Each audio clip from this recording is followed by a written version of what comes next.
this is still the Greek community of Venice. And the smaller groups on the Rick Steves tours make the difference. You cannot take care of 50 people if you really want to satisfy and to meet the needs of all the tour members. It is very important to have a small group, very important, especially on the streets and even in museums. You still have a relation to every person. We know who we are. We get to know each other's names. We get to know about each other. You wouldn't have the opportunity as a guide to give as much individualized attention to a larger group. We have the opportunity when we're on a bus to spread out. Everybody has their own seat. That relatively small group size, we can go into restaurants where locals eat. We don't necessarily have to go to the factories that might have good food, but it's just not going to be the same atmosphere that you might encounter getting to know a local restaurateur. It allows us also to stay in smaller hotels, because, you know, large groups would end up in chain hotels, which are located very often on the outskirts of each town. Also, just moving around museums, you see sometimes larger groups that just really seem to struggle to move from point A to point B. We also can maybe get into different types of museums or the different kinds of maybe hands-on activities or walking tours that we do. Just really wouldn't work with a larger group. Taking public transportation is a great example too. We take buses, we take the metro, we take whatever the locals do to get around quite often once we're in a city. And it's just impossible if you had a bigger group. People that may not be familiar with it, it gives them an opportunity to learn how to use it as a group. And so when they have their free time or when they come back on their own individually, they'll be more comfortable. So I think the small groups are an absolute cornerstone, and we wouldn't be able to be as effective with a larger group. You know, I've stayed in some of the best hotels in the country, in the United States. And you walk in and you say, oh, this is nice. I've stayed in a lot of these hotels on the tour, and when you look back a few years later, I can't remember the five-star hotels, which was which, but I remember these hotels because of the charm. The hotels on this tour were great, always well kept, fabulous staff, always clean. Some were, you know, a little more modern, but then we'd stay in some local ones that had a lot of character. They've been very unique. They haven't been same old same. You don't feel like you're stuck in an American hotel. You definitely feel like you're in a local hotel and with a very European flavor. They've all been smaller hotels, which I like. It's not the cookie cutter, you know, American hotels transplanted to Europe. They've all felt very, very authentic to the regions and to the areas. One thing is always the same, and that's that they're in some way unique. They're going to be a little bit different than what people would experience in the U.S. Sometimes they're going to have stairs, sometimes they're going to have really small elevators. I like that they're not super commercialized. They're really kind of intimate, so the staff is really friendly. They give you a feeling of a private home, which is very, very nice. The employees, they are working in the same hotel for many years. It's a bit like a family. For the most part, they're always going to be central. We really place an emphasis on that, being well located, close to different sites, but also close to public transportation. They are located in the heart of the area that you want to be in. Just like with real estate, location is the most important thing for a hotel, particularly when you're in a town for 2 days. You need to be where the action is and where you can get to the major sites conveniently and easily. You could tell a lot of thought was put into them because a lot of times we were right near a bus station or a metro station, definitely next to a public transportation site, which becomes vital when you're traveling. One of the reasons to stay in a city rather than the outskirts or rather than on a cruise ship, for example, is that you know, to be able to see the city after dark or early in the morning, to be able to get around easily is essential. So that is, I think, for me, one of the most important things. Having just a nice and comfortable place to come back to at the end of the day or during the middle of the day is really an essential thing. You need a good place to be able to rest up and to feel comfortable at night, and the hotels always provide that.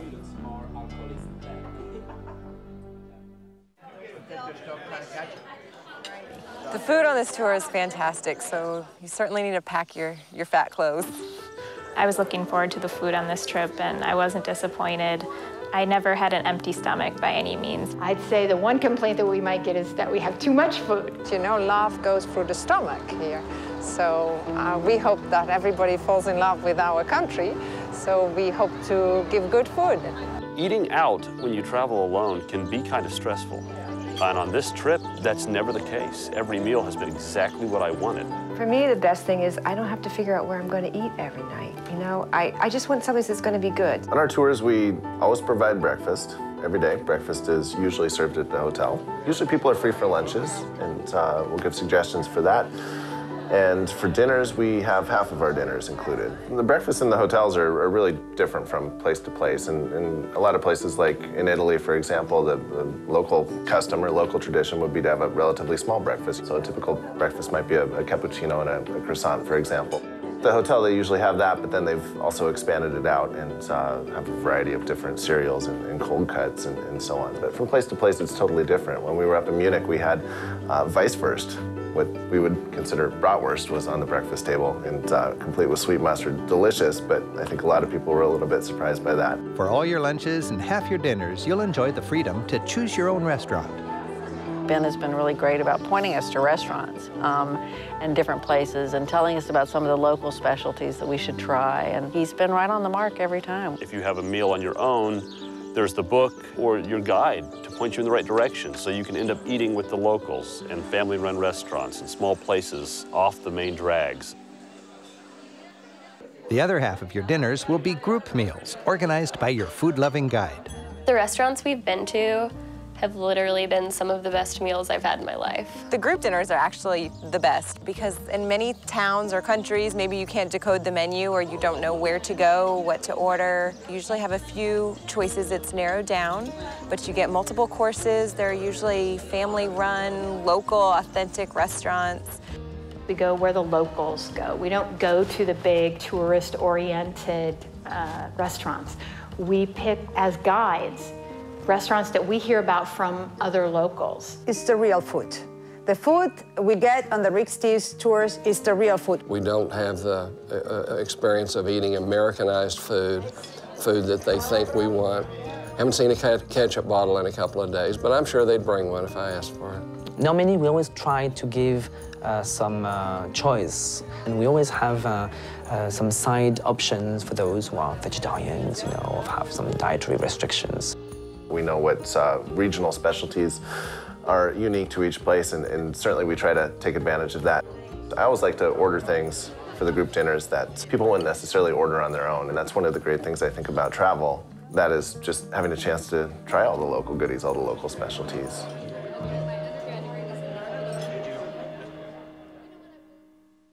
On our tours, the smoothest and most efficient way to get from one destination to the next is generally by bus. I actually was more anxious about the bus part than any other part of this tour. I thought, you know, I don't want to be on a bus the whole time.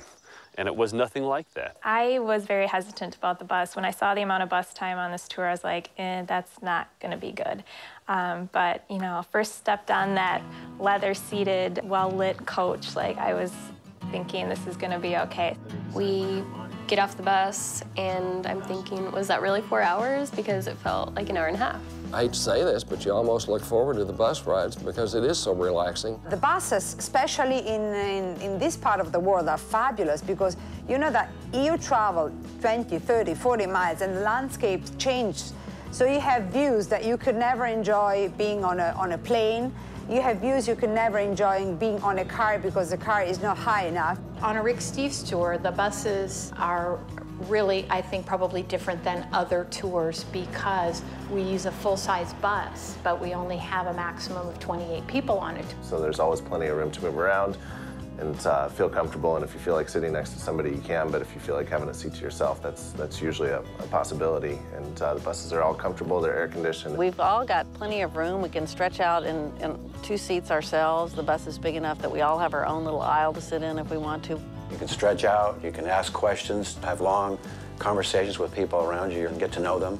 You can go to sleep, you can watch the sights, you can read, you can chat with those around you. We've shared food up and down the aisles. Somebody will pick up chocolate at one stop and it goes up and down the bus. I really liked having that free time to either catch up on sleep or study up on the next place we were going. We've all taken some pretty good naps, I think, along the way. And the trips are really well coordinated with frequent rest stops. And, you know, nothing's felt like it was an all-day trip. Usually we try to stop fairly frequently. We try to stop stop every 2 hours or so, either find a little town to stop in or just use a regular rest stop along the way. And that gave us plenty of time to get a snack if we wanted to. Some people even used it as an opportunity to buy little souvenirs. And coffee. And coffee. They broke it up beautifully. I mean, there was no big stretches, and all us women had time to go to the bathroom when we needed to. Bitte. Bitte. Wow.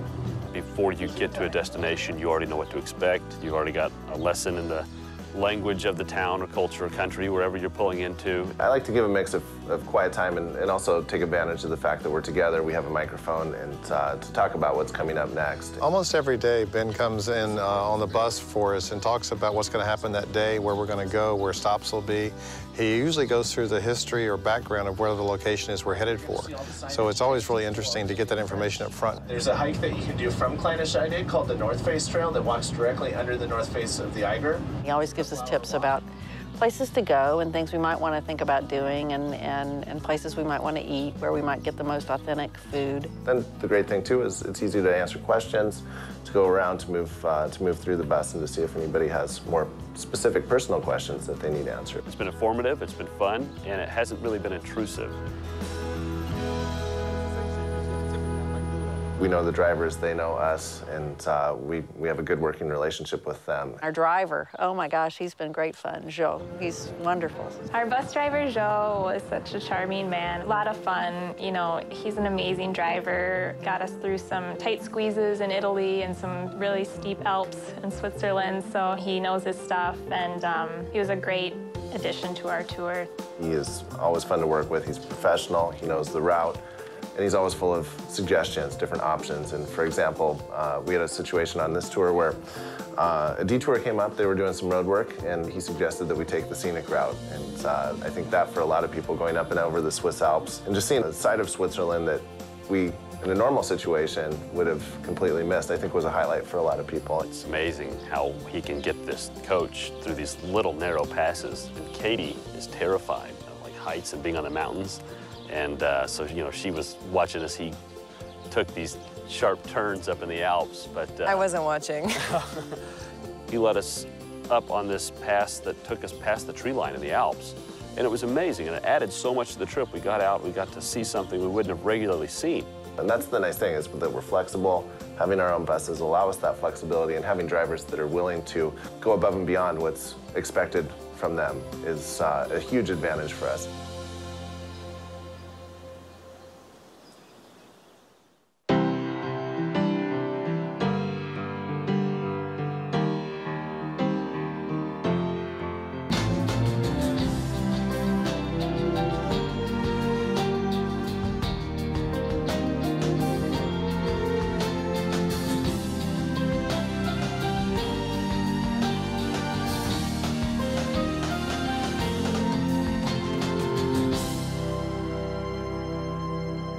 In Florence, the home of Michelangelo and Botticelli, all our groups take a Renaissance walk through the city center, as well as a tour of the Uffizi and Accademia galleries. You'll appreciate the passion and expertise of your guide when it comes to understanding the art and history in a place like Florence. I love teaching people the art and history of Europe. I love to teach history and art. And I think all of us are willing to teach in a kind of relaxed way.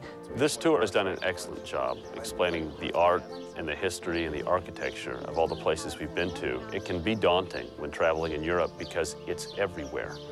And if you don't know what to look for, you feel like you're missing out the whole time. Obviously, if you come to Europe, you're going to see quite a bit of art. Whether you appreciate art or you don't, coming over here, you will certainly walk away with a great appreciation for the European art when you leave. I think the guides did a great job of making the art accessible to people. They were able to put it in perspective and also show the interesting parts about the important paintings. This was lost completely during the barbarian invasions, and it wasn't uncovered until 1506 when a farmer dug it up in his fields. It was not just dry, this is this, and this is the movement in this, and so forth. It came to life. On most tours, we're going to spend some time in museums or going into churches and just having a chance to see wonderful works of art in situ. And when we're here in front of the actual sculpture or the painting, It's a good opportunity to certainly deal with the numbers and the raw facts, but also to try to draw some connections between them from country to country, from era to era, and try to give the tools that people can take with them wherever they go. I think this was my at least third time to the Louvre, and this was by far the most significant experience. This time we had a local guide that took us through to various pieces and pointed out what we were looking for, what period it came from, why it's significant, why we would even want to study this. You get really just the best of everything without having to spend a whole day there and not knowing what you're taking in. So it's been awesome because you really know you're appreciating the best of what there is. They're in the church. It's during the moment of transubstantiation when the host and the wine turn into the blood and the body of Christ, and the killers take out their daggers and start to stab away. Giuliano falls immediately to the floor. Lorenzo's friends were able to crowd around him and keep him safe. I think the tours really do make history accessible. In the US, I don't think we get a very good perspective of history at all. And when you come to Europe, first of all, you get to see it firsthand, which is great. Europe and France, and in my case, is old. It's over 2,000 years of history, and you cannot explain anything that we see outside without having to go through history. When we go down to Rome, where we stay, we're actually staying across the street from the largest of the Roman bath complexes that could have accommodated 3,000 people. They really bring out the links between things. So, you know, we started out in Paris, and Ben was already talking about, you know, when we get to Rome, you're going to see how this all ties together. At first, they may seem far removed from our present day, but then to draw the connections between past and present, I think everybody can latch onto that, and everybody can understand that quite clearly. And in those sorts of moments where you do understand that the past and the present really do coexist in many cases, I think that is a great way to kind of teach the history.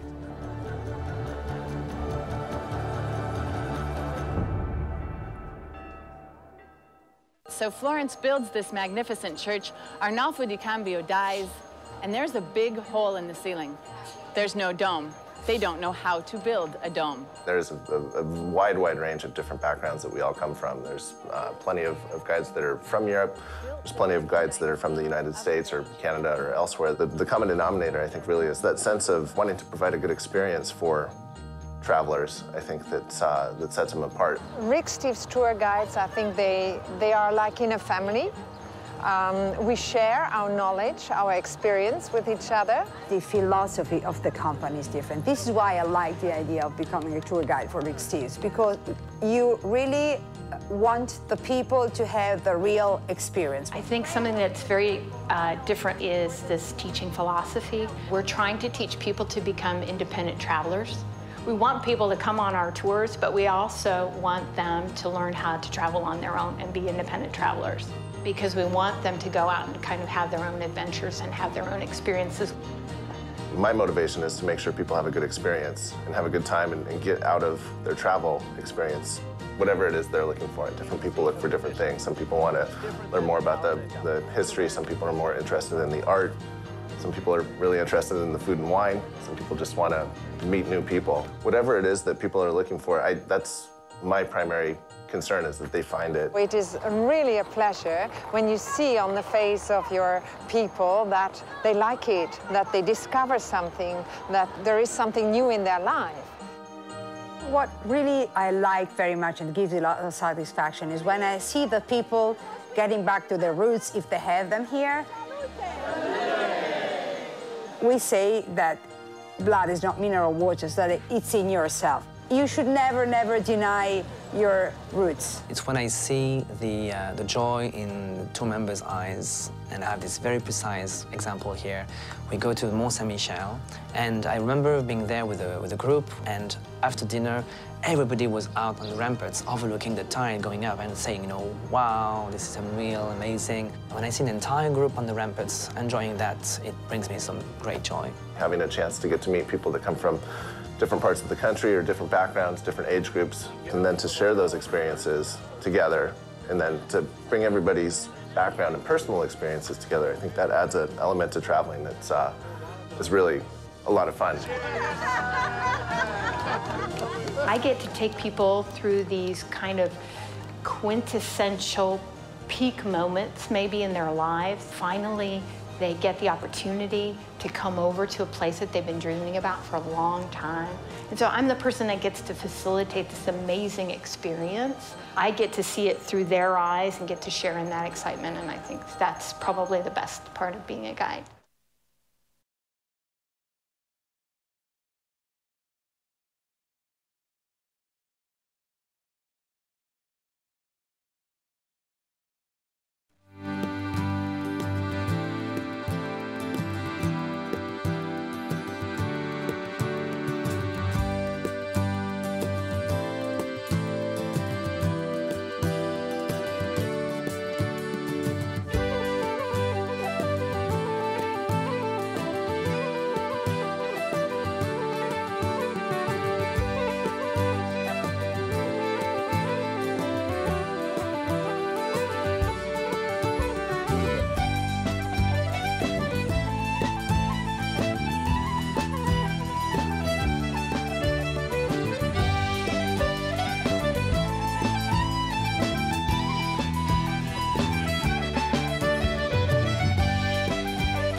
Welcome, everybody. How y'all doing today? Good? Excellent. My name is Pat O'Connor, and I co-author the Rick Steves Ireland Travel Guidebook. I've been working with Rick since 1997, and I first traveled to Ireland back in 1981 on one of those college kids trips around Europe where I had 5 months with a rail pass and hitchhiking around. And for some reason, of those 5 months, I ended up spending 2 months in Ireland. Beautiful, beautiful place. And my revelation from that early trip as a college kid was, you know, there's no Alps, there's no Eiffel Tower, there's no Colosseum, but boy, the music is great, and the culture is fascinating, and the people. Ireland's greatest export is its people. The people are really what make the place. And you're going to meet some of them today. So this is our biggest day of the year. We have over 2,000 tour members, alumni here in town. I know some of you are watching online right now, streaming live. Welcome to you as well. We also have over 100 of our tour guides in town to meet and kind of think about our tours and, you know, talk it over and really tweak them. And so that's always energizing and exciting as we sort of craft tours each year. And so it's a really great day, and I'm so glad you guys have chosen to spend some time with us here. So this is our tour program, and you can find this information in our tour brochure, as well as online, so that that's updated all the time, the online information, so you can see if new tours have been added. You know, the brochure is printed once a year, but new tours might be added, and they'll show up on our website. So definitely feel free to look at our website if you're interested in any of our tours. You can sign up for our tours today if you're interested outside in the lobby or at our travel center just down the street or online. And if you do sign up and use this code, you'll get $100 off on your tour. So I also like to mention to folks that if you're traveling independently and maybe you're doing some independent travel before the tour or after the tour, or just traveling independently in general and aren't really going to be taking a tour, we do have a consultation service where you can spend half an hour to an hour with one of our consultants. I'm one of the 4 consultants who you can book with to help you plan your trip. And we're really trying to help people be empowered to have a really wonderful experience over there. And we use our guidebooks as the foundation, kind of the skeleton of our advice. I research that guidebook every year, every spring, for a couple of months. So that's kind of your toolbox to help you enjoy the tour while you're on tour or when you're traveling independently. Our tour program itinerary, we have 2 different itineraries. This is our 2-week Best of Ireland tour. And then we also have a 1-week Heart of Ireland tour. So depending on how much time you have free to travel, You could decide which of these you'd like to do. I'm going to be basically today going clockwise around the island of Ireland rather than jumping back from tour to tour, because there is a little bit of overlap on that. And I'll be showing experiences that are both on the tour and also experiences that are available during your free time on a tour. So these are our tour guides. About half of us are North Americans, and the other half are Europeans. And I'd like you right now to meet two of my very favorite Europeans, a couple of Irish guides here to my left, Kathy Ryan and Joe Darcy.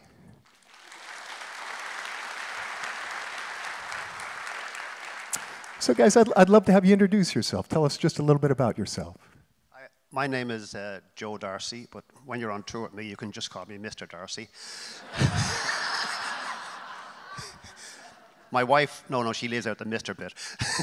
I've been guiding, this is my 6th year guiding with Rick Steves, and it's a wonderful job. I just love doing it because the people who go on the tours are looking to understand something about the country, then they want to get into the culture, as well as having some great fun.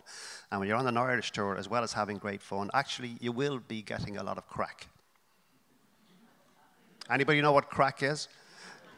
Crack is spelled C-R-A-I-C, and it's the Irish word which means fun. So don't be shocked. And my name is Kathy Ryan. I was born here in the United States to two lunatic Irish people who immigrated over to work in Detroit with the Big Three. Remember when they were a Big Three motor company? And my mother kept bringing us home, as she called it, to Ireland. So I spent much of my childhood in Ireland as well. I've been living in Ireland for the last 17 years in County Louth, which is just above Dublin. So I'm right on the border of the north and the south of Ireland. And I came to this culture not just through my parents and through growing up in Ireland as well as America, but through the music of Ireland. The history, the culture, the very spirit of the people is carried in the music. And you will find that if you come and join us on a trip. Very good, guys. Welcome again. It's great to have you guys here. So let's begin to talk just in basics about Ireland. Boy, it really starts when you're talking about Irish history. We're really talking about the transition from hunter-gatherers right into the first people who were building stone structures that were meant to last. And this is a burial mound out in dolmen, a burial dolmen where the incinerated remains of the aristocracy were buried underneath this. And this is almost 4,000 years old. So you're going to see the bedrock of early culture in Ireland that hasn't been buried underneath other cultures. When the Celts first came to Ireland about 500 BC, the Iron Age began. That's the Celtic culture that was being kind of pushed off into the fringe by the Romans and before them the Greeks. And that Celtic culture remains today most visible in Ireland and in Scotland. It's also the Irish Gaelic language that still exists, that is spoken by about 5% of the people that came from this Irish Celtic sort of, I won't really call it an invasion of armies necessarily, but more an invasion of technology, Iron Age technology dominating the previous inhabitants of the island. Christianity coming in the 400s with St. Patrick and the other missionaries obviously left a huge imprint on Ireland that we can still see today. And it's a modern day in Ireland today. Things are changing, grappling with the same issues that we are here. But I found it interesting that when the Eastern European bloc opened up in 2004 in terms of 10 nations joining the EU, the Poles wanted to learn about capitalism. They wanted to learn English. So they thought either Britain or Ireland, but they share Catholicism. They felt more comfortable in Ireland. So thousands and thousands of Poles immigrated to Ireland, and now the second language that you'll hear in Ireland is Polish, believe it or not. It's almost like Spanish in the United States. If you want to learn another language to help to, understand an immigrant population, it'd be Polish in Ireland. The Vikings came through in the 800s and left their imprint. They founded the first towns in Ireland, and then intermarried with the Irish and became as Irish as the Irish themselves. Their legacy is seen all over the countryside in Ireland with place names and old remains of old Viking forts. When the Normans came, the Normans were the cousins of the Vikings. The Normans, think of that word, means Northmen or the Norsemen or the men of the north who settled in Normandy. That's why it was named. That afterwards, and then invaded Hastings in 1066, came into Ireland in 1169 and became the first piece of English domination of Ireland for over 700 years. So you'll see Norman castles like this dotted around the countryside, almost like little Fort Apaches out there. And there's a tradition in Ireland at about the time of the famine in the 1840s where people who were emigrating to the United States knew that they would never get back. They were starving, just trying to get out of Ireland during the famine, and so their loved ones would have a farewell party for them that they would call an American wake, because they thought they'd never see them again, only get letters.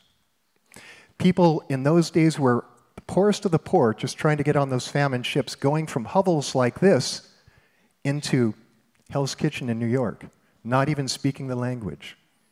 Think if you were right now given, I don't know, 1,000 yen or something and dropped on a dock in China and said, good luck.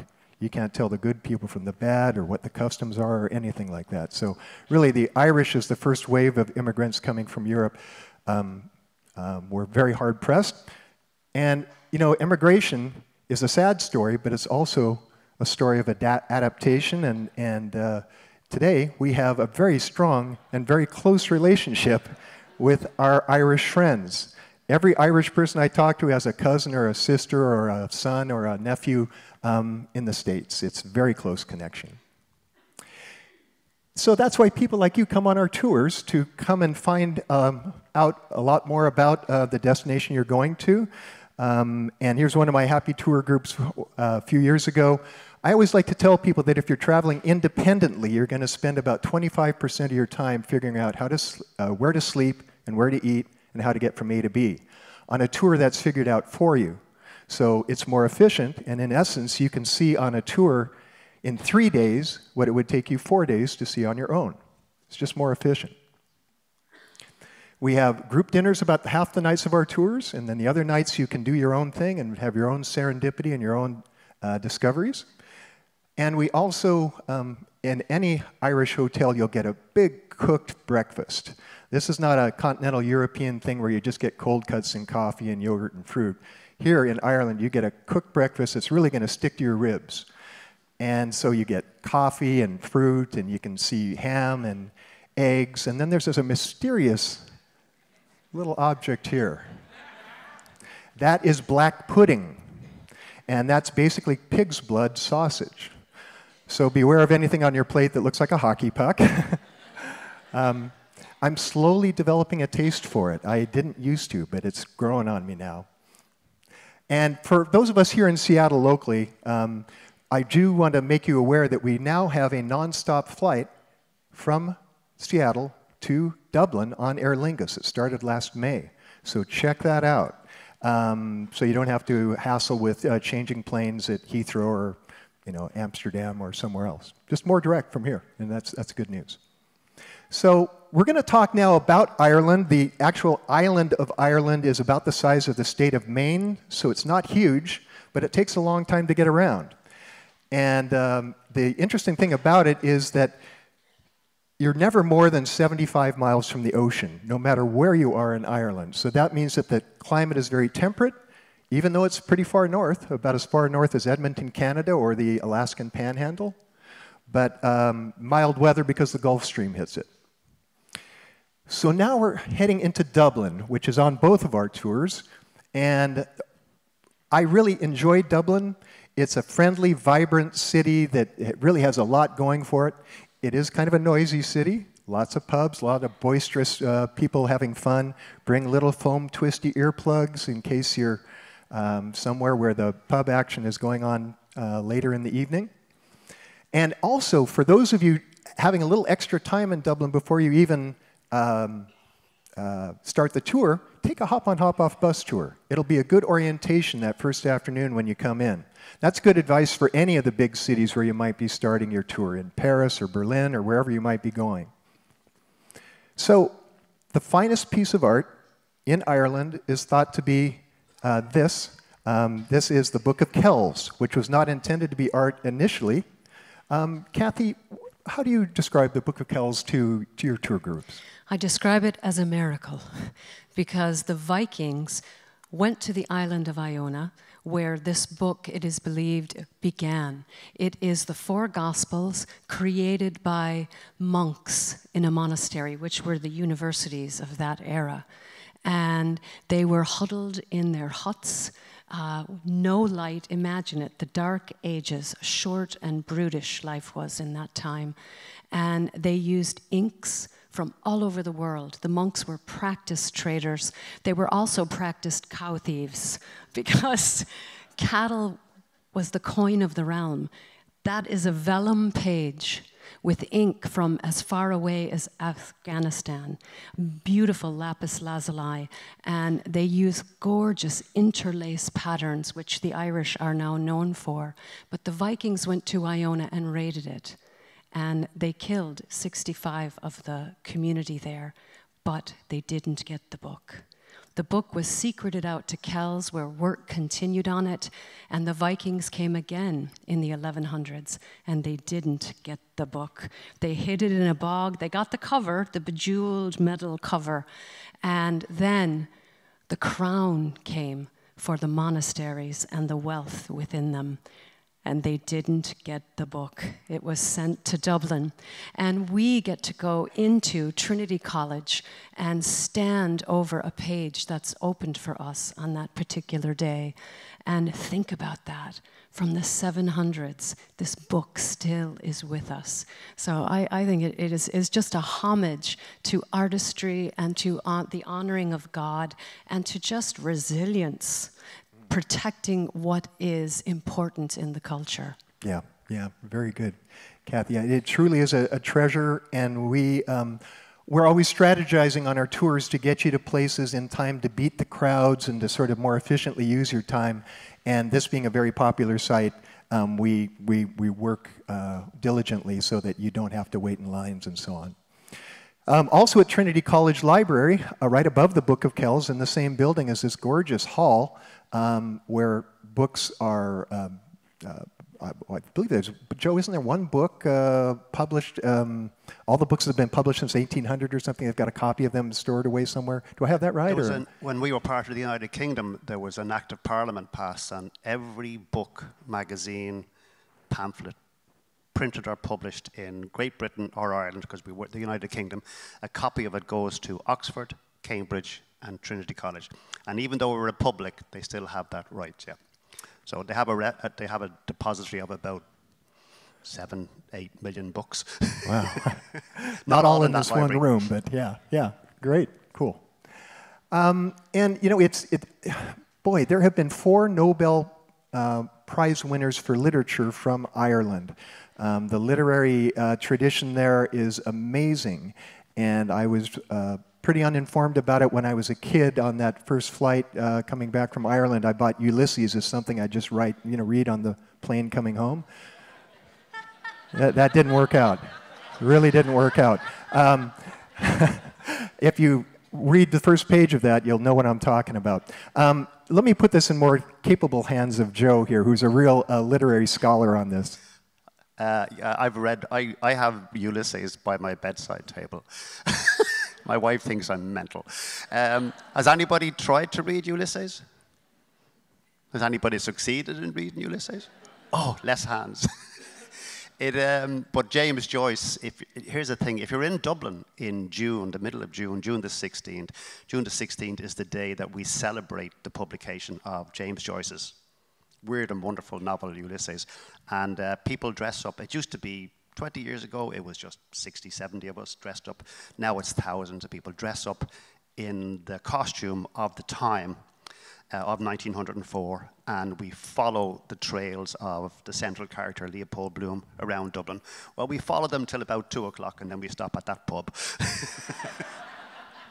But Dublin has some amazing writers that you may not be aware of are from Dublin. Oscar Wilde, a lot of people assume that Oscar Wilde is English. He's from Dublin, born and raised in Dublin. Jonathan Swift is probably our first well-known writer. He wasn't born in Dublin, but he lived most of his life in Dublin, born in Ireland. And the author of Dracula, who is, I'm having one of those senior moments. Who wrote Dracula?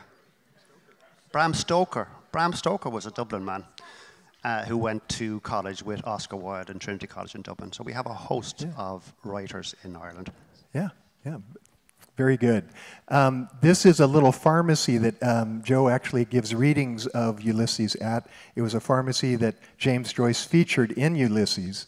And there's Joe and Kathy on one of our tours, kind of turning people on to this Irish lit that kind of flies under the radar for a lot of us. One of my favorite quotes, actually from an author that was just mentioned by Joe, Jonathan Swift, a very timely quote for today as well. Let's leave that one lying right there. Dublin is wonderful for architecture students who love Georgian architecture. The fan lights, the fan windows above each door. And this is very distinctive in Dublin from the 1700s, when Dublin was the second most important city in the United Kingdom. But Dublin is a growing city, a changing city. There's new architecture popping up all the time, and it's not just sitting stagnant in the old days. One of the best museums in Dublin is the Archaeology Museum, where there's this little votive offering boat that was found in a bog from hundreds and hundreds of years ago, very delicate. This is only about the size of my fist, so very delicate that they could do that kind of metalwork.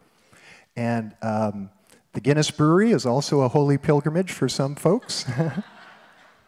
On the floor of the lobby of the Guinness Brewery is the original lease for the brewery, which says, original lease, 9,000-year lease, 9,000-year lease, signed by Arthur Guinness in 1759.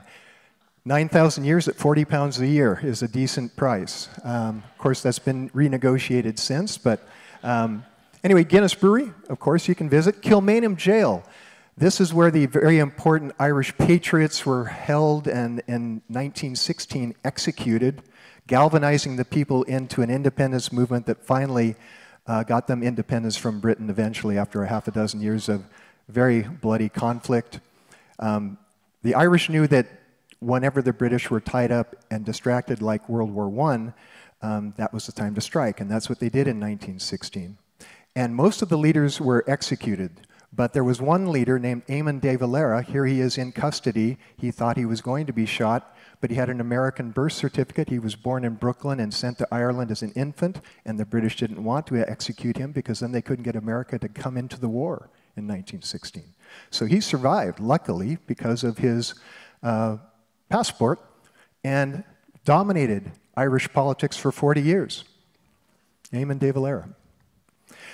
This is the castle in Dublin, Dublin Castle, where the actual turnover of the government from the British to the Irish occurred in 1922, which was unfortunately followed by a bloody civil war where this building, this is the Four Courts building, was burned down during that civil war.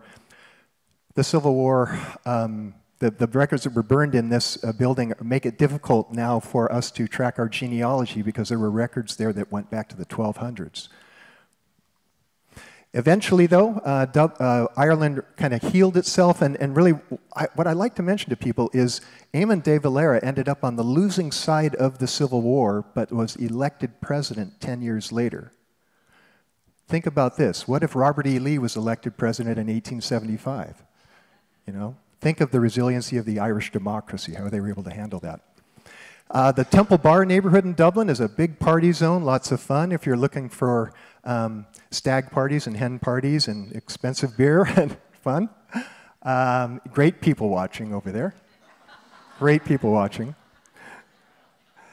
And on our 8-day tour, our Heart of Ireland tour, we go up into the Boyne Valley, north of Dublin, which is a valley that has this 5,000-year-old burial mound called Newgrange. And we go into that burial mound because that doorway is aligned specifically so that only on the shortest day of the year, December 22nd, will the light penetrate the inner chamber.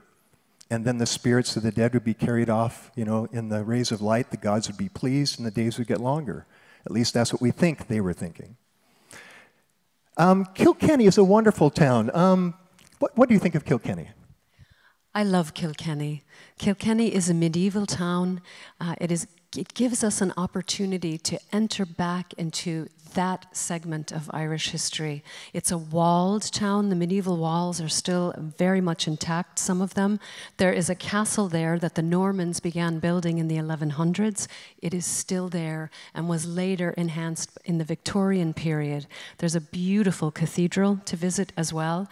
And with all of this ancient history, there are also incredible modern pubs, world-class restaurants, great music, and a very picturesque main street with multicolored buildings all attached to each other. It is a buzzy, wonderful town. You have 1 foot in the past, 1 foot in today.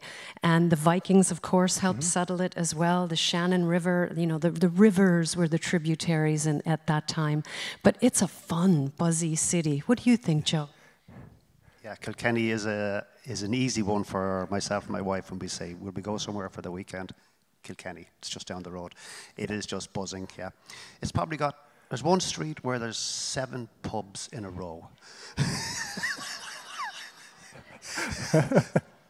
You know, Kilkenny is known also for its sporting. Irish sport is really something that isn't just entertainment. It goes back to the political days where you didn't want to be found playing a British sport if you were an Irish rebel, right? Michael Collins, actually one of the Irish rebel leaders, forbid it. And I won't go down that rabbit hole any further, but Irish sport is really important, and this is hurling. And Kilkenny has won more hurling championships in Ireland than any other of the counties. So it's almost a religion for them here. And try and see a hurling match if you have a chance. This is over 2,000 years old, this game of hurling. Like Kathy was mentioning, the beautiful storefronts in Kilkenny are just very photogenic and fun. And the fun little pubs that were mentioned as well. This is a pub that was built in the 1500s, late 1500s, a Elizabethan pub that still exists.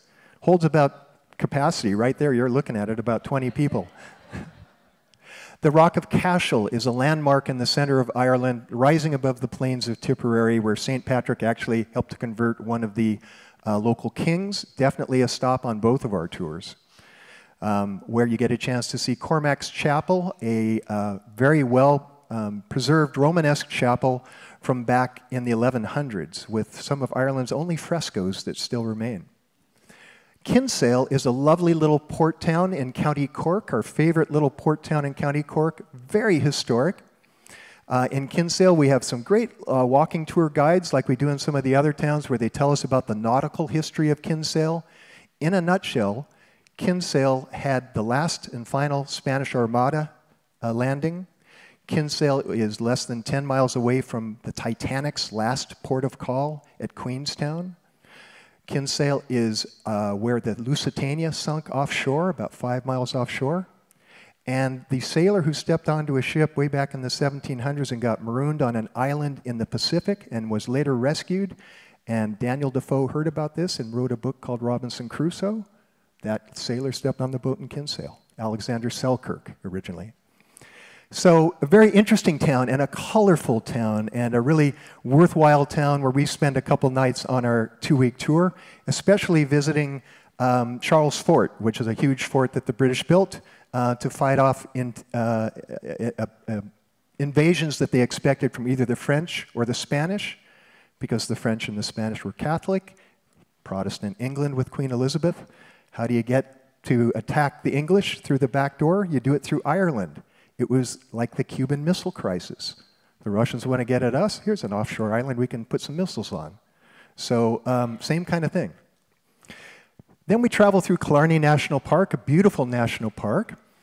And our main stop there is to go to a sheep ranch where John Kissan and his family have been running this for over 6 generations now, show us how they train these wonderful sheepdogs to, you know, really amazingly control the sheep in a very intelligent way through hand signals from almost 100 yards away. Dingle, though, is probably, if I could beam you guys to just one town in Ireland, it would probably be Dingle. It's really our favorite. It's on both of our tours. A great little fishing village in a beautiful setting. And it's in a Gaeltacht. And a Gaeltacht is an Irish-speaking area where they speak Irish to each other and then they'll speak English to you. Way over on the west coast of Ireland, you'll find Gaeltachts.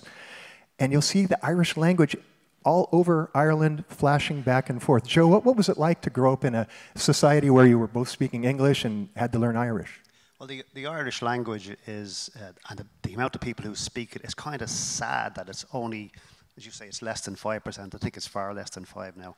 But we all learn Irish in school. Yeah, I learned Irish. I was fluent in Irish at the age of 18 when I left the equivalent of high school. And then I went around the world and I never used it, so I almost forgot it. But now, since I've become a Rick Steves guide, I'm relearning my Irish. There's a road sign. So the Gaeltacht area is an area where Irish is the spoken language. You won't have any problem talking to people there because English is their second language. That's one of my favorite phrases up there. It's Tóg Bugé. You all knew that's how it's pronounced, didn't you? Sometimes there's a gut in front of it. It's Tóg Bugé, and on a road sign it means slow down. Yeah, slow down. Yeah, but phonetically or just be in between people, Tóg Bugé means take it easy, chill out. Keep your shirt on. Yeah, the Irish language, you'll begin to get an ear for it if you're exposed to it a little bit, but boy, it's like Martian to start. And on our tours also, we like to visit craftsmen who are in intimate little settings, who are really professional craftsmen, like this gentleman, Sean Daly, who was trained by Waterford Crystal and then relocated to Dingle to start his own crystal outfit. And we go in there and learn about how he actually crafts these crystal masterpieces. Now, there are many scenic ring roads around in Ireland, but our favorite is this one, around the tip of the Dingle Peninsula. The Ring of Kerry is more famous, but boy, for us, it's this one. We spend a day on either of our tours going around this peninsula, about 35 miles, and taking our time to really look at all the little intimate, great little details that can be seen there. This is the sleigh head tip of the Dingle Peninsula, and I took this picture at 10:15 at night on the longest day of the year. It's dusk. It won't get dark till close to 11. And this is the westernmost point in Ireland and therefore the westernmost point in Europe. So we drive around this, not at 10 at night, during the day, of course, but we also visit the Gallerus Oratory, which is an early Christian oratory of stacked stones without mortar that still stands and is watertight because the rain drops, all the stones are curved outwards, so the rain sheds outwards and you're dry as a bone inside. Also, with great local guides like this gentleman, Tim Collins, on a lot of our tours, he'll show us this Aughrim stone, which was a stone that the early Celtic people who were illiterate, they had no written language, would put little slashes for little markings, and then they, who owned this plot of land, the aristocrat or the king who owned it way back when, and you would put your thumbs through the top of the stone to make an agreement. You didn't have any written contract, so you'd go with the people to witness you to this Aughrim stone and like spitting in your hand and shaking hands. This was a binding contract by touching your thumbs through the hole in the top of this stone. Beautiful scenery out there. This is an August tour that I led, and then I came back 2 weeks later to this same spot, and guess what? You cannot predict Irish weather. You cannot predict it. It was Oscar Wilde who said there's no such thing as bad weather, only inappropriate clothing. So keep that on file for future use. Great activities you can do out in Dingle, like taking horseback rides or boat rides out into the bay. But I want to show you what I really love to do on the free day that I have in Dingle, on that longer tour where we do have a free day in Dingle, to go off and do whatever we want. This is an island offshore called Great Blasket, where people only had, a fiddle and storytelling to keep themselves amused at night. Very isolated. They all moved ashore in the 1950s because all the kids were immigrating and the elderly people couldn't get back and forth, so they moved them back to the mainland. But you go out to this island now and look at this ghost town.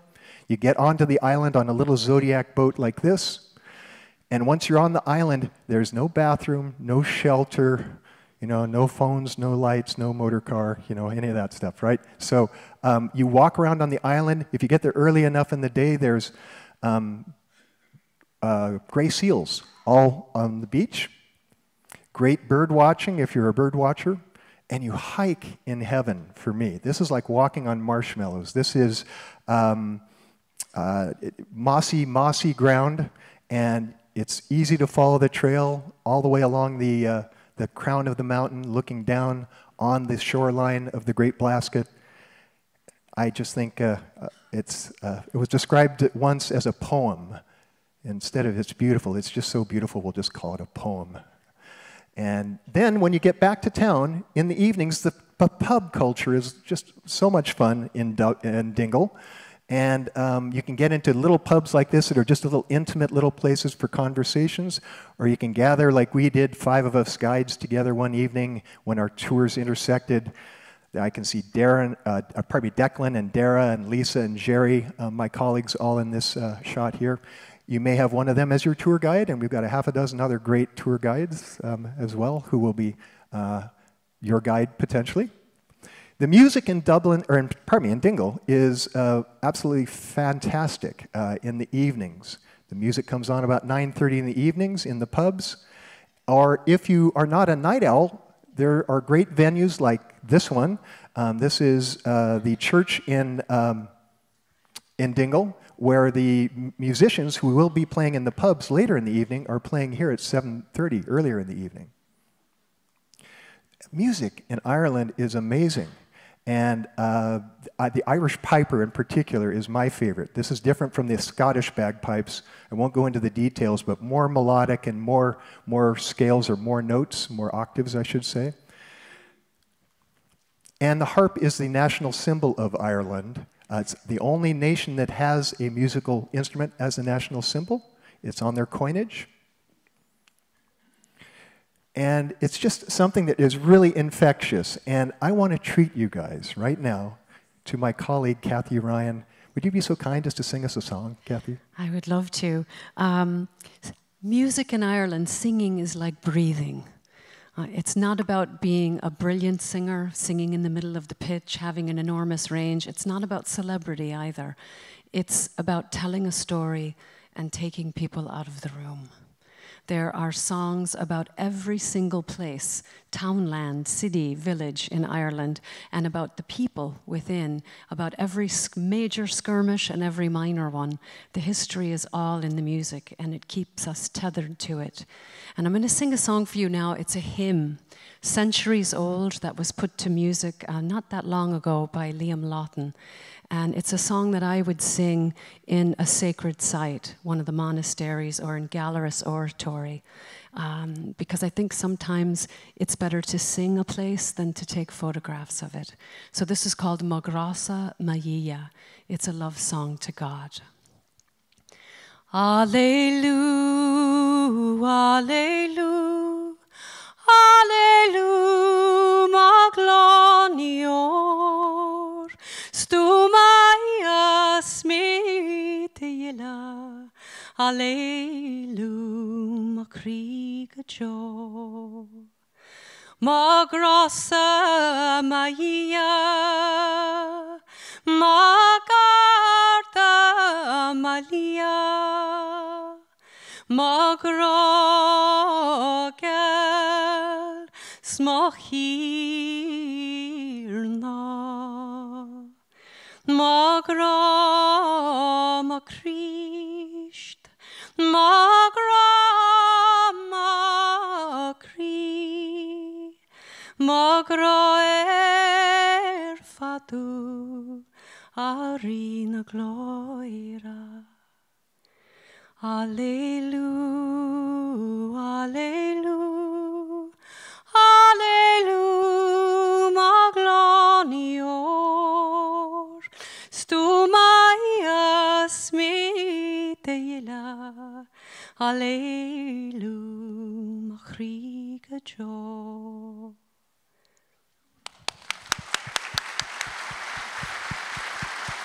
I would... Beautiful, Kathy. Beautiful.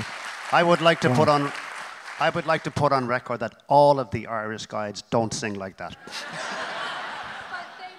But we do sing. Yeah, it's more about the earnestness of the singing rather than necessarily the skill level, although we obviously have a pro here. The music in Ireland, amazing stuff. It's going to grow on you as well. And then there are these little events that pop up. You never know where they're going to pop up. But in Dingle, for example, they'll have a horse race in August. And I was there one year for this. And it's a small town horse race. And you're right there intimately looking at the horses, you know, very close. And then when the horse race is over, you realize these are little kids. You know, and they know how to handle that big animal that I wouldn't have a clue about. Equestrian sport, steeplechase started in Ireland, so they're big on horses as well as music. When you're traveling around the Irish countryside, you're going to see these mysterious little rings out there in the countryside, like you can see one here and one over here. These rings were built, again, in the Iron Age, roughly the time of Christ, 2,000 years ago, as little enclosures that the clan leaders would have to protect their cattle, to protect, of course, their families. This is where their houses were.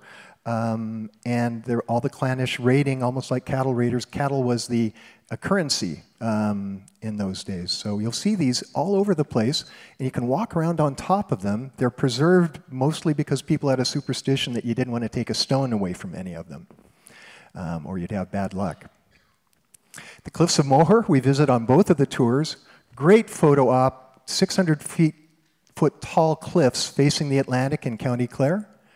And from there, right next door is a lovely little holy well for St. Bridget, one of the patron saints of Ireland.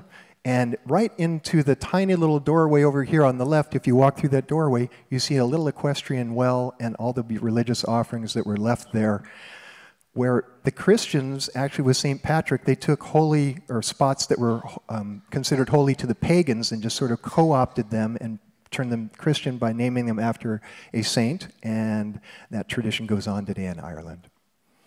Beautiful little ribbon tree above the holy well. What's the tradition on the ribbons again? For a believer, you would go to these sacred sites to, in this case, a well. And the well is St. Bridget's well. And we would believe that Bridget would help us in an hour of need. We would take our intention, whatever our request of her was, to heal us, to heal someone that we loved, and we would put it into a cloth, which we call a clúdi, and hang it on the tree and leave it to her to take care of. And you go to these sites and you also see things like baby shoes, walking sticks, a mass card. I once saw a tube of lipstick, and you wonder, what is it that is bringing people to these sites? And this still goes on today. Yeah. The old traditions in Ireland, you can still find them if you know where to look. Now, the Burren is a national park that you travel through on your way up to Galway when you leave the Cliffs of Moher. Again, very rugged, rocky. This is another one of those dolmen burial mounds from way back when. And then, boy, I always like to mention this gentleman. I was asking directions one time when I was driving around doing my research. This gentleman lived in the Burren, and I wondered what it was like to live in that rocky ground for so long. And so I asked him, have you lived here all your life? And he said, not yet.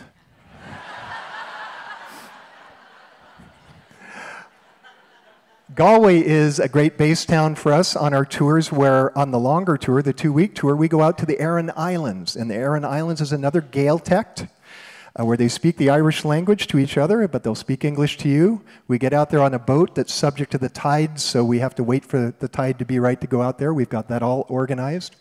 And once you're on the island, you're getting around on a minivan as part of our tour, or if it happens to be a beautiful day, then you can skip the minivan and head off on a pony trap if you so desire, or rent a bicycle and get around on the island. It's really quite a rugged and beautiful island where the old thatch roof culture still exists. It's barely hanging on by its fingernails. This is a fort on the cliff called Dun Angus on this main island of Inishmore, the island that we do visit.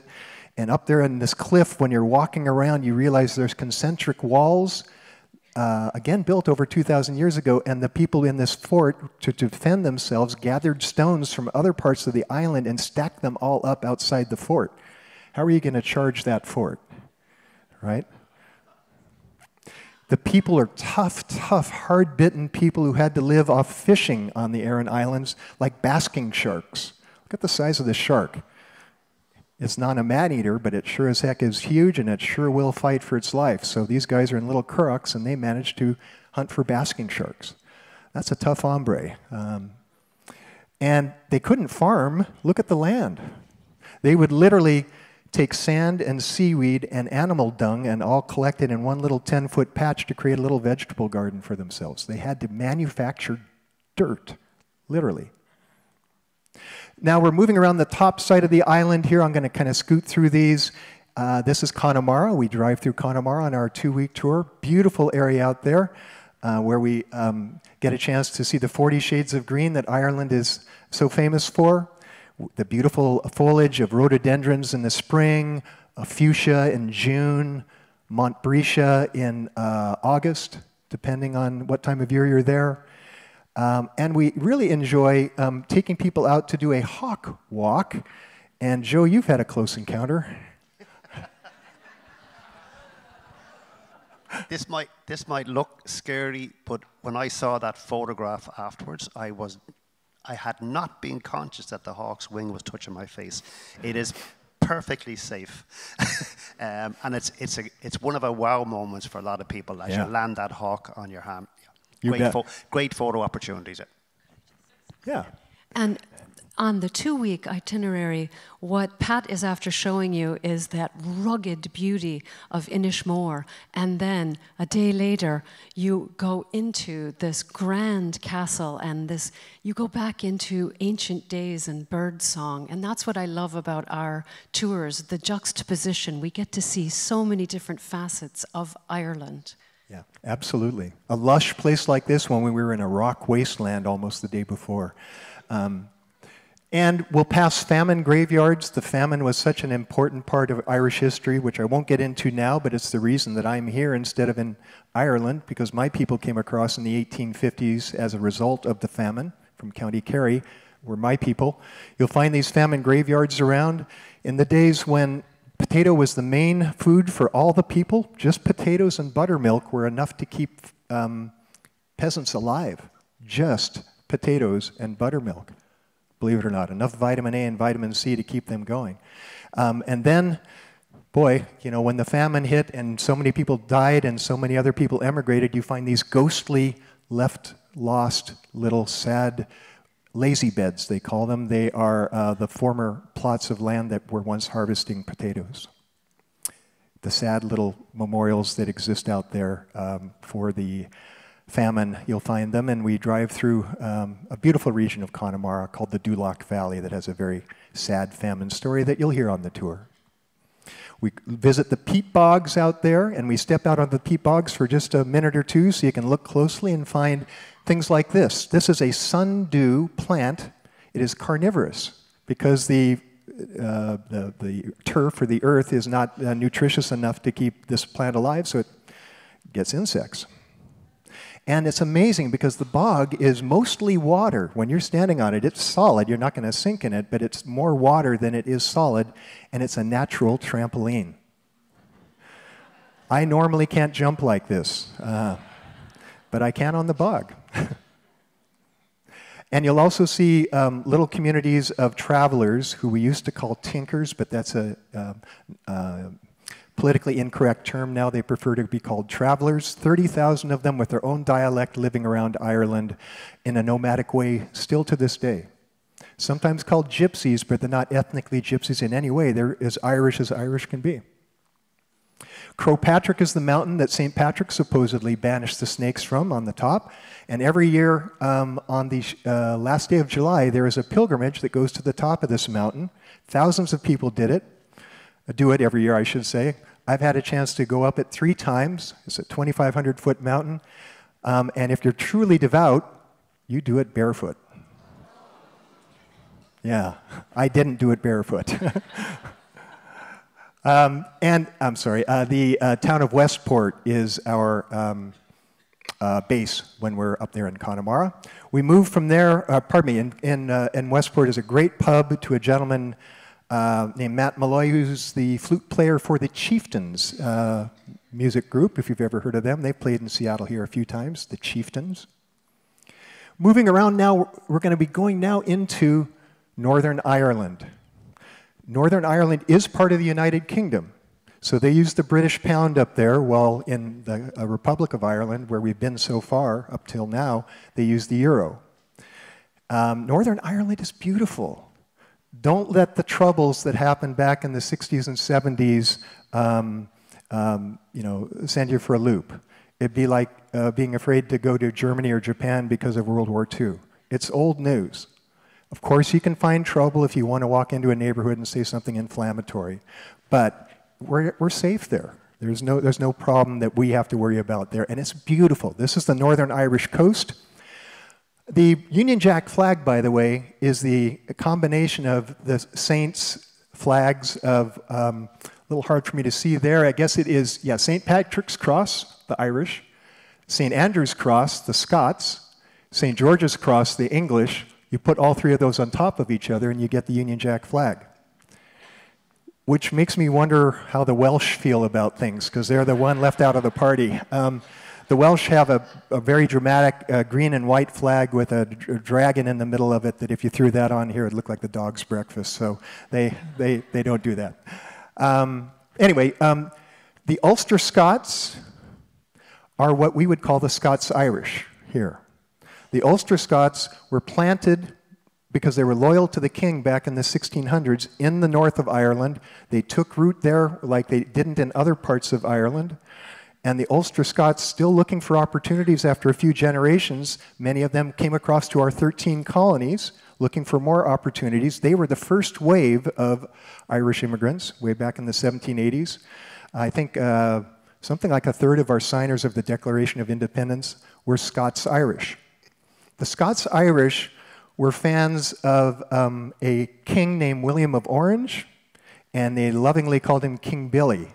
So these Scots who came in over to the 13 colonies were known as Billy Boys, sort of as a slang term.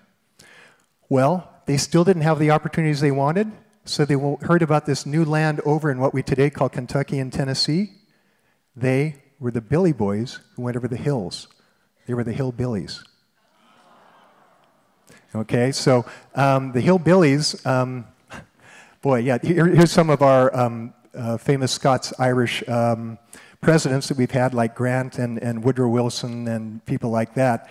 But they literally, revere this hillbilly culture. I mean, not in a demeaning way, but they hang this poster in one of their loyal towns. And if you think of bluegrass music, and then you think of Irish traditional music, boy, you can really see the similarity or hear the similarity between them. The walls of Derry, Londonderry or Derry, we visit as well when we're going through the north. When I first went there in 1981, it was a war zone. The hunger strike was going on in Mays Prison. Bombings were going on. But today, looks like this. No longer this, this today.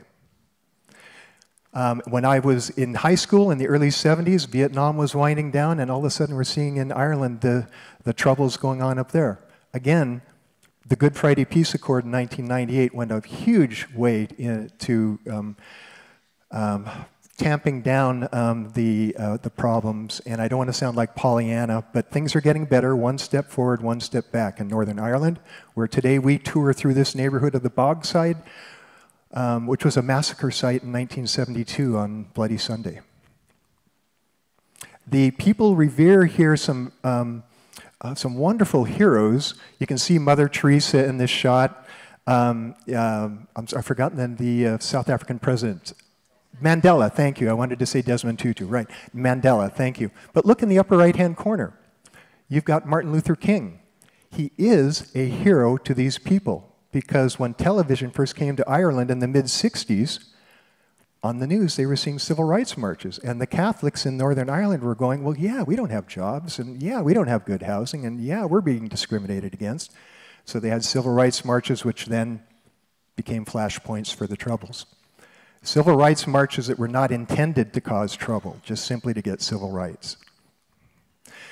Beautiful murals all over the north up there. This mural used to be black and white, and the mural painter said, if ever peace comes to Northern Ireland, we will fill in the colors. And in 2006, I came through and I took this picture, and I was almost in tears because they'd filled in the butterfly and they'd taken the old black gun and broken it in half.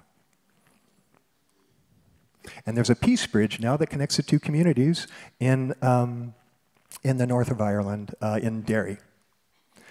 One of my colleagues here, Stephen McPhillamy, is another one of our guides. He was showing us around up here one time when he was just a local guide before he started to work for us. And boy, it was really a memorable moment for me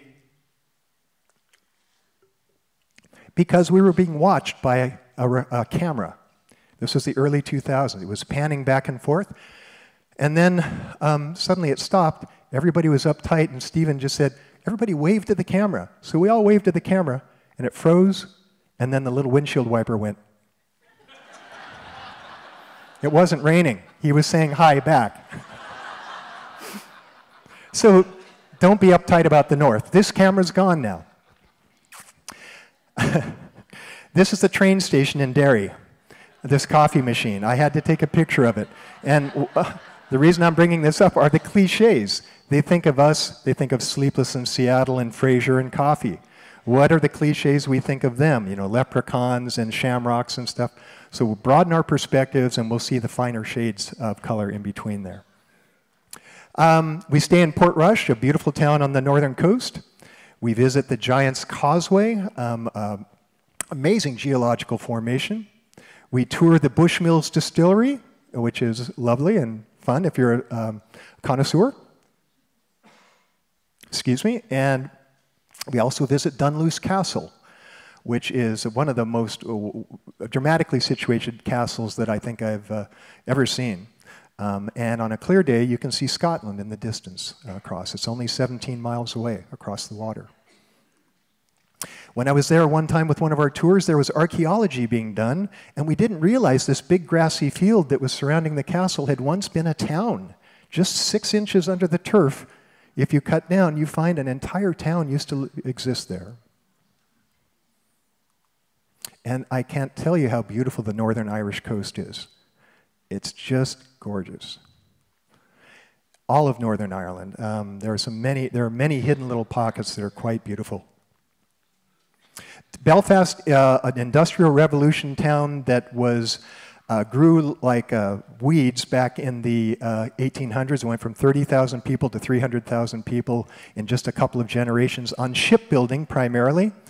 Very strong, loyal subjects there to the Queen in the north who signed in blood in this city hall their loyalty to the Queen when they thought they might be somehow gobbled up by the Republic when things were separating back in the 1920s. Very important to Unionist folks in that part of Ireland. This is a brick city, a red brick city, industrial revolution city, like I said, based on shipbuilding, where we've got great local guides like Lynn here, who's now, again, one of our new guides. We see the murals in the north, like the Red Hand of Ulster, which is a traditional story about racing to a shore, and the guy who touches the shore first wins the shore, and the guy who was losing on this boat raced to the shore, cut off his hand and threw it onto the shore to get the shore. True story. Excuse me. Yeah, you're right. So there's the kind of the soft cell murals up there in the north where they're kind of trying to, portray their viewpoints in a soft way. Bobby Sands was one of the hunger strikers, the first hunger striker, IRA hunger striker to die in 1981. Other parts of town where the Unionist community was, we have, it still is, I should say, murals that used to look like this, and today are more sort of culturally oriented like this. Softer and sort of more about pride in the culture rather than intimidation of your opponent. And here's my very favorite quote that I just want to leave you folks with here right now. from a wall that I saw in Northern Ireland way back when that is food for thought for me, anyway. So, guys, I really want to thank you. Anything else you'd like to add here just for a sec? Well, just those of you who've traveled Europe before, France, Italy, you go into museums to feel and understand the culture. In Ireland, we will be bringing you into pubs, into ancient ruins where you go into the very earth and to meet some of the friendliest people in all of Europe. It is a living culture, and we get to experience it every day. Thank you, guys. Guys, yeah, thank you so much, guys, for coming all the way from Ireland to be with us, and thank you guys very much, very much. Take care. Now, we will be available to answer questions out in the lobby afterwards, so please feel free to find us out there. Take care.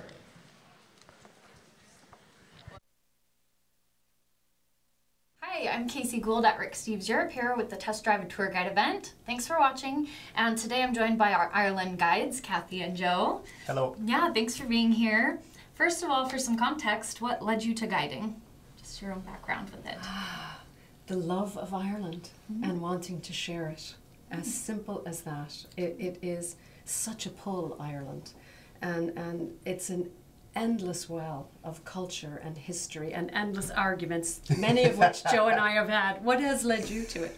Well, what led me to it was I was at a loose end 10 years ago. I was at a bad time in my life. And I found a college course on Irish culture and heritage, and I discovered how little I knew about my own country. And that led into guiding, and then 5 years, I did walking tours in Dublin, and 5 years ago, Rick Steves came knocking on the door. Best thing that's ever happened to me. Yeah, how did you get involved with Rick Steves? He contacted me, yeah. Yeah. I still think I know the source of who it was, but she denies all knowledge of it. But they contacted me one summer ago. It wasn't 6 me, years Joe. ago. Yeah. Just kidding. How about you, Kathy? Rick Steves does handpick his guides. Yeah. Yes, and I remember when I called my father to say I'm going to have an interview with the Rick Steves company, and he said, I watch him on television all the time. Oh, you have to do that. You have to do that. So that was it. Like once the dad said, go ahead and do that. But I remember from my first interviews, I was so impressed, and still am. Has to be said, the name Rick Steves wouldn't be known too well to Europeans because he doesn't sell his products there, you know. And when I told friends I was joining Rick Steves, they said, "Oh, that's the chef, isn't it?" There's an English chef called Rick Steen. Oh. I didn't know he did. Who's tours. really good too, by the way. Oh my gosh. Yes. Yeah. Yes. Yeah. Well, to you, what makes Rick Steves tour different from other outfits? The guides. I think he picks great guides. Every guide I know in this company has tremendous integrity, great passion. They really know the countries that they are guiding in, and I love that on a Rick Steves tour, you do not drive into a town, unpack your suitcase, run around, pack your suitcase and go somewhere else. You actually get to stay in a place for a few days, and magic things can happen when you get to immerse yourself with the locals, with the scenery. Well, from the other point of view, one of the things, the great things about Rick Steves tours is you keep giving us 26 or 28 Americans who are interested and interesting. And for me, the best part is getting to know 28 people in a tour. Kind of a bittersweet moment when you come to the end of the tour because you've made some good friends, and you do that 6 or 7 times a year, so that's a little bit bittersweet, but that is the great thing, the quality of people who come on a Rick Steves tour. Yeah. We become a family. Yeah. We become a family. Yeah. Everybody gets on, everybody goes out on their own on the off nights and after dinners, and everybody starts palling around, which is really lovely. It's a smallish group, but it's half a bus size group, 28 people on a 55-seater or 56-seater bus, which means they can spread around on the bus. And you see it quite often from day 2 or even day 1. They're sitting opposite new friends. It's great. Yeah. The clients are brilliant. Yeah. And we could go on and on about that, because there is so much about Rick Steves tours that are different from any other. Right. Also the itineraries. I love my Ireland itinerary. I've been guiding the 2-week tour, I think, for 5 years, or has been 20. I don't know. I think it's 5. It's 5. And I'm never tired of it. I never tire of anywhere we go stay, the places we stay, the sites that we go to. And again, as Joe said, the people on the bus, the group, the family, really enliven every place we go. Yeah. And every day is different. So, and from tour to tour. One of the things that we try to give our Rick Steves clients is crack. Crack is an Irish word spelled C-R-A-I-C, and it means good time. So getting crack in Ireland is just having a good time, and boy, do Rick Steves clients have a bit of crack. That's what you're after. Absolutely. We encourage them to go into the pubs, to go into the deli if they're ordering a sandwich for lunch, and to have a bit of banter with whoever they meet, and that's where the crack comes from. And then we have crack with them. You know, and crack is also the news. What's the crack? You want to find out what's the news. So, did you have a good time? I always ask my tour members, if I haven't seen them the night before, if they've been off gallivanting, does anyone have anything exciting to share with us this morning? And then sometimes silence descends on the coach, like, oh, okay, we won't talk about that then. But they all have somewhere to go, somewhere they've been, a restaurant, so it's great. It's great. What are some of those wow moments for tour members that they share with you, or that you see as a guide for you that are wow moments of these itineraries? Wow moments usually involve the scenery. The scenery around Ireland is just, I mean, there's great scenery anywhere else in the world, but the scenery around Ireland, particularly down in the west, in Cork and Kerry and out in Connemara, it's just breathtaking sometimes. And the wow moments sometimes are the scenery. I would agree with that. And as you saw in the talk with Pat, just the scenery is absolutely resonantly beautiful. You've got one foot in the past and one foot in the present. But also, I think it's not just what we give on the tour. Tour members, when they have free time, can create their own magic moments. I know Joe and I were talking about this before we came in to chat with you, about we have a free day in Dingle, and so many of our tour members rent bikes and they cycle out the country roads off the beaten path. By the way, you can get electric powered bikes. Yeah, you can. Perfect. If you want to have a relaxed hike. And then you hike up Esk Tower, which is very easy climb.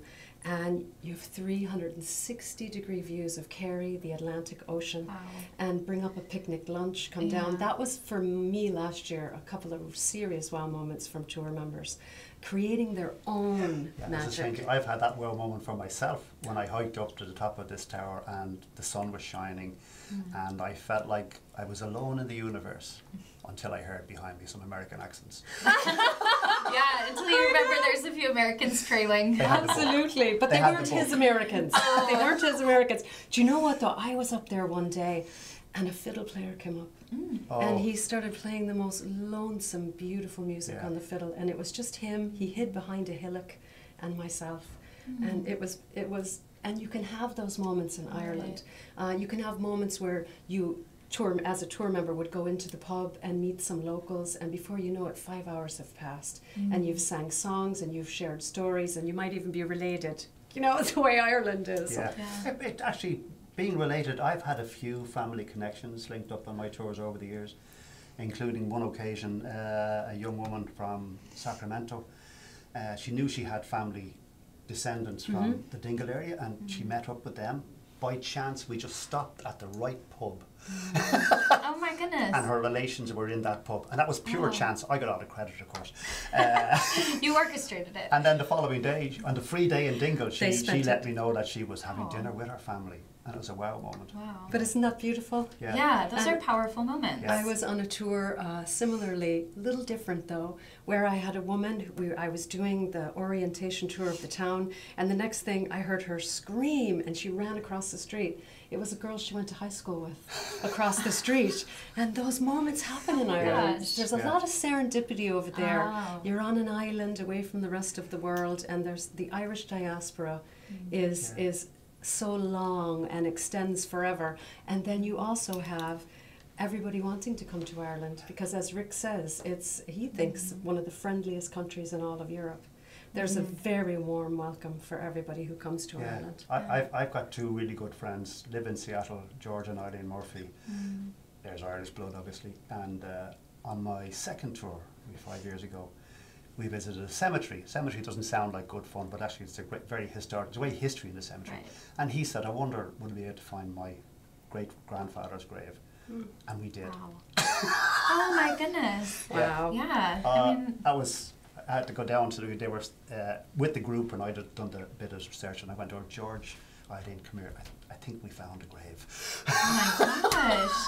Yeah, there's a lot of heritage. They take me to dinner every year in Seattle based on that. George and Eileen. And we also go up to the north, and we have a lot of tour members on the bus who have Ulster Scots, or as we call it here, Scotch-Irish roots. Yeah. And they find out about their family and the lineage, and then they go home and they start doing the genealogy. And that's magical, because that's something that lasts forever. And I think that's what we endeavor to do on a Rick Steves tour, to not just give the tour members a great time when we're all together sharing the country and the culture, but to leave them with something that they can take home. Right. You know, something living, because Ireland isn't like Italy and France where you go into museums and the culture has been contained in a painting or an artifact. It's living. It's in the land, it's in the people, it's in the pubs. It's unlike Italy and France in another way. You don't get sunburnt in Ireland. No! That's true. No, Rick Steves' Ireland tour, or an Ireland experience, is a very personal one, you know? Yes. It is, yeah. Well said. Yeah. It's very personal. And I, as a guide, feel like I guide from my spirit, not from my intellect, not from the history that I know or the music that I know, but it's a very spiritual country. It grabs you on that level. Buongiorno. And Ireland is also very musical, as you Hello, say. I'm Rick Steves. We're going to go to Italy in about 5 minutes. Is that okay? Can you tell us a bit about that? My history. So I just want to give you a little heads up. We are streaming this, so people from all over the country, all over the world, I guess, are tuning in. So we're going to be really punctual on the time. So right now we're not streaming right now, but at 10:15 in 4 minutes we will be streaming. And then my challenge is to talk for exactly 75 minutes. And then get off, because it's like live streaming video. And so thanks for coming so much. Thanks for coming. You've all got your yellow sheet. And this gives you the, no, you don't, do you have something? Yeah, you have something like that. You got as you come in, or there's a blue sheet that tells what's going on.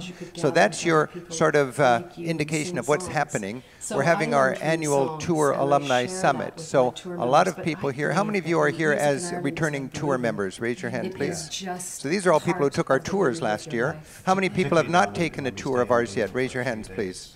Okay, so get to know each other. We've got 1,000 or 2,000 people coming in for 5 moments. And everybody sings in Ireland. And it's not about, it's not like the X Factor or America's Greatest Talent. You don't have to be brilliant. It's not about celebrity. I'm testimony to that, by the way. Could you sing us a tune? Are there any?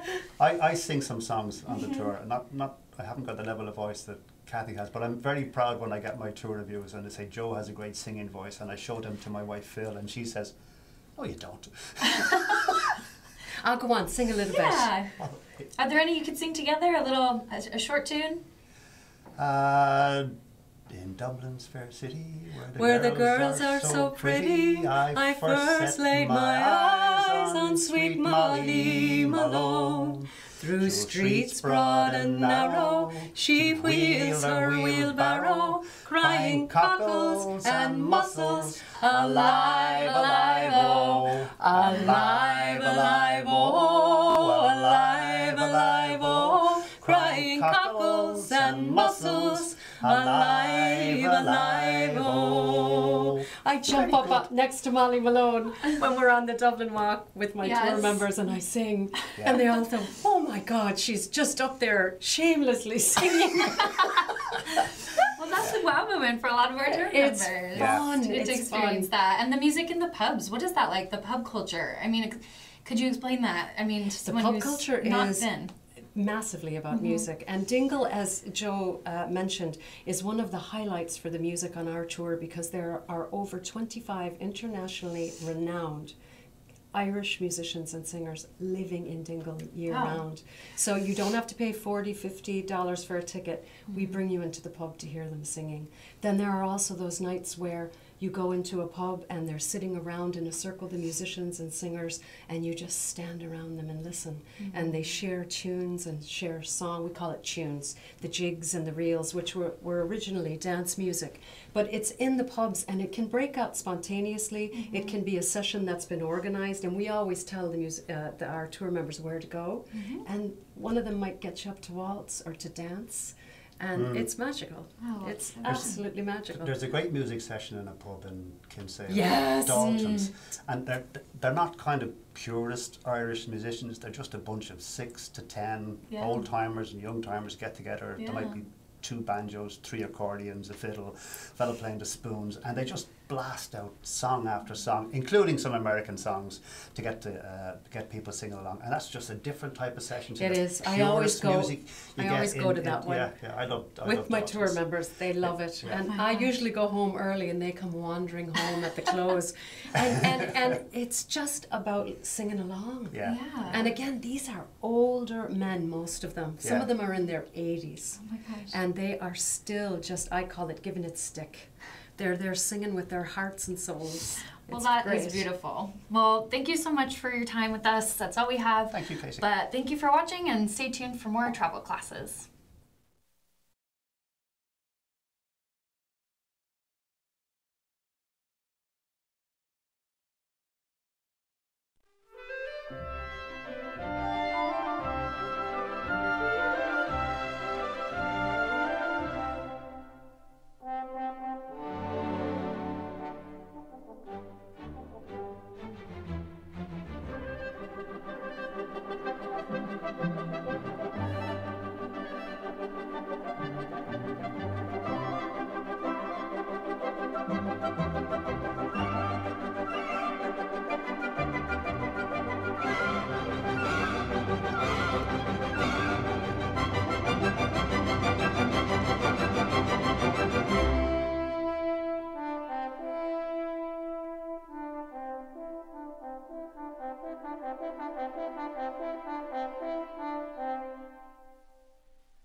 That's why I love Italy.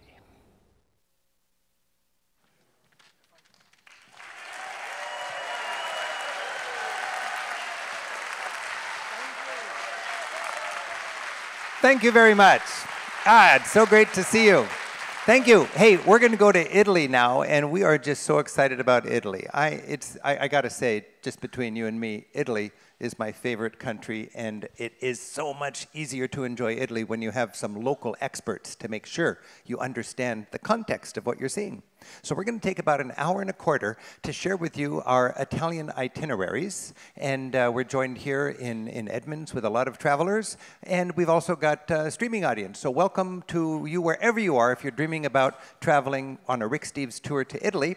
And we're joined in this next hour by 2 of our guides. And this is fun for me because when I want to take a breath, or if I don't know really how to talk about a particular thing, I'm just going to throw it to our guides. They don't know what I'm going to throw to them, and they're going to just share with you their take on it.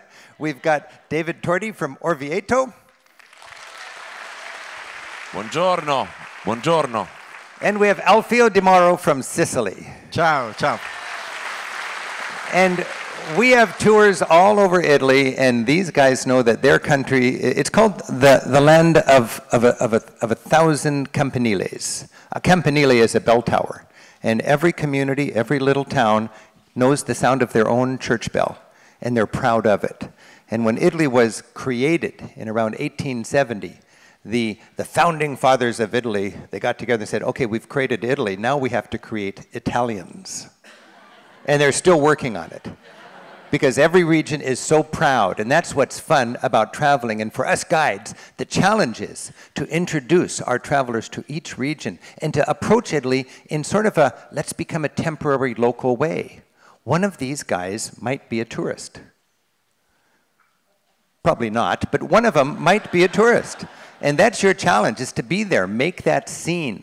And that's what we like to see when we have our travelers going to Italy, to embrace the local tempo of life, to become a cultural chameleon. You know, when I'm in Chianti country, I like red meat.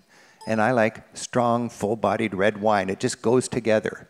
When I'm in the Cinque Terre, it's pesto on the special trophy toffee, the pasta right there, and it's a good white wine. Every region has its own style.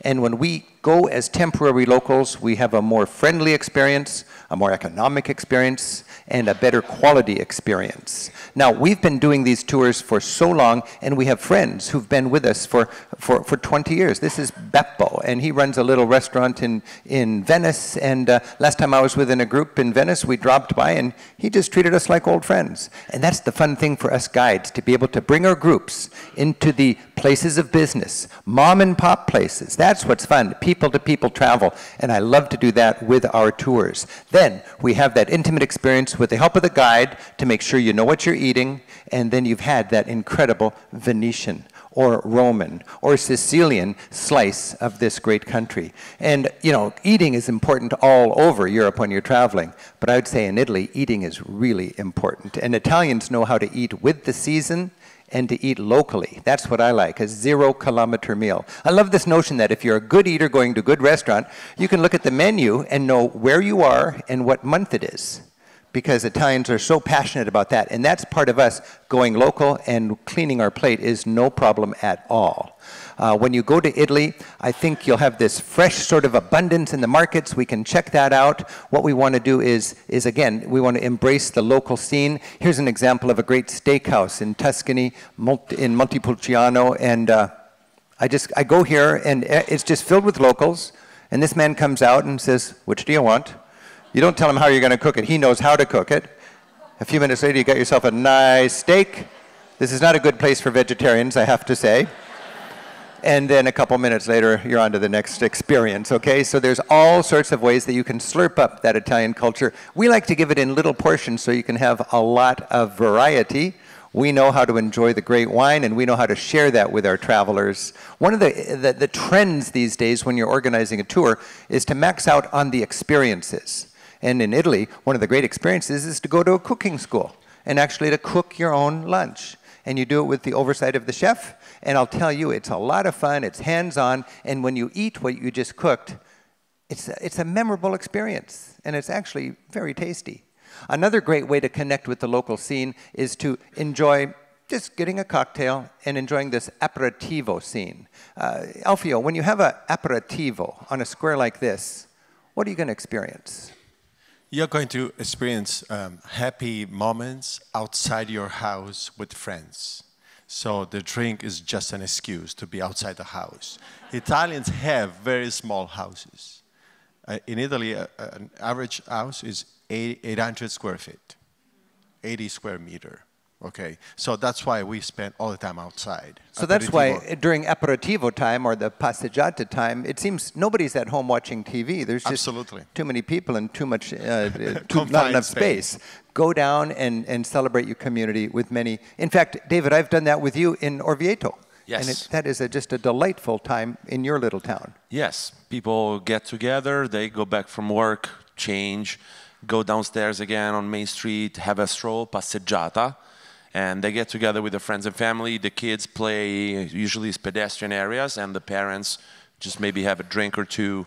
And I get the sense that people have been doing this all their life. Gossiping, checking out what's going on, showing off their new outfits, and so on. Gelato, that's a good excuse. Get a gelato and join the parade of life in the streets of whatever town you're in. And of course, one of the great souvenirs of Italy is that gelato. So there's a lot of tours that we offer around Europe. I think we have 40-some itineraries. If you look at this spaghetti map, you see it's most dense in Italy. We have a lot of different itineraries in Italy. Italy is the size of about 2/3 the size of California, 60 million people living in 2/3 the size of California, and you can slice that up in a lot of different ways. Our Best of Europe in 22 days itinerary is heavy on Italy, 8 days in Italy. And that's because I think in Italy you get the biggest reward of having a local guide to organize things for you. Italy is a challenge on your own more than a lot of places in Europe. In this case, we have the Best of Europe in 2 weeks, from Paris to Rome. Again, heavy on Italy, 6 days in Italy. Those circles are how many nights you spend in each spot.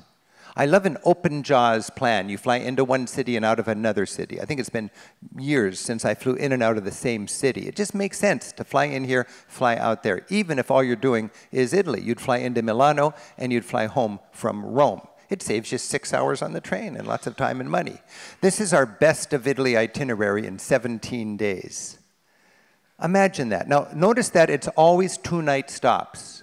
A tour company can wow the less sophisticated potential customer by promising more than what's realistic. And we know that if it's a series of one-night stands, it's what bus drivers call a pajama tour. Why even get out of your pajamas? You just go, go, go, okay?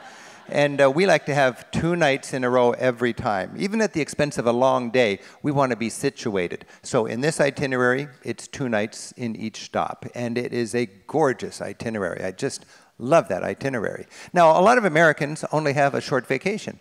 We have the shortest vacations in the rich world. And Europeans don't quite understand why we're so passionate about working more than playing, but that's just a societal choice that we have here. And as a tour company, we have to deal with that. So it breaks my heart, but we have to shorten our itineraries in order for them to sell in a lot of cases. The best-selling tour of all of our tours, I believe, is this, you know, just massively intense and exciting 10 days in Italy tour. And what we have is 3 days in Venice, 3 days in Florence, 3 days in Rome. But if you've got 10 days, and if you want maximum Italian thrills, I can't think of a better trip than that. And it is helpful to have your guide to make sure that you're up and running really quick in each of those great stops. Now, another way to do a short, truncated version of the Best of Italy tour is the heart of Italy. And there you get Florence, you get the Riviera, you get the hill town, and you get Rome. And it's my favorite bit of the Riviera, it's my favorite hill town, and my 2 favorite cities, again, with the help of a guide. I took my family on a trip called Village Italy. Now, Village Italy in 14 days is interesting because I hardly recognize those names. You know, those are not the marquee destinations in Italy. And you do the whole tour in little off-the-radar towns, meeting farmers, meeting artisans, digging into the local culture. This is a joy for our guides to lead this tour because you're not waiting in line to see the famous museums and churches, but you're connecting with the culture in a salt-to-the-earth kind of way. That would be our Village Italy tour. Now, the Best of Italy tour does not go south of Rome. And that means there needs to be a tour for southern Italy. And that's sort of the next level. Once you've done the Best of Italy, you could consider southern Italy. And my mark of a good traveler is how they enjoy Italy. And for me, Italy intensifies as you plunge deeper. If you like Italy as far south as Rome, don't go further south because it gets worse. If you like Italy as far south as Rome, go further south because it gets better, okay? It becomes more enthusiastic, more emotional, more issimo. And if you want Italy over the top, in a lot of ways, you go to Sicily. And we'll look at Sicily at the end of this talk, but this is Alfio's country. Okay, our tours come with the handbooks, so you know what's going to happen. And I'm just going to be talking about these places in general because they fit different itineraries, different ways. But of all the Riviera, of all the Mediterranean coastline, the Cinque Terre is really the place to go. And when you come into the Cinque Terre with your guide, you get to visit each of these 5 towns. They're connected by short boat rides, 10-minute train rides, or gorgeous hikes. Each town has its own personality. As guides, we like to orient people and then go together to dinner, and then you're comfortable and more confident with your free time. David, when you have a group in the Cinque Terre, what are you going to be eating? Well, if you like fish, you're in heaven because you have an incredible selection of Mediterranean fish. But also, this is the region, Cinque Terre is in the region of Liguria, which is the region where the great pesto, do you like pesto? Yeah, pesto was invented in Genoa, capital city of Liguria. So if you want to have the freshest pesto ever, that's the right place to go. So with our tours, half the dinners are included and half of them are on your own. And I really like that because your guide will sort of introduce you to the cuisine of that region. And the next night, some people just want to take it easy and just having something simple. Other people want to have more of a splashy dinner. And you have that option, but you have your bearings so you know what the cuisine has to offer. And in these towns, the chefs and the restaurateurs are so proud and they love to have us come by. David mentioned the pesto sauce. In Italy, they even have a proper pasta for each topping. Alfio, tell us about the pasta here. Yeah, the first thing I want to say, though, do you like pesto? The right answer is, Can you please do it? Very good, very good. That's the way you say. The language barrier. Okay, there's so much that you're going to learn about. And with our Italian guides, you'll have time on the bus not only to learn the polite phrases, but also to learn some of the language tricks. But you've got beautiful, beautiful opportunities to enjoy the food and talk about a romantic place for dinner. I just love this. And with small groups, with guides that believe in independence, we orient and disperse. I really like that. We do what we want to do together, and you don't feel like you're trapped together in some chain gang of a vacation, you know. But you did what you want to in an organized way. You get confident. You have your guide to help you out, and then you're free to explore. That's where you'll be on your own little table for two as the sun goes down, right on the Mediterranean, in a town you cannot drive to. I mean, we are getting off the beaten path, which is a beautiful, beautiful thing. So there's 5 different towns, each with their own character on the Cinque Terre, and we have a whole day to explore between stops on our itinerary. The boat, if the weather is okay, docks in each of the towns. Our rugged travelers are able to get out and hike from village to village, and that's one of the great memories of this experience, and I just cannot get enough of the Italian Riviera. Of course, we love to make our TV shows, and if you want to really get me in a corner and ask me what do I think about this country compared to that country, I might be a little more thoughtful about how I answer it, but you could see how many TV shows have we made for a particular country. You know, we've made 2 shows for Norway, 4 shows for Ireland, 8 shows for Spain, 18 shows for Italy, okay? There's a lot of Italy. And you've got, we've got our new series which has 2 more Italy shows. So we've got 8, we're up to 18 now. But the point is, you can go to ricksteves.com and go to the TV section and just click on whatever country you like, and you'll see what I would offer you as the best sort of travel destination as you dream about going to that country. And these TV shows are possible because I've got friends in every region of Europe with our guides. Alfio just joined us and was the local producer and fixer for our 2 new shows on Sicily, and I'm very thankful for that. So we're going to head off and go to Venice now. And of course, we've got, if you take the Venice, Florence, Rome tour, you would have the guidebook included for each of those cities. And our guides have these books, knowing that our tour members have these books, and it's all in coordination. Venice is the best preserved big city in Europe. So unique, such a wonder. And with our tours, we make a point to stay in the town, in the center. Location, location, location. It costs more to stay downtown. The typical tour company parks you on the mainland in a Motel 6 kind of place 10 miles away. Well, that's nice from their point of view because it's cheaper. It's also modern and comfortable, so the air conditioning works and the elevator works and there's fewer complaints for their high-maintenance tourists. And you're stuck in the middle of nowhere, and what are you going to do? Spend $80 extra to take the optional excursion into town. We spend more for our hotels. They are funkier, and things don't work quite as much because they're 400 years old, and we're right downtown, and you get up before breakfast and take a walk, and you're out at midnight if you want to, just writing a poem under the campanile. And that, to us, is much better travel. We have hardy travelers. When people look at our promotional material, when they watch our video, they'll tell me, it's almost like you're trying to scare away the high-maintenance travelers. You got it.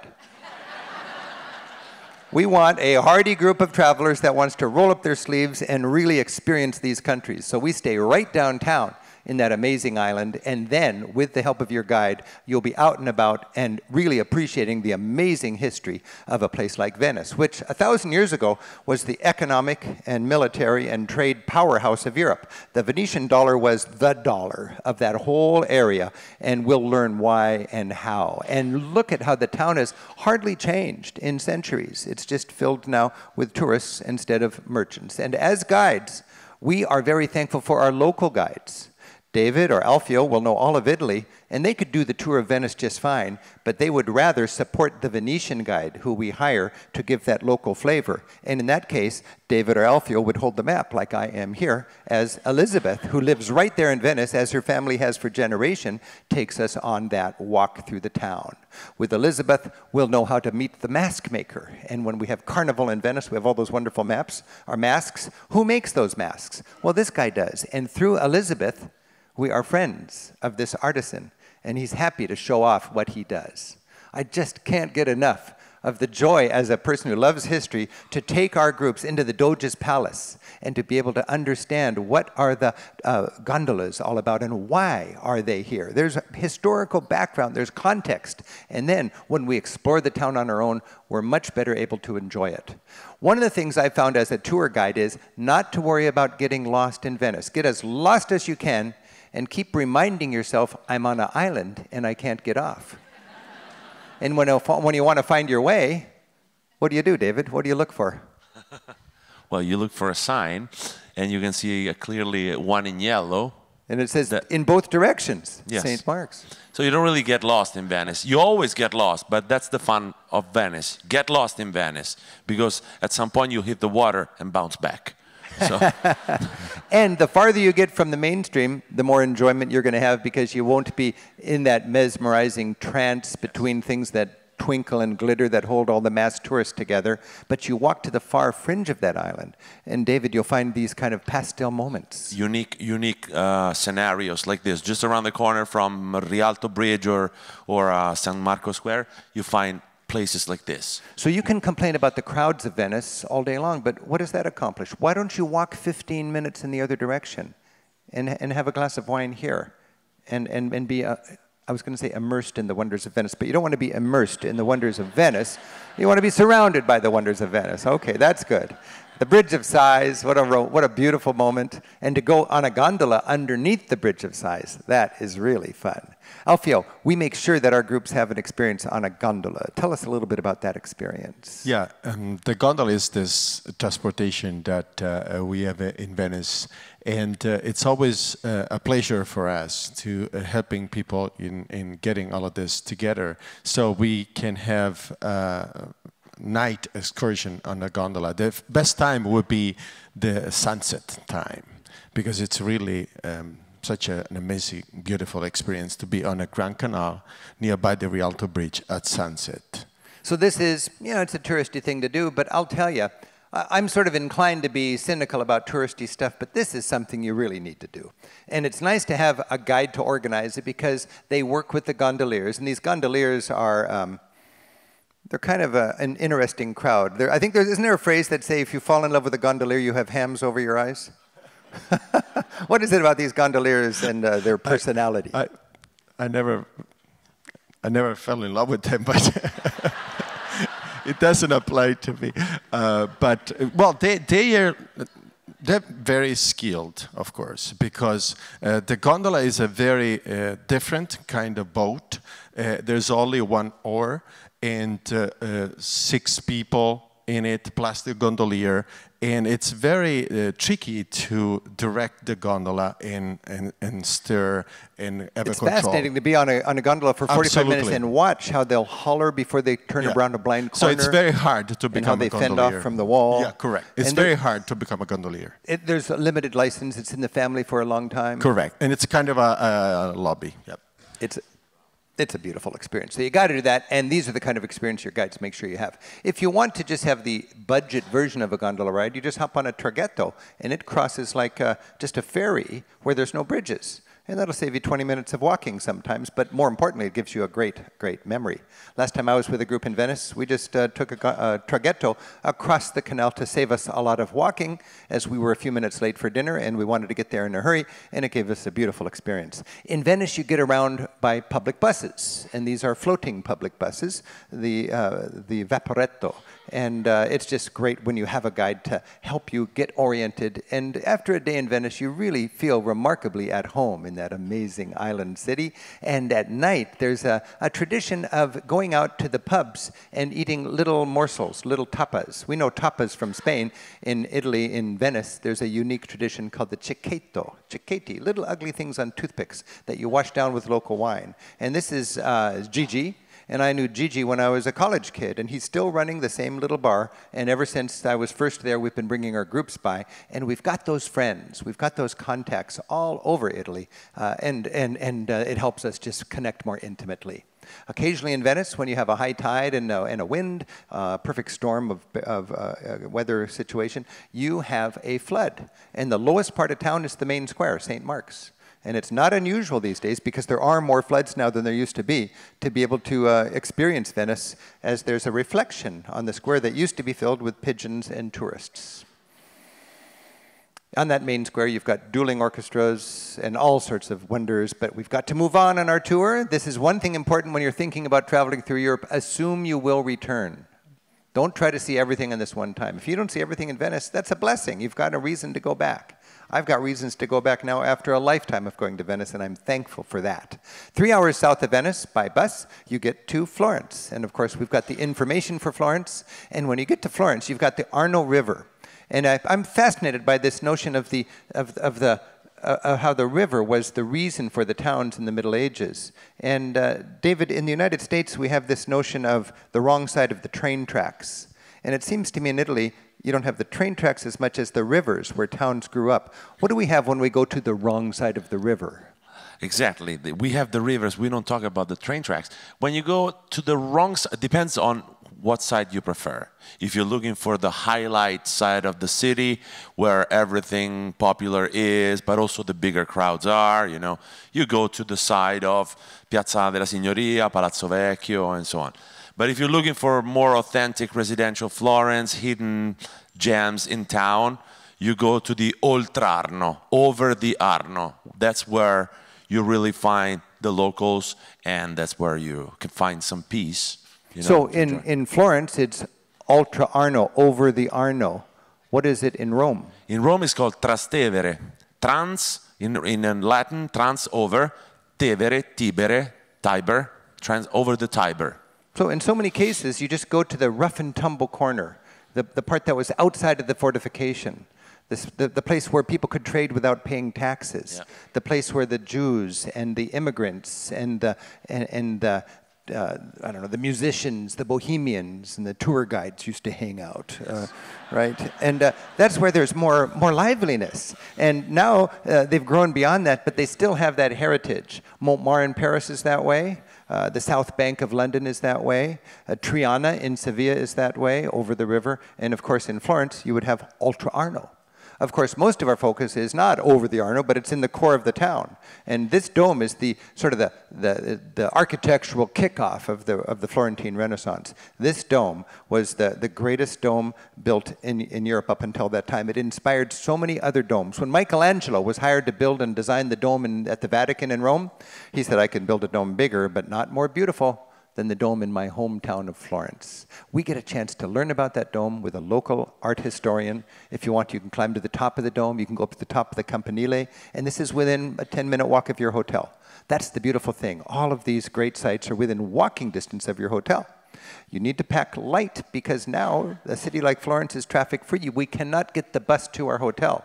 But we have rugged groups who know how to pick up their bag and walk with it 3 blocks in order for us to stay right downtown, where you wake up not to the noise of trucks, but to the noise of birds tweeting and people setting up their shops. So it's a beautiful time for a pedestrian and for a visitor to a place like Rome. And they've got a new museum, which is just amazing, are the newly renovated Museum of the Cathedral, the Museo del Duomo. And that's where we find the original Gates of Paradise by Ghiberti, and these panels of art that really merged art and science 500 years ago to help Florence kick off that amazing cultural explosion that we call the Renaissance.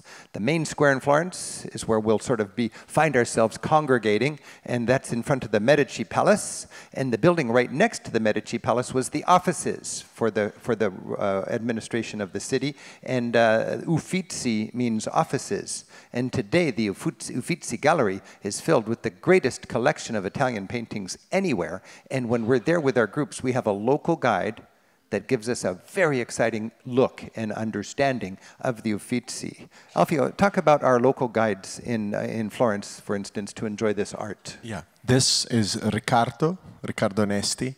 He is a son of a guide, so second-generation guide, and it's my favorite guide we have in Florence because his style of guiding, because he doesn't overload with information, but he is very good with the chronological evolution of the style of the Renaissance.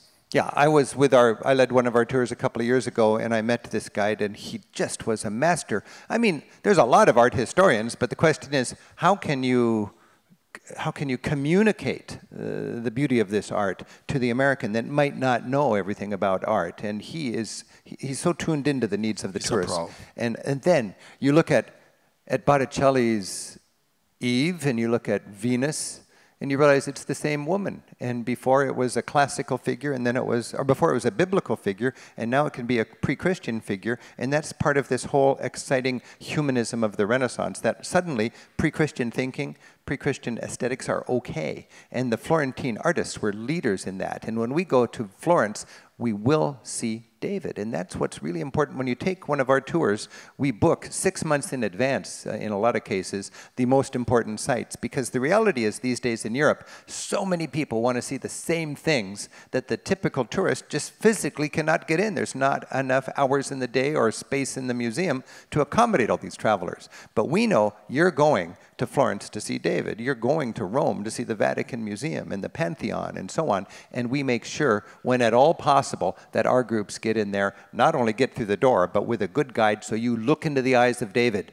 and you're looking into the eyes of Renaissance man, and you're celebrating what that was all about. It's so exciting to understand what was going on in Florence 500 years ago, and what David was trying to, or what Michelangelo was trying to share with us. As a guide, it's so much fun to be in that great gallery with our groups, turning them on to the wonders of the Renaissance. And then you've got free time where you can go to other museums that are not so famous, but equally rewarding for the person with an appetite for the art history, and there's a lot of stuff to do with your free time in Florence. Outside of the cathedral, you will find a military jeep providing security. And I just want to be straight about this. This is an age where there's a lot of soft targets in Europe, and there's a lot of angry people on this planet, and it would be very easy to hurt a country that is a champion of pluralism and diversity and freedom, hurt them by doing a terrorist event there. I am inspired by Europeans that refuse to be terrorized by the terrorists. This is really important. And I live in a country, and so do most of you, that tends to overreact to terrorism, which rewards the terrorists and frankly makes us part of the problem. I think it's important for us to get good with our security, make sure there's a strong presence there, and keep on traveling. It's so important that we stay engaged with the rest of the world, and that's one of the missions that we have. You're going to see security in Europe. It doesn't mean it's dangerous. It just means they know that they have to have a strong presence there. And when we think about traveling in Europe, we've got to remember, statistically, it's safer now than it has ever been. And people are more frightened now than they've ever been. It's because of the impact of commercial media. Commercial media is successful if a lot of people watch it. If aren't enough people watching your station, you've got to amp it up. As receivers of that news, if we're not sophisticated, it changes our ability to assess the risk, doesn't it? And the most frightened people in our country are the people who watch too much commercial news, people without passports that let the TV shape their worldview. Those of us who travel, I've spent 4 months a year ever since I was a kid in Europe, recognize that it is safer over there than it is here. As a matter of fact, statistically, I know statistics are optional these days, but statistically, you're safer to go to Europe than you are to stay home. Europeans laugh out loud when they hear that Americans are staying home for safety reasons.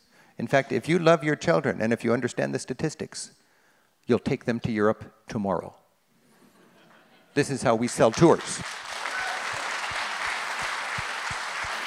So I show that slide just to grapple with this candidly and honestly. It's a reality. This is not la-la travel. This is reality travel. There's a lot of challenges out there, and we want to be engaged, and we think that's important. There's exciting stuff going on as Europe becomes more and more affluent and tries to keep its heritage alive and vibrant. A lot of the old, colorful marketplaces are morphing into sort of like food centers where you've got branches of great little restaurants that have their little lunch spot right in that market. And now in the Mercato Centrale, for example, in Florence, you've got a collection of great eating options, very popular with locals, very close to our hotel, and your guide will put you in touch with these great eating options. In Florence, we talked about going over the Ponte Vecchio, and that's where you'll find yourself in the Ultra Arno. And at night, when everybody else is back in their hotels, you can wander around Florence and enjoy the city free of the tourist crowds. This is the bridge that is a human traffic jam during the middle of the day, and then after hours, there's just a few travelers there sitting on the curb enjoying their own concert. Quality buskers in Florence. David Torti has a band. He flew all the way with his band members from Orvieto to be with us this festival. He's got 5 or 6 gigs in Seattle over the next week, and he'll be performing out in the lobby here later on today. But David, when you're in Florence, and you hear buskers on the street, it seems like there's some sort of control for the quality. Does the city get involved in that? Yes, these musicians here, actually I know this guy, these musicians here have a special permit and they have to exhibit the permit, otherwise they're not allowed to perform. So they're controlled, they're kind of judged by a little jury of music teachers, and they would say, I mean, not technically per se, but like the quality you provide must be good. So all over Florence, there's marks on the ground and there's a list, and every night different quality musicians get a chance to share their music with the public. And it's a very cool dimension of Florence that you can be out and walk from square to square and enjoy the quality street music. Okay, so now we're going to go to the countryside, Tuscany and Umbria, and the big grand hill town is Siena. And I just love Siena, and so many of my friends, you know, they're just, when somebody says Siena, they say, oh, I love Siena. It's just a lovable place. It's almost traffic-free. It's got a passion that is just amazing. It's got a cathedral that is one of the most over-the-top facades you can find in Italy. And when you go to the main square, Il Campo, it can be just a very relaxing place 1 minute. You can come back later, and it can be filled with people, okay? That's the square where we have the famous Palio.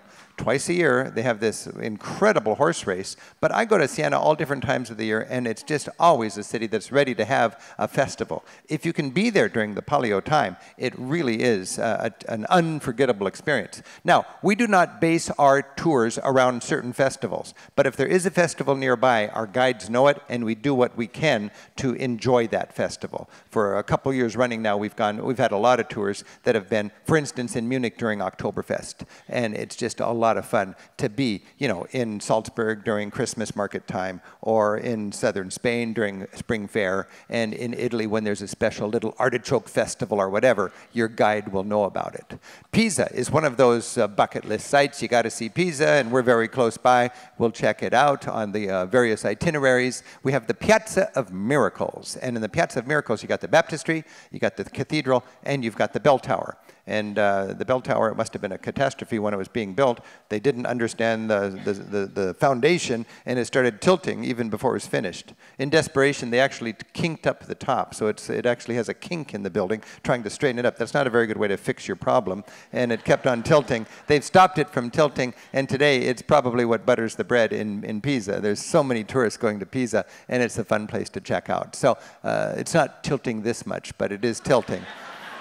And you can go to the top of that tower for a great view of the Piazza of Miracles. Venturing out into the countryside of Tuscany, we find this wonderful sort of farm culture, these beautiful vineyards, wonderful little towns that in a lot of ways feel like mini Florences because they were in the Florentine realm. You're very likely to see a Medici banner on the top of the bell tower in this little town in Tuscany. And in these towns, we've got artisans that are proud to share their skills. And we drop in, and they know us. And this would be Cesare, the coppersmith in a little town. And Cesare just does wonderful stuff. He's done work for the Vatican, and he's done work for a lot of our travelers who have some copper work by Cesare on their wall at home. When I step into a cantina in Tuscany, I feel like I'm stepping into almost a religious experience. This is kind of like a nave. And instead of, it's sort of liquid religion, I guess. And when you enjoy the wine of Tuscany, it's just right there in situ. I mean, this is where it has been made over the centuries. And I'll never forget taking a group to Cecilia's farm, Cecilia Bottai, and her family has been on that farm for generations. And grandma's getting older, and now she's sitting enjoying people coming to the house, and the granddaughter is being host or hostess, and we've got 25 people. They've created a great spread for us. The old piano's right there that they always let you know Franz Liszt played when he was in town, and they've got their proud wine. And they take us. There's a little pantry door in the kitchen, and the pantry door opens. It's not a pantry. It's like a secret passageway into this underground system of caves that have been there since Etruscan times, before Christ. And now they're stacked with wine bottles from the family. And as we come, we have our lunch there and all the beautiful products of the region. And then I'll never forget Cecilia with the bottle of her family's wine. The way she held the bottle, you could see the family's name on the label. And you could see the grandma over there beaming with pride. And you could see the joy that the family had in sharing the labor, the hard fruit of their labor with travelers from another hemisphere. And I just thought to bring that together is a beautiful thing. There's that intimate, lovely, people-to-people dimension of travel. It's hard to get. It's hard to get on your own. It's impossible to get with a group of 50 people. But we have small enough groups and passionate enough, well-connected enough guides where we can have those kind of connections. And for me as the tour organizer, that's what distinguishes a Rick Steves tour, and that's what I'm so proud of. Now, of course, if you just want to fill it up really cheap, you don't need to wait for Cecilia to pour that nice wine. You can go to the filling station, like the locals do a lot of cases. And David, this is just a mile from where you live, I think. Oh, yeah. Tell us about what's going on here. This is exactly from my town. It's a social co-op of farmers who associate, and they provide the crop to the big winery, and the facility, the one facility for 300 farmers, makes the wine, and everybody gets their fair share according to how much crop they brought in, and then people like Rick here, or me, or my dad, or my mom, whoever, go to the social co-op, and you spend like €1, $1.50 a liter. So this is $1.50 for a liter of red wine right there in Tuscany. So you see containers of any kind of size. You see farmers coming with trucks with huge containers, and 2 weeks later they go back. I love it. And those are the sort of the fun angles we can enjoy on these different cultures. In some of our tours, we stay in an agriturismo. I love staying in a farm. And in the United States, we've had the problem with family farms, small farms not being able to survive. In Italy, a struggling family farm is having a tough time in the rough and tumble industry they're in, and they can supplement their income by renting out rooms to travelers. You can't call yourself an agriturismo unless you're actually making money as a farm, and then you supplement that by renting out rooms to travelers. This is Isabella and Carlo. They run a wonderful wonderful agriturismo, and one of the highlights of some of our tours, the countryside tours, is a chance to stay in the countryside on a farm like this. Beautiful connection with local people. This would be Isabella, who's an American who married into the family of Carlo, and then with that connection, we have this not just a rough-edged experience, but an honest farm experience with a comfortable hotel and a swimming pool to boot. So it's a beautiful little break from the big city tourism, and that's one thing that makes the Tuscan countryside very popular with our tours. I love hill towns, and one of my favorite, actually my favorite tiny hill town is Civita di Bagnoregio. And we have rugged groups. We obviously cannot get a bus up there, but we can hike up there. and it's demanding, it's hot, but it's rewarding. And there are many cases when you're going to be confronted with a little exercise, and if you don't want to do it, you don't have to. There's plenty of options, but I love to think that our group wants to hike up there. That's what distinguishes our tours, and when you get to the top of a place like that, you find this wonderful slice of old world Italy. When we think of Italy, we think of St. Francis in a lot of cases, and this is the home of St. Francis Assisi. And I love my heritage as a backpacker was going there and having a picnic on the ruined castle. And we do that today with our groups in a more comfortable sort of way, but we'll drop into a local deli, we'll try the local food, and we will have that beautiful experience visiting the Basilica of St. Francis, who in so many ways had a huge impact on the church in the Middle Ages. Assisi, St. Francis. Now you go south to Rome, and Rome is the city that, it's one of 3 cities in Europe that we dedicate a 1-week itinerary to. It's so easy to spend a week in Rome, very busy with your tour, and you could go back for another week if you had the opportunity. There's just, you can never, it's called the Eternal City, and for me it's eternally entertaining and challenging and rewarding. So when you take the tour, you've got all of these tours laid out in our catalog. The catalog explains to you the itineraries. There's some like 40 different itineraries. I want to remind you, during our festival, for the next week or so, I believe, we have a $100 discount on any of the tours. If you're a tour member already, you get a discount for being a return tour member. If you've been on 2 of our tours, you get 2 discounts. If you've been on 10 of our tours, you get 10 discounts. It's a cumulative discount. I was just having a party in the next room before joining you here, and we always give an award to the person in the party who's been on the most of our tours. Lots of people have had more than 10 of our tours. One person had 17 of our tours. We're done making any money off of that traveler, okay? So, but what we like to celebrate during our annual tour week is this the festival discount. So again, today there is this week there's $100 off on any tour that you might enjoy. The guidebooks are there as the foundation of our program. I want to just quickly review with you the different the points that distinguish us as a tour company, because I'm very proud of this. Small groups, friendly groups, where we advertise our tours in a very candid way that shapes the clientele. And every year we decide, how do we want to shape the clientele? We've got to live with you. We're going to fill up anyways. We want to fill up with people that understand what we're all about. For the right traveler, we're a great tour. For the wrong traveler, we are a hellish vacation, okay? And it's our challenge to get the right people on the bus, and then we all have more fun. And that will perpetuate itself, and people go home and have a good time and talk about it to their friends. And it behooves us to get the right kind of people on the tours. For the last 10 years, I've been taking the tours. Every year I take one of our tours, and I can't advertise cool people take our tours, but I'll tell you, I love the social dimension of our tours. You can feel that when you walk into the parties. We've got 5 parties yesterday and today, each with I don't know, 600 or 700 people, and the energy and the fun, the bonding is just such a great dimension of this. Also, all sightseeing is included. In typical tours, they will get you in the door on an impossibly cheap price, and then you have to pay for your sightseeing. Instead of going to one spot, they'll take you shopping somewhere else, because going to that one spot is expensive and there's no kickbacks. Going shopping is free and you get a big kickback, and they advocate for tips. On our tour, there's no organized shopping. All the sightseeing's included, and there's no tipping allowed. Everybody is tipped in your original price. So the good news is your guide has made all his or her money up front, and they're on your side for the duration of the tour. And that makes the whole dynamic between you and your guide, I think, much better. We're proud of that business sense, and that's why I started this tour company back in the late 1970s, after leading other groups on other tour companies and see the I don't know, just the dishonesty of getting somebody on board and then charging them to make your profit once you're over there in Europe.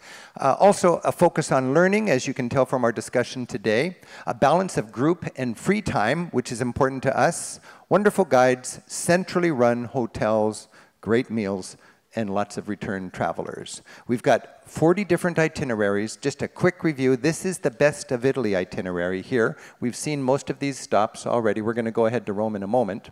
Again, the intense Best of Italy in 10 Days tour would cover the 3 big cities, the heart of Italy in 9 days, Florence and Rome, plus the best of the Riviera and our favorite hill town, Volterra.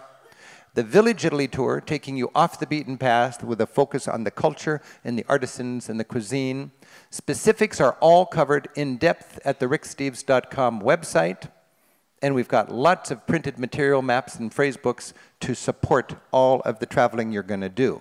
Now, when we think about Rome, Rome is the father of our Western civilization in so many ways. And when we go to Rome, we remember the word Rome 2,000 years ago didn't mean the city, it meant the entire civilized world. Everything was either Roman or barbarian. If you spoke Greek or Latin, you could be in the empire. Everybody else just bar, just almost like animals, okay? Look at how central Rome is to the empire. It's right in the middle.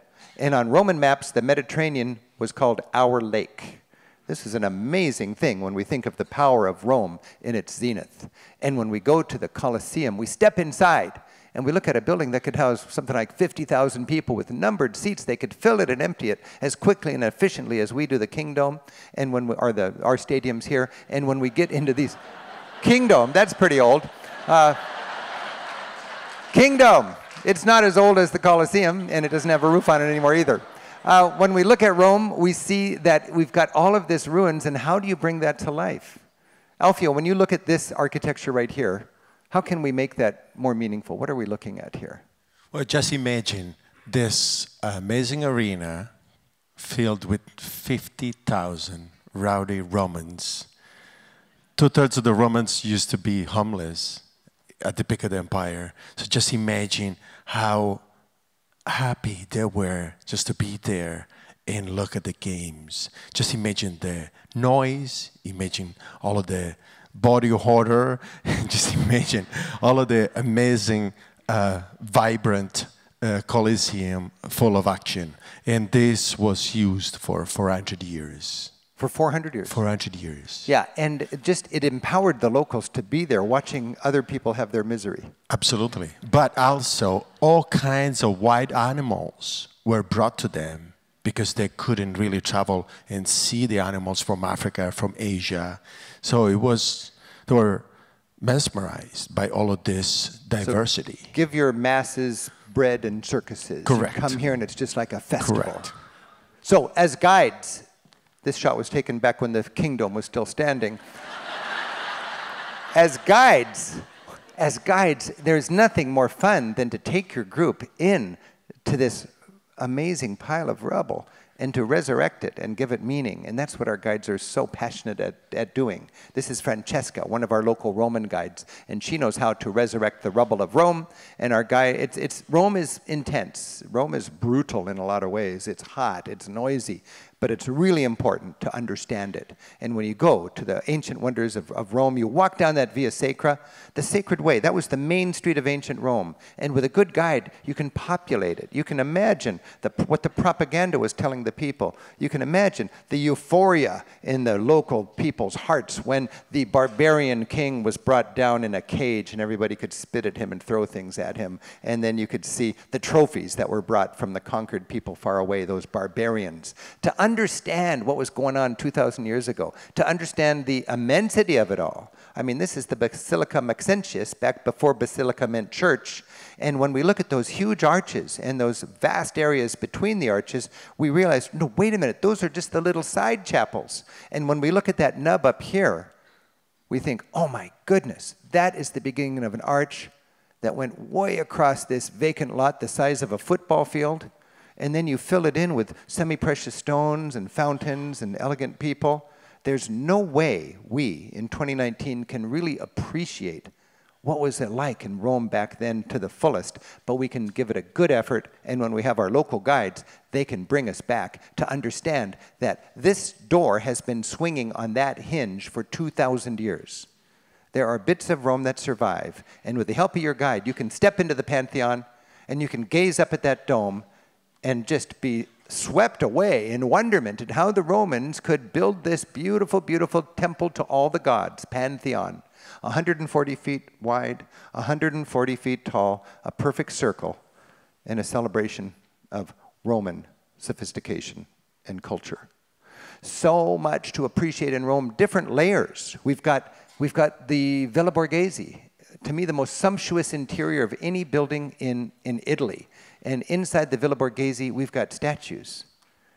David, can you tell us a little bit about taking a group into the Villa Borghese? It's just an unbelievable experience. You would admire the masterpieces of sculpture and art of not only Rome, but of all Italy and beyond.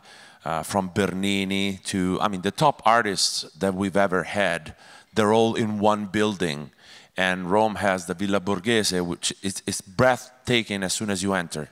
And this was like a cardinal's house, wasn't it? He would yes, just show it was off. a private home. Yeah, the Borghese family was the Cardinal the Cardinal Borghese family home. So and he would have Bernini, the father of the Baroque movement, sculpting these incredible statues? Yes, exactly. Today, you have to have an appointment to get in. There's only a couple hundred people per hour, 2 hours that can go in, and we have reservations for that, so we're sure that the groups in the itineraries that cover this get a chance to enjoy this splendor of the Baroque age. And when you think of Baroque, you can also think of the art of the Vatican. And the St. Peter's Basilica, there we have this incredible dome, the tallest dome on earth at that time, taller than a football field on end. And here we have a chance to step inside that amazing cathedral and understand what happened. Why is the Vatican in Rome? What's the big deal about St. Peter? And with your guide, you'll not only understand the history, but you will stand in a shady place to do it, okay? It's hot. You got to know as a guide where to stand, and I know well the feeling of looking at your groups and thinking, man, this is exhausting, but everybody's curious and they're having a fascinating education, but we got to get some shade. It's hot. We've got to work hard so we can avoid the crowds and enjoy all of this heavy-duty, impressive culture while also having a great time. When you go to the Vatican, you'll know if a guy has a bushy beard and a key, it's got to be St. Peter. And when you step inside, with the help of your guide, you'll look up at that dome designed by Michelangelo, and you'll see in massive letters, each one of those letters is 6 feet tall, Tu es Petrus in Latin. You are Peter, and upon this rock I will build my church. The words of Jesus that established the importance of Peter, and with that, we have the first pope, who was Peter, at the Vatican, and 2,000 years later, we're still finding this to be the center of Roman Catholicism, the spiritual center of 1 billion Roman Catholics. So important to understand that in our travels. If you're going to Rome and you don't have a guide to help you understand what's going on in the Vatican and how does it all tie in with the history and the faith, it's a shame, and our guides know how to make that good, and they know how to connect with local guides who are expert at exactly that. One of my great joys as a tour guide is to take a group through that back door or through that front door of the basilica and then watch the wonder on their faces as they realize where they are. They've just stepped in to the most wonderful church in Christendom. Now, if you're a Protestant, for years I went there as an angry Lutheran. Don't do that. Park your Protestant sword at the door and go in as a temporary Roman Catholic. It's just much more fun. This is part of our challenge as travelers, is to see things on their terms, to see things in that context. Who paid for it? Why? What was going on? When I step in to St. Peter's Basilica, I'm in the 16th century. I'm understanding. There was 100 years of religious wars. A third of Germany was dead, fighting about, are we going to be protesting Christians or good Roman Catholic Christians? And I just want to go to church and celebrate God and not fight about how we're going to get to heaven, you see? That's the context of the Baroque movement. And when we go into a Baroque Catholic church, I think we need to understand it through that perspective, and your guide will help you do that. And of course, your guide knows that just over here in that chapel is Michelangelo's Pietà. And you'll get to be sure to understand that incredible work of art that some people might not even know where to find it. In the next chapel, through a massive museum filled with tourists, we find some great art, and we find the Raphael rooms, and we find the Sistine Chapel. Okay? It's complicated. Everybody wants to go there. I can't help you. It's going to be, I can't avoid the fact that it's going to be really crowded, but I can get you in the door. And we can prepare you, and we can give you the information, whether it's in print, in an audio tour, or with a local guide, or with your guide, but you are going to experience that as best as possible, considering all the hordes of travelers from all over the world that want to do the same things. So remember in your travels, A lot of people want to do the same things. There's a lot more that have no crowds at all, and we have to get a good balance of that. So you'll be in the Vatican, you'll enjoy the nightlife of Rome. The police close down the main street every night, and we'll be out there strolling. We'll know just where to spend too much for a cup of coffee to enjoy that parade of people. We can lace together the wonderful night spots, the Campo di Fiori, the Piazza Navona, the Spanish Steps, the Trevi Fountain. We can put that all together in a beautiful walk in the evening. It's a walk you'll never forget. Now remember, you can also go farther south. What I've just showed you is the core of Italy. There's another talk today in another venue for South Italy and for Sicily, but there's a lot more to Italy. When you go further south, you've got the Amalfi Coast. You've got this romantic, exotic Positano and so on. You can make a side trip out to the enchanting island of Capri. You can find the best Greek ruins, in a lot of people's opinion, in all of the Greek world, in southern Italy and in Sicily.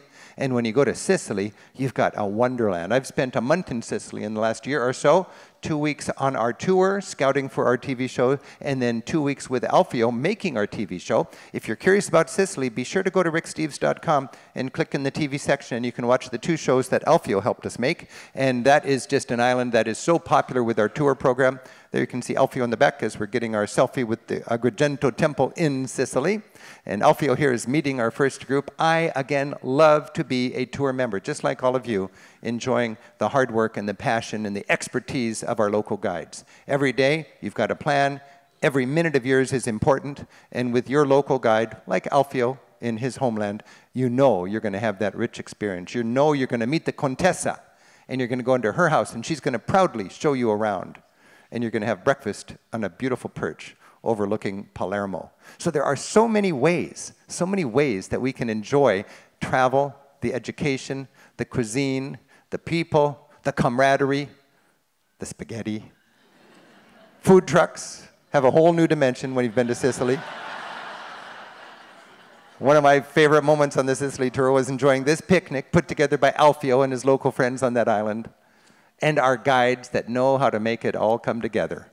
So we've got a lot of travels, we've got a lot of markets to experience, we've got a lot of wine to taste, we've got a lot of local entrepreneurs and artisans to meet, and we've got a chance to find our long-lost relatives. One of these persons is an American tourist, and the other was the waiter. Remember that? Wow. And we've just got so much fun enjoying the life and the excitement and the culture of Europe. We've got 120 people working right here all the time, and we've also got 150 guides that are waiting in Europe to show you around. If you want to learn more about these tours, Alfio and David and other guides are in the lobby, and there's a chance for you to check in with them and just ask questions. I wish we had time for more questions right now, but I just want to remind you we're thankful for your patronage. We've got great travels coming up, and we want to thank you for traveling with us, and let's thank David and Alfio for their help today. Thank you, guys. Bravo. Thanks a lot. Thank you so much, and happy travels.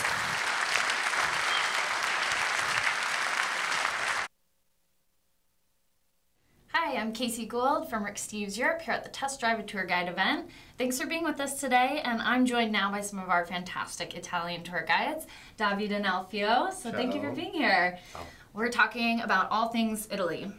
So to start off, what tour itineraries do you each lead?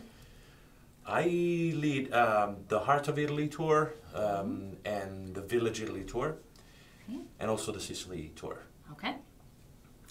I do all of the Italian tours. I like variety. The only one I don't do is Village of Italy because it's well covered by David and other few colleagues.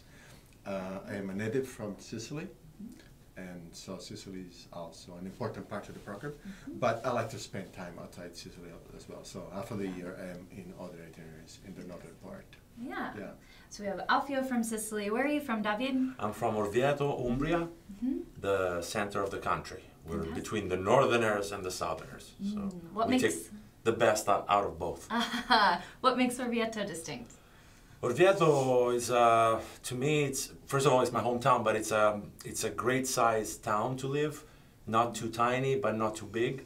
And you have easy access to the main drags, Rome, Florence, Siena, We're next door from Tuscany, and it's just easy living, you know. A simple lifestyle, people are friendly, and food is good, so why not?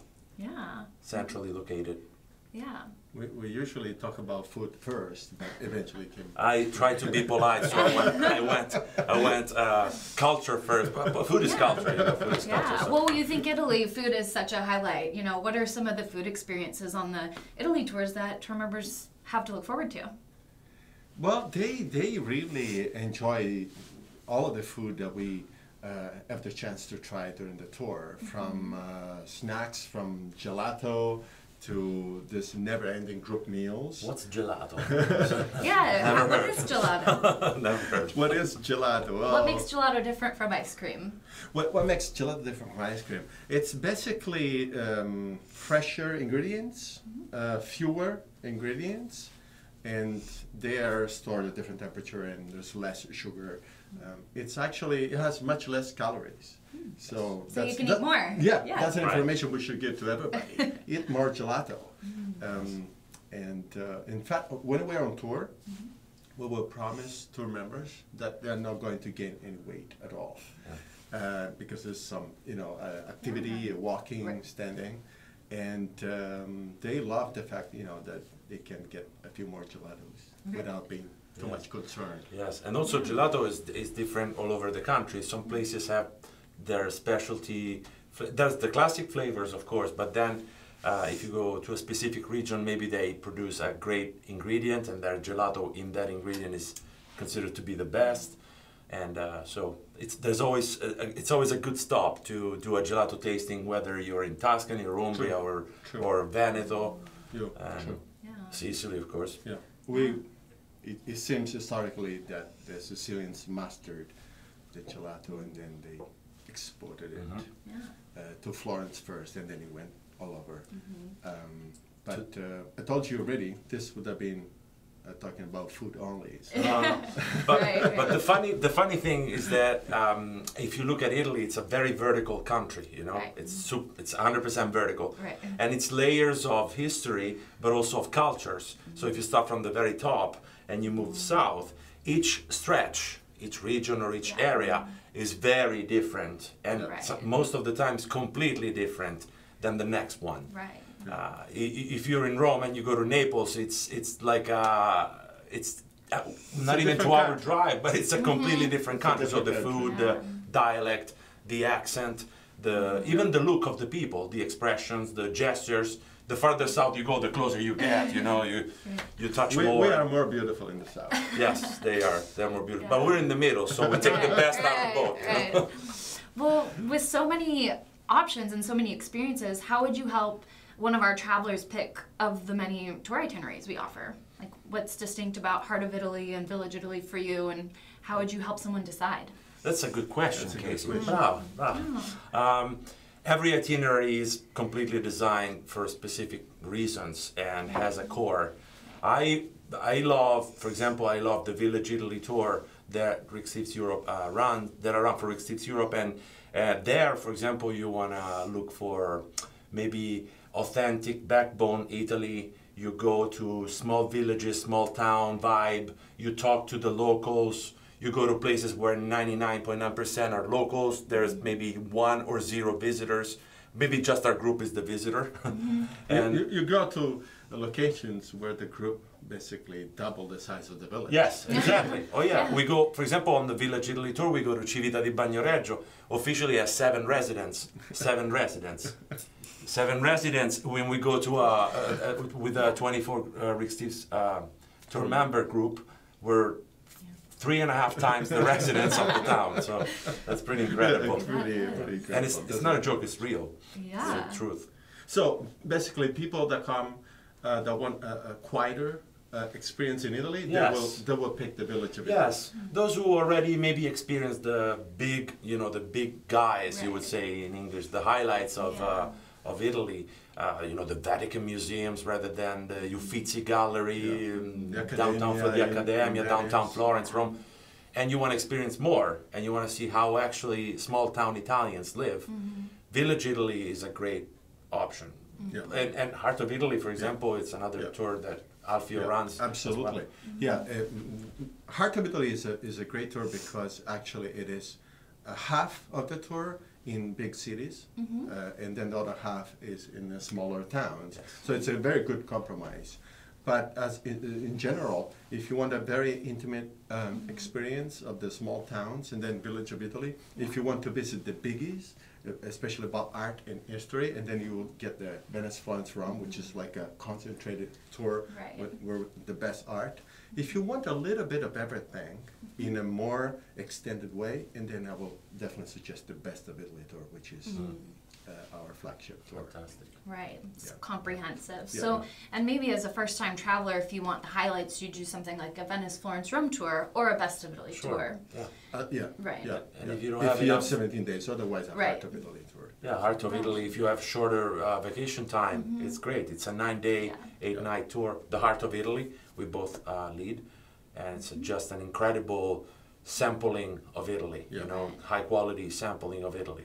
And for example, I would choose the village as a tour member. If I were a tour member, I would choose Village Italy because you touch 8 regions in 14 days. And then the Best of Italy, of course, you touch even more regions, and it's a longer tour, 17 days. But if let's say I work hard and I have roughly 10-day vacation time, I cannot afford to do those tours. So I would go to a Heart of Italy tour, or Venice, Florence, Rome, 9 days. 9 days. Or 1 week in Rome. 1 week in Rome, yes. Yeah, what's the benefit of doing a city tour like that for 7 days in Rome? The benefit is basically that you don't move around. So you have a location that is that one for the whole week. And of course you have the opportunity to get to know the city more in depth, because you do group activities that usually you don't have the time to do on other itineraries when you stay 2 or maximum 3 nights. You specialize. You go to Rome for a week. At the end, you speak Roman dialect. You speak louder. You go louder and braver. You know, the Roman accent is famous for being the bravest one. Casey, we need to teach you some hand gesture. Yes, teach me. I need to learn. Because I need to talk with my hands. If we don't move our hands, we have like a maybe you notice. Oh, then I'm silent. Not really full expression. We feel sick, right? Yeah. Oh my gosh. If you see an Italian not moving their hands, it's a sick Italian. Oh no. Yeah. Well, what are some gestures I should know? Actually, this is a very good gesture because it explains everything. Okay. When you see something that shocks you, and this is the gesture. Like I drop my hands on the floor. That means I am so shocked I cannot do even hand gestures. Mi fai cascare le braccia. You're making my arms fall. It means I'm speechless. Okay. Okay. I'm gonna hold on to that one. I'm speechless, or maybe I want to be polite enough to say you're hopeless. Come on. And then you look up. Come on. Funny. So this is easy. Okay. Okay. Practice a little. Practice. I can't believe it. You have many other ones, like this one. I don't care. You know. Yeah. When you do this, because Italians do it without speaking. Right. This is interesting, David, because Italian Americans believe this is a bad gesture. No, yes. Instead, it literally means no, forget. Yeah, no, forget about it. I don't care. Yeah, but this is something that we usually share with people on the tour. You can do this. It just means no with a lot of emphasis. Okay. So it depends how much emphasis you put in this no. Yes. But it's not necessarily a bad gesture. Yeah. It's also not just the gestures. It's the gestures, the body posture, and your facial expression. Because if you say like, this doesn't work, because you cannot smile saying, I don't care, I don't care. You have to be like, I don't care. Your face has to change. Your body posture has to change. Yes. Correct. It's another part of the language, really. For those who want to learn Italian culture and the language, it's not just the grammar, just the wording. Yeah. You need to learn. Yeah. The gestures are big. And we can communicate without saying a word. You want to see a dialogue between? Yeah, let's see. For instance,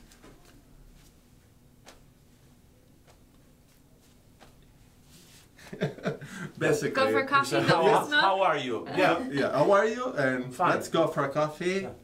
Oh, That direction. Yeah. Okay, it's even stereo specific. That direction in 5 minutes. Yeah. I also did this, which means I'm perfect. This means I'm perfect. Oh, So no speaking, we communicate completely.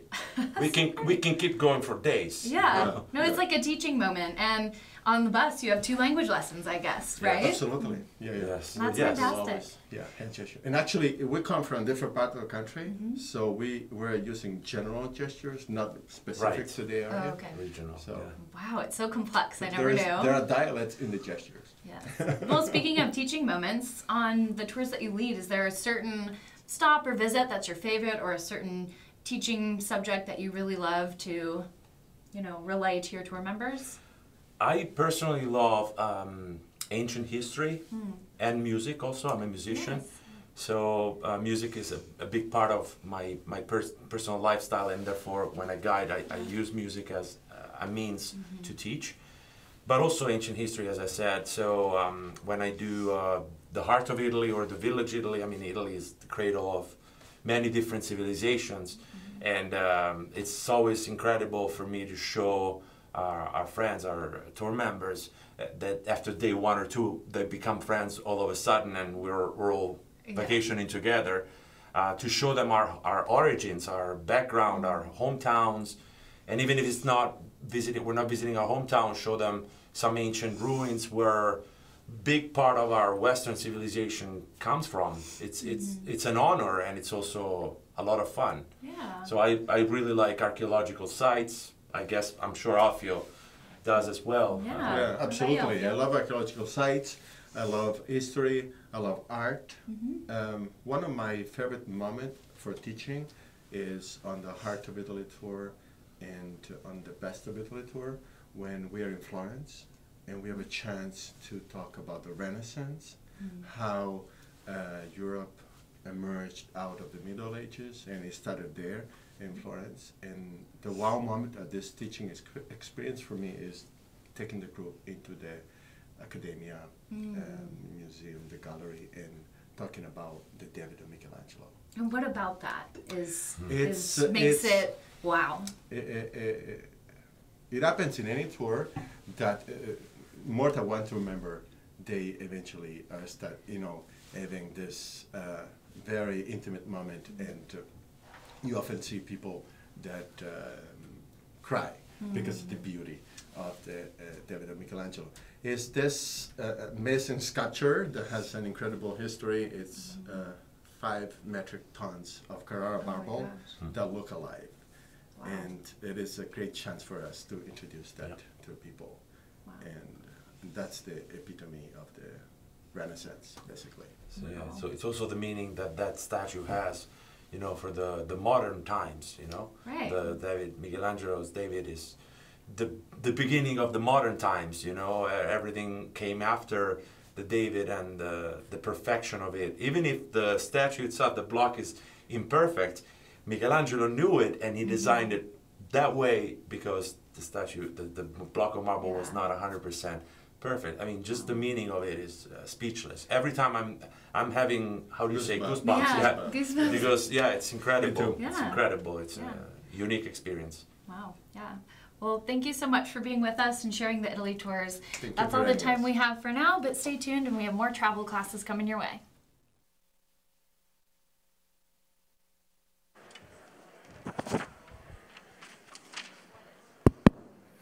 Hello, I'm Rick Steves.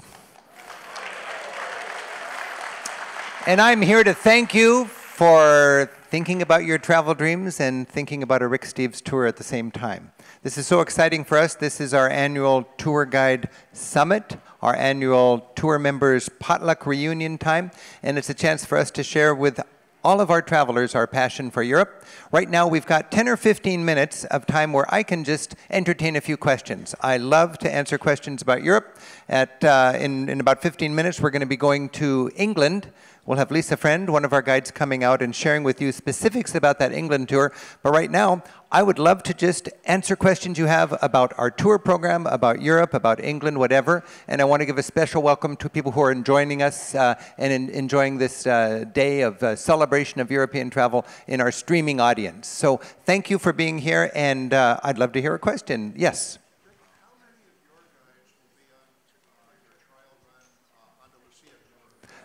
every year we think about what is a new itinerary that we should do. And this question was, how many of our guides will be on our upcoming shakedown cruise of our Andalusia tour? We don't know, but it's going to probably be 4 or 5 guides.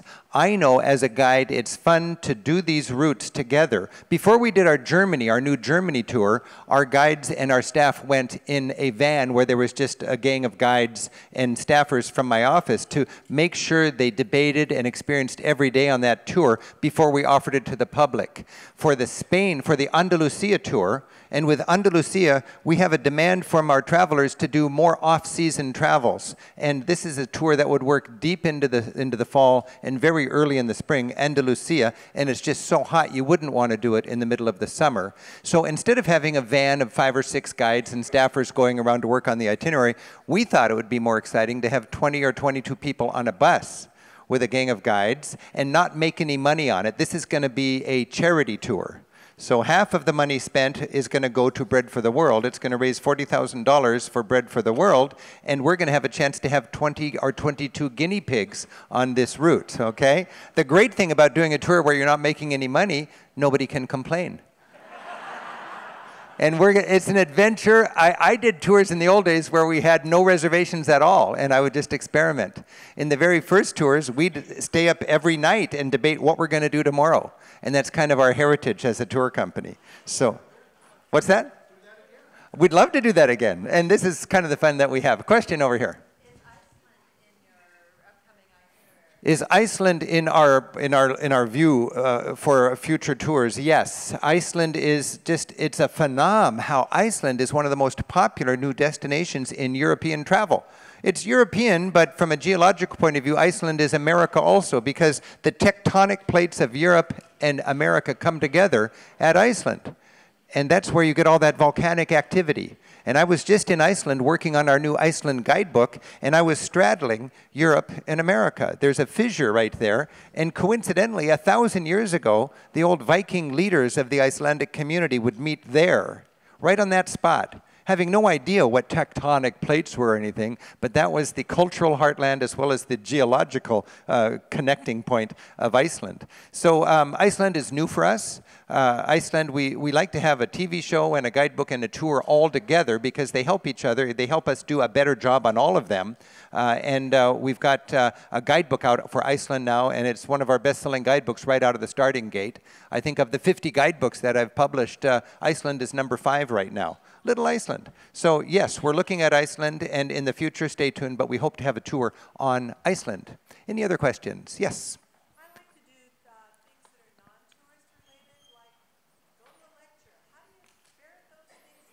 You know, she likes to do things that are non-tourist related, just really a temporary local person. How do you do that? Go to a lecture, you know, go to the greyhound races in Edinburgh, get naked with a bunch of Finnish people in a sauna. How do we ferret those places out? That's a very good challenge. And what we do is with our tours, the reality is we're 25 people on a bus, so we're going to see the famous marquee attractions, but we also want to have that sort of connection with the local culture. And our guides are here now all week long brainstorming those itineraries. How do we have these local experiences? What can we do? I love to take a group in Ireland into one of the little horse racing betting offices. And we all make a little bet, and most people lose, but somebody might win. I was with our tour guide in Lisbon a year ago, and she bought us all a lotto ticket. We're all supporting the local organization to help the blind people, and we all have a little lotto ticket, and some of us actually played that gambling kind of lotto thing, and we won. When we're in Turkey, we like to suck on one of those nargiles, those big hubbly bubblies, and make the scene there. All over in our travels, we find clever ways to become locals. I've been in Paris and rented a booth with a great piano, just to play the piano in Paris. I've been with groups, we were just in Portugal with our group and went to a family that harvests cork, the bark out of the cork trees for that industry, and we had lunch with them with beautiful food cooked right on the farm, grown right on the farm. So these are challenges for us as travelers.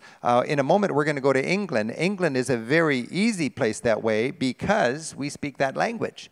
And when I'm in England, I make a point to break away from the touristic stuff. If you're a quilter, there's a quilting club at the church in Stow-on-the-Wold every Tuesday night.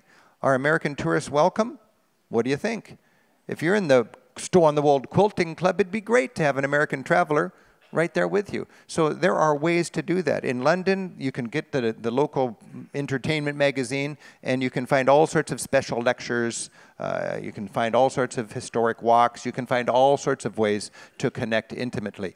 I don't know an easy answer to that question, but it's really worthwhile in your travels. If you're staying at a bed and breakfast in Norway, and your host is also the organist at the local church, and he wants to take you in after hours and demonstrate the pipe organ, because you're an organist also, you can do that. This is the mark of a good traveler. And that's kind of what I try to do, is find ways to connect more intimately than seeing slap dancing and yodeling on stage.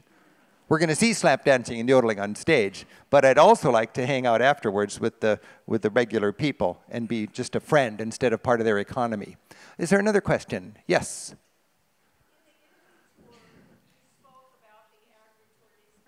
Yes? Right.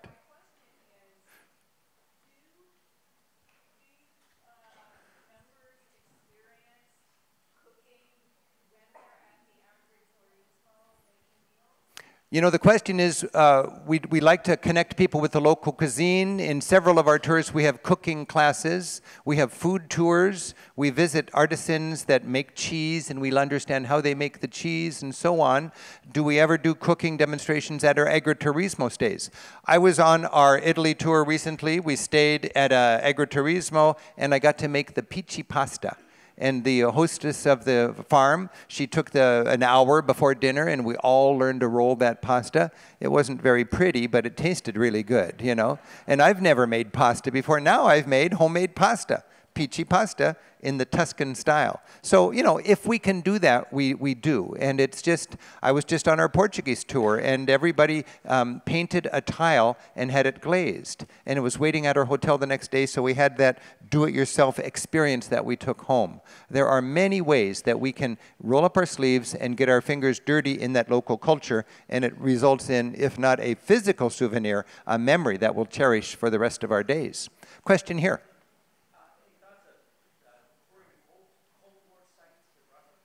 Any thoughts of touring Cold War sites in Russia? You know, I am a real aficionado of Cold War history. One reason I love traveling in Eastern Europe is to connect with that. And our guides, most of our Eastern Europe guides grew up as school kids under communism. And they really appreciate the opportunity to share with their American guests their heritage that way. And we visit schools where we have a Q&A time in Hungary. I think one of my favorite sites is the Stasi Museum in Leipzig, where you just learn about their secret police during the communist times. All over Eastern Europe, you'll find that Cold War heritage. So there are plenty of opportunities. And I noticed after the end of the Cold War, since 1990 or so, there was not very much to see or do in the first 10, 15 years. But now, it's been enough time passed where these societies can have a frank and candid look at what was going on with the secret police and so on.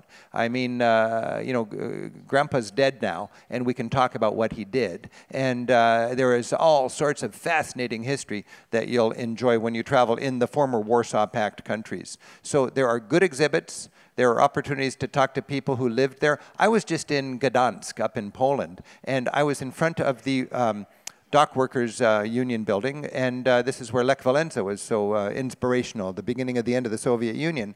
And there's the Dock Workers Memorial there, built by dock workers, and there were men who were actually with Lech Walesa, who were well into their retirement now, that were just enjoying their retired years, and they were sitting on a bench chatting, and they loved to share with this tourist what happened then. So lots of ways to get a human touch on Cold War history as you travel. Yeah?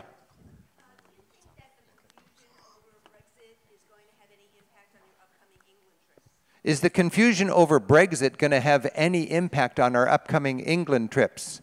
Well, nobody knows exactly what England's going to go through, but it's a mess for England regardless of what side you're on. It's horrible for their economy. They've lost a good % of their net worth just in the devaluation of their currency compared to the euro and so on.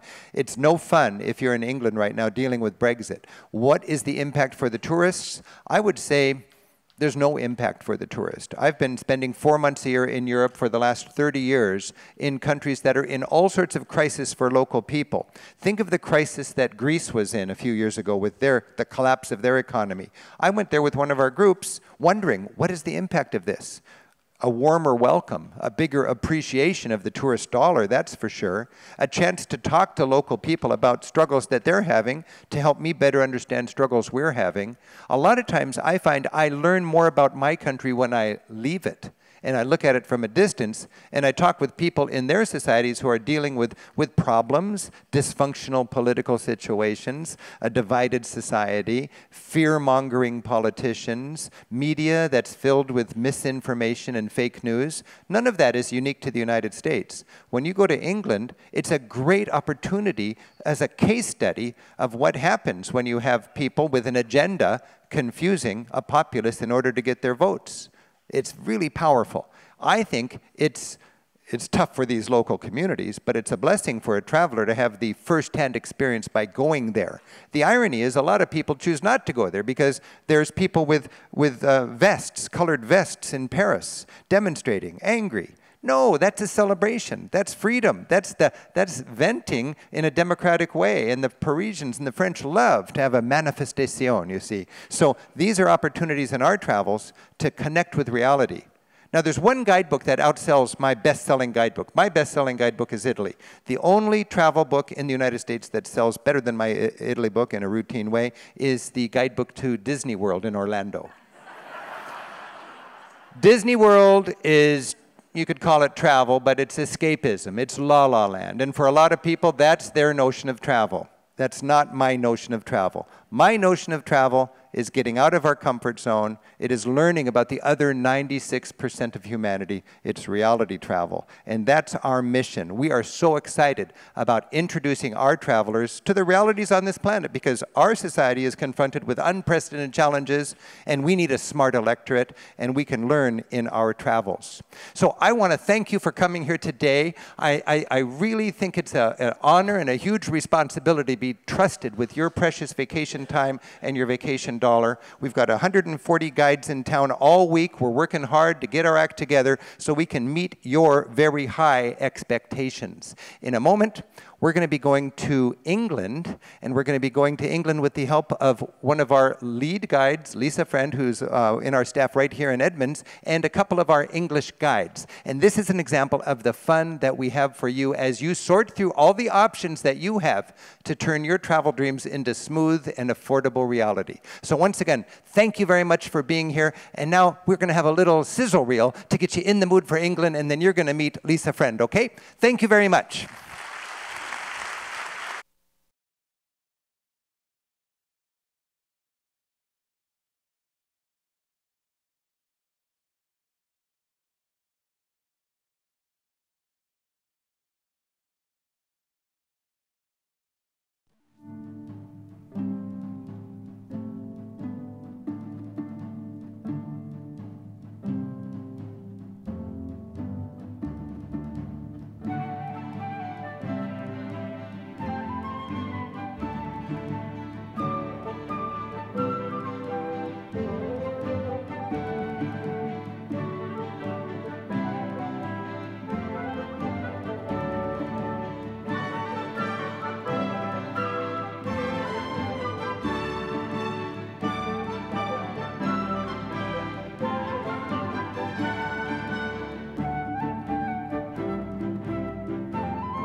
And in Britain, there isn't even a language barrier.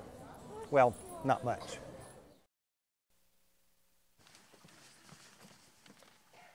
Hello.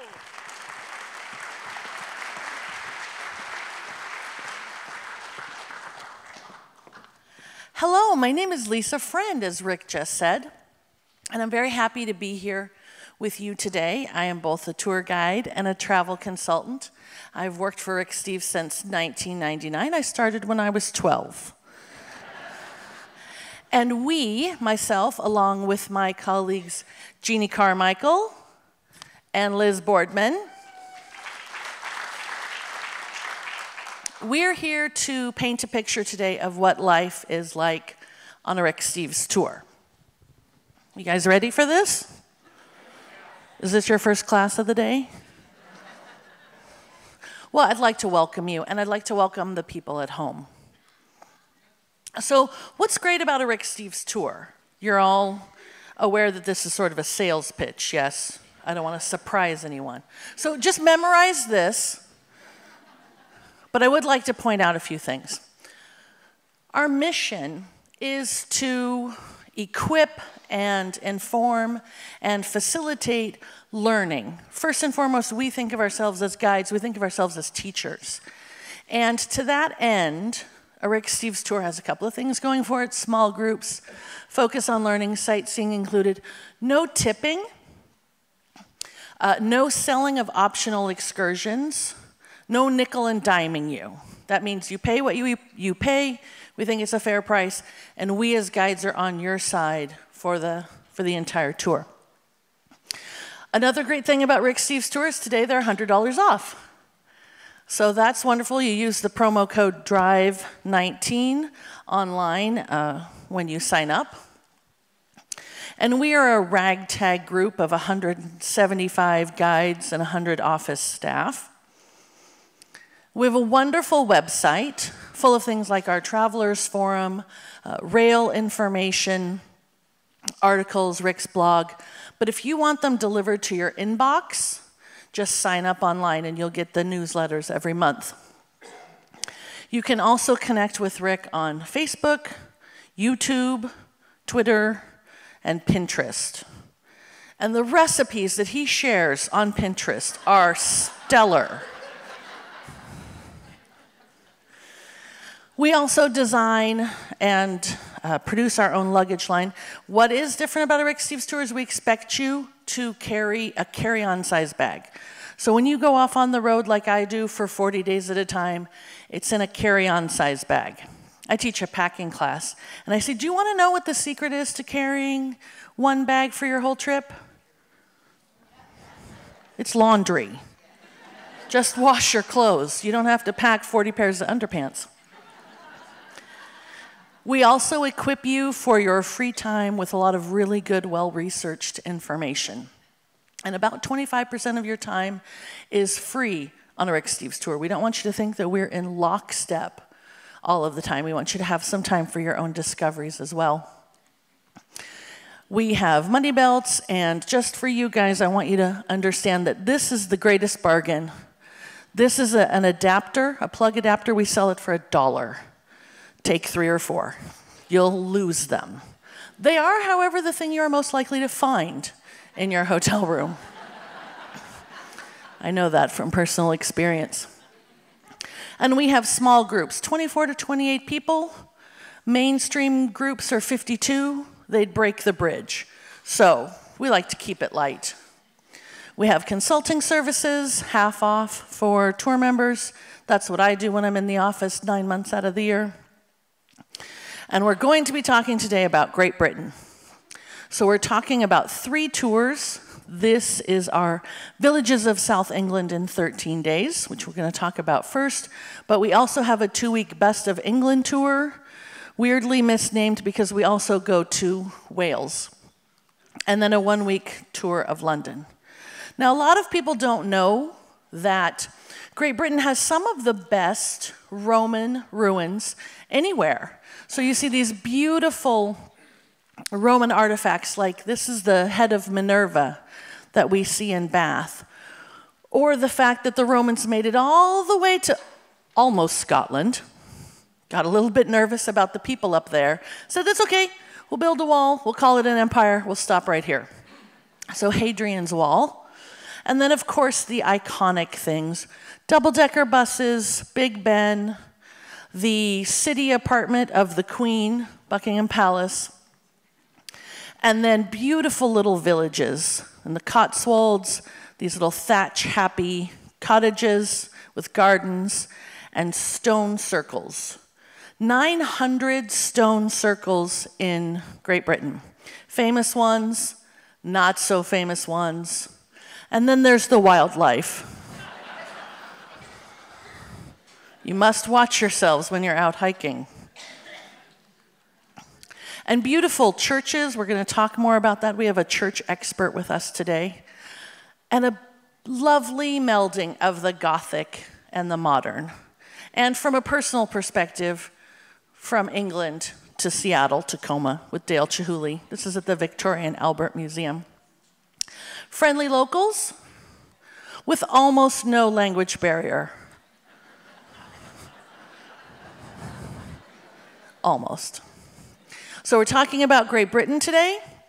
Like I said, we're going to start off with the Villages of South England tour, which starts in Canterbury, famous for its cathedral. And I said we had a church expert here, so I'm going to have my friend Jeannie talk to you about this, because you're not just test driving one guide, you're test driving us all. So, Jeannie? Hello, everybody. Thank you for coming.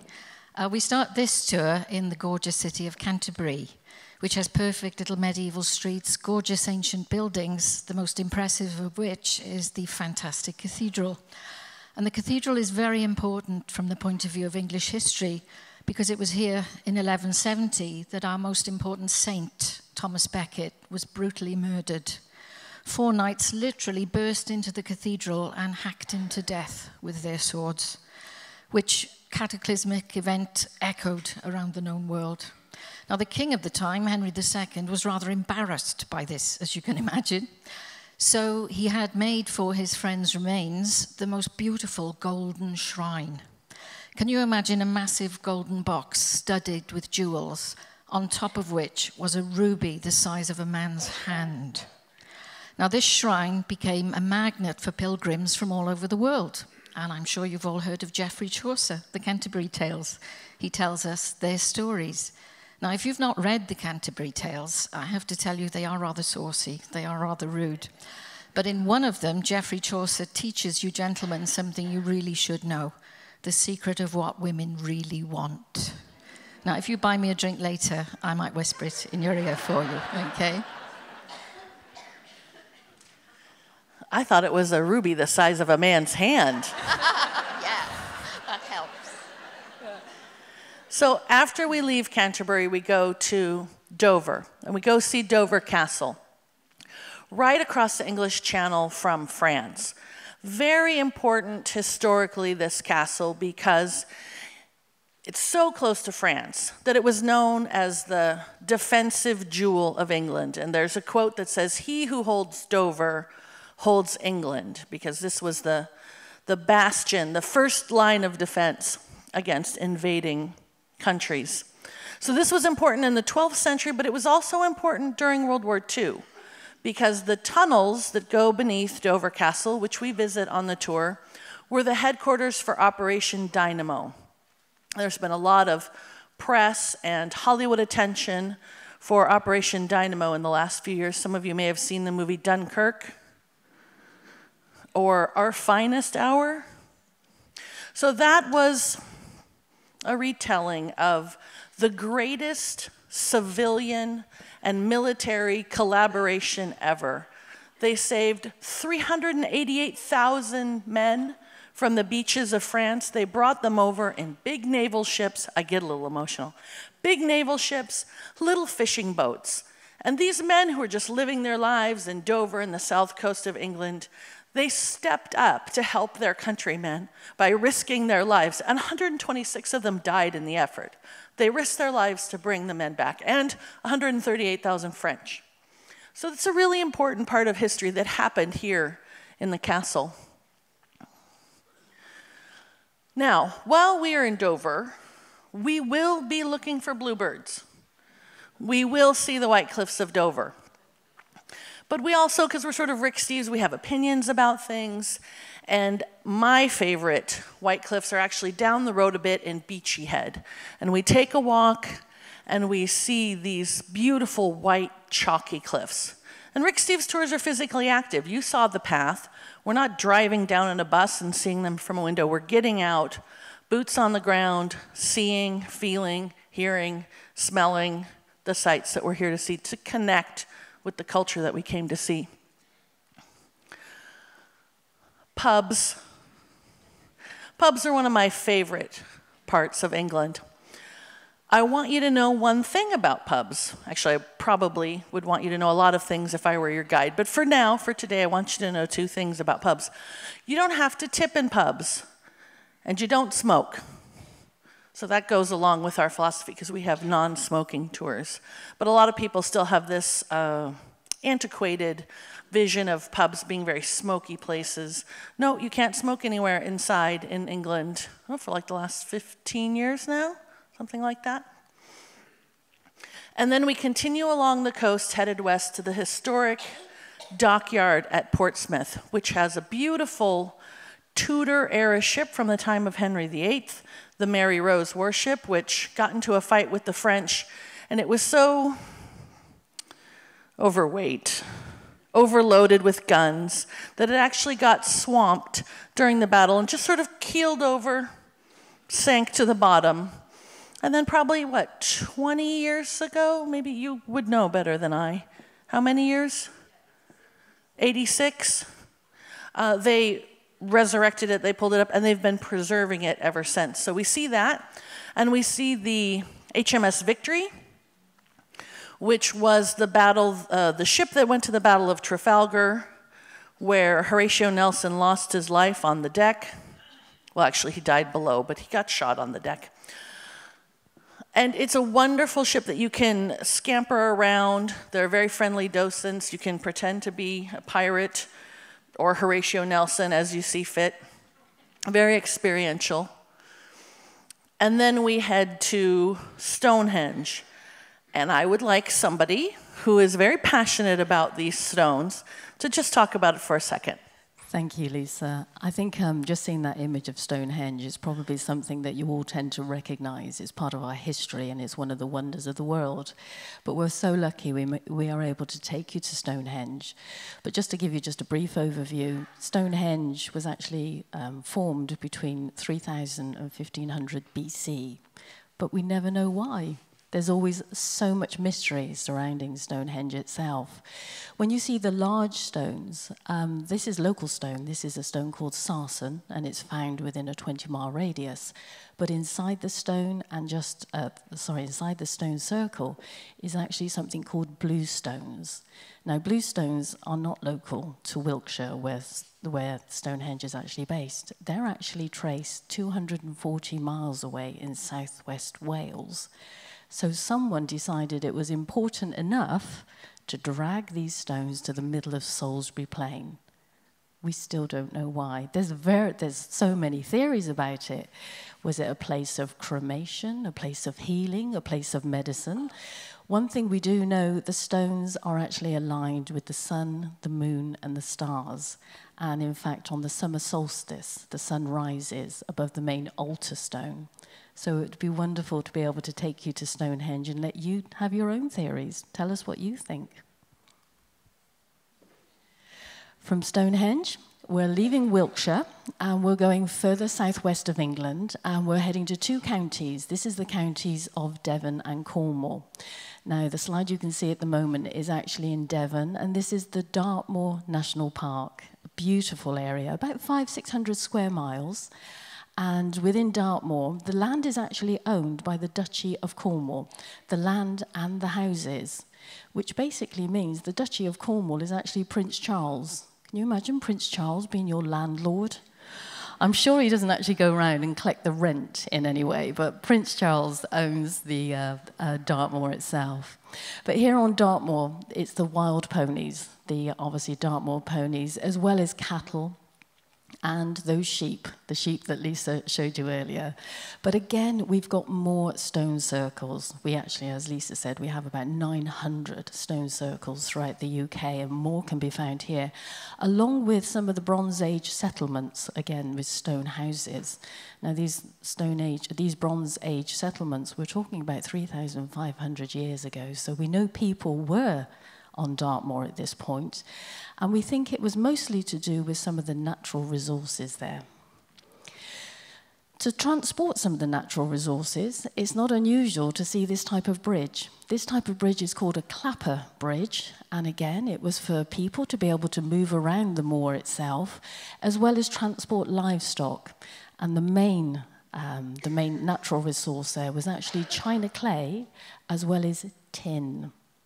Now, leading us into tin takes us down further in the southwest, down to Cornwall.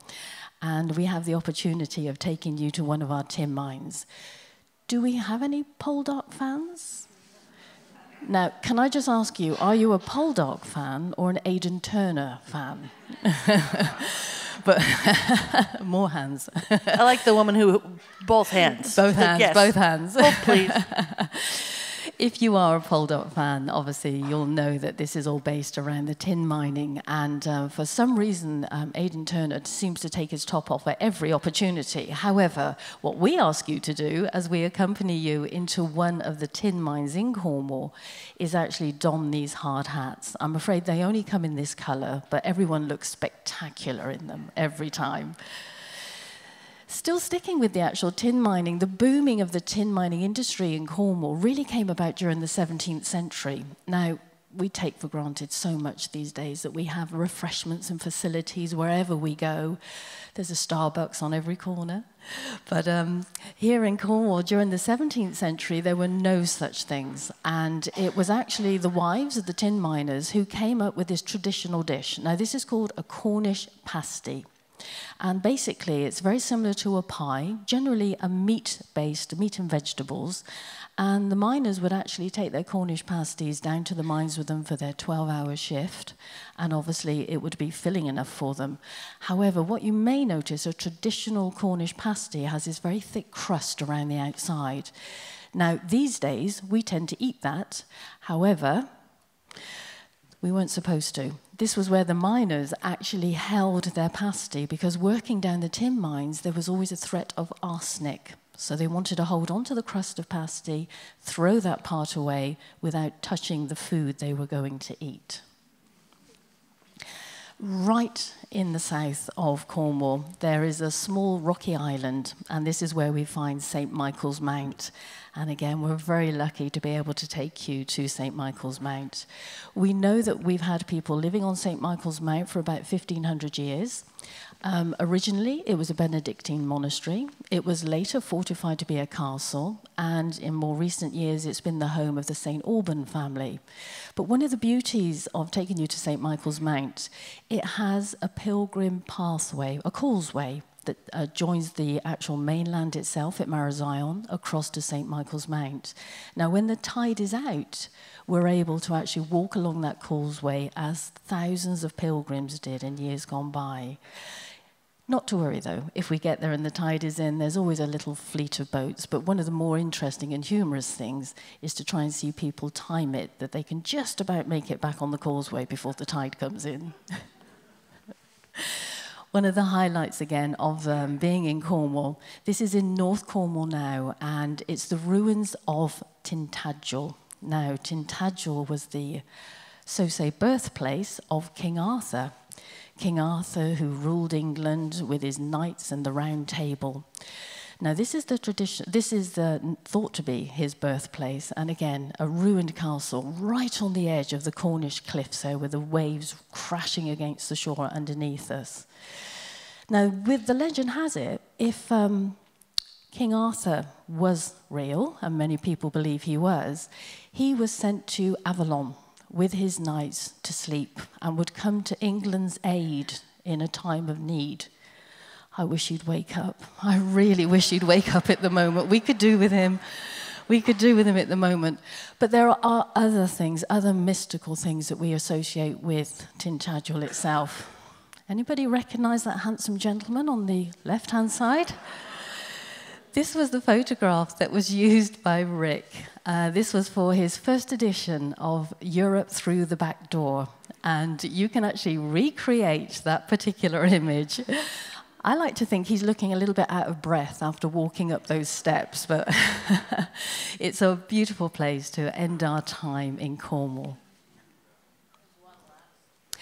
Again, really with this view, this is actually from that doorway, from the doorway itself. I thought you might like to see the view of Rick and what's on the other side. And this is looking over that rugged Cornish coastline. So after we leave Tintagel, we go to Bath.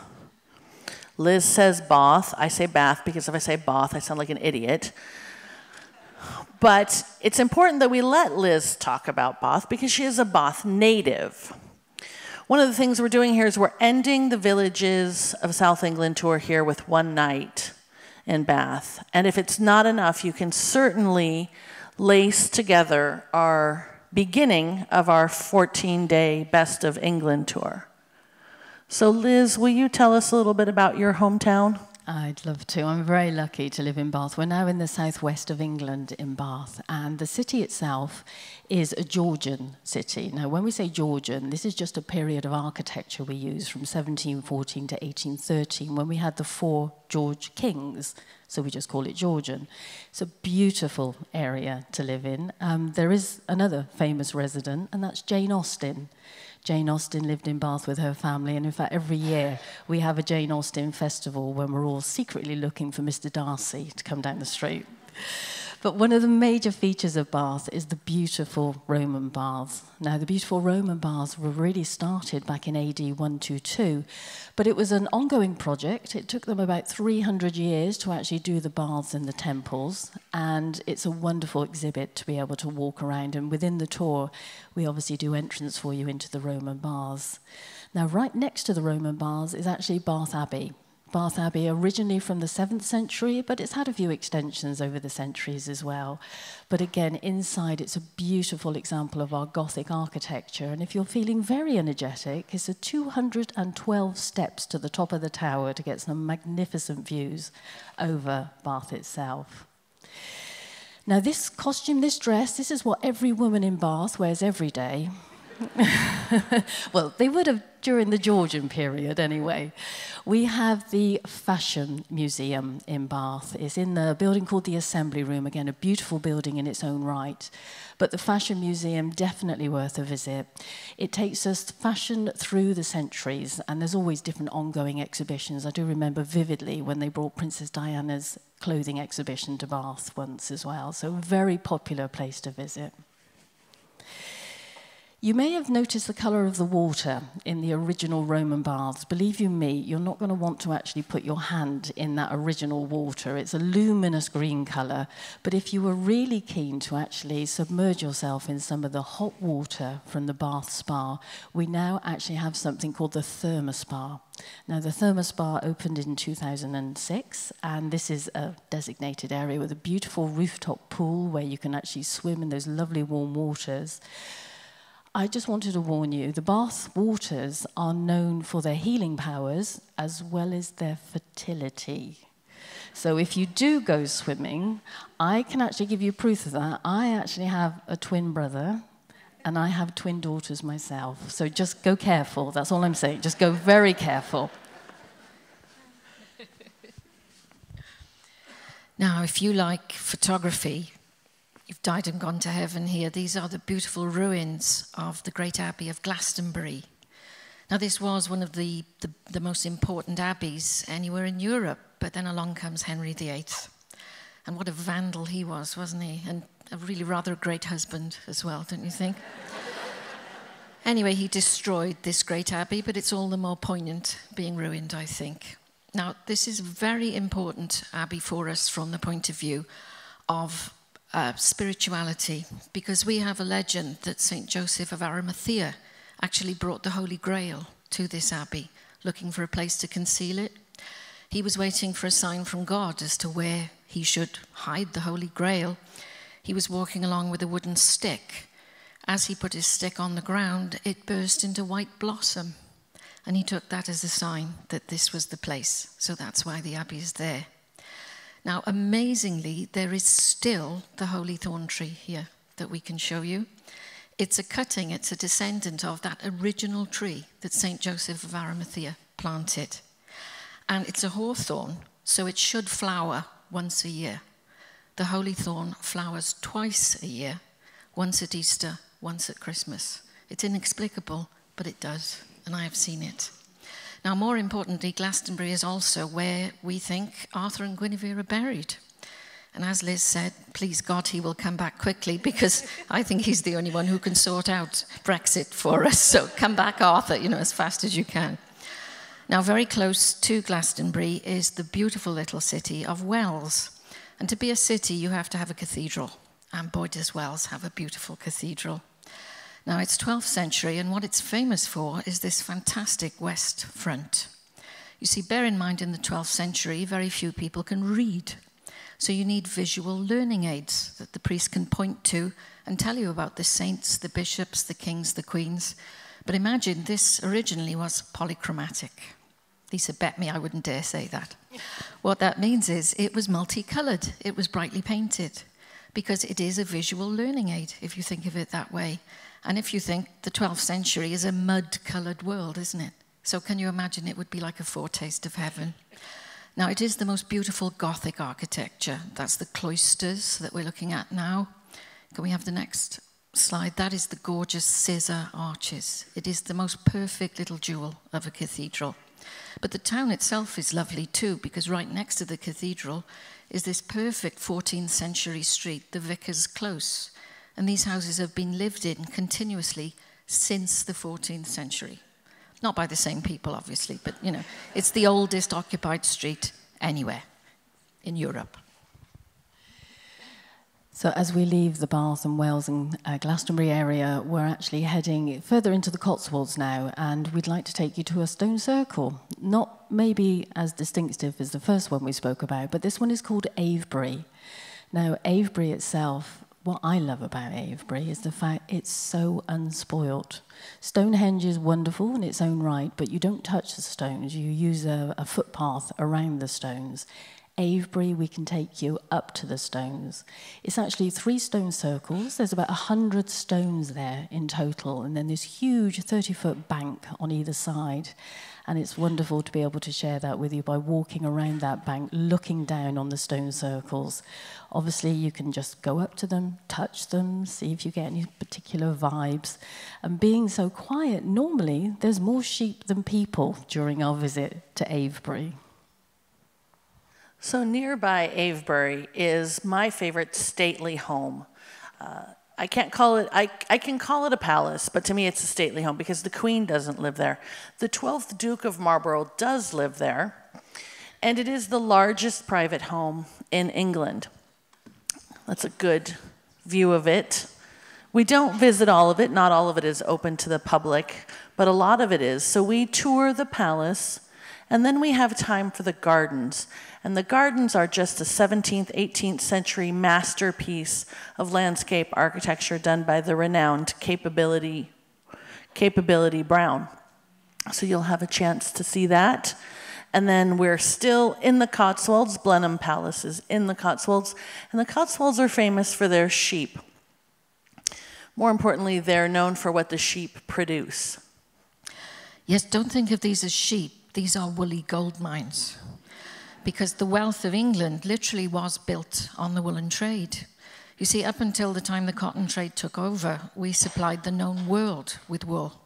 And in England, there are absolutely no natural predators for the sheep. So we could have huge flocks of thousands and thousands of sheep selling wool all around the world, lots of wealthy merchants, so they had the money to build beautiful churches like this.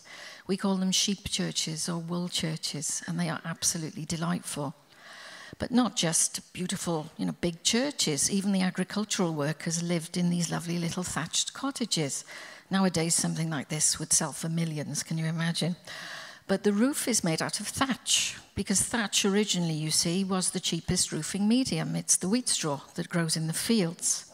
But of course, with a thatched roof, you're going to have rats and mice and spiders in the roof, which is why you have the four-poster beds, you know, with the cloth over it.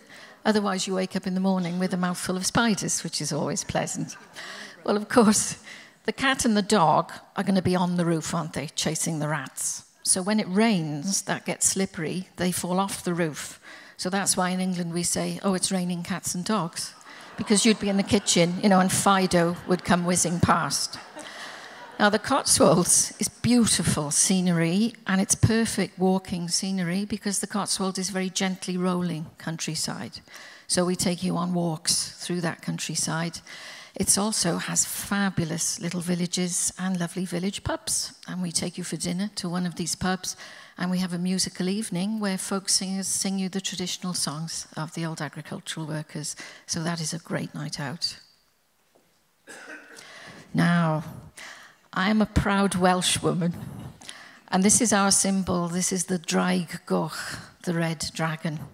Now, Wales is a part of the United Kingdom, but we are a very different country in many ways, and the biggest difference is our language. It is a completely different language to English. We have a different alphabet. We have no J, no K, no Q, no Z, and no X. But we do have some extra letters, just to bulk things up, one of which is a double L, which is pronounced sh. Come on, let's see if you can do it. I'm sorry, what, Jeannie? You do that again? Flatten your tongue against the roof of your mouth and hiss around the sides. Perfect. They are natural Welsh speakers. They're going to feel at home. Now, don't worry, because everybody in Wales speaks English, but it is a rather marvellous language to listen to. And although we are a small nation, about the size of New Jersey, we have some of the longest place names in the world. Now, this is a small village that is called Llanfair Pwch Gwyn Gich Gogwerich Chwerin Drobwyl Llantysilio Gogogoch. Would you like to have a go? The railway sign is actually longer than the actual village itself, so that is good fun, as you can imagine. Now, Wales is a small country, but we are very proud of having more than 600 castles. And we actually stay right next to this magnificent castle, Conway Castle.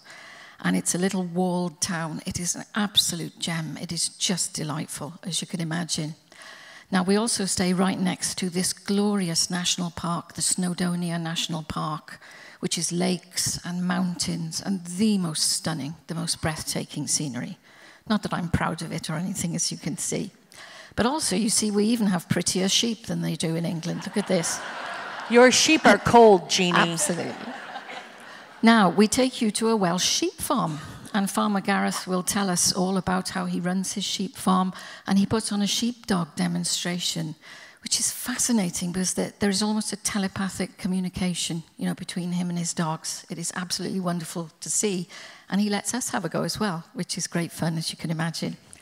Now, we can't visit Wales without taking you to the most important castle, which is Caernarfon Castle. This is the drawbridge into the castle. And it's in Caernarfon Castle in 1969 that Prince Charles was invested as Prince of Wales. And are you looking forward to the new series of The Crown? With the great Olivia Colman, of course, as the Queen. Well, you will see this. Prince Charles will be invested, and the actor they've got to play Prince Charles actually has the ears, even. So it's, you know, it's perfect. It works very well. How unfortunate for him. Yes. Well, it got him the part, Lisa, come on. Yes. Now, we also visit a beautiful garden, Bodnant Gardens. Now, this was made by a Victorian industrialist who made millions by inventing the process that turns soap from brown sludge into nice white soap that you want to use. He became a millionaire, and he invested his money in making this gorgeous garden. Look at that laburnum arch. Can you imagine May and June, that flowers, and it's spectacular. But this gentleman also sent people all around the world to collect rare plants and bring them to Bodnant Garden. So it's like a little museum of plants too. It's a wonderful visit. So after our slight sojourn in Wales, we head to the Lake District. And we base ourselves for a couple of nights in Keswick. And Keswick is a wonderful little town. It's sort of like REI meets jolly old England. It's the heart of their outdoors adventure area, their fell walking. So we take part in that. We've managed to slip in another picture of sheep. There is a theme here.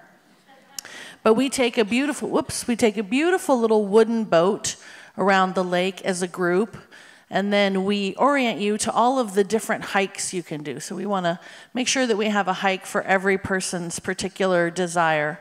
Rick's favorite is the Cat Bells hike. So you can take the boat halfway around the lake, and then you can hike back past Beatrix Potter's Lindholm Estates. You can tuck in a little bit of culture there with your outdoor activity. And then we loop around. We've kind of come to the northern apex of our trip, and we see Hadrian's Wall. Remember I told you, he said, well, that's enough, that's an empire. So it's roughly 80 miles long, AD 122. We see a mile fort. And then speaking of walls, Jeannie's been known to get into some trouble on the wall. What was going on, Jeannie? We thought it would be good to do a historical recreation of what happened. So I am a brave soldier of the 20th Legion, and Mike is a Pict, and he is coming at me with a bottle of beer, which I'm sure that's exactly what happened. And then after our little stop back in the Roman era, we go to the town of York, just 2 hours north of London by high-speed train, but really, I think it's fair to say, one of our favorite cities for sightseeing in all of England. And Jeannie, why? Why is this one of our favorites? Well, the Queen's father, King George, said, the history of York is the history of all England. Because York was founded by the Romans, you have the Angles and the Saxons, the Vikings, the whole spread of history is there. But the most stunning thing about York is the cathedral, the Minster. A Minster is a cathedral that has a teaching capacity, it will send out missionaries. Now, the great thing about York Minster, it has one of the finest collections of stained glass in the world. No less than 123 perfect 14th century stained glass windows. Now, the most stunning of all of these is the Great East window that you see. Now, this is the size of a tennis court. It is the largest stained glass window in the world. And we have just spent 10 years and £12 million in cleaning and restoring it. So you can now really see all the fine details. You see the little inset here. Can you see that it's Eve handing the apple to Adam with the serpent behind her? If you come, as I hope you will, do bring binoculars so you can see all these perfect, minute details. During World War II, they actually removed all of these stained glass windows and hid them in mines and quarries. Can you imagine after the war fitting them back together again? Like the biggest jigsaw puzzle in the world. But it's just spectacular. But the Romans founded York, as I told you, and they built a wall all around York, which is still there. So you can walk around the walls, a lovely 3-mile walk, and get fabulous photographs, looking down into the city from the walls. Gorgeous medieval streets. Now, this is a famous one called the Shambles, which is an Anglo-Saxon word for a street of meat, a butcher's street. Now, you imagine the mess this would have been in the 14th century. So that's why to this day you say, oh, my house is a shambles. It comes from this. Now, in the 19th century, York became wealthy because it was a town that produced trains and chocolate. What's not to love about a town that, runs on chocolate and trains? So it has the best train museum in the world.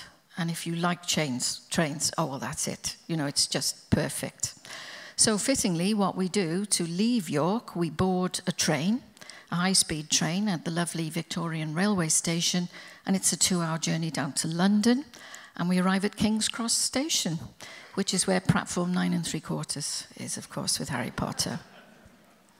So once we arrive in London, we take our own private double-decker Route Master bus, and we do a tour upon arrival to give you a good orientation and to show you some of the more famous sites. So we cruise past Trafalgar Square and this Church St. Martin's in the Fields, and we go past St. Paul's Cathedral. We go past, we see the Shard because it's impossible to be in London and not see the Shard because it's, I can say it very precisely. It's super, super tall. And it's called the Shard, but I really like and appreciate some of the other modern architecture that we have in London because they all have nicknames. So this one is the walkie-talkie. And during your free time, you could come up here to the Sky Garden. Free to visit, great views. Doesn't cost you £25 like the Shard does. And you have views all over the City of London, including the gherkin, or as we would say in America, the pickle, the cheese grater, and this one I disagree with. They're calling it the scalpel, yes? I'm calling it the lipstick. I just gonna let everybody in London know that I've renamed their building. But then the most famous church, and the most important church really in London, is Westminster Abbey.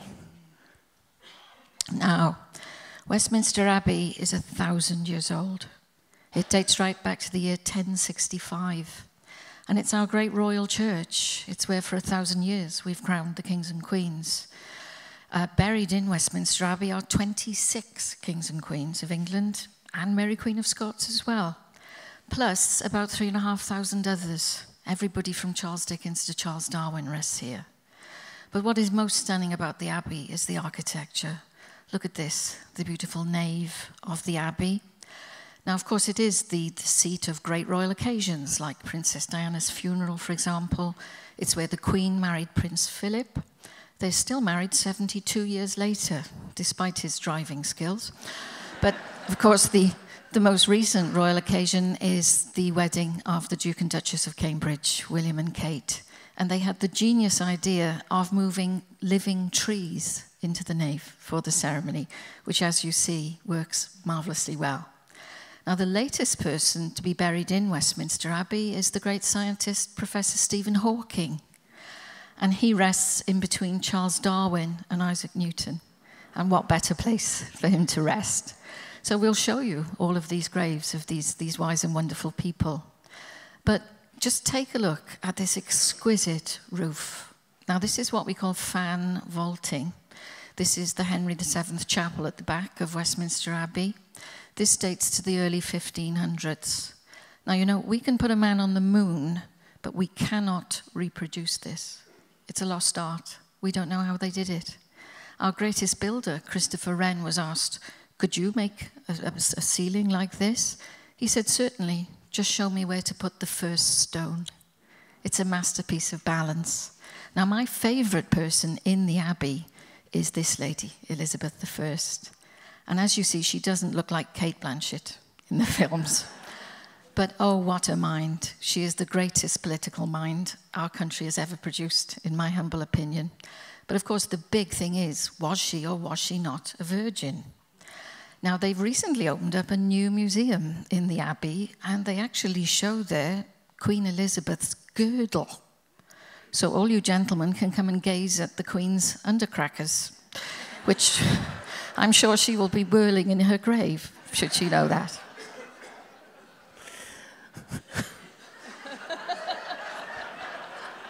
How do I follow under wrappers? Crackers. Under crackers. That's really what I thought you said, under crackers. Well, I guess I will follow it up by saying, look at this beautiful bridge. This is not the London Bridge. This is the Tower Bridge. This is the one that American in Lake Havasu thought he was buying. But he got a really plain cement bridge instead. So this is the Tower Bridge, Scottish baronial, right next to the Tower of London, right? That makes sense. So the Tower of London is a large complex. It's been a jail, it's been a mint, it's been, and still is, barracks for soldiers.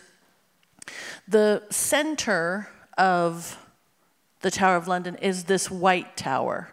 So after William the Bastard won the battle, he got to change his nickname to William the Conqueror, the Battle of Hastings in 1066. He needed to go up to London, and he was, as you can imagine, not supported by all of the people that he had just conquered. So he needed a strong base of power, a defensive position, and he built this white tower starting in 1076. So we visit that. We get you in line very early. This is arguably the most popular site in London. And so we get you in early with our reservations because, as my children know, Mama doesn't like standing in lines. And you are not my children when you're on my tour, but you are my dear, dear friends. So you're not going to wait in any lines for very long either. So that's something that's very important to us. So we get in, we go straight to the Crown Jewels, and we visit the Crown Jewels 8 seconds at a time. Why, that's very precise, Lisa. 8 seconds at a time because you have to go on a moving walkway. So you go like this. Ooh, they're so beautiful. And then if you like them, you can go back around and go, oh, another 8 seconds. This is fun. I like jewels quite a lot. And one of the things that we like to tell our tour members is that you can actually see this beautiful stone in the Imperial State Crown, but you can see this, it's so important historically, that you can see it in the Wilton diptych in a masterpiece of art inside the National Gallery. So we like to make those kinds of bridges.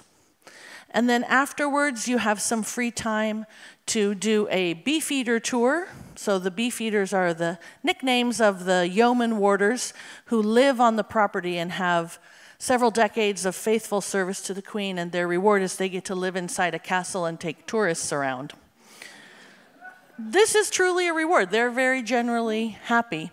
And you'll be hearing very soon, if not now, a lot more about the ravens at the Tower of London, because the Raven Master has just written a book about them.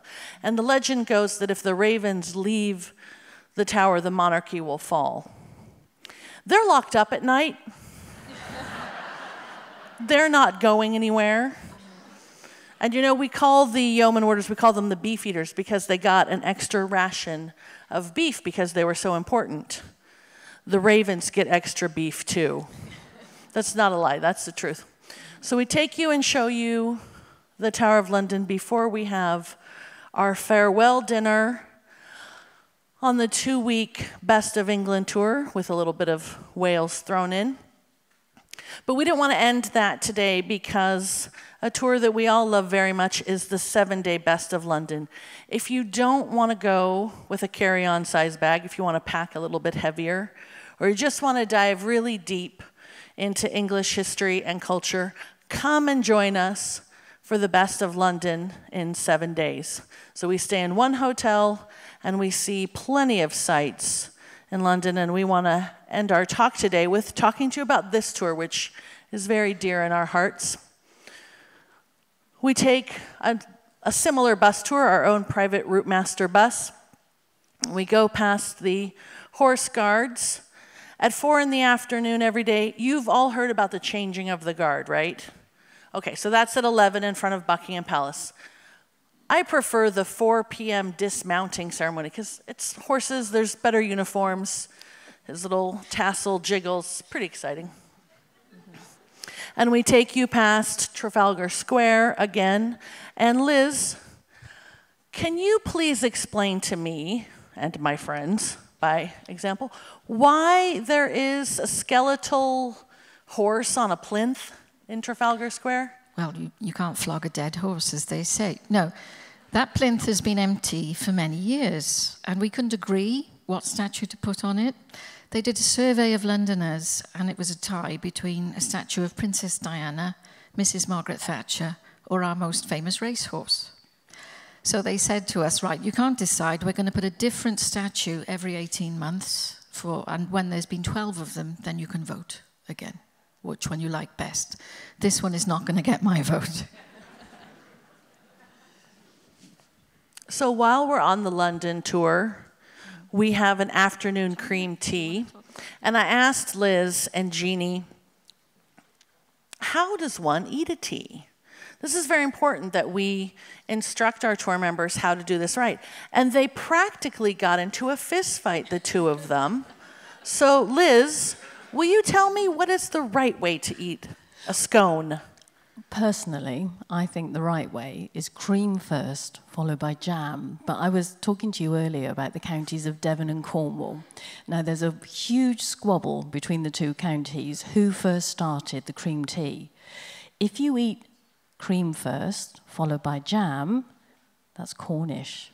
If you do jam first, followed by cream, you're supporting Devon. So there's an awful lot into what you do. I said I like to do the cream first, followed by the jam, because I can get more cream on my scone rather than the jam, and that's just a personal taste. But whatever way you do it, as long as you enjoy it, and you have the combination of the clotted cream, and it's the clotted cream that really makes it. Clotted cream is full fat cream, beaten until it's almost butter. You never pour clotted cream, it has to hang from a spoon, and then you lather the scone with lots of jam on top. I'd love to say it's really good for you. It is in small doses, but it's a national pastime for us to go and have a cream tea. Jeannie, do you have a rebuttal? Obviously, I'm a jam first, cream later girl. But clotted cream, you might as well spread it straight on your hips. I mean, it really... But it is that delicious. Who cares? You're on holiday, and we do a lot of walking, so we burn it off. Do you remember that picture that we showed you of the costume museum back in Bath? She's got cream on her hips underneath the skirt. Indeed, yes. Jeannie, we go to the British Museum. We love the British Museum. Can you talk a little bit about what the reaction was when this went from being an outdoor complex to a roofed-in complex? Well, don't you think it's stunning? I think this is one of the most beautiful modern buildings that I've ever seen. See, what we did to celebrate Millennium Year, we took the roof of the old 18th century British Museum off, literally smashed down the interior. The biggest crane in the world was coming in and doing that. I was still bringing groups in under the crane. That was amazing. Then we craned in all this marble to house that gorgeous court and put in this roof, which is 3,500 panes of polarized glass, like the most beautiful, huge pair of sunglasses over your head. It's just beautiful. Thank you, Jeannie. So some other things that we see in the British Museum it's most famous for are its Egyptian artifacts, so the head of Ramses II, and the mummies, and the Rosetta Stone, with this cute little kid here. But in the Georgian Library, just about a 3-minute walk inside the museum, you can see this cute couple. Please, happy now. This cute couple. And we're looking at the fake Rosetta Stone. Now, why is this important? I'm just not here to show you a picture of my husband. But what's really nice is that you can pose with it, yes, but you can touch it. You can run your fingers over the different languages that helped decode ancient languages. And then you're in this wonderful library, maybe everybody's fantasy of what a library should look like. And in the library, I was standing there with our local guide talking about the artifacts in the museum, and this man came by, popped out of that door, right? Opened it up. And he walked away, and I was like, I was gobsmacked, to use a British expression. And so we were listening, and then he came back, and I said, excuse me, sir, are you going to go through that door again? And he's like, well, yes, crazy American lady, I am. Can I take a photo? I mean, I'm sure in his head he called me a crazy American lady. I don't think he said it out loud. But he said, sure. And I said, oh, thank you. And so I can just, in my off time, I can just practice this. Why do I bring this up as a selling point for the London tour? Because if we were in Paris, we couldn't have done that. Because my French is horrible. So in some ways, it's much easier to get deeper into the culture in Great Britain. And then we see the stunning St. Paul's. And in our last few minutes, I would like Jeannie to talk about this. Now, St. Paul's, well, it's the second biggest dome in all the world. It's exquisite 17th century building, but it's such an important symbol for the people of Britain. You see, during the last war, Adolf Hitler wanted more to destroy that great dome than any other building. And alas, in recent years, your country has learned that if an enemy wants to hurt you, he will hit at your iconic buildings. Now, Hitler ordered the Luftwaffe to fly over at night and drop firebombs onto this great dome. The dome is covered in lead, with a timber support underneath. Can you imagine? It would have gone up like a tinderbox. But every night of the Blitz, a team of incredibly brave people, the Fire Watch, volunteered to stay in the cathedral. As the bombs rained down, they would climb up right to the very top of that dome, and that's 526 steps to get you up there. They would tie ropes around their waists. They would rappel down the dome with a bucket of sand in one hand, a stick in the other.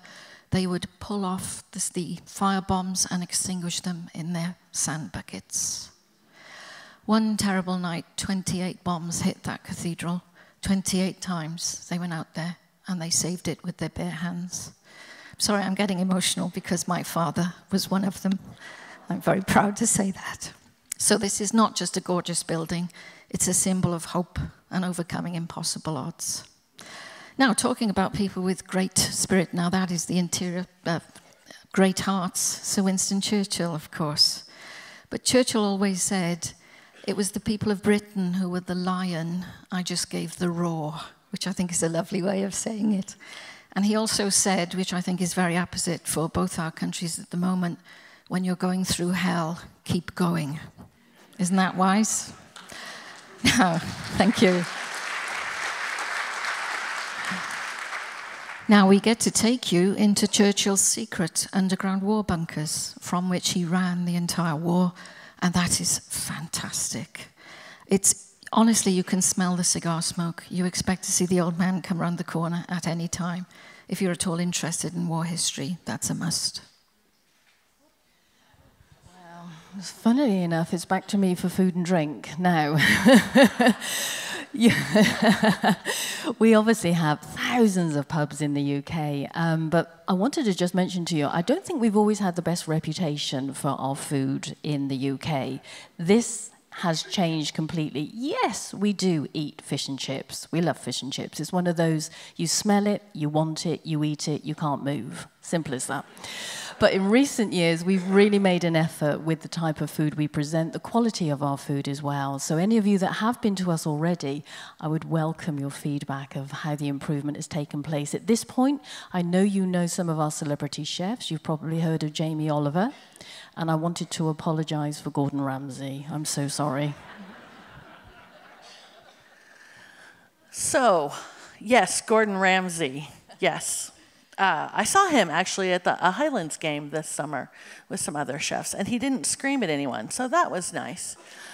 We are at the end of our talk today, so I have two things I need to do. One question, would you all love to join us in the foyer to answer any questions about the Britain tour? We didn't have a chance to get all of Liz's royal gossip into this talk today, so if you want to talk about that, or Poldark, or anything British, please come out into the lobby and join us. Thank you so much for your time today.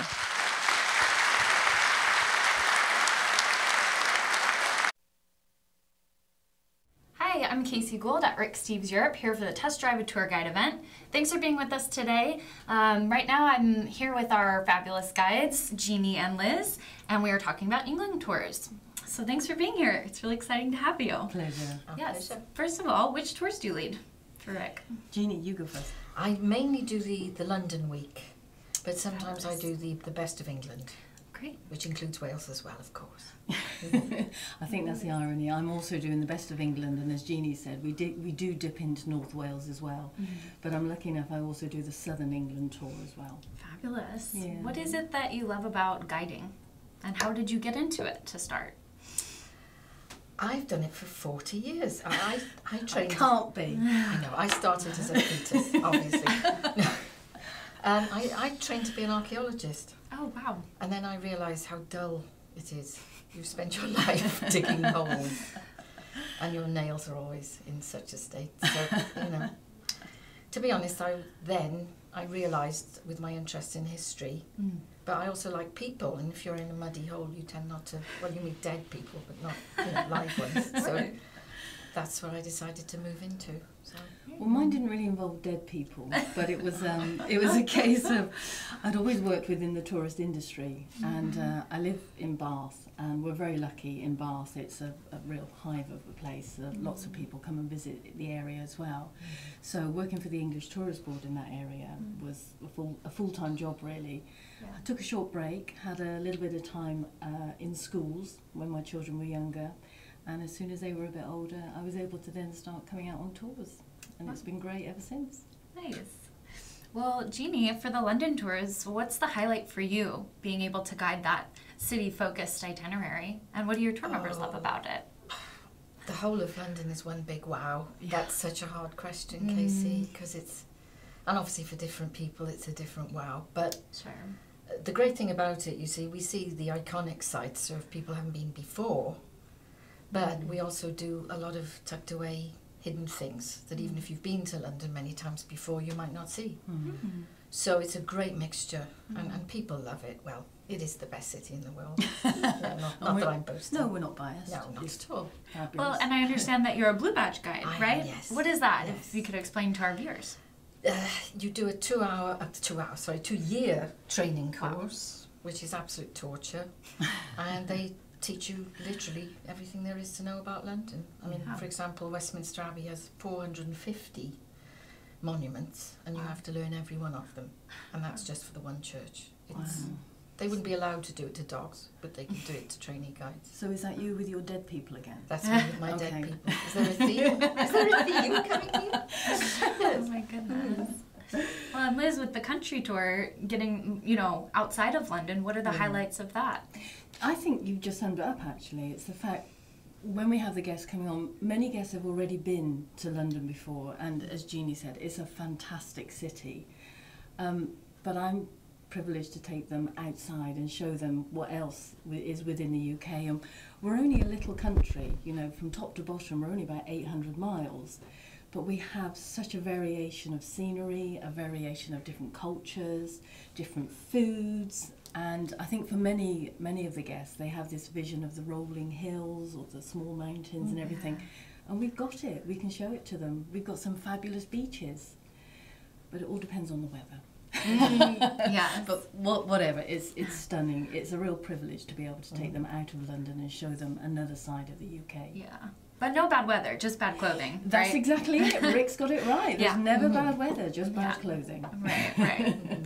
Very good. Well, what else do you love about guiding a Rick Steves tour? What makes it different from other outfits? I think it really is, for me, it's the mentality of the tour members on the tour.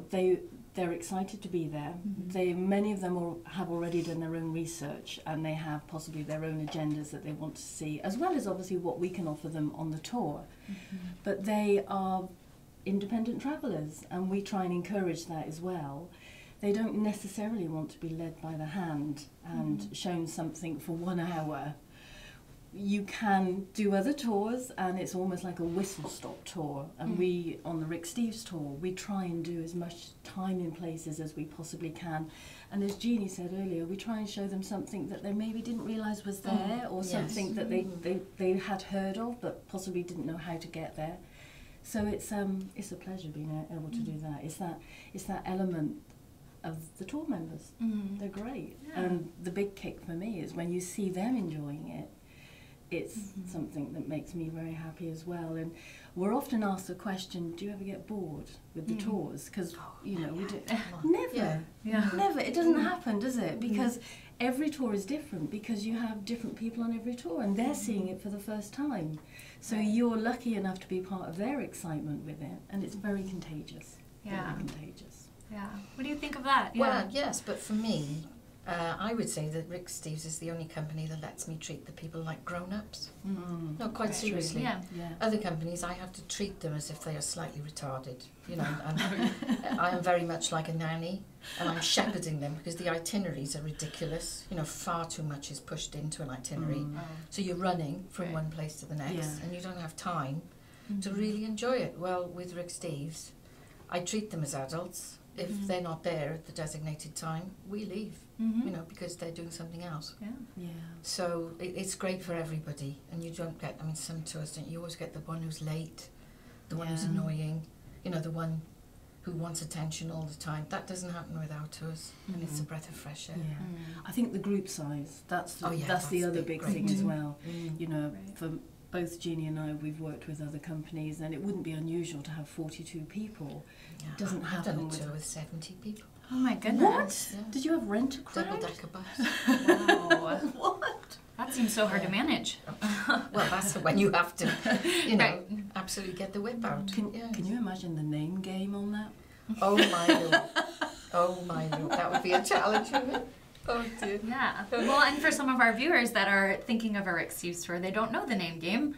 What is that? I mean, the feature of the Rick Steves tour is that we want to know each other and get to know each other, really. I think again that's one of the beauties. You come together as strangers. Most people. I mean, there are people that travel together, and you may have small groups within your group as well. But you come together as strangers. But by the end of the tour, it's not false to say. It's like a little family. It is like a family, and many people are actually saying, "Oh, you know, we must get together and sort out where we're going to go next as a group." And it's lovely to be part of that. So, you know, notoriously. But the name game that you were just saying is obviously we all try and learn each other's names, and we have various techniques to do that. Courtesy of Mr. Steves.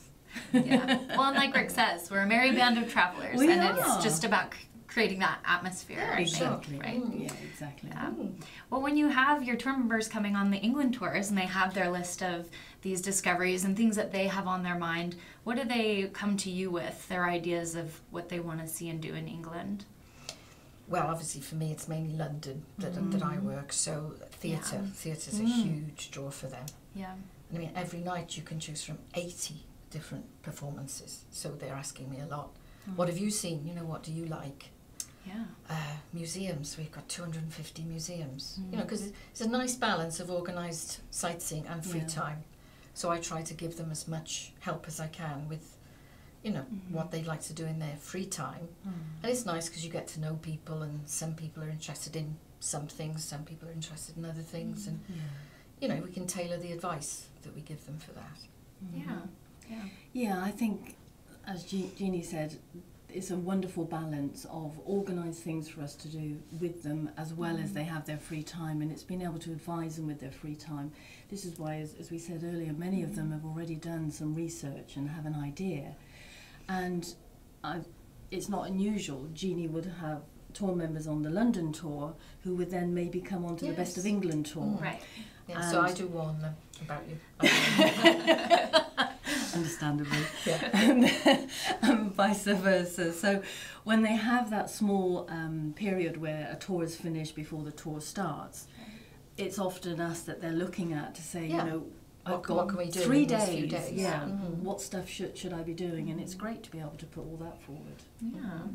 And during the organized portion of the program, are there some activities or experiences that stand out in your mind as favorites for you or for the group? Windsor Castle always goes down a storm. Because, I mean, who doesn't love royalty? I mean, at our first meeting, our welcome meeting, I always ask people, you know, what has attracted you to London? Why have you come here? Right. And they always say either history or the royal family. So, I mean, and it's lovely to have, because, I mean, Windsor Castle's got 1,200 rooms in it. Wow. And we have all day to look at it. Yeah. Some tours give me 40 minutes. So, what are your favorite things to show tour members at Windsor Castle? What are the things you experienced there? Well, it depends on people's interest. I mean, it has everything. I mean, it has porcelain and tapestry and fabulous antique furniture, but mostly people like royal gossip. Right. I mean, who doesn't? At the moment, they've got Meghan's wedding dress there as well, haven't they? Which is an exhibition. I mean, it was beautiful on television, but when you see it up close, it's pretty amazing. Oh my lord! Wow. And Harry's outfit as well. Oh yes. Because we are on first name terms, clearly. Yes. With Meghan and Harry, clearly. Yeah, we're going to be godparents, aren't we? Godparents. Don't tell anybody. Yeah, that's breaking this year news. we're both down for babysitters with a new baby as well. That sounds very fun. Well, what about you, Liz? What's the organized portion of the tour that you think stands out? I think it's having the opportunity. One of the differences with the tours, Jeannie's is so full on in London and logistics, whereas I'm lucky enough to have periods of time where I have the group together on the bus and we're travelling from one thing to the next. Well, during those times, I can address things that are of interest to the group. And generally, at the welcome meeting, I always say, if there's something you want to know, just ask me, and I'll take those opportunities to be able to talk about it. And Jeannie just mentioned about the royal family. One thing we always get asked about is the royal family. One of the main questions last year was, how did we feel about an American joining our royal family? Yes. So that created some good discussions. Yes. Yeah. And again, we always get asked about Brexit. Oh God! I'm sure Don't that won't mention that change. word, don't Yeah, I'm mention sure that that. won't change. Yes. And things like our education system, our national health service as well. So for me, I really enjoy the fact that I'm able to bring in some of the current issues within the UK, as well as having the opportunity of showing everyone some of the historical which stuff. most companies don't allow us to do. You see, that is very much our rule. Never mention religion or politics. Yeah. Which makes the tour slightly unreal, Yeah. because religion and politics are a part of everybody's life. Right. And Rick likes us to mention these things because it's real. It's real, and my hope is my guests will always have a better understanding of the UK when they leave us and what's happening and what's important for us. And you know, we can also bring in things like different foods and drinks. You know, I think it's fair to say, Jeannie and I were talking about this while we were having an American meal last night. I think it's fair to say the British haven't always had the best reputation for our food. Things are different. Things are very Right. different. Yeah. We've got some amazing food for people to actually sample. And again, as guides, we're actually able to introduce foods that they may not have even thought of. We've got some weird names. Things like toad in the hole and bread What and is butter toad pudding. in the hole? That's not something I've heard of. Sausages in batter. Oh, Don't get too excited. It's not, we don't really eat But you know, toads. in London we've got 40,000 restaurants, wine bars and eateries. So it is helpful to have somebody you can ask, you know, where should I go to eat? Right. Because otherwise it's mind-boggling. Well, plus the fact it's such different cultures as well. London is a fantastic example of that. It's a melting pot, and you can have restaurants from all over the world. Right. Now, when we go out on the tours themselves, obviously each region has a speciality as well. And again, as a tour manager, we're able to introduce that to the guests and encourage them to try things. Yeah. That's always good fun. What are some of the regional specialties that we get to sample? Some of it can be alcoholic. Yes, Naturally. Well, we do a food tour in London where we spend the whole day sampling different foods, which is amazing. That's such fun and so calorific. Yeah. Throw away your girdles, that's for sure. I try and use the excuse that we blame it on the actual latitude that we're at, that it makes your clothes shrink. Yes. It's nothing to Right. do with No. what you're eating. It's clearly the latitude area. But the food is really good now. What are some of the items you might try on the food tour in London? Oh, the best fish and chips in the world. Curry. Really? Which is fabulous, yes. Bread and butter pudding, which is like angels crying on your tongue. It is so delicious, honestly. I could sit in a bath of the stuff and just suck it up. Wow. It's just lovely. You know, really nice. It is nice. I don't mean to brag, but I do quite a mean bread and butter pudding. Oh, I'm coming to yours. Yeah, come to mine. Well, it sounds delicious. But anyway, that's the time we have for now. Stay tuned with us for more travel classes. Thanks for being here.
and you think the sights are impressive, wait till you try the food.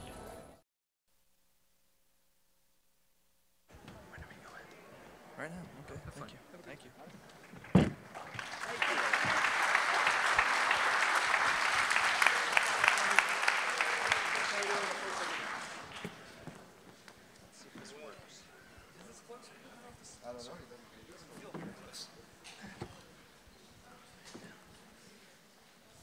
France is a place of gentle beauty, where the play of light can turn the routine into the exceptional. Here, travelers are treated to a blend of natural and man-made beauty like nowhere else in Europe. Bonjour. I'm Steve Smith, and for 30 years now, I've been traveling every year with Rick to France, teaching him the art of French living, introducing him to some of my favorite friends in France, while he's taught me the science of guidebook writing. Together, we've produced books, maps, phrase books, and designed tours to help our travelers navigate what we think is Europe's most magnificent country. It's a special week at Rick Steves. No doubt you know we've invited something like 150 to 200 of our favorite guides to come to Seattle, to Edmonds, to get on the same page, to study with us, and to sharpen their teaching skills. I've got two of my favorite guides here today with me one from France and one from that country to the north of us, right? I'd like to introduce you to Patrick Vidal on the left from Brittany, France. And Graham Bonjour. Sutherland. Thank you. Bonjour aussi. Graham Sutherland lived in France when I hired him, but now lives in Canada. Close enough, right, to France. The point of their guiding on the tours and Rick's instruction to us as guides is to teach so that you come home having learned the most important lessons of the country and the cities you came to see. Right? France is center in Europe, right? Here it is. It's by United States standards rather small. It's smaller than the state of Texas, but by European standards, it's a large country. My job today with Patrick and Graham is to convince you that this country and one of its itineraries should be on your priority list, because nowhere else will you find this range, as I said before, of natural and man-made beauty. From monumental Paris in the northwestern corner of France, to the glittering Riviera capital of Nice in far southeastern France. You'll experience pastoral landscapes in Normandy, rock-sculpted villages in the south of the country. Oh, did we skip that one? There it is. I knew that way. And fields of lavender as well.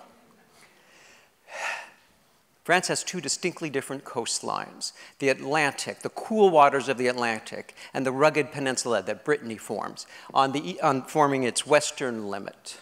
To the, this is sensitive, to the warm waters and arid climate of the Mediterranean in France's southern border. You get two totally different looks at seas while you're traveling in France. And if it's Europe's highest peaks that you must have a coffee with, you got to go to France. Not Switzerland, though you're close, and visit Chamonix and Mont Blanc, the centerpiece of the French Alps, which form the eastern border of France. But France has two other mountain ranges in addition to the Alps. The Pyrenees, guarding access to Spain and Portugal in the southwestern corner of France. And the Massif Central, boy, this thing is touchy. And the Massif Central, ooh, baby, pardon me. Wow. With Europe's grandest canyons.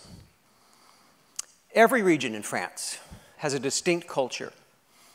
One day in the northeastern corner of the Alsace, you'd swear you were in Germany, wandering a village like this, and you'd be convinced of it when you had dinner. Sauerkraut covered with sausage and ham, and served with a Riesling wine. Can this be France? And the next day you could be traveling on the northwestern corner of France, greeting lads like this who look more Irish than French, right? In Celtic Brittany, where Patrick comes from. I won't say anything about what you look like. Kids who've been raised in villages that look more Irish than French. Look at the contrast with the Alsace that I just showed you, and whose cuisine doesn't have a hint of sauerkraut in it. But the most popular cuisine, and what they're renowned for in Brittany, is, of course, galette or crepes with apple cider. In the southwestern corner of France, locals look muy Spanish, and paella is on the menu. And the southeastern corner, that was Italian until the late 1800s, the Riviera, populated by happy-go-lucky, what me worry, what's the schedule matter, Italians, and pastas, fresh pastas available in the shops and on the dinner menu tonight. But France is more than just a beautiful place to sip a glass of wine and to eat well. In many ways, France is a yardstick of human achievement. For here, you can trace the whole of Western civilization, from the world's greatest concentration of prehistoric cave paintings that we'll visit in the Dordogne region, to Italian ruins that rival anything that Italy has to offer, like the Pont du Gard here, to some of Europe's greatest feudal fortresses, like this in Carcassonne. In the Middle Ages, in the Middle Ages, Gothic architecture found root on French soil, and with that came soaring cathedrals like Chartres here, filling windows with radiant glass of stained glass windows. Remarkable. This is a French invention. In the 16th and 17th centuries, chateaux like this introduced France as Europe's first economic, really global superpower. And in the 1800s, France gave us the Impressionist art movement and the foundations of modern art that we still follow today. And that foundation is alive and well throughout France, with museums showcasing contemporary art. If you are into modern art, or any kind of art, France is a beautiful country to travel to. All right, well, we have over 40, I don't even know how many, I stopped counting a while ago, 45 tours throughout Europe, 5 of which occur within France. But the one common denominator of our tours is that teaching is at the core of these tours, which is why Patrick and, what's your name? Graham are here. Sorry, Graham, I had to say that once. You'll have a Rick Steves guide like Patrick or Graham throughout the tour to orient you well to a city, but also to give you the broad sweeps of history, to drill down on what's most important for your understanding of what you're traveling to, and, darn this thing, and local experts at France's most important sites like the D-Day beaches here, who can deliver riveting commentary and move you beyond what you could possibly imagine. Immersing you in French culture is a priority on our tours, whether it's giving you a lesson at a cafe and how to order so that you'll make that waiter very, very happy with your French acumen, and learn to play the most important pastime in village squares, pétanque. This is important for us to teach you as guides. We'll also teach you to, break up into small groups sometimes, depending on your interests, so you can experience France more intimately, whether it's wine tasting, bike riding. You'll also have free time to stand in front of your favorite painting. We don't dominate your time. Our tours are a wonderful balance in France of organized and free time, I think.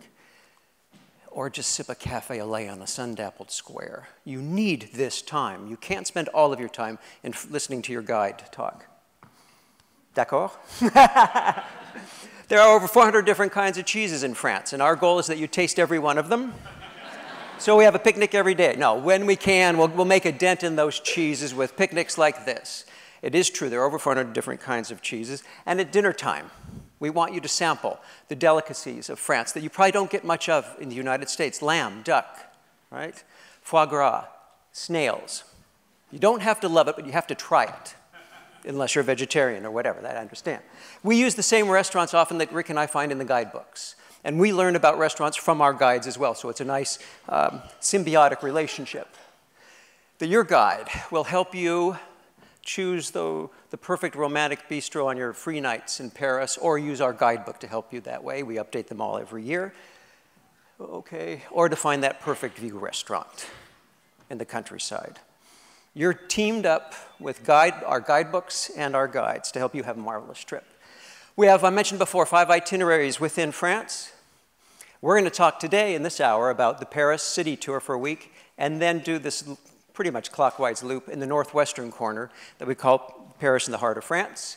Later this afternoon, I think it's 3:45 in the Edmonds Theater, this dynamic trio that you're looking at will describe the Eastern France tour, which used to be called Vineyards and Villages, and seems a more apt name for that tour, going from Champagne through Burgundy, the Alsace, the Rhone Valley, and ending in, this says Marseille, but it ends in Aix-en-Provence. The Western France tour starts in Chartres. Both those tours start just outside of Paris and covers the highlights of the western side of France.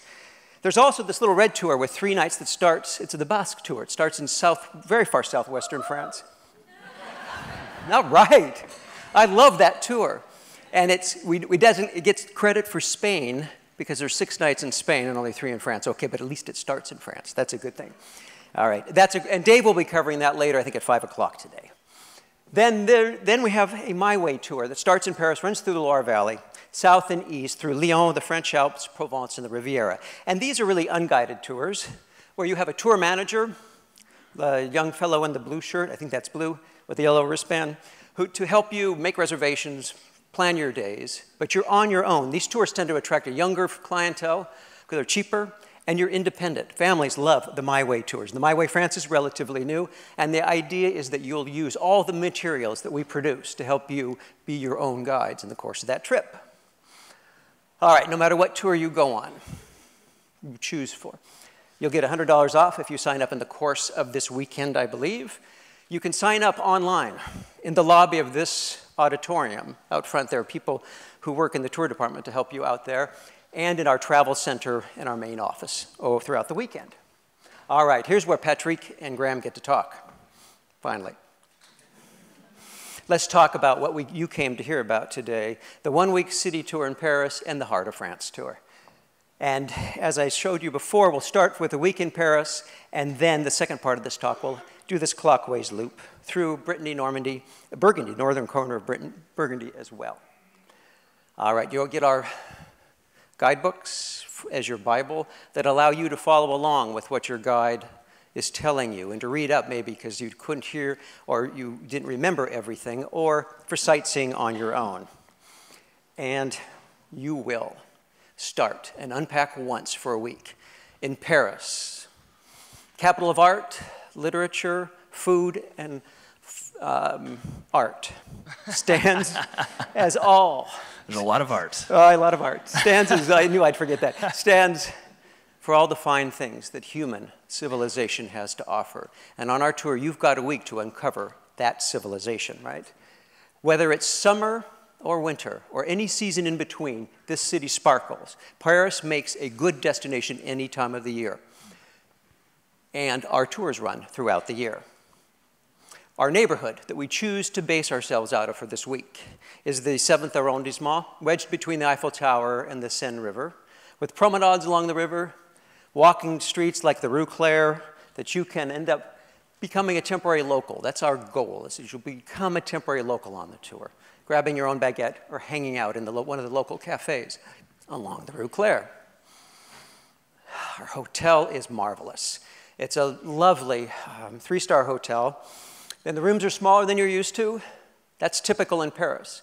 What's not typical in Paris is how welcoming this staff is at this hotel. Oh boy, thank you. You will meet all of these people, I almost guarantee you, in the course of your tour, whether it's the maids, the receptionists, or the owners. These people cannot do enough to help our travelers experience Paris with such a friendly welcome. I think you'd agree. The dog, which is much older as well after this picture. But the dog is older. The team's entirely the same, but the dog is just the dog is older. Graham, you're on. So we start this week. It's a big city. Has anyone been to Paris already? It's a big city, right? So we have to start with an orientation on how to get around, how to understand it. And so we equip ourselves with things that help us navigate quick and easy. We get a 6-day Paris museum pass, so we can just pop in and out of museums the whole time. You don't have to commit to seeing the whole Louvre. No one should do that.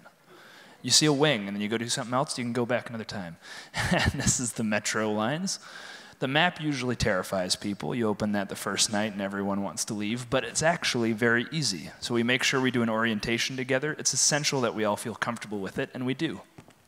And by the end of the night, it's also important that we actually see what there is to see. You get an idea of what's out there. We hop on a bus, and we do a little exploration to see the main sites and to get the gist of what's happening. All the monuments at once, Steve? All right, okay. This is the Notre Dame. Obviously, you can actually drive right around this. This is Napoleon's Triumphal Arch. It has 12 roads radiating off of it, the most terrifying roundabout you've ever seen. We get to drive around it ourselves. Notre Dame, which you can still drive right in front of. We actually also get to fit through the Louvre. The bus can still make that by about ½ an inch on each side. It's very exciting. And then you pass in front of the Eiffel Tower. Basically, the idea of that trip is to get an idea of where you're going, see those main sites, and get an idea, you know what, I want to go back there later in the week. It gives you an orientation, very effective way to start. Oh, and then it's the next day. That's the next day. That's the next day. So this is the next day. We're going to start our walk through the historic Paris. It starts on the island of the city, which is right in the center of Paris. In fact, we always say that it's the cradle, that's where everything started from.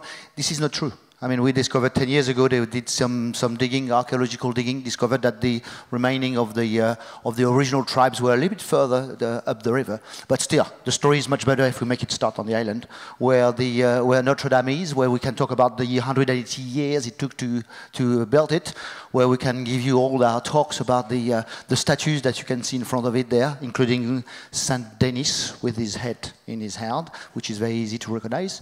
The story behind Saint Denis is he was a Roman soldier, and he was arrested by the rest of the Roman army because he was a Christian, and he was beheaded.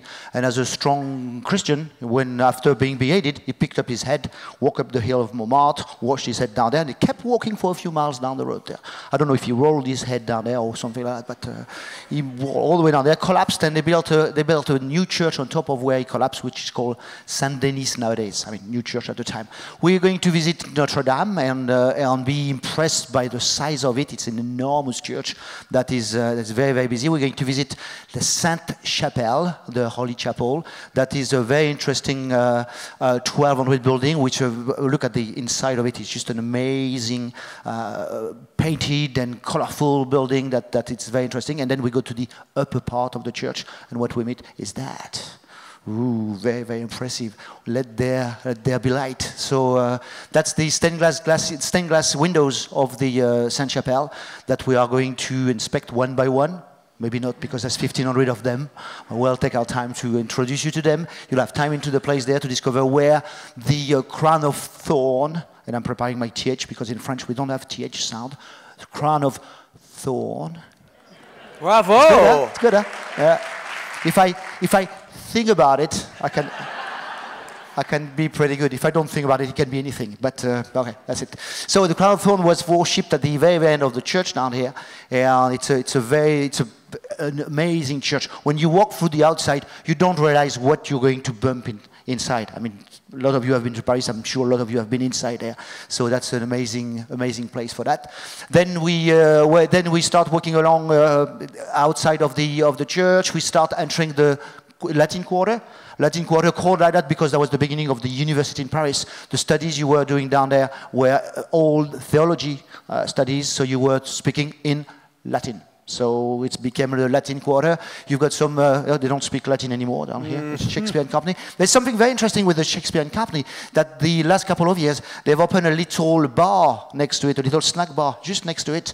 And you can buy a book, sit down in the bar, have a nice little snack, something, and a little drink. It's very, very nice. So it's one of the oldest bookstores in Paris, and established by an American guy in the 1920s, something like that. Yeah, it's kind of fun because when I was a kid and writing books with Rick, they allowed writers to sleep in the loft upstairs in the bookstore, and still today they allow that. It is one of those left bank funky places. Yeah, you walk in and you still see the beds and the bedside tables. That's pretty good. So we do start our afternoon. We normally let you free for lunch around the neighborhood there, and we start our afternoon by a walk around the Latin Quarter, walking, for instance, in front of one of the oldest cafes in Paris. There's at least 3 or 4 restaurants and cafes which are claiming to be the oldest restaurant in Paris. So I don't know which one is right, but this one is very interesting. It's got a very interesting history linked to the humanists and the revolution, the French Revolution, and it's got inside one of the hat, the tri-folded hat of Napoleon. Napoleon couldn't pay his bill one day, and he left his hat to pay this bill. And they exhibit the hat in the cafe there. So you're in front of the Saint-Sulpice Church, where if you remember the Da Vinci Code, was one big part of the Da Vinci Code. It's coming into the Saint-Sulpice Church. We're in front of the Pantheon now, so we're doing a big loop. We're walking very fast. Huh? That's a very quick walk. That's pretty much my speed of walking anyway, so that's pretty good. We're in front of the Pantheon here, which was built as a church just before the French Revolution, and which has been transformed into a place to shelter all the great famous people, writers, scientists, and all the great men in France. To the great men, the countryside reconnaissant, as you say, thankful. And then we finish our walking in front of the Cluny Museum, which is unfortunately under work, but under renovation, they're transforming it completely, but the masterpiece is still available, and this is the Lady and the Unicorn. If any of you have seen that, it's 6 different tapestries, which are dating back from the 15th century, and which is absolutely mind-blowing. And the great thing about this thing here, and Graham doesn't agree with me at all on this one there, which I love about this thing, we don't know who've done it, we don't know when it was done, we don't know exactly the reason why behind that, but there's plenty of stories around here, and it's pretty cool. I like the Cluny Museum that Patrick just described fits in beautifully because it's the museum of medieval history for Paris. So it sort of ties your walking tour together for that day. Yes. Okay. So in the neighborhood, when we finish at the Cluny Museum, we'll let you have your choice of getting into the museum and go around, or visit around the place. And very, very close by, you've got the Gardens of the Luxembourg, which is one of the most enjoyable place to rest and put your feet up, as you can see on the thing here. Okay, I'm done. Okay, yeah. That's it. Up. I think Steve said there's a lot to learn in Paris. Impressionist Paris, oh my goodness. There's so many ways of tackling this subject. We do it in 2 ways. Impressionism is the artistic revolution that happened at the end of the 19th century, right? Mm-hmm. And it happened in Paris. So there's a lot of art to see. There's also the neighborhood to go to where it was born. Can you go backwards, Steve? So it's on a hill. Yes, I can, Graham. Thank you. It's on a hill topped by this basilica that's built in the 19th century. This is Montmartre. It's in the northeast of France. You're good, thank you. And the whole neighborhood is tension. It's a contradiction. The whole place is bohemian. It's artistic. It's radical. It's from a time when Paris was in a civil war with itself after the Franco-Prussian War, and the Parisian army had to lay waste to the city itself in order to get control of it. And the radicals that started this to fight for themselves were the working class people who lived in this neighborhood. So, oh, sorry about that. The people who took over afterwards were conservative government, and you have a political tension between left and right that was expressed at the end of the 1800s, and the people who disagreed with these tensions flocked to this neighborhood, and they expressed their radical feelings through art, through philosophy, through music, through statue, and that's what we see here. We see the conservative church at the top of the hill, and then as you continue to explore the neighborhood... Known as Sacré-Cœur. What's that? Sacré-Cœur. Sacré-Cœur. It's the basilica. I think you'd said the name. I thought I would help you out. No. And what we do is we explore this neighborhood to explore the reason why Impressionism came out of this space, which you can still see and experience. This is the Bateau Lavoir. This is a little later than Impressionism, what we call post-Impressionism, with Picasso living here. This is a good example. This image shows a local guide that we use. Graham and Patrick lead a lot of the tour, but when we want a specialist in Impressionist art. Brad leads our tour of this neighborhood. Oh, sorry? Sometimes I do the tour myself. All right. We pass it around. But these are shots from the neighborhood. It's very interesting. Lots of artwork still going on. You really get an impression of the cafes and the cabarets that became popular during the Belle Époque, the era of the can-can, of the Moulin Rouge. This is when this neighborhood was big. This is when all these radical thinkers were going to invent some new art, such as Renoir. Renoir, Monet, Manet, they're all getting together. They're going to these cabarets, they're going to cafes, they're talking about new artistic inventions. Toulouse-Lautrec, they're all friends, they're all talking about it, and they're making this new art together. It's fascinating. But of course, it's not just this neighborhood that we focus on. We also have all the museums. This is the Orangerie. It's my favorite, actually, of all of them. And they are famous for having an elliptical, so like a figure-8 shaped room that Monet designed himself to house what many think are his masterpieces, which are the water lilies. There's 8 of those huge pictures that we're just up. Beneath that, you have an expose of the whole Impressionist movement, from Manet to Monet, Cézanne, Sicily. There's everything there. It's amazing, actually, that downtown section. Quick question for you, Graham. I think he painted these, I went back one, but if you're not looking, when he was virtually blind, didn't he? Yeah, the crazy part of this is that if you go to Giverny, this pond that he's painting is about 100 yards from his house, and he had cataracts. He couldn't see very well, so he'd go and look at the lily pads, and then walk 100 yards to his house, and then paint it freehand. This is him at his best. It's amazing. Or if you don't have enough, you can go to the Orsay. This is an old train station. You can kind of see the shape of it there. You can see it from the side. The whole top floor is all Impressionist, and beneath that you have all of the stuff that came before, the neoclassical art that they were rebelling against. You get it all in the same building, and it's fascinating. This is Manet. From Manet to People Monet. in 19th century confuse Monet and Manet. It's okay if you confuse them. They were confusing at the same time. And it's all there next to each other. It's almost overwhelming. There's so many. This is Cézanne, who wanted to revolutionize Paris with an apple. That's good. I love that. This is Rodin's house. So Rodin, he is the sculpture impressionist. It's the same movement. It's the same dynamism that he's showing, but it's through sculpture instead of painting. And that is just down the street. You can walk from one to the next right after each other. The thing about what Graham's describing to you, all of these museums are self-guided walks in our guidebooks, and several of them have Rick's voice leading you on the audio tour as well. So if you don't get enough from Graham and Patrick's tour, you can add more by using the materials that we produce that you should have with you on your tour. In the evenings, we'll do, at some point, a bateau mouche cruise. The guides get to decide sometime during the week. We'd love to do it at sunset, I think. Is that still the case, or just before it gets dark? That's when it's loveliest. And Patrick, you're back on. Good. Welcome back. That's good. So during the week we are going to visit the Louvre Museum, the Musée du Louvre. And what we're trying to do on the Paris tour when we got the chance to be 1 week in Paris is do it in the evening, in the late afternoon, on a Wednesday afternoon when it's open late.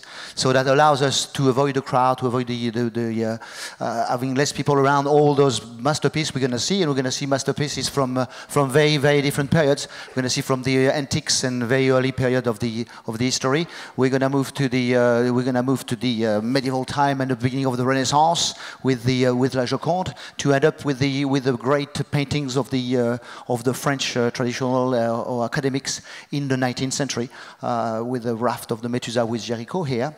And so that's, we really have, in fact, there are 3 museums which are covering most of the history of Paris. You're going to the Louvre from the antiques to 1848. Then you go to the Orsay Museum 1848, 1914, and you go to the Pompidou Center that we've seen a photo of before for the contemporary art. So there are the 3 main museums, and then we can walk into the neighborhood of the Marais district. Marais means the swamp. It used to be a dead arm of the river going north there. It's been reclaimed a long time ago. Don't worry, you don't need your welly boots to go up there. And in this Marais district, we've got a little area which is the Jewish district, which is shrinking. It used to be much bigger than it is now, but it's kind of getting smaller and smaller by the year. Every time I do a tour there, there's one less shop and one less shop there. It's really shrinking. It's dramatic. It's enormous there. Yeah. And then we can explore this little square here. In fact, that's too bad because there's an amazing statue on the other side of this picture. You got to imagine behind you there's a statue of Louis XIII, and this statue is very funny because the guy is standing on his horse, and the horse has never been strong enough to hold him on there. So it was broken in two. So they had to attach it and put things on it. They had to glue it and whatever, and they ended up putting a trunk underneath the horse itself. So the king is on his horse, and he looks like he's on a merry-go-round, just like going like that. It lost a little bit of his majesty, I must say, on the thing there. But all right, let's see, that's not... I'm going to go back one slide just to mention, too, that in the Marais district, famous as being the Jewish corridor in Paris, there are museums and monuments dedicated to the deportation of the Jews in this area. And if that's an interesting part of history to you, it is beautifully presented throughout a couple different museums right in this Marais district. All right, Monsieur Vidal, there you are. Oh, here we are. Here we are with my third museum here, the Pompidou Center, when you can really look at all the contemporary art, modern art that we've got all around France. It's an amazing place. Can you come back just 2 seconds?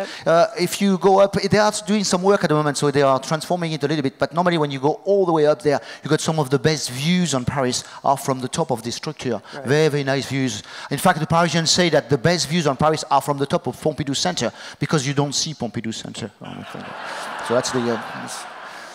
So modern art of all kind that you're going to find all over the place. It's a very, very instructive place, and there's a lot of temporary exhibits as well all the time in this museum here.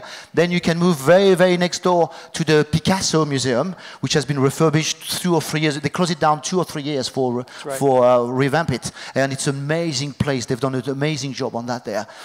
It was part of the Museum Pass. I don't know if it's still part of the Museum Pass. It is That's the Montmartre, which is not part of the Museum Pass anymore. So it's part of the Museum Pass we gave you at the beginning of the week. So thank you for the reminder. Yep. During this week, you have a transit pass that covers any transit you're going to use, buses and metro. You also have a museum pass that covers 90% of the sites that you're going to want to see, or even more so, I think, except for the Eiffel Tower and the Opera House. I can't think of other sites. Yeah, this little museum in Montmartre, which unfortunately was part of it, and they took out a couple of years ago, so that's too bad. But okay, is that yours?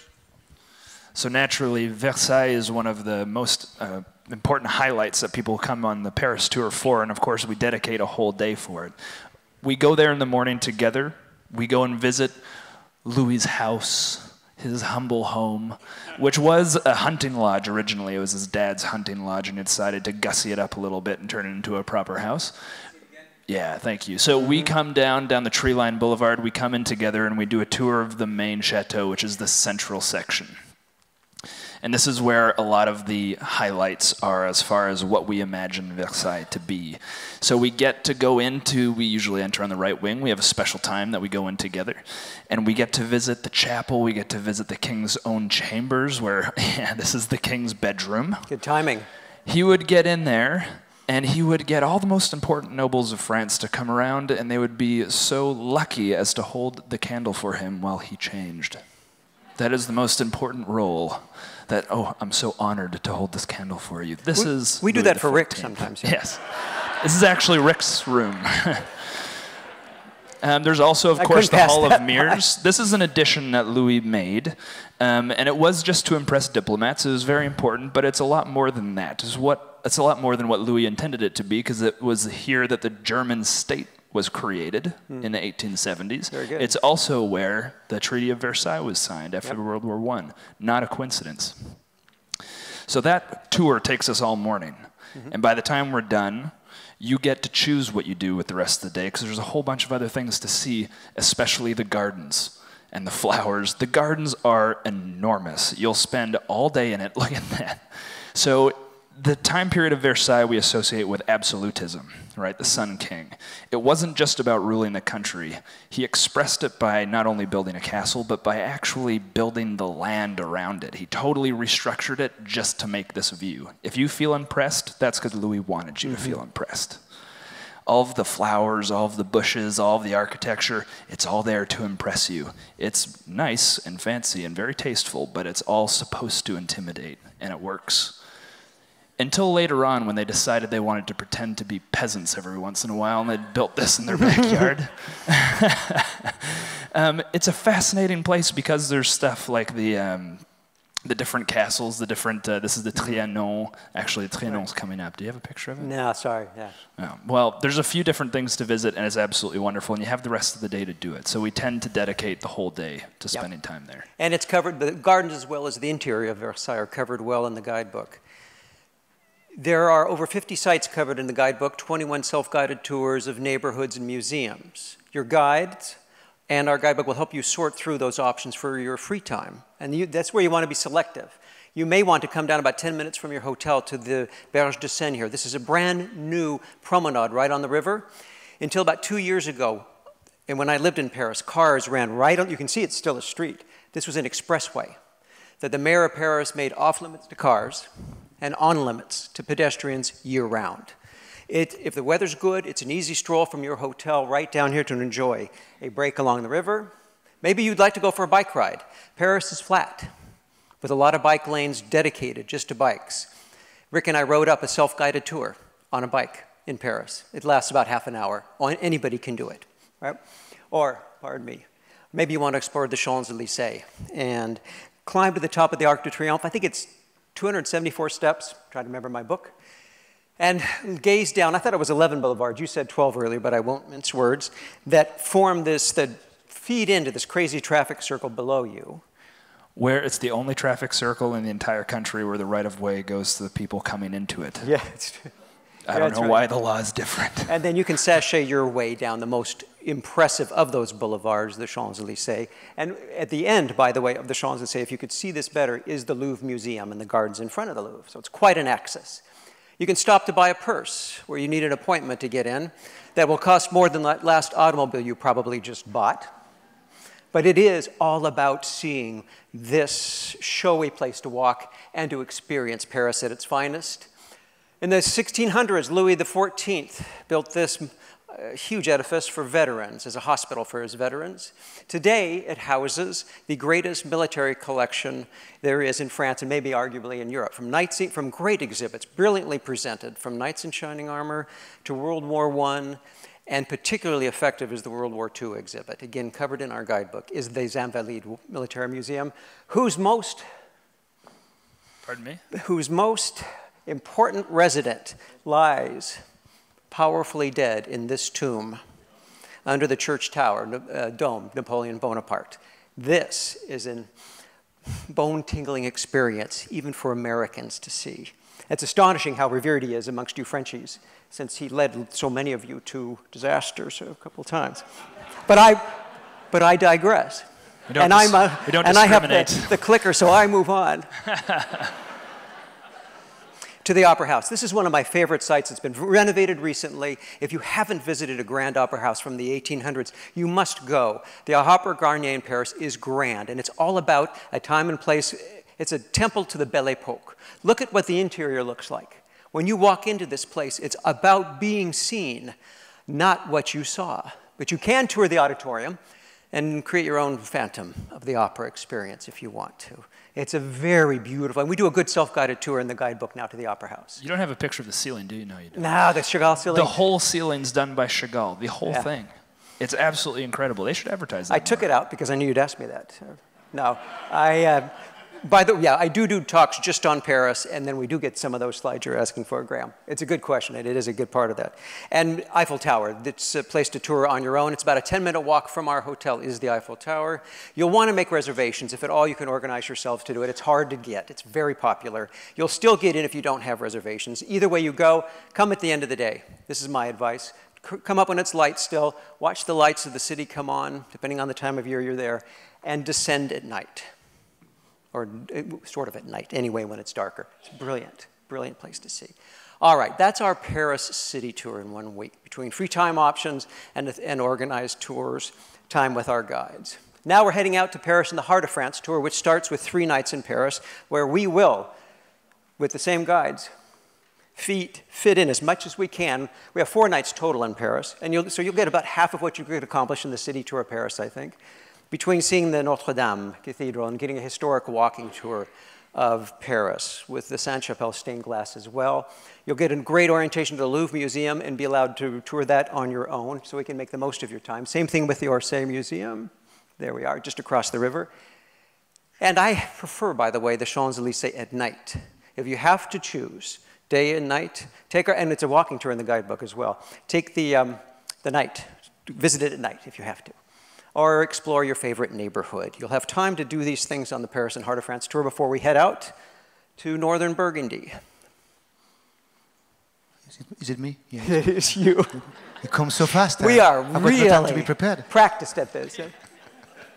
Have it, Monsieur Vidal. Okay, northern Burgundy. I mean, what you see here is a Romanesque church that is a little village in fact, further south than where we're going.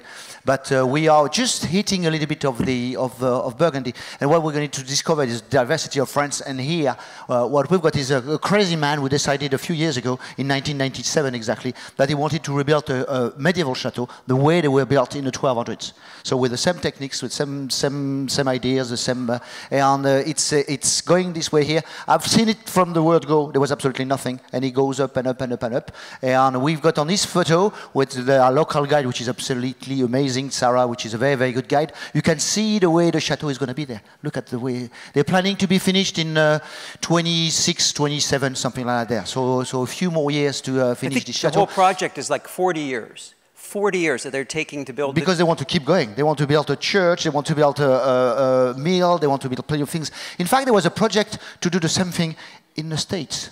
There was, yeah. There was a project to do it in the States, and it kind of collapsed, but that was a cool idea. But anyway, when you go and visit this place, what you see around is those guys. It's not only you see the building of the place, but you see also the preparation, the work on the quarry, how to get the stones, how to prepare the stone, to carve the stone and face them. You can see guys making ropes. You can see guys in those rolling things like a squirrel box there that lift the stones around. You can really see the thing happening in front of you, and those guys are specialized into not only doing the work, but being able to turn around and talk to you and explain to you how things are going. And our local guide does that anyway, and it's a great experience, amazing experience.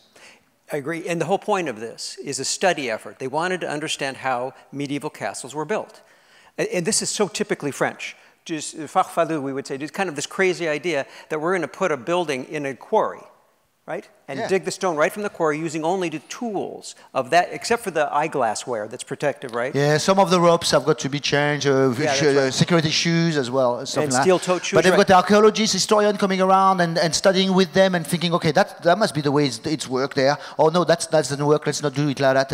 And they're rediscovering as it goes. They've discovered an amazing amount of knowledge that they have lost about those building techniques and stuff like that.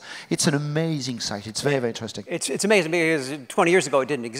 I mean, it's only a little distance from our house where we've set up in Burgundy, where my family lives, in research season. And now it's a major site that we've diverted 2 different tour itineraries to. It's so powerful and so fascinating. All right, keep going, monsieur. All right, so from Quai de Long, as the chateau is called, we moved to the town of Bourges, B-O-U-R-G-E-S. Oh, wait, it's written up there.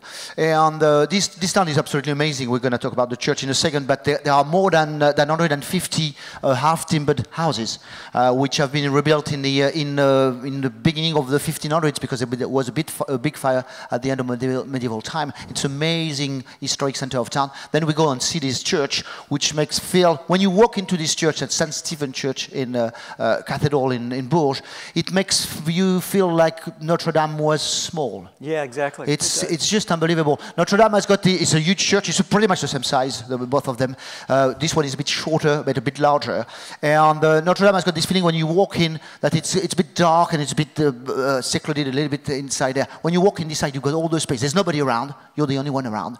And you've got absolutely the whole space from the top to the bottom. It's an amazing church. Very special for these 5 gates and 5 naves leading into the church, which is very rare. And then it's got those amazing stained glass windows, which our local guide is going to describe for you and explain how they've been done there. And then we've got some free times in town. We've got dinner together normally there, and free time to explore those amazing streets with half-timber houses. I have a confession to make that for decades almost, I'd say, Mr. Vidal here, Patrick, bugged me to include Bourges on the France tour and in the France book.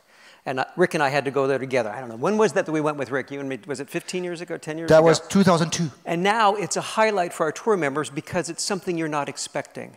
It is a beautiful city filled with half-timbered homes and pedestrian walkways that are just lovely, right?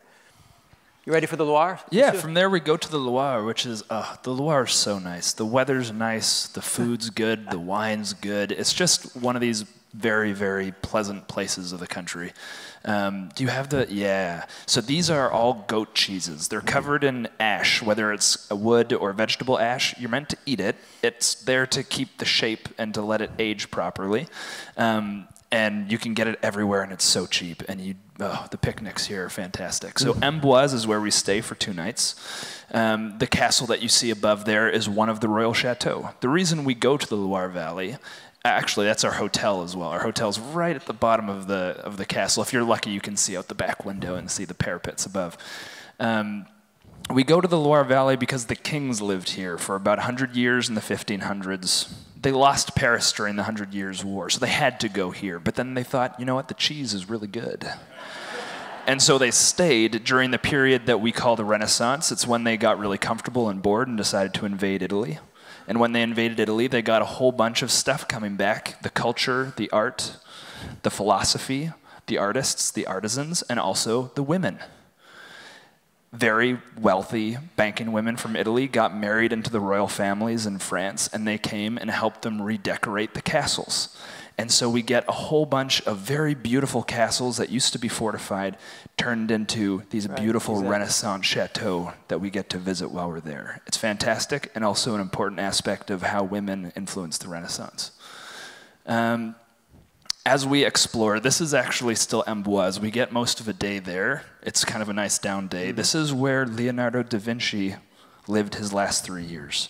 One of the most famous French kings, Francis I, fell in love with him, intellectually speaking, and brought him back to France, being like, help me throw some parties. And Da Vinci was like, great, let's do it. I can't finish a project to save my life anyway. That sounds perfect.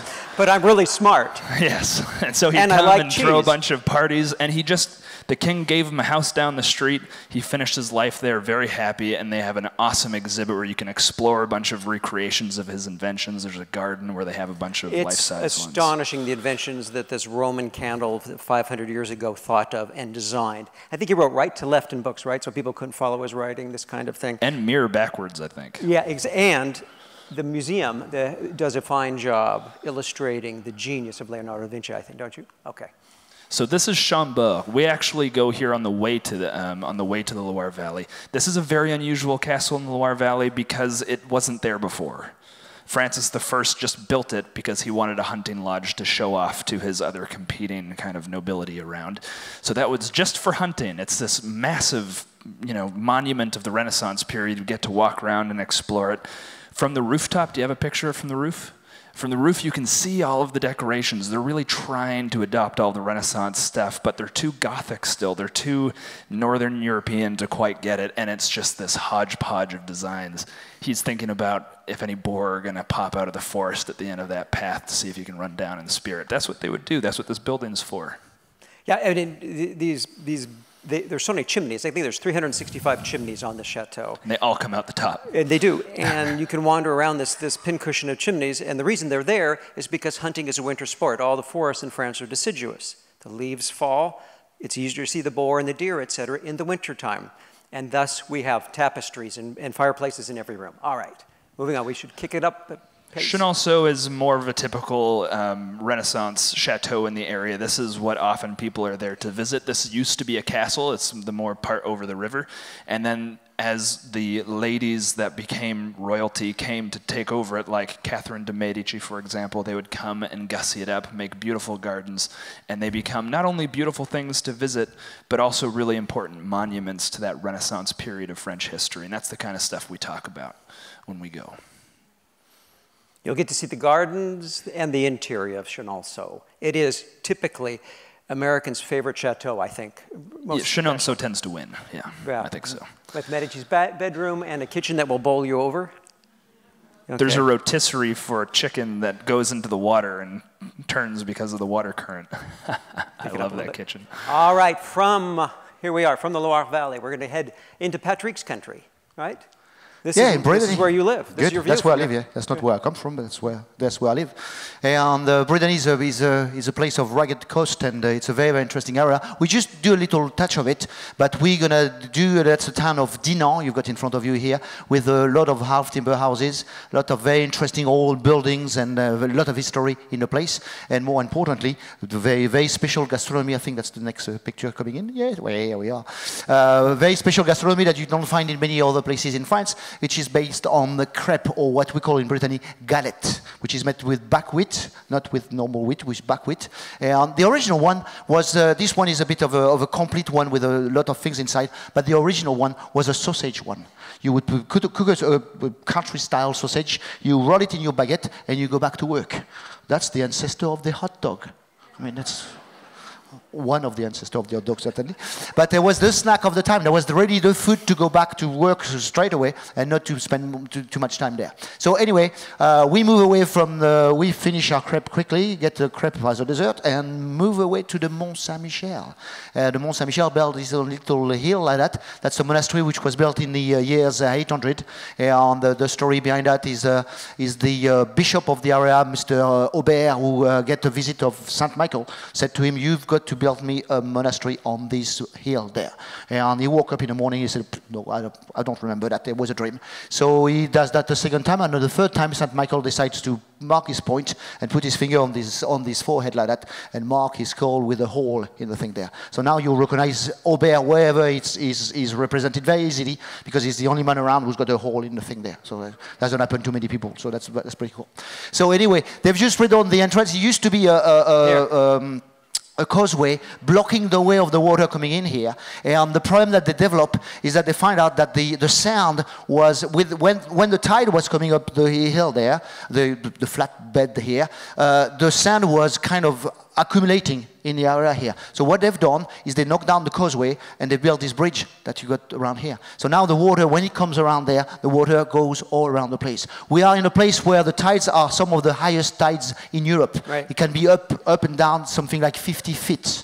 It's very, very high. But we're also on the land, come back 2 seconds again, no, back 2 seconds. It's a land which is very, very flat. So the water goes away something like 10 miles. Yep. When it goes very, very far on very, very low tide. So from time to time when the water can do it, when there's enough water, you've got the water coming around the entire thing there, depending on the tide coming on the thing. We are going to park outside of the place. We're going to take one of those little bus, little shuttle taking us into the town, and we're going to fight against the second tide, which is linked with the Mont Saint-Michel. There's the water tide, and there's the tourist tide. Oh, that's good. I like that. The tourist tide arrives at 11 o'clock in the morning, and you've got a big wave of tourists coming in and filling the place there. And at 5 o'clock in the afternoon, you've got the tide is gone. Up, the tide is gone. Up, the tide is gone. The tide is gone. Up, low tide here. Want to see that again? Come on, timing. Yeah, come on, voila, pretty voila. cool. That's good.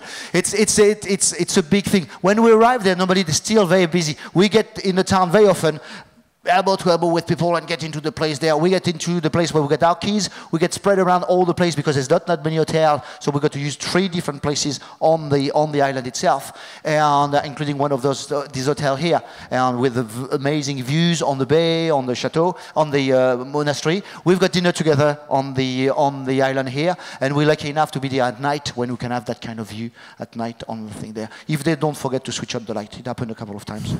The guy who didn't wake up in the evening, switch on the light. So in the following morning, we go up the hill and we are going to visit the inside of the monastery with amazing rooms, with amazing history. And that's with a local guide. That's a mind-blowing place. That's a very, very cool place. Oof. Boy, that was well done, Patrick. Yeah. Thank you. Our last stop before Paris is in Normandy. Take it away, Graham. Normandy. It's another such a rich part of the country. Green fields, fat cows, more good cheese. We normally stay in Bayeux, which is the first place liberated after D-Day. We go there to explore 2 invasions. The first, of course, on the top of our heads is the D-Day landings in 1944. This is a picture right after liberation. It is. And I believe, do you have a picture of the street afterwards? Same That's street. the same street now. Do you see the flags? They haven't forgotten. They're very thankful. The flags are everywhere. It's a really moving part of the country. Completely agreed, yep. This is the hotel we stay at, actually. It's a lovely hotel. It's such a nice Great hotel. honors, again. But this is the other invasion we're there to learn about, because Bayeux also has the Bayeux Tapestry, which is the little piece of propaganda that was made after the Normans invaded England. Remember William the Conqueror, the Battle of Hastings, 1066? They made a tapestry to justify why they did it, so it's full of explanations as to why it was okay that the invasion happened. And it's one of the only documents we have from the 11th century. So not only is it words, but you have all of the hairdos, you have the shields, you have what they're wearing, you have all of the little side stories underneath. It's fascinating, and they do it very well.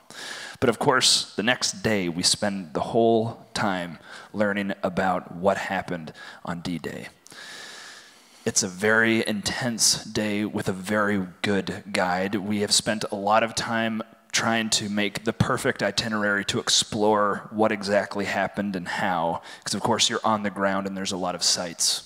England is in the bottom of this, by the way. It's an upside down map, right? So we're at England in the bottom, and you see how they all came together and attacked the northern part of the peninsula of Normandy.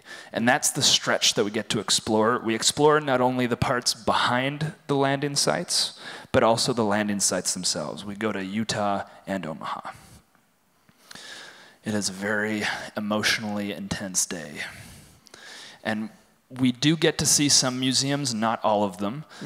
You have to kind of choose your battles, no pun intended. You have to choose your battles as to what you explore exactly. So it's a full day, a lot to learn, a lot of visually to take in.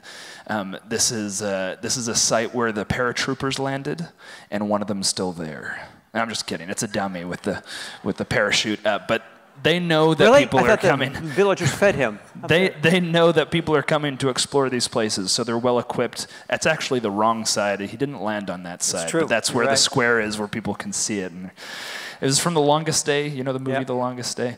It's so these are the cliffs at Pointe du Hoc, that the Rangers had to climb up. They were given fire ladders to make the climb easier. The ladders didn't work. They had to climb up with their knives. It's a crazy story, and at the top of it, their goal was to take out a bunch of these guns. Of course, it didn't really work out like that. They really did think the guns were there, and they pummeled it for days and days and days beforehand with these bombers that we actually eat lunch to next to now. I know, I love that. We eat lunch next to this plane.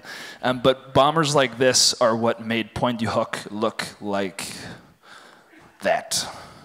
That's flat. That's not supposed to look like that. That is not naturally hilly ground. That is bombed ground. And that is where the Rangers attacked. And that's what they saw when they came over the edge. Right.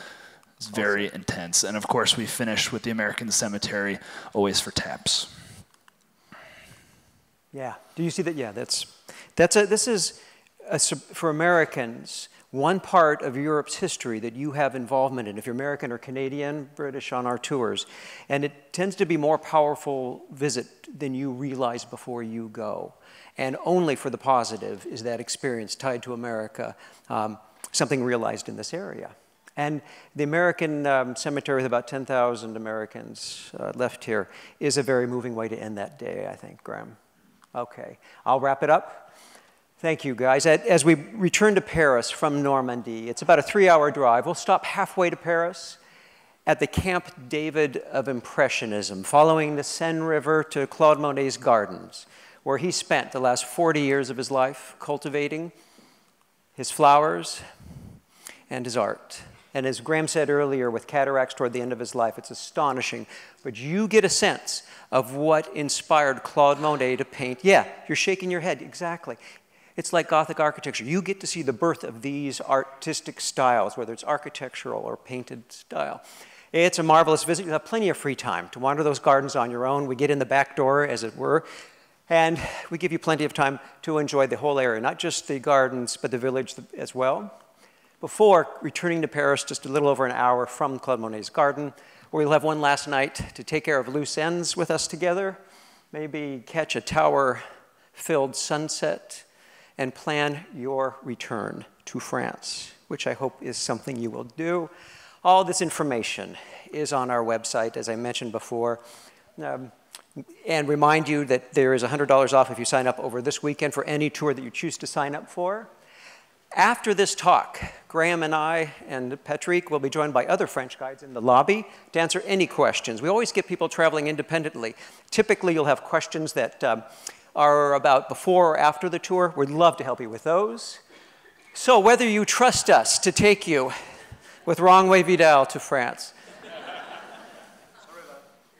it's about the guides, you guys. It is about the competent, smart guides that we hire at Rick Steves that Patrick and Graham have given you a good illustration of today. I'm so proud of the work that they do. Whether you go on a Paris tour or a Heart of France tour, we know you'll have a great experience because of the lovely people who occupy and live in this country. Bon voyage, everybody. And please stay for questions afterwards. Thank you very much for your attention today. Merci.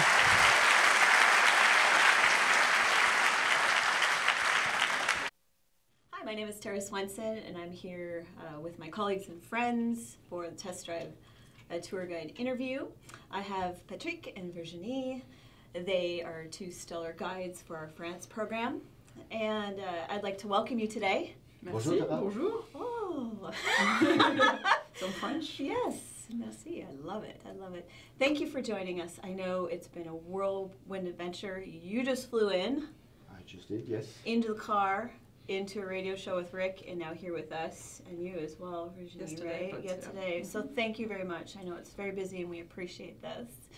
So let's talk a bit about our France program. I know you cover a lot of territory as guides. You've been guiding with us for ages, correct? That guy, mainly. How long, Patrick? 20 years. 20 years? 6.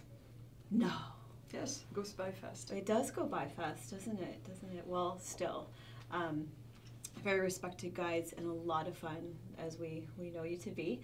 Let me ask this, what area is your favorite in France? What do you like the most? What is heartfelt to you that you like to convey to your tour members? I'm sure there's a lot of places, but if you could narrow it down to one or two, what would you say? So it's very difficult. We're French, so it's hard to be concise. But I must say, on the Heart of Paris and the Heart of France tour for me, I'm originally from Brittany, which is northwestern part of France. And Rick doesn't take us really into Brittany. So when I get to have, we have time where we can go on a lunch anywhere we want, and I stop in Brittany. And this is like my culture coming back and sharing it with my travelers. They get to see that this is really where I'm from, and it's always fun. Nice. It's emotional. Yeah, it's you're coming home. Yes, exactly. That's funny because I do exactly the same thing on a Brittany tour. I do an introduction on every single region wherever we go. But the one in Brittany, even if we do a very short time in Brittany, is always the longest one because I live there and I like the culture and it's very part of my life. And the traditions are and the traditions are so much different from the rest of France. Yeah, so that's funny. Yeah. How are they different? It's more so if you think of France and all of the tradition, and people think of Paris. If you look at Brittany, we are actually closer to the Irish or the Scottish people. And I used to spend time when I was in high school and college in Ireland, and people will tell me, well, you're not French, you're Breton. So it's Celtic world, where we have similar tradition that they have there. Put music on the bus. Yes. I start putting music on the bus, and I'm just saying to them, okay, I'm going to put some music on. And Irish music, Scottish music, it's very nice. No, that's local music, that's Brittany music. Same instruments, the language is also different. Well, people don't speak it in the street. Yeah. But we do, some people learn it. Did you learn it, a bit of Breton? I studied it, and it's interesting. Well, so you have a strong Celtic influence there. Yeah, and do they see that when they stop? Do they know? We tell them. Yeah, you would tell them, because it's so unique. You see do a little dance, play the fiddle. You see it in the tourist souvenir that you can buy. You recognize some Celtic jewels. The architecture is different as well because it's granite compared to the rest of France, which is more limestone buildings. And there's a little bit of difference, but we don't stay long enough really to get sucked into it. But it's nice. It's interesting to have a little touch of it, and it's good because it's part of us as well. So especially you want to share that. That's what makes go backwards, Steve. Guides and that we have the freedom to do that. That Rick has us do that, and he encourages us to share that with our tour members and just show them who we really are. With wow moments, tell me about a few of them with yourself, but also tour members. Maybe what they don't expect when they're on tour. That they don't expect. Can I tell you one that they expect, but that we never know if we'll get it? Is when we get to Chamonix, so in the Alps, the French Alps, the Mont Blanc, the highest mountain of Europe, Western Europe, and then we find someone who's the weatherman or the weatherwoman. Just what is the weather going to be like? And then you go onto the little, not train, but the lift that takes you to the top. And then it's cloudy, and you're like, oh no, we'll miss it. And then the sun appears, you have the blue sky. Oh, it opens up. And it's wow. So they expect it, but I always make sure, and I'm sure you do the same, of telling them it's not a warranty because the weather in the mountain can always be different. Yeah. Sometimes you got to show them a big postcard of the place and say, this is the Mont Blanc. So this is what you're facing. So you're going to see it. Exactly. And usually it turns out okay. No, it turns out to be okay most of the time. For me, one of the best moments is in Carcassonne. I mean, after dinner at night, when we walk down on the side of the fortification, go to the old bridge, and I'm making sure that everybody doesn't turn around before we get to the middle of the bridge, and then I let people turn around, and you got all the lights on the fortification. And sometimes, if you're lucky enough, you get the moon on top of that. as well, which is just beautiful. It's beautiful. I mean, people know about it because they've seen pictures on the guidebooks and stuff like that, but it's just unbelievable. It's just mind-blowing. I love how you explain that. You quiet your voice when you talk about the moon shining down. You can just envision how beautiful it is. It's amazing. And how they must just be amazed with the beauty of that. I do the same when we go to the Pont du Gard, which is the Roman aqueduct in Provence. I tell people to look at their feet. So my group is following me. I said, trust me, you just look at your feet. Because when we arrive, usually in the summer, in the afternoon, the sun is shining the wrong way. So you get to see it from a distance, but it's in the shade. And I tell them, trust me. And then people must be looking at us like, are you silly? You're looking at your feet when... There's this big thing in front of you there. I take them close to the river, and then I said, now you can look, and it's like, because I think it's a spoiler if you sit at the beginning and it's all, you have the tree. Yeah, if you sit before, you sit level by level. Yeah. It's not the same. When you get there and you see suddenly this big 3-layer bridge in front of you, it's just unbelievable. Yes. Yeah, it's just and it's still standing. Yeah. Nice. What was it like growing up is it like being in France? What was it like growing up in France? Well, we get used to it. We have no choice. Homework, lots of homework, lots of good food. I've lived for 10 years in the US, so for me, I never, it's hard to know what is it like to grow up in a country if you can't compare it to something else. Yeah. And so I used to teach in the US, so I could compare my life as a student to, kids in the US. And I would say the family time, I used to ask my students, how many of you do have dinner with your parents, one night a week, 2 nights? And for me, family was really important, like every night was with the parents talking about the day. And school was very important. I think in France, it's education is maybe too much stress, focus on education and not enough on what you could do for fun on the side. To me, it's I grew up with a father who liked to drive. So we drove around France all over the place, very, very often. He bought a diesel car when he was young because it was cheaper to drive a diesel. So what his motto was to say, the more we drive, the more we save money. So we would drive around France all over the place. But I knew France from behind the window of the car. Trying to make sense of from this. Behind the window of the car. The more you drive, you the could more stay you save home, money. you save more money. No, of course. But we That's why you used drive to here from the airport, huh? we used to drive extensively all around France, but never stopping. My father was kind of going from A to B, so I knew France by all the roads, all the places. But I've never visited those places. And so when I grew up, I started to travel on my own, and I just took the time to stop there and visit those places. Enjoy. And get the appreciation of it, and multiply by 10 the pleasure of traveling.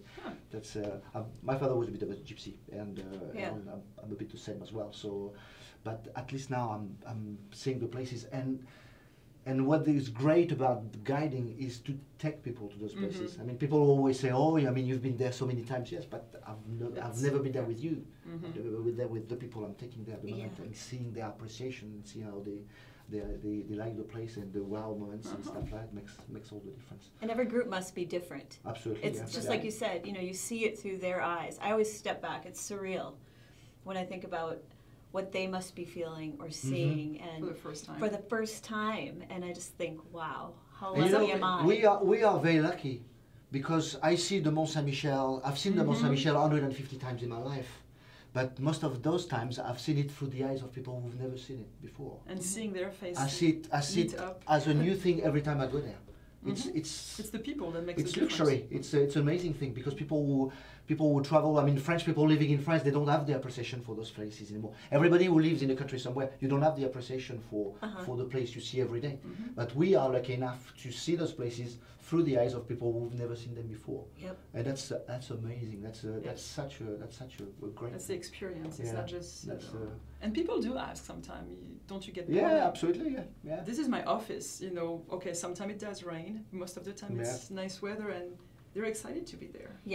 They want to be there, and being able to show them what we have to share is just great. It's a very unique experience. Yes. Absolutely. It is very unique, and every time I get a bit nervous before I start my welcome meetings. I just don't know what's going to happen. Oh boy! But when you get down and you start your introductions and you meet your people, there's so much energy.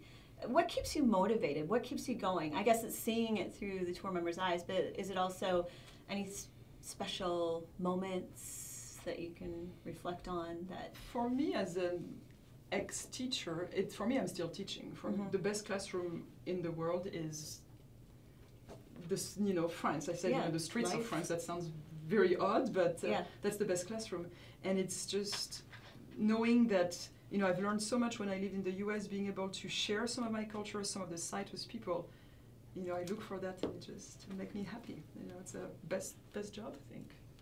Yeah, it's sharing with people. It's kind of giving, as we say, seeing through their eyes, but also sharing what you know about the places, and giving them as many weapons, as many informations, as many things that you can about where to go, what to see, and how to handle the French. How to handle the French. The French. How to get a smile, not a frown. Absolutely.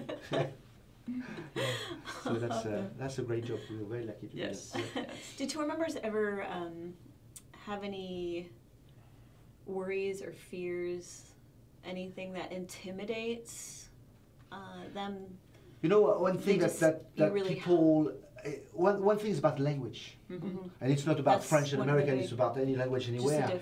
People are kind of sometimes convinced that it's better to speak English slowly or try the effort because they're gonna butcher the language if they use the language in the country they are. When anywhere you go, people are so appreciative of you making the effort to step forward and to try to speak the language. It doesn't matter if you massacre it. It doesn't matter at all.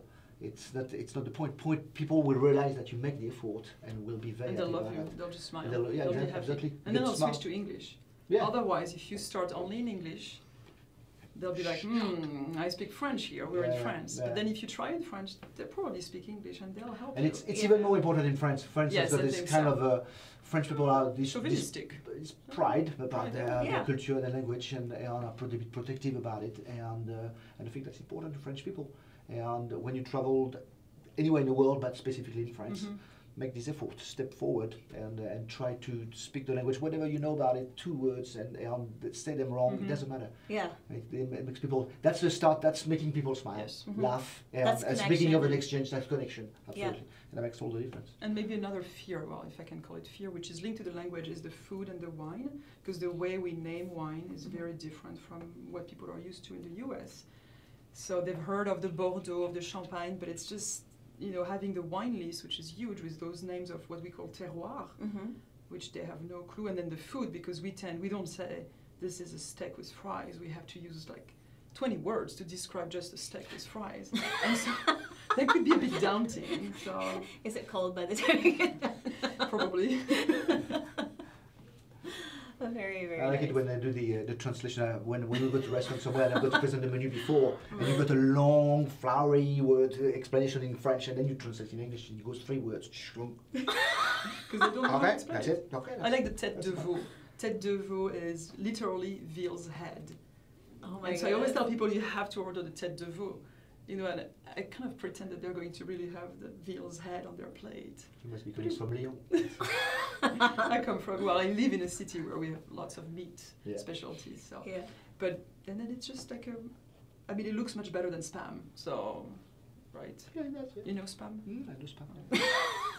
I prefer tête de veau, veal's head to Spam. That French food looks a lot better than Spam, huh? That's plus. Even if it's a veal's head, yes. Oh, wonderful. And what is your favorite tour? Do you have a favorite? No. I'm sure it's hard. We have 4 tours that we have in France, and they're all so different. They complement each other. The history is... one of the main things in France is diversity.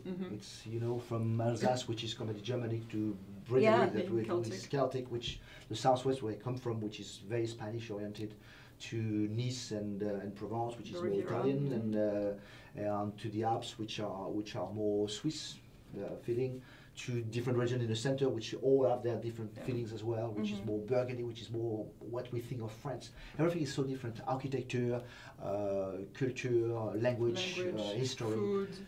So they're all interesting. They're all nice to visit, nice to understand, and nice to see. Nice. I think tour members sometimes under the impression, I know from when I've been on tour, that the countries here and the borders, so to say, are right here, and this is what it is. But I know, I've had Steve Smith call me before and say, hey, I'm in France eating a schnitzel in Pumice. It's like, you're what? So it's quite unique with what borders around you, just like Switzerland. So, but thank you very much for this insight and sharing what you do and what you enjoy. It's been a pleasure talking with you, and I really appreciate it. So, merci. Thank you for joining us today. Please join us for some more of the test drive reunions, and I hope you have a nice day. Thank you.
And that's why I love Italy.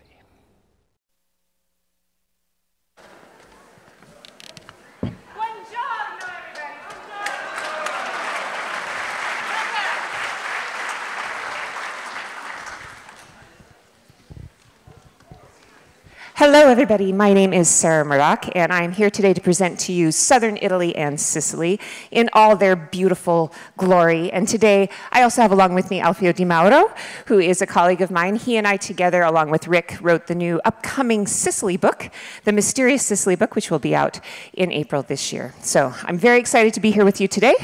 I've been with Rick Steves about 19 years. I started when I was 10 years old, so works out well, child genius. And I've been doing Italy tours and Europe tours and all kinds of things for Rick, as well as writing for him and the guidebook series for a long time. And Alfio, you want to tell us about you? Yeah, I started with ciao, first of all. I started working for Rick 14 years ago. I do all of the Italian tours, and I'm very happy and honored to be on the Sicily book that is coming soon. So I hope all of you will buy it. Okay. Put our children through college, please. Okay, so today we're going to present to you some of the best of Europe, in my opinion. Italy, I think, it's our top destination for sure. How many of you have been to Italy before? All right, how many of you have been to Rome? How many of you have been south of Rome? Fewer and fewer. How many of you have been to Sicily? Fewer, very few now. All right. So that actually is about right, though, because most people that travel a lot have been to Italy. Many people have been, most I would say who are good travelers have been to Rome. Many have been to Naples, but fewer and fewer have been south. And Rick has a very famous saying. He likes to say, if you like Italy and you like Rome, go a little further. If you really like Italy, go further south because it gets better. If you don't like Italy, don't go further south because it doesn't get better. It depends on who you are. It becomes more distilled. I guess that's the way I like to think of it. So just a few things, a few little logistical notes here. We have a discount running right now if you are interested in booking a tour with us, and the tour code is up here, DRIVE19. That gets you a discount on tours for this coming year. We have our ricksteves.com website, which is a great place for information on tours and free information if you're just kind of travel dreaming. We also have a bulletin board there where you can get answers from fellow travelers. We have a newsletter you can subscribe to, and a Facebook page. That's a really good way to find out what Rick is up to. And he posts almost daily all of his adventures when he travels all over the world, including in the US. Oops. And we do have fun on tours. Don't they look like they're having fun? I didn't pay them to look like that, I promise. We really do have that much fun. So our tours are like a big family. And today at this reunion, I've been having a wonderful time seeing people that were clients, basically, but have become like family to me. So it's really wonderful the way we have this extended travel family. And our tour members really do become a part of our lives. So it's wonderful to have such good friends. And this is the rest of my family. This is all of our tour guides. There are something like 150 of us, including Alfio and I, and we really have a good time this week planning and plotting, but you don't have to have one of us for your tour, because I promise the rest of us are just as, we're like fruit. We're all different colors and shapes and sizes, but we're all sweet and delicious. So don't worry, you're going to get a great tour guide, I promise. So I'm going to tell you first of all about South Italy just in a nutshell. I know you've already probably seen the itinerary, but I just would like to remind you a little bit about what you will see. It's a 14-day tour, and it starts off in Rome. Then it heads out to the Gargano Peninsula, which is Vieste. It's a seaside town. Then it goes down by way of Alberobello, which will show you these really interesting huts, to Matera, then out to the coast to Paestum, the Amalfi Coast, Sorrento, and then it finishes with a bang in Naples, which is the capital of, as Rick likes to say, La Bella Chaos. So we'll have a little look at chaos today, see what that's like. So we start off today in Rome. Rome is a great place to start because it's easy to get to, but we're not going to do the same things that we do on a regular Rick Steves tour in Rome. What do we do in Rome that's a little bit different, Alfio, from our other tours? Well, first of all, we stay in the neighborhood on the other side of the Tiber River. So we are in Trastevere, and we do a Jewish ghetto tour with Francesca, and also a Capitol and Museum tour, which both of those things we never do in any other itinerary. Yeah, so then you don't have to worry about if you've done our Venice, Florence, Rome tour, or even if you've done our 7-day Rome tour, this is going to be something a little bit different. So we try to present to you different facets of Rome you might not have seen before. And then we head out from there to Hadrian's Villa. Hadrian's Villa is one of the largest archaeological complexes near Rome, and it's a lot of fun to go there and see the ruins. What do you like about Hadrian's Villa? I like the maritime section, which is this one. Here it was the retreat of Emperor Hadrian when he didn't want to see anybody in his compound, which is as large as the Vatican. He went in this island, and there were movable bridges, and all of the bridges were retreated, so he could be in his own bubble.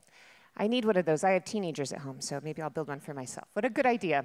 So as we move on, we leave Rome, and we're heading down now to the Gargano Peninsula, to the town of Vieste. And Vieste is just a really pretty, almost vacation from your vacation. Can you tell us a little bit about Vieste? Yeah, this is a seaside town, as you can tell, perched on the rock. All of the houses are white, very a small village. It's a fisherman village. And it's on the easternmost tip of Italy. It's kind of fun because we don't really see the eastern side of Italy on other tours. In fact, I can't think of another tour where we do that. And the eastern coast is beautiful. From there, we're going to dip down to, Alberobello for the afternoon, where they do a little wine tasting. And then off to Matera, which is the European capital of culture for this year. So it's going to be an exciting year to be in Matera. And then quickly going by our itinerary, we head to Paestum. And in Paestum, we get to see Greek temples. These are not Roman temples, but Greek temples, which is something really unique. I'm actually an architect by trade, and I studied in Italy in college, and we went and measured these temples when I was a student. They're considered to be some of the most important Greek temples that you can find anywhere in Italy.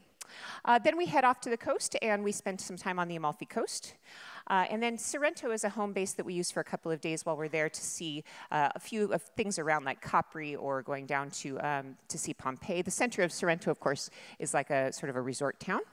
And then you get the chance to go to Pompeii, which I think for most people is one of the highlights of travel in general. I'm not sure that there is a better experience for getting in touch with the ancient world. So we'll talk a little bit more about that in a couple of minutes. And then from there, you can do day trips out to Capri if you like. And then you'll finish with that intense chaos of Naples, which I think seems a little intimidating to a lot of people at first. And this is where doing a tour, I think, has a lot of value, because we have an opportunity to show you Naples through our eyes and through the way that we look at it. And I think that you'll be able to appreciate that a bit as we talk more about it. There are some misconceptions about the south of Italy, some things that people don't really understand. And this is not just the south of Italy from Naples to the tip of the boot, but also including Sicily. There are things that people don't quite understand. Is this what you think of when you think of Italians? It is, isn't it? Yes. You think on every corner there is the grandma with the pasta pot who's sitting there waiting to welcome you into her cantina and feed you homemade wine, right? Is that true? Come on. Raise your hand if you thought that was true. Don't be shy. Okay, that could be true. This is more like what's true, right? This is more like what Italians actually look like. And in fact, these days, the nonnas don't sit around wearing house coats. They sit around wearing Versace and, their Chanel sunglasses and texting on their phones. So it's not exactly what you think. And I think that's a very common misconception, what Italians are actually like. So you'll meet different Italians. And if you've gone from tours in the north, you're going to find people in the south actually have different DNA. They look a little bit different than the rest of the Italians. They have different heritage. It's a kind of a Greek heritage. So it's interesting that's something that people misunderstand. Sarah? Yeah? Can you go back to the nonnas? Yeah, the nonnas. Do you know how we call them? Huh? Do you know how we call them? No, tell me. Security cameras. Nothing happens in the neighborhood without their permission. I believe that. Yep, exactly. So the nonnas still exist, believe me. And if you want to find the nonnas, where are they? You look up, right? Yeah. Always in the balcony. They're always on the balcony. And they communicate wirelessly with each other. So this is another common misconception I think people have of southern Italy. Have you heard about the garbage strikes? You've heard about that. You've heard about how there's garbage piled up everywhere. Alfio lives in Catania, and is there garbage piled in the streets everywhere in Catania? Not today. Not always. It's not filthy and dirty the way people, I think, have this misconception. Actually, these days, even Naples is beautiful and clean. They have done a lot of these campaigns to clean cities up. You'll find some graffiti. In fact, graffiti is an Italian word. Did you not know that? A lot of people ask me, why is there so much graffiti? And I say, well, it's because they invented it, of course. Why isn't there? So you have to understand, though, that this idea that somehow southern Italy is dirty and dangerous is something from the distant past. It's a beautiful place. It's a safe place to travel. And you're not going to see garbage lying in the streets, probably, right? You never know about garbage strikes. Who knows? And the other misconception I want to lay out here, first thing, as a tour guide, this is actually more of I'm asking you, this is a request I have for you. Please know that this is what the sidewalks look like in southern Italy, okay? They are not even. They do not have ADA handicap ramps. They do not have guardrails, which means that when he and I do our tours, we usually have 1 or 2 people every tour who don't expect that and they fall. So please be sure that you understand that when you go to southern Italy, they don't care about broken tiles in the sidewalk. It's atmospheric that way, So you have to look at it a little bit differently and be sure you bring good shoes. A lot of people do like bringing those hiking poles these days. It's a good idea because there are more rough and uneven surfaces than you might find other places. So we're going to go to wow moments now, and what we have done is we've looked at the surveys. We went through and we looked and saw what people liked the best about these wow moments, and we want to tell you what people liked the best about the Southern Italy tour. The first thing is Vieste, which of course Alfio told you just a little bit about. It's a seaside village, and more than anything, it's just a beautiful place to kind of wander around and enjoy kind of the slower pace after you've been in Rome. It's a good moment to kind of unwind and enjoy a little slice of Italian life. And Matera. Matera is something that's really special, and I'm actually going to let Alfio tell you about that. Tell me about Matera. Yeah, the special thing about Matera is that it's one of the oldest continuously inhabited towns in the world. There's been a consistent human presence in Matera for 7,000 years. I mean, it's really mind-blowing. And there are lots of churches in Matera carved into the rock. And that's why we have all of this human presence since ancient times. And we call Ruprestrian churches. So in our tour, we go around those caves with frescoes. And it's a very incredible tour. Yeah, Matera is obviously not flat. Just want to warn you about that. Well, we talk about misconceptions again. So it is a hill town. You're going to be walking up and down. But the thing that's beautiful is just look at those. You can see do you see the caves that are carved into the side of the mountain there? And people were living in those up until the 20th century.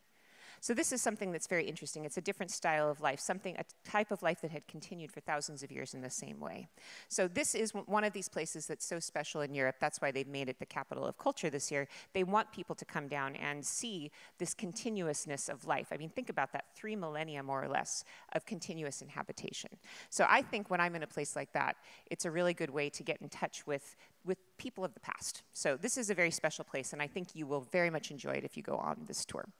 As an architect, I can absolutely recommend the Greek temples. The Greek temples of Paestum are something special. And you were telling me, Alfio, last time you were there, you got to walk through this one. Yes, yes. This is the Temple of Neptune, and basically you can walk inside the 2 or the 3 Greek temples that they are still standing, and that is a unique experience because most of the time the temples are fenced off and visitors are not allowed inside the cella of the temple. Yeah, and that makes a lot of sense because they want to preserve them. So this is a really unique opportunity to go inside. If you are interested in going to Sicily, for example, we go to the Valley of the Temples, but you can't actually go inside, which makes sense, but it is a neat opportunity to go inside and sort of understand the architecture better. Something to know about temples that I think is sort of fun is that they were all constructed almost like musical instruments. Think about the columns. And what passes through the columns? It's the wind. So it creates a vibration. The Greeks were very particular in the way they built their temples, the direction that they built them, and the way they aligned the columns to make sure that they created a vibration that you couldn't hear. They felt that this vibration in the air would soothe the populace.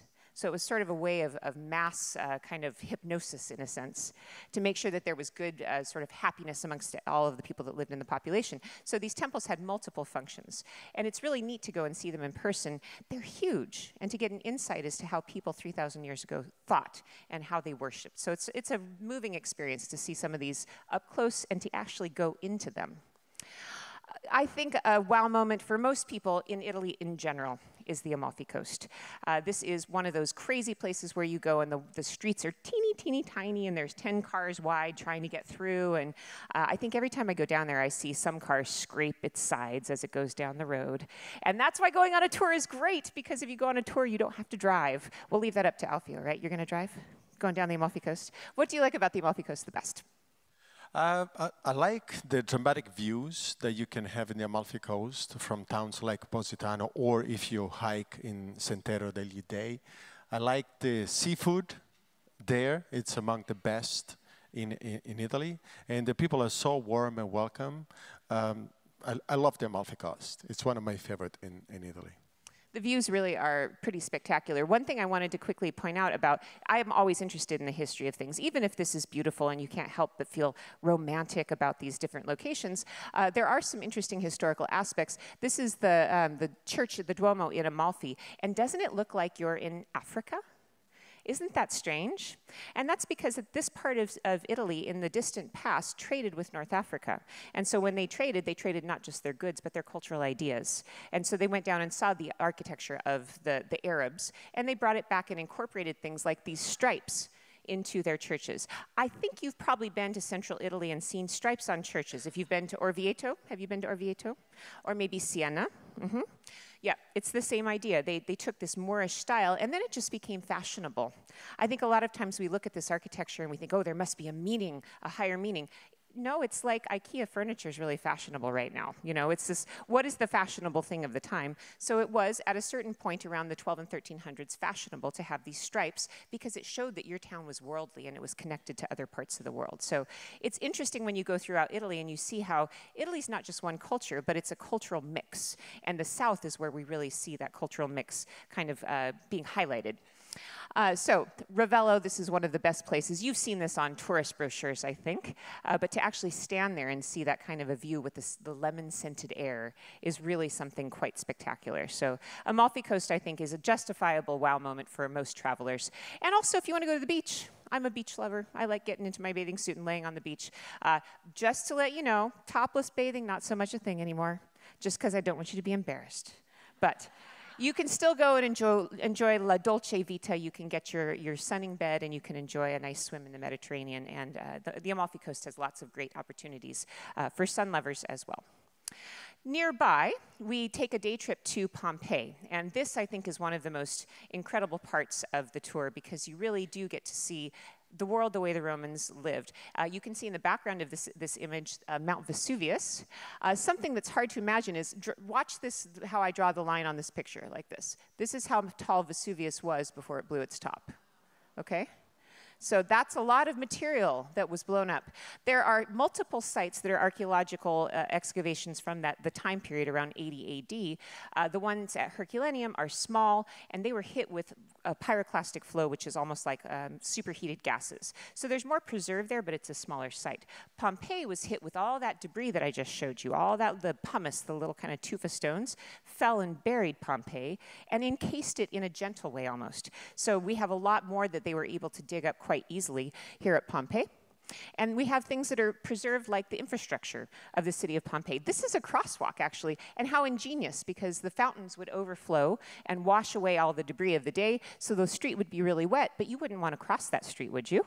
So they made these raised sidewalks right here. Very, very thoughtful. And when you go and you see the little details, I think those are the things that really bring to life what Roman life was like. And it wasn't really rustic, in fact. It was really advanced. Are there some advances in Pompeii that strike you? Plumbing or infrastructure? What do you like about the details of Pompeii? Well, a couple of details I love about Pompeii is the fact that they used mostly basaltic stone to pave the streets and the forum, but also they use white marble chips. They scatter around in the pavement so that in a full moon night they will reflect the light and they look like a cat's eye. Yep. Yeah, the other thing I really like about Pompeii, this kind of catwalks also establish the gauge of the carts that were allowed on the streets. So only certain carts that have the distance between the wheels like that could pass in those streets. The gauge, yeah. The gauge. So if you look, this would be one cartwheel here, this would be one wheel cart here, and this is a certain distance. But each town in ancient Rome had a different distance. So that meant when you got to the new town, you had to rent the local carts, right? Correct. Nothing changes in Italy, does it? They're always clever about a way to make money, so that was the ancient way of doing that. You can also see some wonderfully preserved buildings. This is an ancient bath, and a detail about this that I love is the stucco here, which is arched like this. The floor would get hot, and you would have the steam go up, and then the steam would gather on these channels, and instead of dripping back on you, just cold little drips, the channels would take the water down to the edges of the wall. Why don't we do that now? Isn't that smart? It seems like every bathroom should have something like that. So, I mean, they knew more than we did in a lot of ways. They also had waterproof stucco and waterproof concrete. Can you imagine? 2,000 years ago. And this room also had double walls. Mm-hmm. So the heat would be preserved better. And the openings on the roof to catch the morning light, the light midday, and then in the afternoon at the different orientation. That's amazing. Amazing. Yeah, it's really ingenious. And the fact that they were able to come up with these ideas, I mean, consider that Rome lasted for, 800 years, more or less. So they had some time to develop their ideas. So they were an amazing civilization, and this is a place you really get to see it. Oops. The painting is nice to see because you can actually see original Roman frescoes. The frescoes are generally pretty well preserved in Pompeii and have all different subject matters. Some of them are, nice and kind and gentle, and some of them are a little sexy. So have you ever heard of the secret room in Naples in the museum? They liked painting all the body parts, let's just say. So it's kind of interesting to go and see what they thought good art was. But the real tragedy of Pompeii comes through when you see the casts of the bodies. This is something that's almost a little hard to take sometimes when you go and see it. What happened was as the ash settled onto the site of Pompeii, somebody who had died, even animals, of course, they would be buried, and over time, the organic material of their bodies would decompose. So that meant that when excavators were going down, if they'd find an air pocket, they would fill it with some plaster, and then they could see what was there before. And in that way, they were able to find the shapes of humans and of animals and so on. And so you really get the sense of the scale of the disaster when you see the human cost. A lot of the people that were found had belts around their waists, which was an indication that they were slaves. Sometimes they actually found families all curled up together, animals, things like that. So it's really a moving place to go and see not just the wonders of the ancient world, but also the human tragedy that went along with that. So it's one of the most important sites, and I think everybody will enjoy a visit to the past that way. So Naples. Naples is an interesting place. The first time I went to Naples, it scared the bejesus out of me. It was aggressive and big and smelly and difficult, and this is in the 90s when it was definitely not very polished.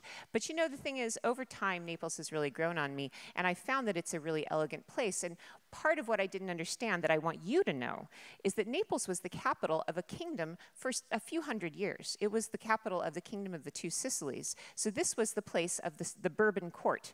And we don't see a lot of it because a lot of it was bombed out during World War II. So I know Alfio has a passion for Naples, so I'd love for you to tell us a little bit about Naples. Well, first of all, Naples is in this beautiful bay. Nature in Naples has been very generous. That's why the Romans went there on vacation, and all of the elite of the Romans. There's this beautiful bay with Mount Vesuvius, and then the two islands at each end of the bay, Capri and Ischia.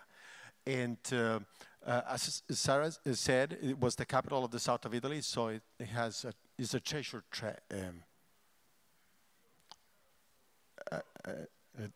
chest, sorry. A treasure chest, of art with spectacular collections, one of the best archaeological museums of the whole Italy, and churches that are incredible to visit. I really like Naples. The street life is also fantastic. Alfio took this picture here of some street artists doing chalk art. The main street. Yeah, and there's buskers, and there's just so much street life there. And a lot of people in Naples live in extremely small apartments. And so that means, by definition, if they want to have friends over, they can't. You can't have friends over when you live in 400 square feet. So what do? They go out on the streets, and they enjoy walking and enjoying the passeggiata and kind of living outdoors. And so that's part of what makes Naples so enjoyable, is that there's always something going on outdoors. My favorite street in all of Naples is the Nativity Street. This particular street sells all the parts for every kind of nativity. And of course, in Naples, in the south of Italy, go big or go home, you know? If you're gonna do a nativity scene, you're not gonna do a few little figurines. You're gonna do all the figurines. And they have some special figurines. What do you think?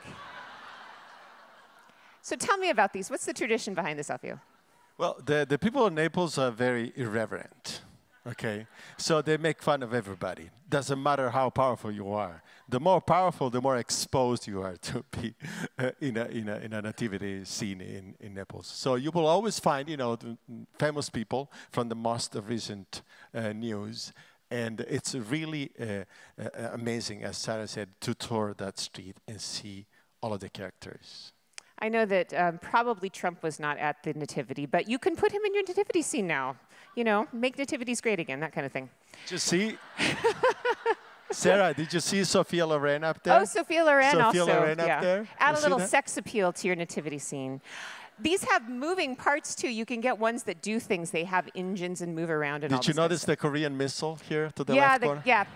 Bring nuclear weapons to your nativity scene, yeah. So, but this is for real, and every year they introduce new characters. So this, you can go any time of the year. You don't have to go at Christmas time. This is something that's always there. There's a zone in the center of Naples, just off of Spacca Napoli, where you can see this stuff. As Alfio mentioned, the Archaeological Museum in Naples is one of the highlights, and it's, I would say, the best archaeological museum in all of Italy because it's got all the treasures from Pompeii. So this is where you can really see some of the best, and it really has everything. It has sculpture, bronzes, it has these wonderful micro mosaics. You get to see the best of the ancient world.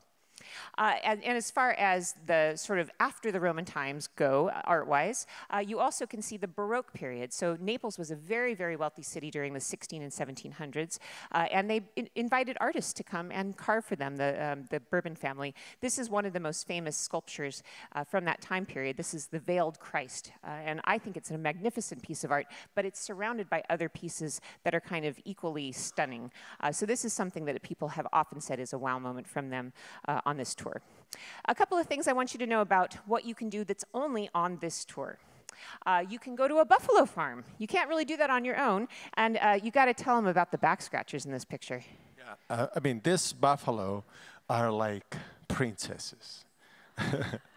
There are about 300 buffalo cows in this farm. It's a very high-tech kind of farm with the latest technology, and each cow has a collar and a microchip. And every time they go eating, there is a system with a proximity chip that records the time we're eating.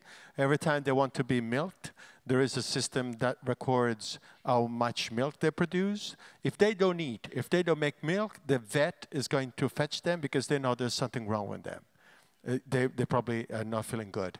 There are a couple of locations in the farm where there are back scratchers, and you can see that the cow get in line to get 5 minutes of massage. And they act like they're divas. And sometimes they linger a little longer, and their friend uses the horn and says, okay, now it's time to move on. Geez, I'd like to live like that. That sounds pretty good. But when you pamper your water buffalo, what happens? Mozzarella. You get the best mozzarella in the whole world. And I have to tell you, this for me is the reason I'm a tour guide, honestly, because I get a free pass to go and eat as much of this as I want. And by the way, it's a health food, really, right? It's made of milk, so why not eat as much as you possibly can while you're there? While we're there, we have this experience of going to the Buffalo Mozzarella Farm, and then we have a lunch associated with that. So that's something you couldn't do on your own, and I think it's neat that we do some special things. Another special thing that we do, we talked about Vieste a little bit, we do a boat tour there, so you get to go all along the coast and see these beautiful emerald coves. And when we're in Pompeii, we have a wonderful local guide. His name is Gaetano. I'm not sure how to talk about Gaetano. What do you think about Gaetano? I love Gaetano. Yeah, I do too. Gaetano, his passion. His father was a guide. His grandfather was a guide. He grew up as a kid going around Pompeii, and he knows every little corner of Pompeii. He never does the same tour twice. But the passion he puts in the tour makes the whole site coming alive. It's really an incredible experience to do a tour with Gaetano. We're very lucky to have Gaetano. And Gaetano, I think of him as like Rent an Italian in a way, because you get to have a character with you for the entire day, and he's a character. He's almost more of a character than the site of Pompeii. Actually, I've never seen his eyes before. I'm seeing now because he yeah. always have sunglasses. Yeah, I've known him 20 years, and he always has sunglasses on. That might be the only picture I've seen of him without his sunglasses on. So he's quite a character. So you really get in-depth tours. I think that's one of the great parts of our tour program is not only do you get Alfio or me with you to be your guide every day, but we have local experts who will take you deeper into the topics. So that's something special that you can only do on a tour. Also on this tour, we have a gelato making demonstration, and this is a lot of fun. Everybody loves this, and I think everybody leaves with gelato, right? You feed him gelato, don't you? Yeah. This guy is Mario David in Sorrento, and he's putting a little pressure on this tour member here, telling her that she's not allowed, and this is the gesture, not allowed to spill the gelato coming off the machine on the floor. And she's like terrifying, oh my God, can I do it? But she did beautifully. And she made good gelato. And she made a gelato, lemon gelato, the best you can have ever had at Mario's. Are you salivating now? Okay, so if you're salivating now, we're going to take you to another section. So this is a home-hosted dinner we do, something else that we only do on the Southern Italy tour, where you get to eat in somebody's home, and they cook for you. But what you need to know about the south of Italy that's more important is food. Food is what the culture is down there. And I have to say, after doing the Sicily tour for a number of years now, I'm surprised I don't weigh 350 pounds, honestly. So bring the stretchy pants if you do these tours. Y'all got stretchy pants, right?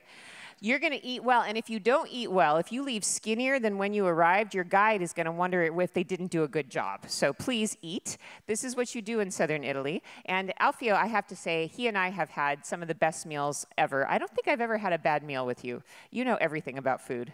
So what's your favorite food from southern Italy, from the south of Italy tour? Do I have like half an hour? No, you don't. Actually, I want to go to this picture that he actually sent me. He sent this picture to me while he was eating it, just to make me jealous, I think. This is the kind of food that you find in southern Italy. So tell us what's on the plate there. Now, we have marinated shrimp, oyster.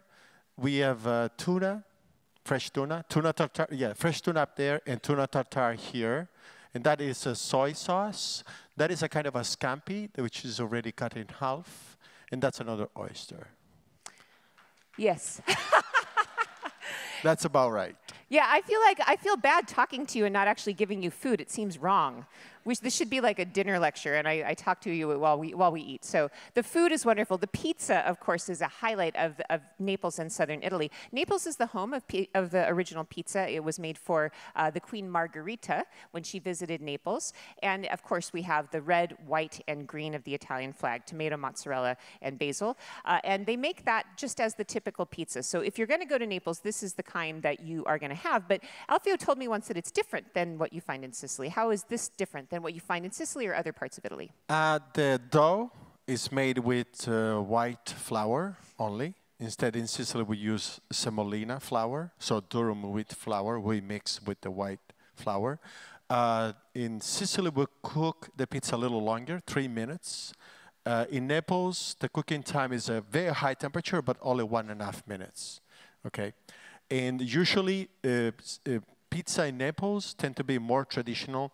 That means very few toppings. Yep.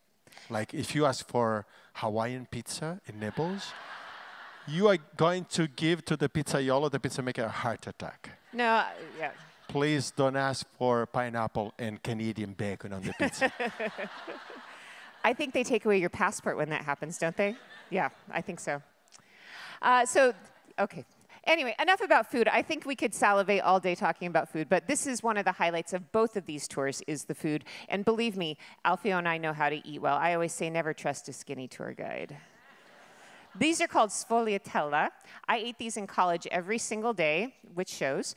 But they are wonderful. They are filled with sweetened ricotta that has an orange flavor to it, and they are absolutely divine. So you should come on this tour just to eat the sfogliatella. And if you come with me, I'll make sure you have one a day. So, promise.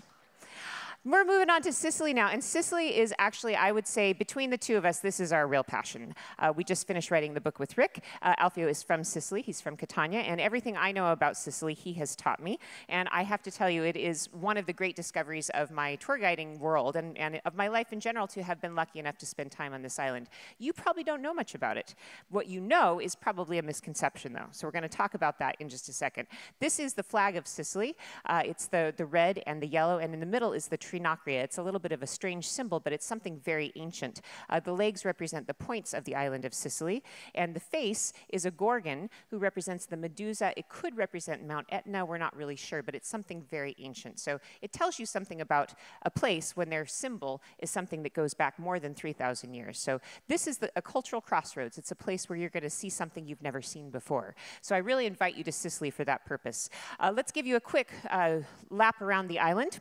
We start our tour in Palermo. We stay there 2 nights and head to Monreale one day as part of our tour. Then we go out to Trapani on the easternmost point of Sicily, and we get to see the salt flats and the fairy village of Erice. Then we go south to Agrigento, and that's the real highlight because you get to see the Valley of the Temples, which are wonderful. Then Piazza Armerina, where we see the largest set of Roman mosaics in situ anywhere in the world. Then we go off to the eastern coast, and we see Syracuse, which was actually more important than Athens in the Greek world at a certain period. And then we head up to Taormina, which most people swoon over. It's sort of the romantic destination. And we visit Mount Etna and finish in Catania. So Palermo is our first stop. It is the capital of Sicily, and it is something really special because it's a city that is not very touristy, to be honest. They don't have a lot of tourism actually in Sicily in general, and it has such an elegant kind of Baroque feel to it. It has wonderful squares, such as this one. This is called the Four Corners. And then we have what we call the Fountain of Shame. Can you tell us in 30 seconds why it's called the Fountain of Shame? Shame. It's one of the few pieces of Renaissance we have in Sicily because we skipped the Renaissance because of the Spanish Inquisition. The Viceroy of Sicily used to be like in Florence, and then he had this fountain constructed for him for a villa in Tuscany. And when he was appointed Viceroy of Sicily, he had the fountain dismounted in 600 pieces, put on a ship, and put in Palermo. But it is called the Fountain of Shame, to answer your question, is because it was assembled in front of the town hall building here to the right, but at the same time in front of a church of St. Catherine with a cloistered nuns monastery on the upper part. So imagine all these naked figures in the fountain in shiny white Carrara marble and the cloistered nuns looking at those too much details from the windows, and that's why the Fountain of Shame. One night, the nuns came down and with chisel and hammer took a few pieces off. Yeah, they didn't want to look at that in perpetuity, so that's shameful fountain. Also in Palermo, we have wonderful markets, and this is a highlight of Sicily, especially if you're somebody who likes to cook. Walking through their markets, you will be amazed what they can grow. Anywhere in Italy that you go, when you see fruits and vegetables in markets, many of them are grown in Sicily because it's the most fertile place in all of Italy. So the markets are something special. You can find heads of broccoli and cauliflower that are enormous. I mean, some of the produce I've seen, I can't believe the size. Red peppers that are the size of footballs. I'm not exaggerating. So you'll be amazed. Bring your camera. It's really fun to walk through and see all the diversity. Bring a wide angle. A wide angle. And come with an empty stomach, too, because as you stroll, you can stop and you can sample things. So this is really, I think, one of the best parts of Sicily is going to all of their marketplaces. Just quickly, for our itinerary, the next thing that we like to go and see is Segesta, which is our first stop at any of the Greek temples. So this is a wonderful Greek temple that's set in a natural environment, so it's beautiful for photography. It's got a bit of a long story, but it's a wonderful start to understanding Greek temples. And also, while you're there, you get to see a Greek theater. And this is where I love to teach about architecture. So my passion is architecture, and it's what I like to talk about. And I love to explain to people on the bus before we get there about the geometry and how the Greeks use specific geometry to be able to not only perfect their buildings, but also make them more useful. The geometry of this theater makes it so that it doesn't need amplification. If you and I were sitting in this theater right now, I would not need this microphone, and I could speak even softer than I'm speaking now. So one of the experiences I like to have with my groups is to go and have them test out those acoustics and really understand the genius of the Greeks. It's something really magnificent. From there, we head to the west coast, and we go to the city of Trapani, which is just really a cool place to be. There's not a lot going on there, and it's just easygoing, and you can stroll the streets and shop and eat gelato. We go up to the town of Erice. Erice is a little village that has a kind of a mystical feeling. They think that there was a temple of Venus up there in the past, so you can go and have your romantic moments and sacrifice to Venus if you want. And then you go down to the salt flats at Mazzia, where we see a wonderful island that has a lot of Carthaginian ruins on it that are something kind of special within Europe. Then we go to the Agrigento, and we see the Valley of the Temples. We head to the Villa del Casale, which I mentioned before, and see these wonderful mosaics. The Bikini Girls, I think you all know, that's a very famous image, but this is just a tiny shred in a huge, huge complex full of mosaics. On to Syracuse. We see Syracuse and the island of Ortigia, which is becoming one of the most fashionable resorts in Sicily, and it was definitely Rick's favorite place when Alfio took him around Sicily last year. And then we end up checking out Mount Etna. Hopefully, while you're there, she's going to put on a show for you. In fact, when it was last month, wasn't it, that she really fired up, huh? Yeah, yep. Until a few days ago. Yeah. So when you're there, you may actually get to see Mount Etna erupt. And I'm not kidding. It's not dangerous, but it's really amazing when you're sitting there from your hotel and you can look out and you can watch it steam and simmer and bubble. It's really an interesting thing to be out there when you see that. And then Taormina is a stop that we make right before the end of our tour, which is kind of our relaxing place, vacation from our vacation. And then we end up, in Catania. And in Catania, that's I guess you could call it the capital of the eastern half of Sicily. It's the major city there. And there are a lot of interesting things to see there, including their church, which is dedicated to St. Agatha. So you'll see a little bit of the markets and things like that in Catania as well. So misconceptions about Sicily. Tell me, go ahead and shout it out. What do you think of when you think about Sicily? Tell me. The mafia. What? I knew you would all say the same thing. I know. So one of the things that Alfio and I decided we wanted to do with the Sicily book is we wanted to make sure that people understand there's so much more to Sicily. This is not what Sicily is about. Are you in that picture? No. Not everybody. I took the picture. You took the picture. I knew it. this is the thing, is this is what everybody thinks about, and it makes both of us crazy because of the fact that Sicily is so much more. Sicily has 3,000 years of history, some of the oldest temples from the ancient world anywhere in Europe. It has an incredible multiculturalism that is something you don't find anywhere else because this island has been dominated so many times. Other cultures have left traces, so it's a mixture of Arab culture, French culture, Spanish culture, Norman culture, Carthaginian culture, all of these things coming together. You know, we were talking the other day about how, you know, everybody's talking about walls these days. Sicily never had any walls. They didn't want a wall because they wanted those refugees. They wanted those people coming in from different places because they fused the cultures together. And what that did is create something unlike anything you'll see in the rest of Italy. So when you think about Sicily, you can't think about Italy. It's not the same thing. They may speak the same language, but it's something very unique, and it's due to the fact that it is a cultural fusion. There's also some really beautiful landscapes, and I have to say, the first time I went to Sicily, I was stunned, because as I flew into Palermo, I got this view. I didn't expect that. Did you expect that?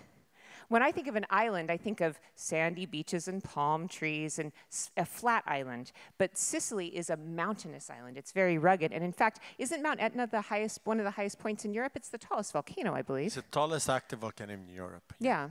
And the tallest mountain in Sicily.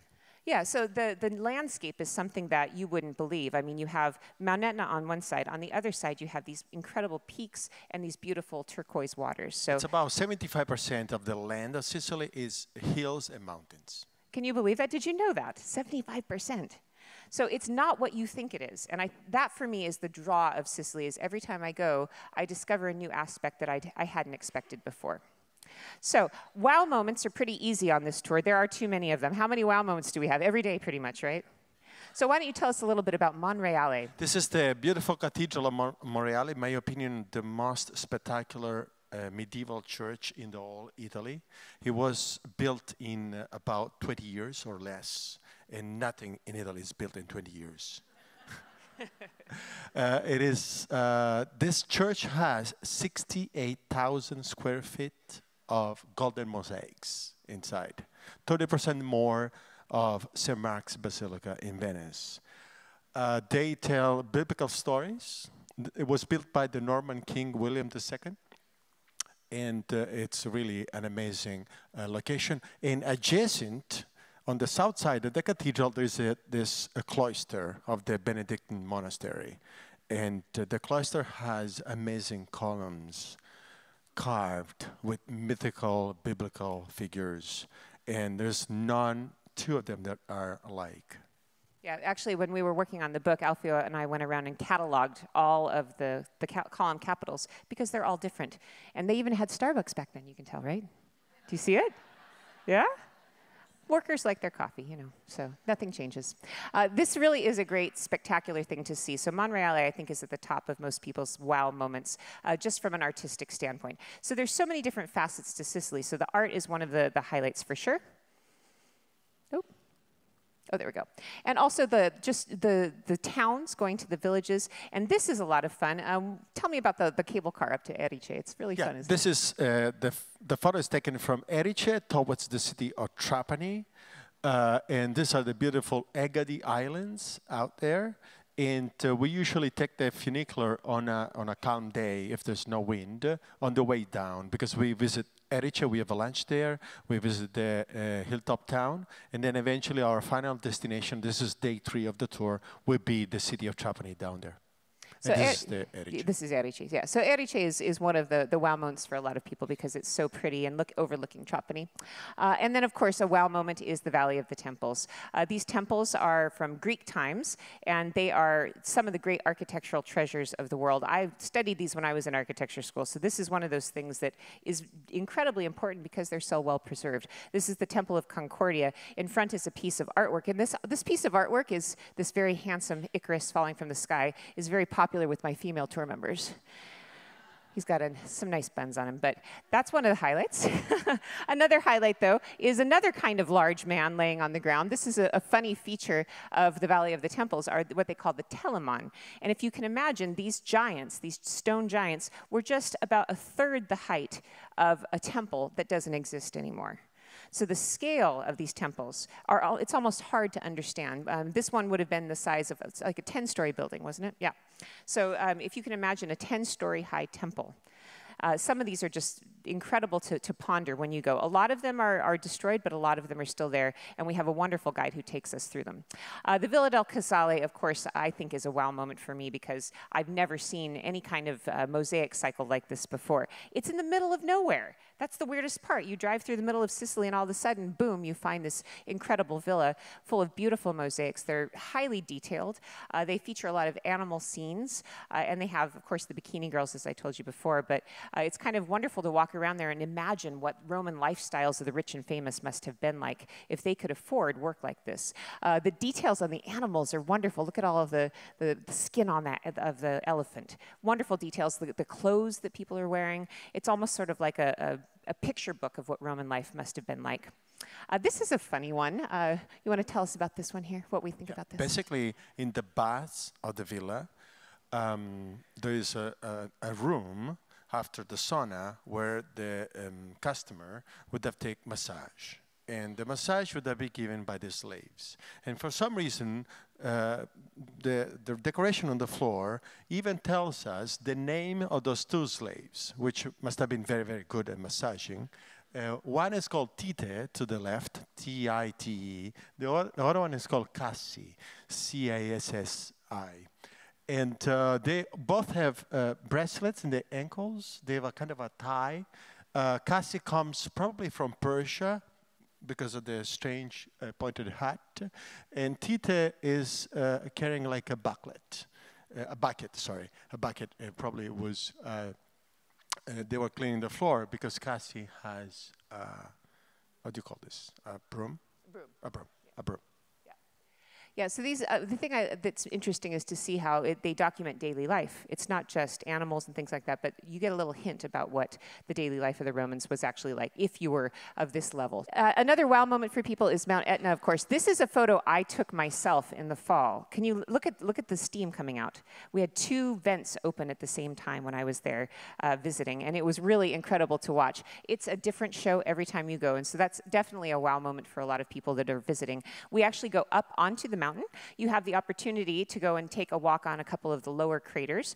And we also have somebody pretty special, a friend of Alfio's actually, named Boris Benke, who is the head volcanologist for Mount Etna, and he joins us sometimes. And Boris is really a character. Sometimes he goes to the mountain, sometimes he comes and he does like a rock star kind of volcano show for us. But we get to learn about the geology, and we get to really kind of see the mountain for what it is. So that's, I think, a wow moment for a lot of people as well.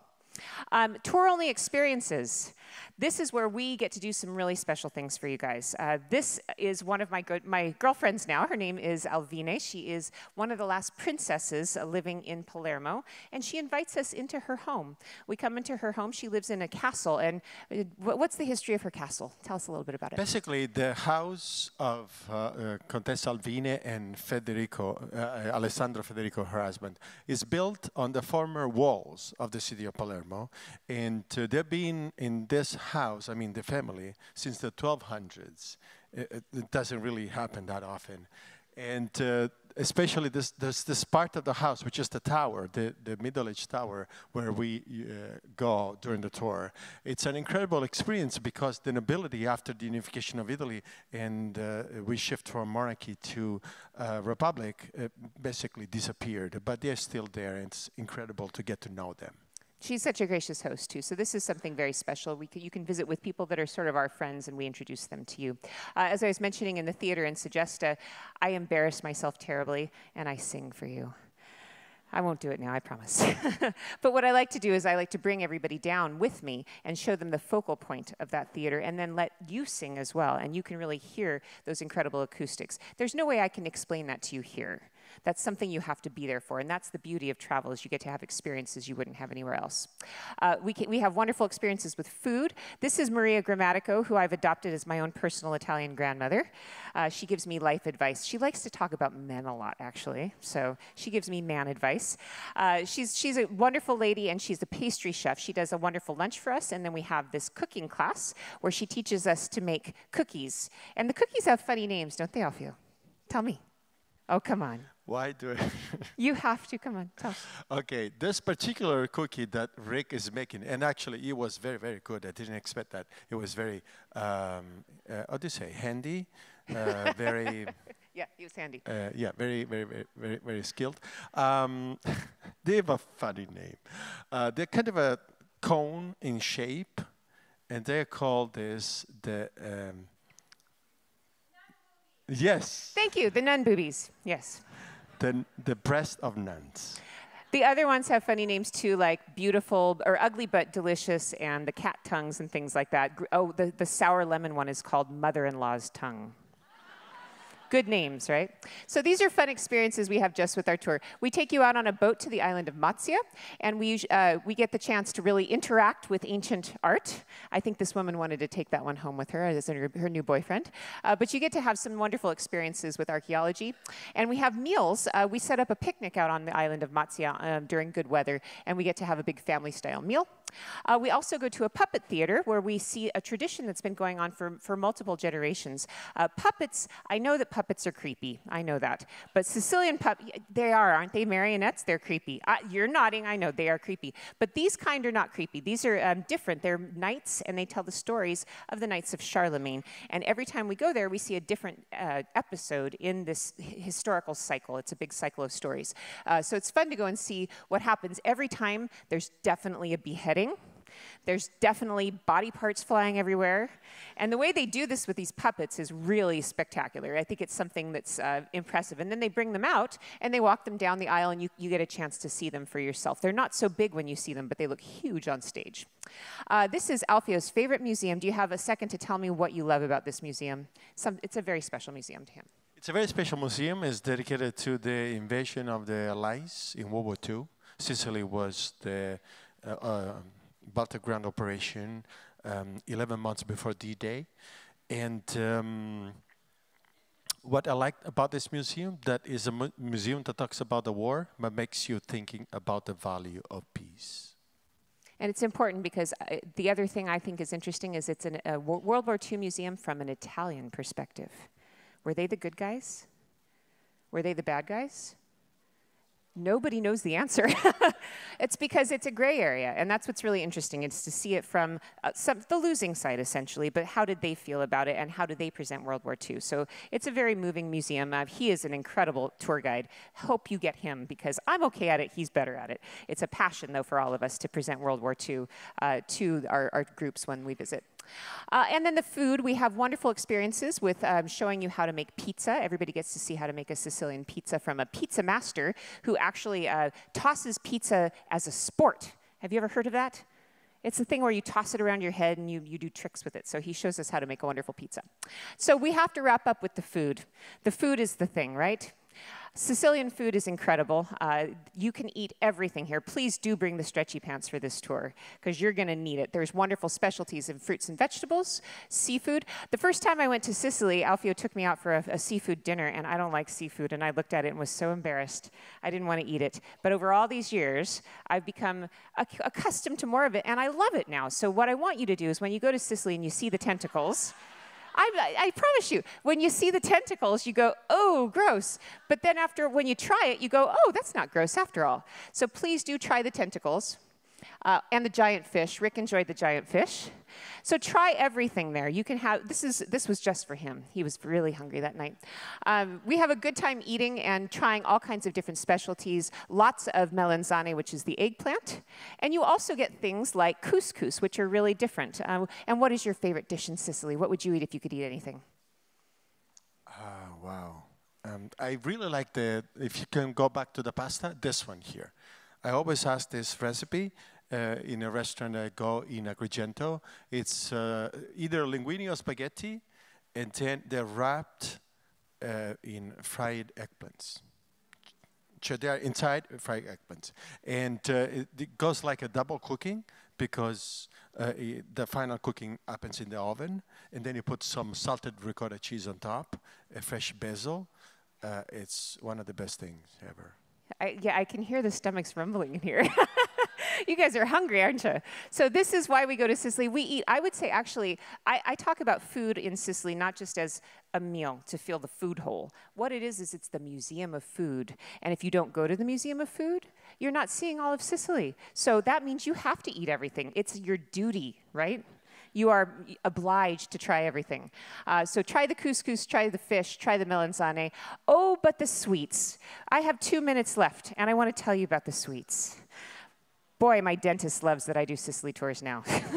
The sweets there are incredible. It's because the Arabs came to Sicily and brought sugar with them. So we have something called granita that I could eat for every single meal. This is almond, which is my favorite. And you eat it with bread that you kind of dip in, this egg bread. Oh, that's such a wonderful treat. I took my son when he was 9, and he bought one of everything. And now he tells me he's living in Sicily when he grows up. I think it's only the sweets for that reason, but you should try one of everything. This is a typical display. They call them the Martorana fruit. They're an almond-based cookie. And out of this whole case, what would you eat here, Alfio? What would your choice be? It's hard. I have a passion for ricotta, so we get this one with the ricotta. Yeah. The ricotta is the sheep's milk cheese. Yeah.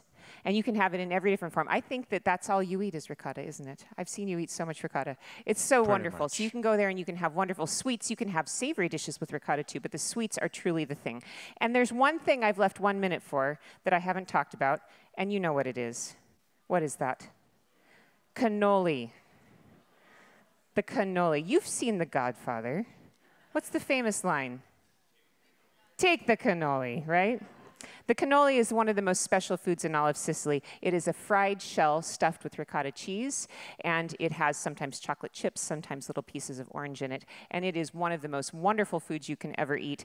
And I definitely enjoy sharing one. I hope someday I get a chance to share one with you as well. So thank you for coming and listening to us about Southern Italy and Sicily. And remember, take the cannoli and take it with me. Thank you to Alfio as well.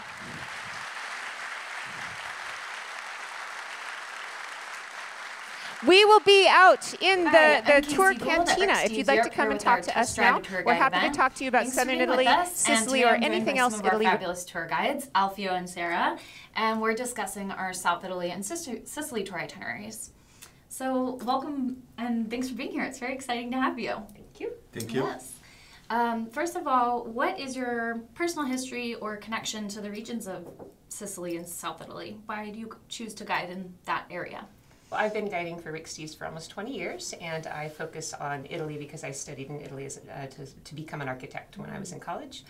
So I gave up being an architect in 2000, and I came and started leading tours for Rick Steves, focusing mostly on Italy. But the South has attracted me in the last few years because it's really kind of what Italy used to be. When I remember it from my college days, it stayed a lot more authentic and a lot more kind of intense in its cultural persistence, and I really enjoy that. So Sicily and the south of Italy have become really a passion of mine. And in fact, Alfio and I together wrote the new book with Rick Steves on Sicily. So it's a very exciting thing that it's become a focus of my passions and studies. So great. How about you, Alfio? Well, I was born and raised in the south of Italy, in Sicily, in the island of Sicily. And I've been guiding for Rick Steves for 14 years now. I like to do all of the Italian tours, but of course being a native from Sicily, that's basically half of my season. It's a Sicily tours, yeah. I really like it. I'm coming from a different background, and still today it surprises me a lot to understand how much my father was right about Sicily when I was little. He said, Alfio, Sicily is such an amazing island. And I thought it was exaggerating. I didn't know that much back then. Yeah. And instead, after many different experiences in life, eventually I became a tour guide 14 years ago. And I still discover beautiful things every day. And I often think of my dad, and he was very right. Oh, that's great. Well, something that's so culturally rich about Italy is the diverseness of each region. So what are those distinct qualities about the southern region from Rome to Naples, the Amalfi Coast, and Sicily that make it different from other regions of Italy? Why would someone choose this tour over a different tour to Italy? Well, I think the classic thing that Rick always says that if you like Italy, go south because it gets better, and if you think Italy's too much, going south might not be a good choice, which I think is probably true, because the southern Italians definitely have a different way. And culturally, if you look at the history, they were completely different people in the past. The south of Italy and Sicily, they were part of the Kingdom of the Two Sicilies up until the time of the 1800s, when it became a country. So they were, in fact, different people from the people of the north. So it's a different culture. It has a lot of sort of Spanish influence. But when you get to Sicily, it's almost like all bets are off, because it's not just Italian, Spanish influence. It's the influence of multiple cultures. You have the Normans, you have the Arabs, you have the French, you have the Spanish. So all of those different dominations have created a really unique culture. So it's almost difficult to talk about Sicily as part of Italy. Right. Because it's so different. They even have their own language, as he knows, and he speaks very well. Yeah, So. absolutely. Will you speak some Sicilian for us? No, Saccio. Yeah. That means I don't know. That's a good But- point, though. I mean, Sicily, I understand that if you're from Sicily, a lot of time you'll identify as Sicilian before Italian, or Absolutely. uniquely. So, Yeah. how do you explain that to someone who is not from there? It's actually a common character among Italians to have a strong regional identity first, because Italy actually is a country because it's united by the sea around it and the Alps separating from the rest of Europe. So it's a geographic country, but socially and historically it would be like 3 or 4 different countries together. Okay, so people identify with their origins, with their part of the country first. Plus Italians don't move that much around, so they tend to be born, raised, grow up, and having their family in the same area. And that is why it's very interesting to traveling in Italy, because traditions are different. Because people don't really mingle and get standardized that much, so they keep original identity. So yeah, absolutely, we are Sicilian first. Yes. Yeah. And another difference with the rest of Italy is that the people in the south are much warmer, and they welcome you much more than Sense of people. hospitality Correct, and welcoming. Correct. Yeah. Correct. We have been invaded so many times, and it became like a sense of hospitality.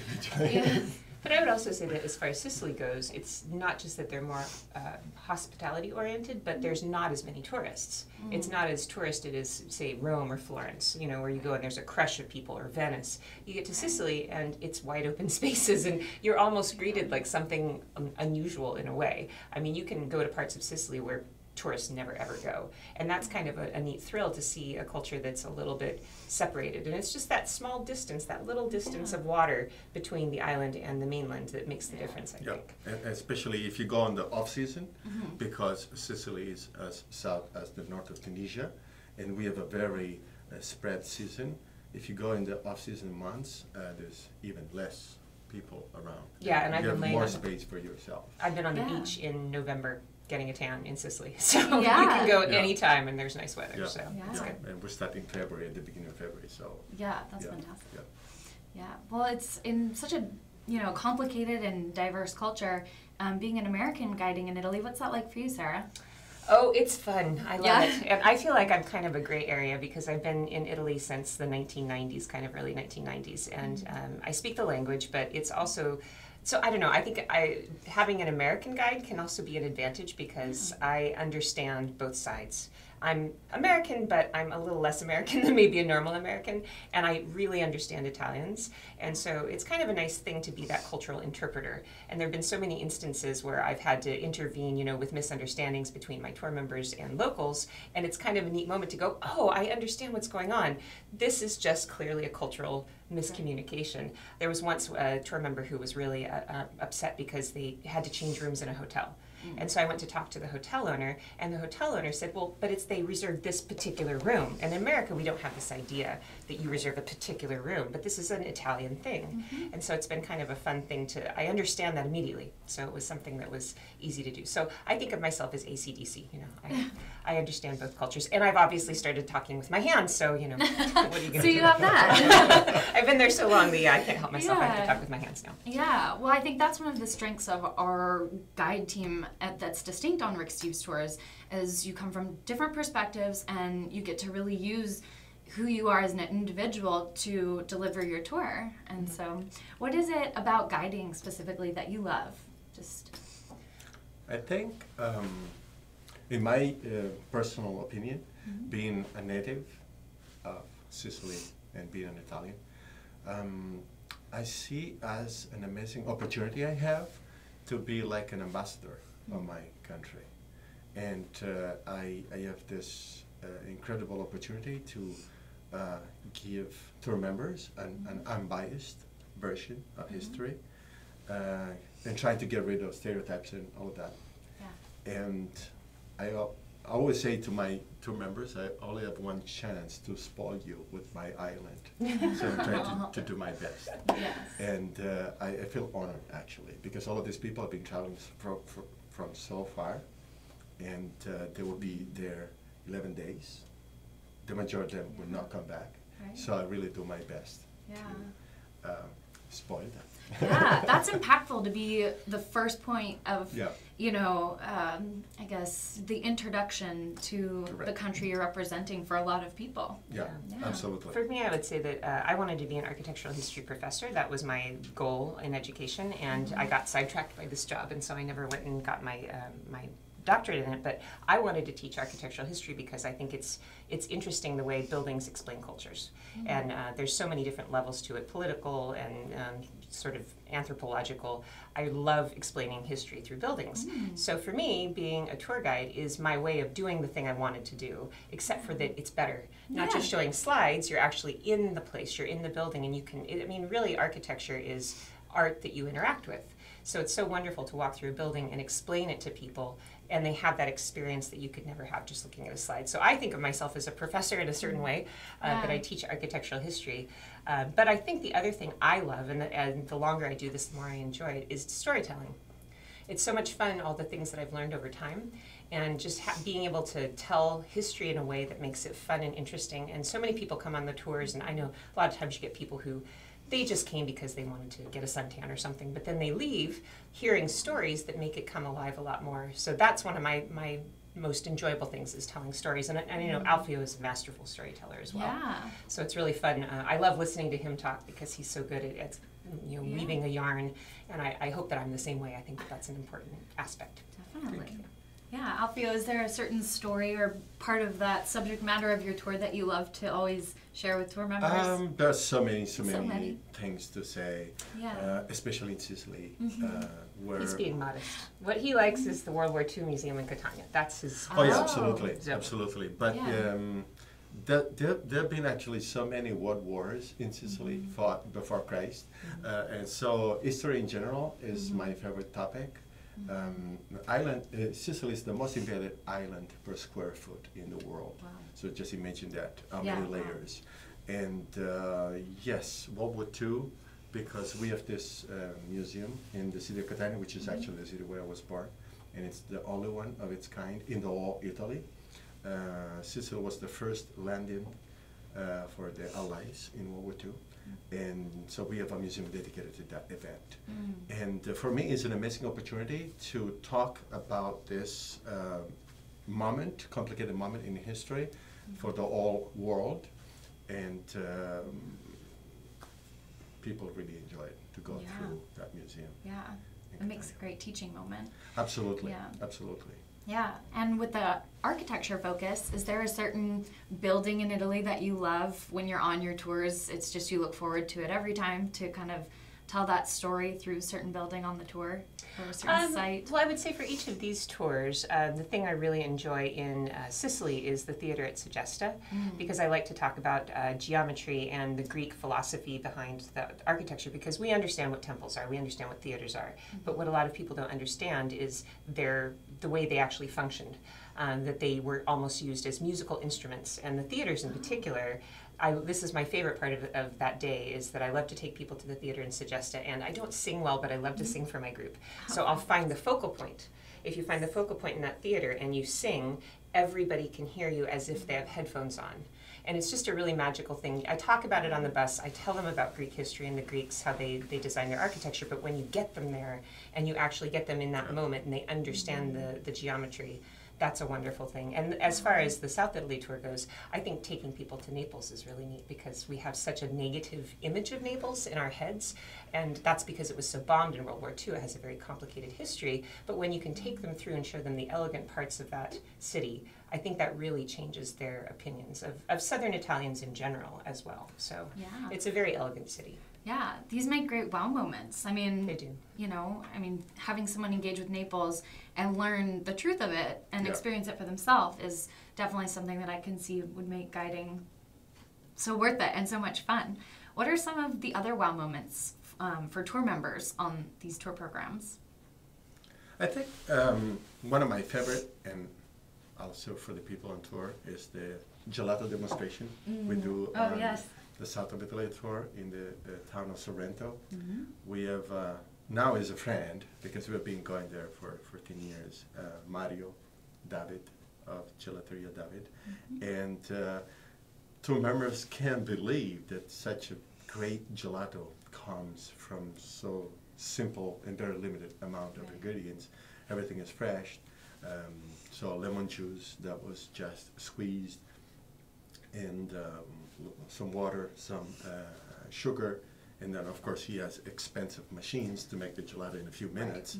But we all assist to that, and everybody has a chance to try the gelato as soon as it's made, and it's really the best gelato limone in this particular case that you can never find. Yeah, I would say for me the highlight wow moment is in Palermo. There's a woman who's become a good friend of mine named Alvina, and she's a princess, basically, a countess, and we tour her castle. And it's such a personal interaction.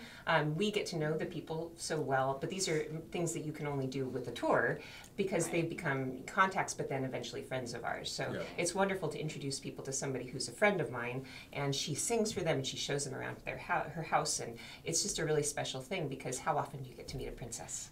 And one who just is so warm and friendly and happy to invite people into their homes. So and part of that house goes back to the 12th century. Yeah, it's one of the most historical houses in Palermo. So it's a neat thing to promote those personal cultural interactions. Fantastic.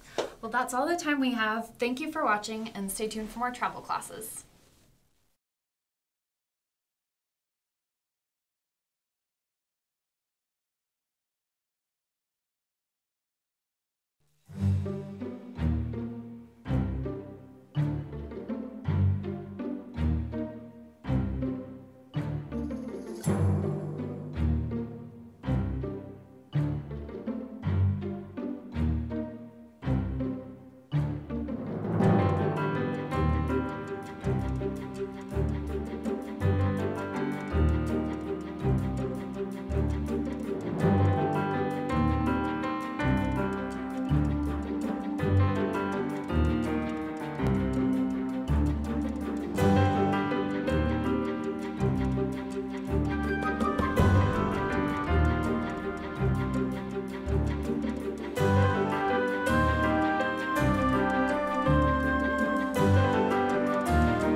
In the Alps, people and nature come together in a way that just makes you want to yodel.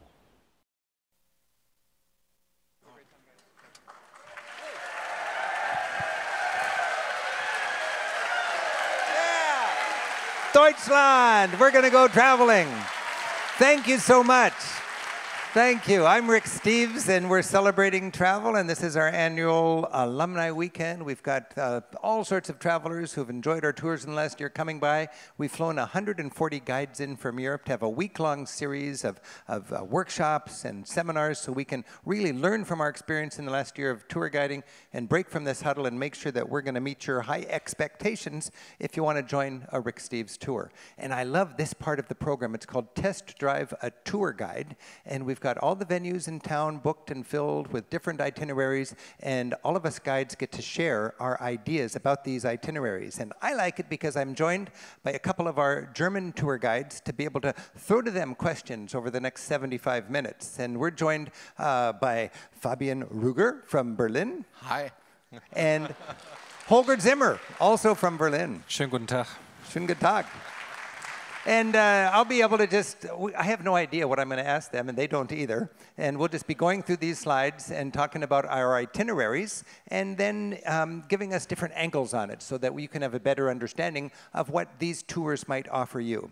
I can speak for all of our guides to remind you that we just love to take a group onto the bridge in Salzburg and explain all the history around there so that when you have your free time, you know what you're looking at. And when we're thinking about our tours, we want our travel members, our tour members, to be able to be confident to go on their own. We have a unique approach to Europe and guided tours where we do what we should do together, we gain confidence, we then have free time to do what we want to do on our own. We equip ourselves with information, and we know how to travel smart. With our tours, you will have that opportunity to get the maximum travel thrills out of every mile, minute, and dollar in your upcoming trip. So I want to remind you that we're joined by the people on the internet. We're streaming this, so if you're watching online, thank you for tuning in, and I hope you enjoy this next hour and 15 minutes of a look at the tours of Germany, Austria, and Switzerland. We have a lot of different itineraries to offer. During this festival week, we're offering a special deal, $100 off on any of our tours if you're inspired to join us. And I do want to remind you that when you're thinking about a Rick Steves tour, it's a unique kind of tour for a lot of reasons, and I wanted to just bullet those here. Just briefly, all of our tours will have small groups. Small groups, 25, 26, maximum 28 people, rather than 50 people on a 50-seat bus. Big bus, lots of empty seats. I like it that way. Now that says small and friendly. We can't have a box that says, "Are you friendly?" But we can promote our tours in a way that shapes the clientele. And when a lot of people listen to our promotional videos or read our material, it's almost like they say, it seems like you're trying to scare away the high-maintenance travelers. Well, actually we are. It's not that it's a good traveler or a bad traveler, but different kinds of tour companies cater to different needs. And we want people that want to become temporary Europeans, people that want to have an experience, people that really want to immerse themselves in those cultures. And we are able to gather a group of people together that become actually there's a wonderful esprit de corps. For 25 years, I led our tours. For the last 10 years, I've been taking our tours. And when I take the tour, I'm always struck by what a fun group of people it is to travel with. So we can't advertise that, but by the nature of the way we promote our tours, we do attract a group of people that are fun to travel with. We also have a philosophy where all the sightseeing's included. The standard tour company in Europe has an impossibly cheap price, or at least the standard budget tour in Europe, has an impossibly cheap price, and then they sell you the sightseeing once you're there. Instead of taking you here to an important cultural site, they'll take you here to a more interesting shopping site because they need to get the kickbacks on the stuff that people buy, and then there's quite an aggressive push for tips. We include the tips, we include all the sightseeing, and we don't do any shopping as a group. That puts your guide paid up front. He's made all the money, and we've made all the money that we're gonna, and we're on the same team. Now we're over there on each other's side to have the very best trip. We're proud of that approach, and it lets our guides be teachers and friends rather than operators that are keeping you in the dark trying to sell you stuff so the tour can make its reasonable profit. A focus on learning, we make no apology for that. We are there to learn. We are there to have an experience. We're there to get out of our comfort zone and broaden our perspectives. We've also got a balance of group time and free time that I explained easier. Wonderful guides, which you'll see in a minute. Central family-run hotels. And the eating, the meals are an important part of the experience wherever you go. So we'll be looking at that in the context of these different itineraries. If you want more information on the specifics of the tours, of course, you can go online. But I would just like to say that we've got a group of 120 or 140 guides now that really enjoy this work, and we appreciate your patronage. All over Europe, we've got local contacts, local guides that make us experts in each of these regions. They help us make our guidebooks better, and they help us take our travelers around to enjoy the very smartest itineraries. Now, if you look at this spaghetti map of Europe, you can see there's 40 different itineraries. We're going to talk about our German itineraries, Germanic. That would be Germany, Austria, and Switzerland. And there's a number of different itineraries, and I'm not going to go day by day through the itineraries. I'm going to just talk about fun places along with Fabian and with Holger, and we'll talk about the delights and the experiences that this part of Europe has to offer. But this would be our Germany, Austria, Switzerland route. And when you look at this map, the numbers are how many nights you spend in that spot. So you can get a sense of this best of Germany, Austria, Switzerland 14 days tour. Fly into Frankfurt, you start in Trier, and you finish in Vienna, having had a great look at Germany, Austria, and Switzerland. Another tour that we do, which is a different kind of tour, is a My Way tour. A My Way means unguided. It comes with an escort, one of our guides, that is just there in the morning to make sure everybody is situated and well organized, and it comes with free time. You have the same structure, the same bus, the same hotels, but you have the guide to just get you out of the hotel and well organized and to make clear when the bus is leaving the next morning, and you have your guidebook. It's a lot less expensive, it's a lot less regimented, and it is for certain travelers that would rather have the free time instead of the structured time. That's a My Way tour. It works particularly well when we're talking about the Alps. I led this tour a couple of years ago and I loved it. It's 2 days in the Austrian Alps, 2 days in the, or starts 2 days in the Italian Alps, then the Austrian, the German, the Swiss, and the French. It's an exciting way. In fact, I'm going back in a couple of months with my TV crew to follow that same route to make 2 TV shows on the best of the Alps. If you want to focus on Switzerland, of course, we offer a focus on Switzerland. And Switzerland, right in the heart of Europe, 4 different language groups in that tiny little country separated by dramatic mountains. We've also got what I think of as the Habsburg tour, but that's not a very good marketing term. Nobody wants to take a Habsburg tour. But you've got Berlin, Prague, and Vienna with beautiful stops en route, Dresden and Český Krumlov. That's a beautiful tour through the great capitals of Central Europe, if you're interested in that. And this is a tour that would focus on the classic cities, Munich, Salzburg, and Vienna, again with beautiful stops en route. And this would be the best of Germany tour, okay? So these are the options, these are the routes that we have to choose from. And the best of Germany tour starts in Hamburg. And for a lot of Germans, Hamburg is the last stop because that's the emigration point. German Americans generally left Germany from the port right here. And when we travel in Hamburg today, we will see that massive port. We'll see that amazing city that was really suffered in World War II. There was a firebomb there, and the city was just, as most important German cities, pretty much devastated. And today it's risen from those ashes in an impressive way. Now, when we're looking at Hamburg, to me, we're looking at the port city, a huge, massive harbor. Holger, when you look at this site right here in Hamburg, what are we seeing here? That's a Speicherstadt. Basically means warehouse, storage city, if you wish. And that is quite a special thing that came about in late 1880s when basically Hamburg was, Germany was coming together as one. And Hamburg, being like a port town with lots of trade and free trade, they weren't too happy with joining this kind of Germanic union. So they said, listen, we're going to have something where we still kind of collect our goods tax exempt. So they built this whole, it's one of the largest historic warehouse complexes in the world, 26 hectares full of, you know, these nice red brick buildings with the pulleys on top to get the wares up and down to store them. And they were not within the city limits, they were like officially exempt, so they could store them tax-free. So there you go. The Hamburg people are still rich and happy about it. Rich and Fabian, when we look at the port, we've got to remember there's a huge renovation project going on in all over Europe. They're taking rundown, abandoned, rusted industrial zones and turning them into new people-friendly zones. And I think Hamburg has an amazing project, including quite an impressive symphony hall. That Speicherstadt was very run down by the late 70s, early 80s, because the container ships had changed everything, so you didn't need that storage space anymore.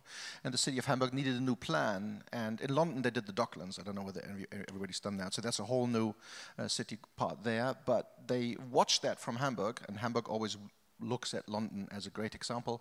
And they decided we need to do it a little differently. It's too gentrified what they did in London. So they built a whole new city as part of the Speicherstadt. The whole area is a UNESCO World Heritage Site because of its importance. And so they also built this beautiful Elbphilharmonie that you see here, which is the new Philharmonic. There's also a hotel inside. It looks over the whole harbor. And there's also welfare housing built into the entire complex in the distance that you see there. So it's quite an amazing project. And this has given Hamburg maybe 33% more space. It's an amazing sort of people-friendly modern zone that's taken a wasteland and turned it into something that is vibrant. And it's important in our travels that we see the ancient, the old sites, the castles and the museums and so on, but also to feel the pulse of these countries that are investing in themselves and building beautiful, beautiful new people-friendly zones. This is the embarkation point for immigrants right here. When most Germans look at this, they think this is part of the springboard that sent Germans to lands of new opportunity. And one of my, actually my very favorite harbor tour anywhere in Europe, and I love harbor tours, is in Hamburg. This is just it's an amazing harbor, and we'll get a chance to check that out.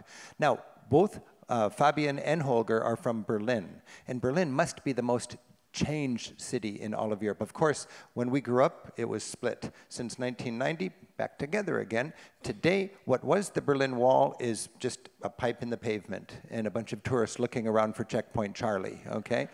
This is where the Berlin Wall used to stand. If you walked across that 50 years ago, they'd shoot you. And right now, you hardly know where it is. This is Potsdamer Platz, originally it was the Times Square of Germany. Then it was the middle of no man's land, and today it is becoming a vibrant business center again. So this is the mark that shows you where the Berlin Wall was. And to have a guide that grew up in Berlin during that time to know how the city has changed. There was a time when the Spree River was a no man's land. You know, you couldn't swim in it or the guards would shoot you. Today, the Spree River is turned into a resort for locals. In fact, here's my friend Holger teaching me how to enjoy the new Berlin. Holger, tell us a little bit about the new Berlin here.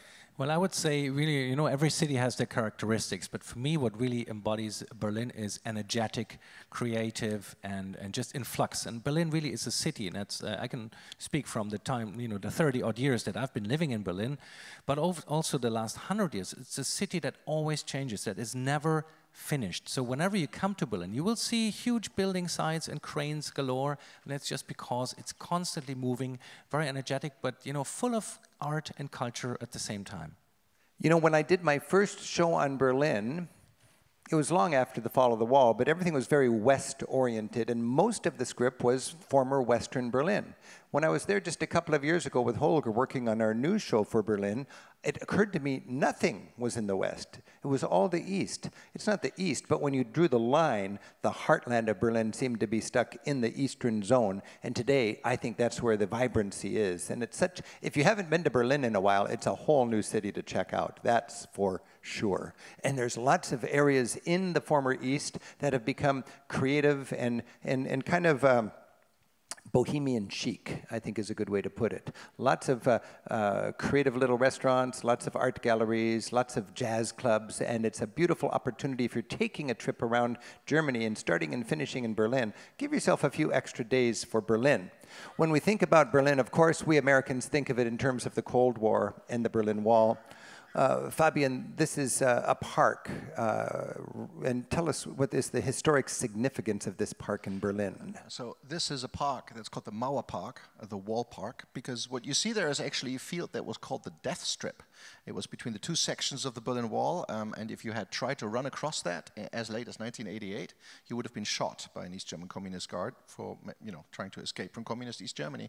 So that huge section was basically unowned, and they said, we're going to make this a city park now. So today, there is a weekly free karaoke for anybody who wants to go in that area. And it's quite great fun. I'm sure Holger has done it too. So yeah. You done the karaoke? Well, I haven't personally sung, because you don't want to hear me sing. But yeah, it's great fun. So that's the karaoke. So can you imagine being a tourist stepping here into this audience, and it must be the biggest karaoke stage anywhere, and you're part of this celebration of life that is Berlin today. When we go in front of the cathedral, we go to the Lustgarten, and here we are in the very center of Berlin. Right now, the former Kaiser's palace has been torn down, and they're building up a very modern replacement for that. The icons of the Prussian Berlin are still there. The Reichstag building, which was built in the 19th century and then was bombed in World War II and was on no man's land for a generation. Suddenly, Germany is united. Germany needs a new Capitol building. The government moves from Bonn back to Berlin, and in good European style, they don't bulldoze the old bombed-out Parliament building. the equivalent of our Congress, they renovated, and they put on the top a beautiful glass dome. And today when we travel there, we can actually go up that glass dome. Holger, when a German looks at this glass dome and thinks of the history, the 20th century history, what does it mean to the Germans to look at their government capital? It's quite something special, because I still remember coming to Berlin in the 1980s, and this dome was not there. The Reichstag, the building itself, was still somehow ramshackle. There was a little exhibition there. As you said, kind of no man's land in this zone. And so now it's back on track. And you see, not only you have amazing views just walking up there, but the idea is also that you have like an open space. You can look down to the gallery, like from the top down into the chamber where they're actually doing the voting, where they're debating. So you can actually watch your legislator, your people who are working for you to, pass the laws, how they work. It's kind of an open, it's really like a transparent kind of idea to not just have it closed off, but anyone can come and visit. And it seems to me it's almost a powerful architectural symbolism. Those legislators, the equivalent of our congressmen, are down there doing their work, and they know that the German citizenry is up above, literally looking down on them, keeping an eye on what's going on. And I think that's a pretty powerful bit of planned. It's no accident that it's built into that. Holger, how about you? What would you add about this dome and the unification of Germany? Well, one of my favorite standard jokes about this, you see this mirror funnel in there. That's actually literally there to let the hot air out of Parliament. So I needed to add that. I love that, and that's just a little insight you'll get. A lot of hot air in parliaments all over the world, and here it's incorporated into the architectural design. Of course, Germany being a leader in environmental sensibilities, they would have that incorporated into their Capitol building. I think here we have a good look at what you're talking about. In front of that Parliament building, there's a monument that I find very powerful. And this is the memorial to the politicians who were sent to concentration camps and then killed before Hitler targeted the Jews. This was the year he took power. Can you imagine if somebody took power in Washington, D.C. and had such an angry and violent and anti-democratic approach to government that anybody who voted against them, anybody who didn't wear the proper uniform, would be locked up and taken away? That's what happened in Germany. These politicians that stood against the fascists were taken away and put in concentration camps and killed. Actual legislators. I mean, it's just hard to believe in the 1930s this would happen in a country like Germany. And today, each one of those politicians is remembered in this memorial. Across the street, we have the president's, the chancellery, it's sort of like the White House of Berlin. And then we've got, of course, the Brandenburg Gate. So much history in the Brandenburg Gate. And for a long time, again, that was on the no man's land, the Berlin Wall. People couldn't walk across it. And now, almost to make a point that freedom is a great thing, it's got a festival, kind of a party sort of atmosphere all day long. A little bit beyond that, just straight in front of the American Embassy, is a very important piece of real estate dedicated to the victims, the murdered victims of the Nazis, okay? This is, Holger, what is a formal name of this memorial here, and what's the significance of that? Yeah, it's the Memorial to the Murdered Jews of Europe. That's the official title. And there was a bit of a debate. I mean, how can a country, or can a people, like the Germans, like us, do justice to an atrocity that was happening, the Holocaust, the Second World War? You can't really do it justice. But it was a process of discussion, and they found an architect from New York, Peter Eisenman, and he designed this memorial. And it's basically 2,711 of these stelae, these concrete blocks, they look kind of in order, but they're also somehow tilted a little bit. It's a very powerful memorial. I don't know if anyone been there so far. So some of you have been there to Berlin, so you probably know what it is to walk through there, and suddenly the ground becomes kind of uneven, and the blocks are towering next to you, and kind of trying to. It looks like you were kind of like hit by them. So it is a memorial that doesn't have any, let's say, writing or numbers or names or anything attached like other memorials would have, but it's still very powerful all the same, just to kind of try to commemorate the huge and the monstrosity of what was happening. Can you imagine being of Fabian and Holger's generation, knowing what their grandparents did and all of this nightmare that Europe went through, and then having to Sort it out and learn from it and be honest about it. I'm so impressed by how Germany is handling this today. And Germany finds itself as a leader in Europe for ideals that were diametrically opposed to what they experienced during fascism. And to go there with German guides who have grown up with this burden of having that as their recent history, it's a powerful part of our travel experience. Of course, we've got memorials now to the Berlin Wall, we've got memorials to the Gestapo, we've got memorials to the book burning on Babelsplatz. It's just, we've got a few buildings still standing that just feel fascist because they are. This is the Luftwaffe headquarters, and with your guide, you'll learn not only about Nazi history, but you'll learn about the history of what happened after that, the DDR, when communism took a big part of Germany, and Germany was divided. There's still a lot of murals that are propaganda murals from the far left nightmare that Germany had after the far right nightmare that they had. And today, all of that is sorted out as the young generation of Germany really leads Europe into a pluralistic and more freedom-appreciating future. Lots of great stuff to see, lots of powerful stuff to see. Of course, the Checkpoint Charlie is popular with a lot of American tourists. And then from there, we can have this wonderful itinerary that carves its way through the center of Europe. A couple hours south of Berlin, you get to Dresden, and then you get to Prague, and then beyond Prague, the most beautiful city in the countryside of the Czech Republic, Český Krumlov, before reaching the Danube River Valley, the Abbey at Melk, the concentration camp at Mauthausen, and finishing in Vienna. This is a beautiful itinerary if you have that many days and an interest in that part of Europe's history. And when we go to Dresden, we find that this is the capital of a different country. Before 1870, Germany was a bunch of little moderate powers in Europe. You had Saxony, you had Bavaria, you had Prussia, and so on, and each had its own royal family, and each had its own heritage. In Germany, it would have been the Hohenzollerns for centuries. I mean, in Prussia, yeah. Berlin. Prussia. And then we go down to Dresden, and we have, this is the country of Saxony, with the Wettin family, the Wettin dynasty. So we'll see their palace. And in each one of these capitals, we can remember that there's that local heritage and that local pride that we can learn from. When we look at the capital of Saxony in Dresden, we also need to remember that after Germany united and Germany went on the aggressive, expansionist warpath, Dresden was a leading city, and it was totally flattened, a horrible firestorm there. And what has been rebuilt celebrates Saxon culture long before Germany was united. And when you look in the pavement, Fabian, when you look at this, do you remember this monument in Dresden here? It's a very low-key monument, but it is quite powerful. Yeah, the firebombing of Dresden came completely surprising, and what the Allies actually didn't know while they were firebombing Dresden was that there were thousands of refugees camping in the streets of the city that night because they were to be taken a train further west.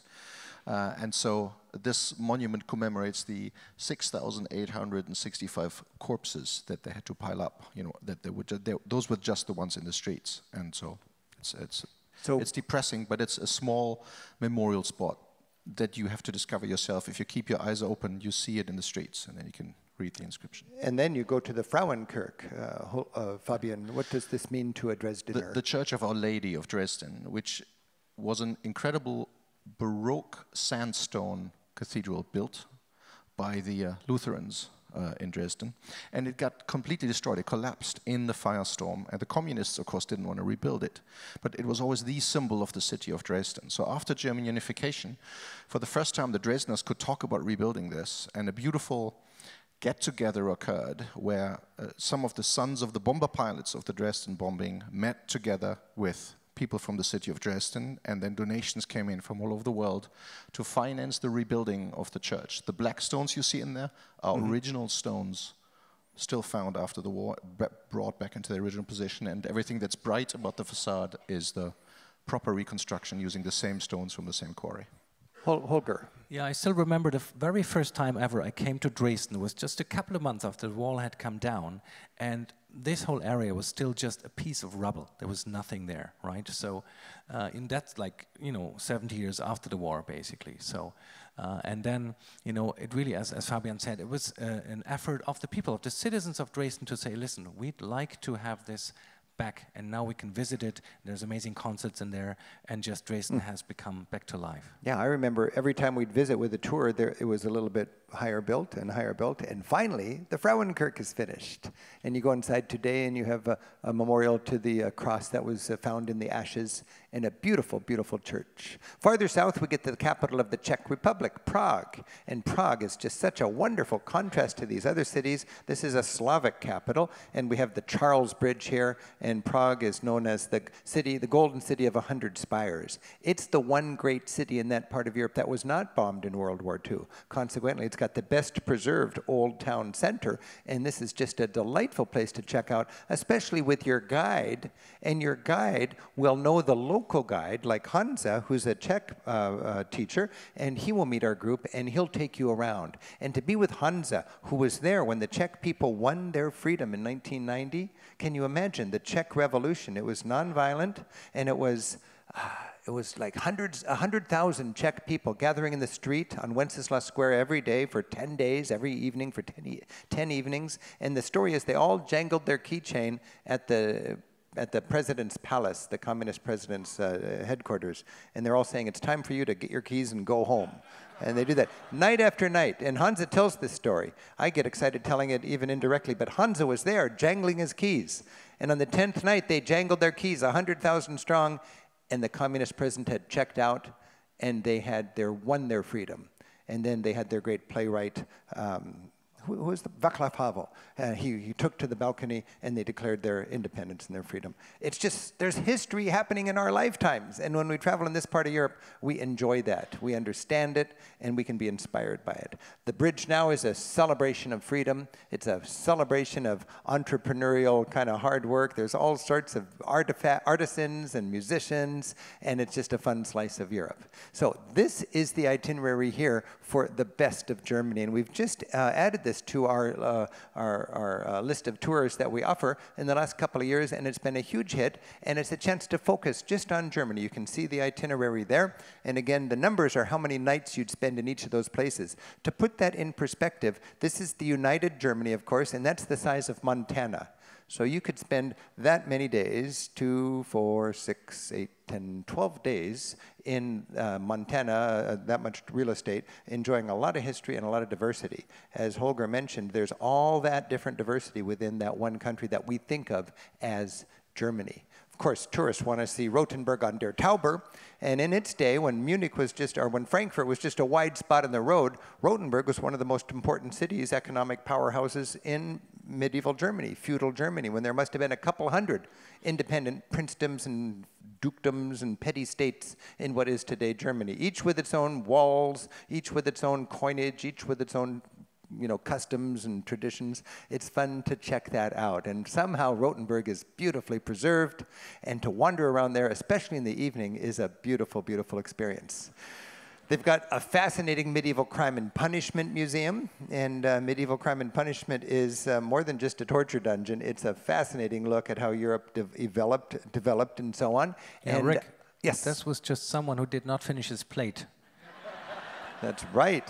You must finish your kraut. And if you do, you get to meet the night watchman. Fabian, tell us about the night watchman. He's doing an incredible tour of what it was like to live in a medieval city like Rothenburg. His delivery you can't copy, so I can't do it for you. You have to be there. Absolutely amazing. And so he's wearing the original night watchman outfit that a night watchman of medieval Rothenburg would wear, and what their job was, and walks with you in just 45 minutes, because it's a small town, by the different parts that you really want to see, and it's an incredibly entertaining. It's a wow tour. It's very difficult to describe. You have to see it. I'm speechless. Yeah, it's a highlight of Germany, and you got about an hour with this wonderful guy who role plays that medieval watchman. That's George, the night watchman, and our tours really enjoy that. So the Rhine River is, remember in the Middle Ages, it was all about trade. What was the best trade route? And it was dangerous to take goods on the road. It was much safer to take it on the rivers. And then there was all these little tiny countries, and there was a lot of countries with their own borders and their own duties and so on. And any merchant, any city person wants a bigger political unit, a free trade zone. The EU is a free trade zone today, and that's why people are enthusiastic about it. In the old days, if you took your goods just down the river, you'd go through 6 or 8 countries and pay 6 or 8 different duties. Each nobleman, each little petty king or whatever would have his own castle. They were called robber baron castles. This one is even built in the river. And they would have the chain going across the river and stop the boats, and you had to pay your duty, and then they'd let down the chain and you could carry on. Today we can tour those castles and we can understand a little bit about the medieval situation. Holger, when you're cruising down the Rhine River, we choose just a certain segment of the Rhine. What are we going to experience? Well, we call it the romantic Rhine just because really, as you just said, Rick, full of castles high up on the hill. Some are kind of like ruins because, well, the French came along and destroyed a lot of them. Well, you know, what can you say? But, you know, some of them have been built up, and some, yeah, there's a wonderful Baccarat. And right next to that is Burg Rheinfels. And we actually, on a tour, we're going to go up there and walk up to the castle and explore the castle inside out and really walk through the dungeons, the little, you know, walkways. And it is quite a special experience to be in the castle, but then look down all the way on the Rhine River Valley. And of course, the wine is a big thing in this area. And while you'll have red wine in much of France and Italy, it's going to generally be white wine in Germany, the wine of the Rhine River Valley. The Riesling is going to be the big thing here. The Riesling. Yes. Now, where the Rhine hits the Moselle is a very important place, I think, in the psyche of Germany, the Deutsche Ecke. Holger, what is the Deutsche Ecke? It's basically, you know, a monument dedicated to Kaiser Wilhelm I, right there. And it's from the late 1800s, like in a time when basically Germany was just coming together and people were kind of like celebrating or forced to celebrate the monarchy, but, you know, of course saying, listen, it's important because France is around the corner as well. And the Deutsche Ecke, just on the other side, there's a big castle, big fortress. And it basically also means, listen, that's ours now, right? France. Don't try this again. You know, that kind of idea. So it really is a big kind of statement for German unity, but also for German, be aware of the enemy that was for centuries, let's face it, France, you know. So the French have their own story about us for sure. But you can bet, in 1850, there were a lot of German philosophers and leaders that had this idea of a unified German-speaking nation. France really didn't want that because it was nice when Germany was divided. And Bismarck very masterfully put Germany together against the wishes of the existing powers in Europe. And that really disturbed things. And within a generation, they tried to sort it out in a horrific war, World War I. So you'll be going through the territory of this with your guide to learn more about it. And you'll also learn that those kind of wars are a long tradition in this area, and each of these castles has some scars from those days. This is the Mosel River, the little sleepy sister of the Rhine River. I love the Mosel River. It's my image of the Rhine, really. A meandering river, beautiful vineyards, half-timbered villages, and ruined castles overlooking it all. Also, you've got that wine culture, which is so important. And if we look above, you have the town on the river, because that's where the trade would be. You've got the castle above, where the noble who owned that land would be. And then you've got the vineyards all around. One of my favorite castles in all of Europe is Berg Eltz, E-L-T-Z. And you can hike into that. And here's a castle that takes you back 700 years. The Black Forest is the area just along the French border. And the Black Forest is famous for R&R, rest and relaxation. Fabian, as a German, what does the Black Forest mean to you? Oh, fairy tales and schnapps. Fairy tales and schnapps. Fairy tales and schnapps. Black Forest cherry cake. What you probably just know as German chocolate cherry cake is actually Black Forest cherry cake, and you do add the famous cherry schnapps to it, and you drink one with it. It's in the recipe, but you drink one with it anyway. And yeah. So when you go to the Black Forest, you're going to find those kind of traditions. It's a remote part of the country, famous for its thick forest, and in the winter, people didn't have a lot of things to do, so they would work on their handicrafts, and a lot of the cuckoo clocks, the famous cuckoo clocks, come out of the Black Forest, and it's also a place of mineral spas where people can go to take the Kur. And for generations, the ultimate spa was Baden-Baden, and we can go there today with our groups, and we can drink the mineral water, we can soak, and we can also go gambling. This is sort of an old-fashioned way to be a jet setter, I think. And they've got amazing historic spas to check out, and of course a dazzling casino. And it's just a fun little slice of German society that we can visit. Nearby is an open-air folk museum, and this folk museum gathers together traditional dwellings from all over that region and constructs them right there. And there's, you know, like you can imagine, there's people inside that are role-playing life then and there. And this is a fascinating look at traditional German society in one park. That's the open-air folk museum in the Black Forest. As I mentioned, they had a lot of time on their hands in the winter, and they would make those intricate cuckoo clocks. There's even a museum in the Black Forest dedicated to the cuckoo clocks. And then a short drive south, you get into Switzerland. Switzerland is fascinating because it's a small country with 4 different language groups. Most of it is German. I would say probably half of it is German-speaking. A third of it is French-speaking. 10% is Irish-speaking. And there's just 1 or 2% buried up in the mountains in the south, which is speaking its own language, a language related to the ancient Latin. But Switzerland is its own unique and distinct sort of political union of states or cantons. It's got its own attitude about the European Union. It's out of the Eurozone, and it's a fascinating sort of anomaly in the middle of this family of European nations. And we're really happy to have an itinerary dedicated exactly to Switzerland. And one great thing about Switzerland is it's more than mountains. A lot of people just think they're going to see the Matterhorn and the Jungfrau, but there's a lot to Switzerland in the urban dimension of Switzerland. Holger, Bern is a beautiful capital city. I mean, Fabian, tell us a little bit about Bern, please. Bern is one of in the German-speaking part of Switzerland, and it's a mighty trade capital. Without Bern, Switzerland probably would not exist. And it has these wonderful water fountains. They all have historically different causes, but throughout the whole city, that water is potable water. Everybody fills their water bottle up right there, and that water is better than any bottled water you can buy in the supermarket because it comes straight from an alpine glacier. And that's the case in actually most of Switzerland. You see a lot of Europeans with their water bottles, and it seems like they're always buying bottled water, but they just reuse that and they fill it up in these beautiful fountains. So this is... Oops. Okay. Here's Gruyere. Talk us about Gruyere. Famous Gruyere, the capital of a particular cheese region in Switzerland. Gruyere cheese is spectacular. I can go into the details of how that cheese is made, but that will take me a minute. Oh, yeah. You have to have milk from cows that must be fed in the Gruyere Valley, only with Gruyere grass directly from the floor, naturally grown. They must not be fed anything else.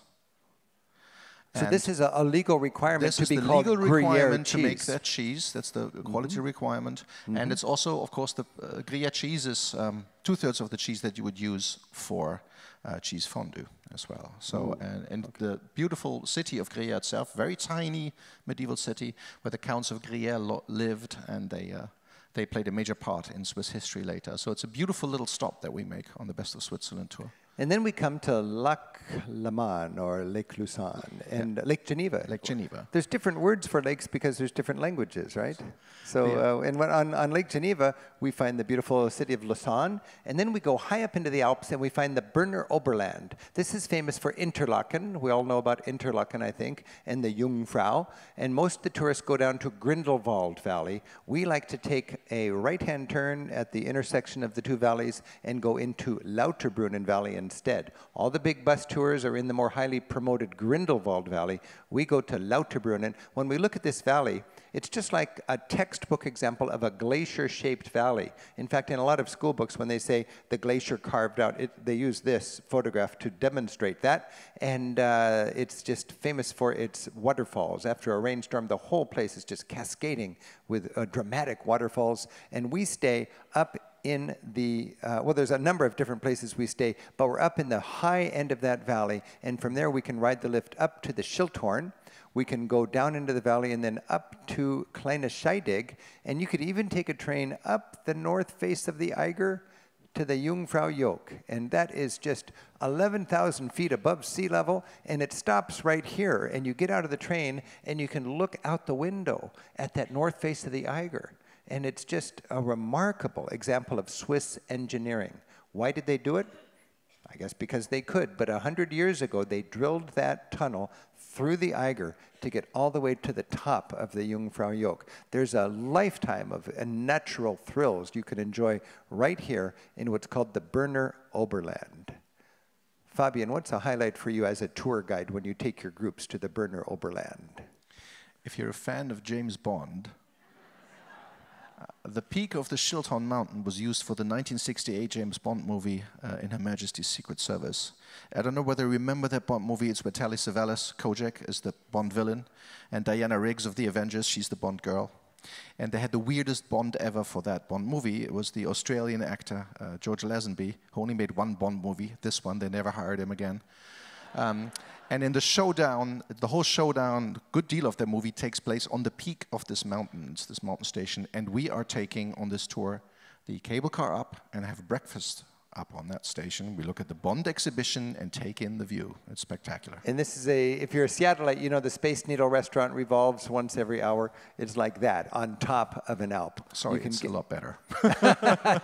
Yeah, it is a lot better. I'll give you that for sure. But I love the thought that we can get on these gondolas, we park our bus down below, and we head on up. And there's a number of different places we stay with our groups, depending on the itinerary. But each of these villages has its own culture. This is in a very poor part of Switzerland, where they still rely on the dairy farming and cutting the hay and so on, making cheese. And that's possible because the government recognizes the value of this, and it subsidizes this traditional industry. As travelers, we can go there and we can sample the Switzerland that we think of in fairy tales and Heidi and so on.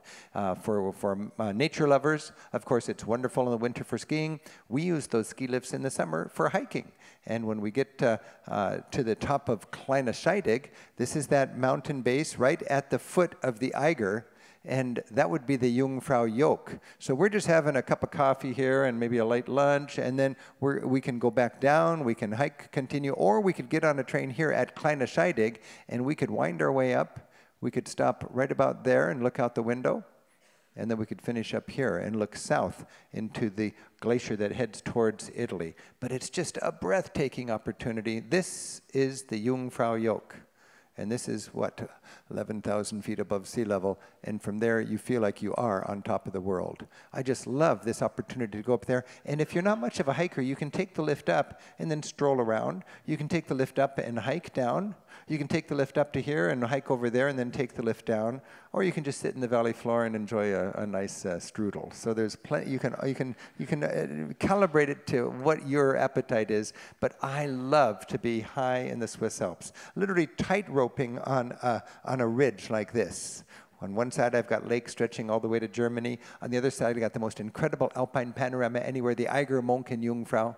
And ahead of me, I hear the long legato tones of an Alphorn, announcing that the helicopter-stocked mountain hut is open. It's just around the corner, and the coffee schnapps is on.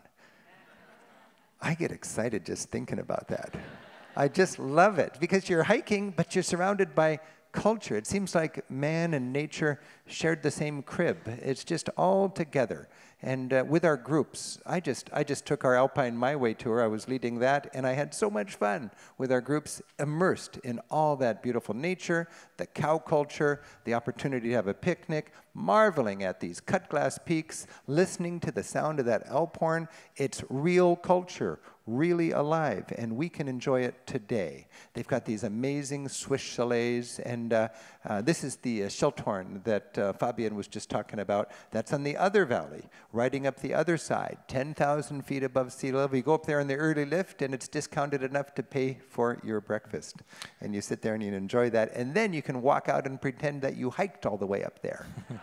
And Rick, you know, yes. What really strikes me up being in the Alps there is something for everyone. So it doesn't matter how old, young, with family, without you are, how fit you are.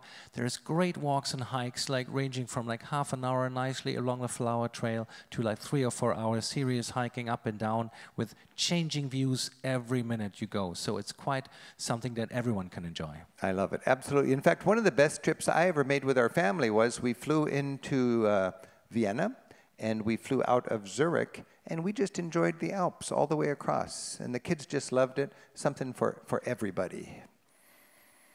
from the top of the mountain. And in the Swiss Alps, you're on the top of a lot of peaks, actually, because the Swiss just build lifts to the top of these peaks, and you look out over the mountains to see what else is around you. And there are ways for all of us to feel quite rugged. I did a Via Ferrata, which is the cable car hike along a literal cliff. It was this scariest thing I've ever done in my life. It really was, where you're with carabiners and click to these cables, and you got to, I remember looking at cows a couple thousand feet below me. I mean, it was, well, maybe 1,000 feet below me. And it was just, I was scared to death. But they've got easy ways that we can just enjoy these alpine thrills when you get off of the lift and you go on this and that mountain walk. Of course, you can take hikes, and the signposts let you know in clear German how long the hike is. And red and white means dangerous, so we're in a spot where most of your ways to get down are dangerous. So you'd probably want to get back on the lift right here. But there's always a big smile on people's faces. For 30 years, I've enjoyed taking groups to the top of the Alps, and everybody's in a good mood when you're traveling in Switzerland and when you're blessed with a sunny day. This is Ben, one of our guides, taking our group on just a delightful day from the top to the bottom, enjoying just a montage of little cultural experiences along the way. And it is so nice to have a guide who can point out things of interest as you hike. Anybody can do this. That's the great thing. You can ride the lift up. You've got paved trails. You can do it in a stroller if you needed to. You just choose, as Holger said, you choose what is right for you. You want to walk behind a waterfall? You can do that. You want to come into a village walking through all of the flowers? You can do that. This is Gimmelwald, not Grindelwald, but Gimmelwald, one of my favorite little towns, little villages, very poor town. Everybody, it seems almost everybody in town has one of two surnames, okay? So they're all just married together, and they've been there for ages, and there's one little schoolhouse, and it's a fascinating microcosm of traditional Switzerland. You come into this village, and there's a couple of little restaurants, and you can have yourself a coffee schnapps or a beer or a hot chocolate and just enjoy the fun you've had on that hike. Fabian, give us a little insight into what you would be doing on a day here in the Berner Oberland.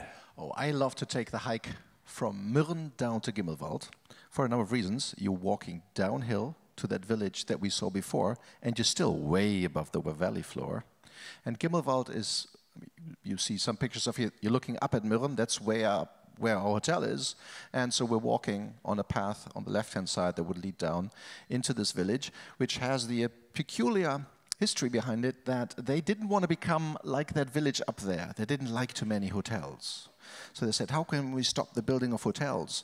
Only if we were dangerous, then they wouldn't allow that. So they declared themselves an avalanche zone.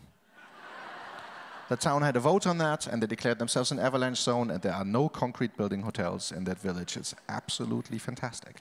Nobody could get a building permit. I love it. And this was a scam led by the legendary school teacher in that town, and to this day they've got more of a community because of that, whereas the other place has a lot of people that come in for the holidays and they leave their condominiums empty. Here is a farmer right on the edge of the cliff. If his son kicks the ball a little bit wrong, it's gone. It's gone, absolutely gone.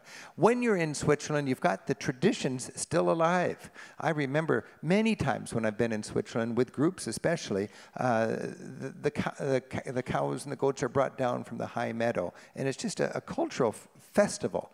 We stay, a lot of our groups, up at the head of the valley in Steckelberg, and I'll never forget, after being a long day of hiking, we get back to the hotel. This is just a couple years ago with one of my groups, and we're just tired. We've been hiking all day. You know, we've had a little bit too much sun. We're just ready for our fondue. We've taken our shoes off, and we're just relaxing in our rooms, and all of a sudden you hear this wonderful tinkle, tinkle, tinkle sound of the cows and the goats coming down, and I realize it's coming our way. It's the day that the farm boy brings down the cows and the goats. They don't announce it.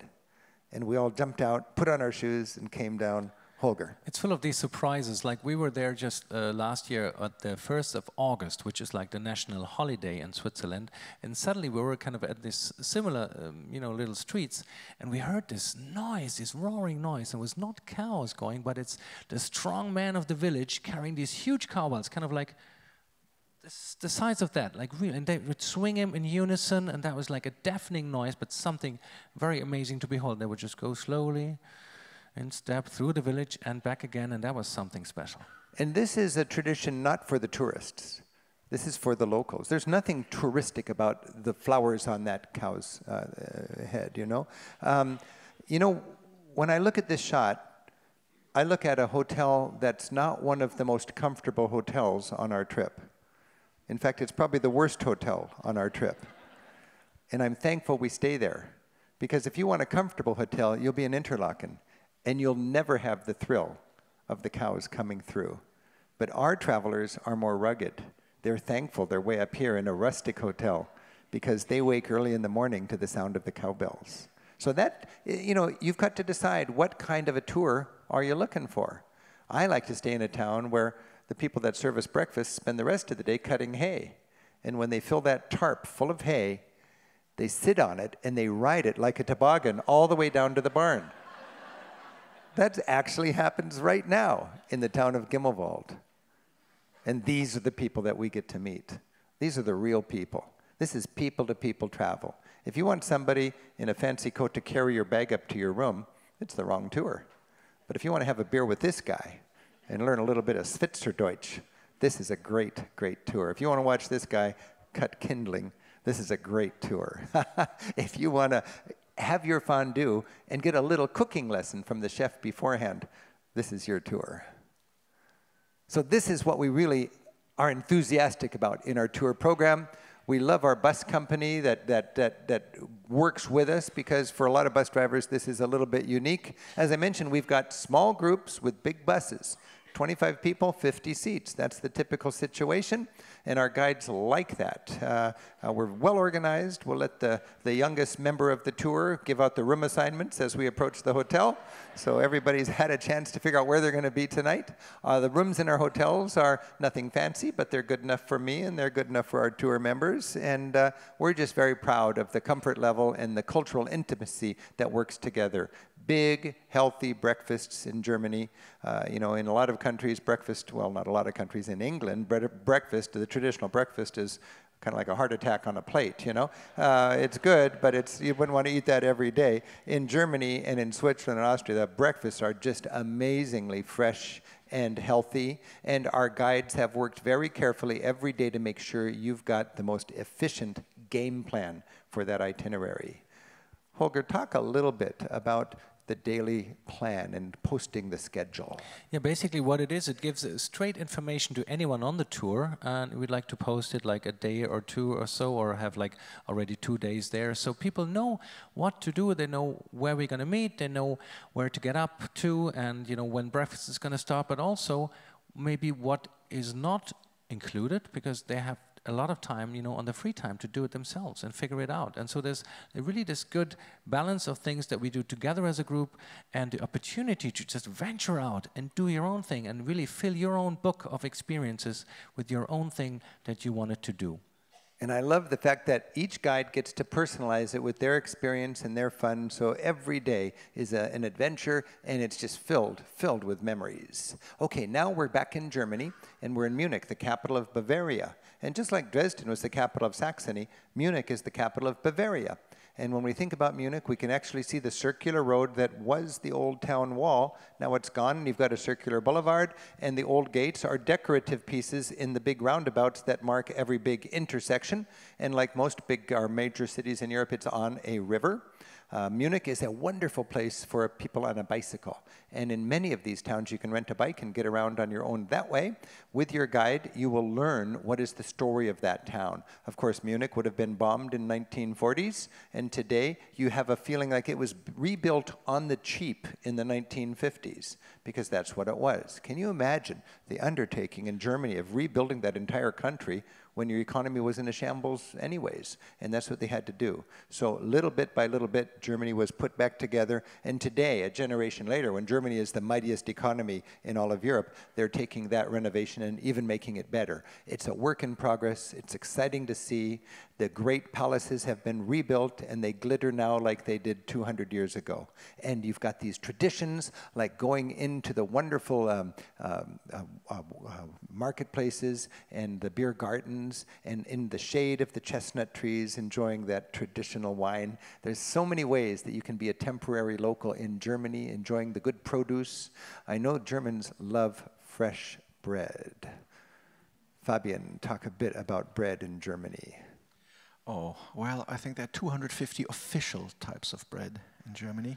I can't name them all. And what I'm really still missing after having now lived for several years in the United States is a good rye bread, the type of which you actually see right there. A little darker than that one. That one's a little too bright for me. But those are wonderful, hearty breads, very healthy for you. And you will get them at every breakfast on the tour, because that's just what people eat. Holger, what's your, when you get home, what do you crave? Yeah, the darker, the better. That's darker is our thing better. for bread, yes. Even as a tourist, you get into that rhythm and you really celebrate the bread at the breakfasts. And there's more than that. There's sauerkraut. I mean, if you've never enjoyed sauerkraut, and a lot of Americans sort of say, no, it's not for me. Wait until you get to Germany and try a good sauerkraut. It's a whole different thing, really. Now, this is the big park in Munich, and this is a park where Germans go on a sunny day. And what's remarkable, well, I'll let Holger talk about the English garden in Munich. Well, the English garden, yeah. The thing is, I think in Germany, we have a tradition of just not to take ourselves too serious, and also not, you know, how we are shaped or not shaped. So, like, I think our attitude towards a body is, well, everyone has one, so what's the big deal? So, in this garden, you just, you know, you may find some German people just kind of skinny dipping there, just kind of taking it easy. Sunbathing, that's what you want. I mean, you cannot sunbathe in a suit or in a dress, so you'll have to take them off, and that's what the people do, and it's no big deal, really. Only for the tourists to come like, ooh. It is so German. I mean, they're working very hard, producing a lot, well-dressed, and then it's a lunchtime break, it's a sunny day, they'll go to the park, and their suit is stacked just beautifully, and they're buck naked, right there. And then the tourists are riding into the trees as they get distracted on their bicycles. And even in the Black Forest, I'll never forget taking our groups to the spa. This is not required, but it is an option. You go to the spa, and you turn around, and all of a sudden, everybody around you is not worried about their body, and you're enjoying this wonderful health spa. So it's an opportunity to check out another approach to modesty. And in that park, you find a river that has a steady wave before it goes underground, and you have people surfing.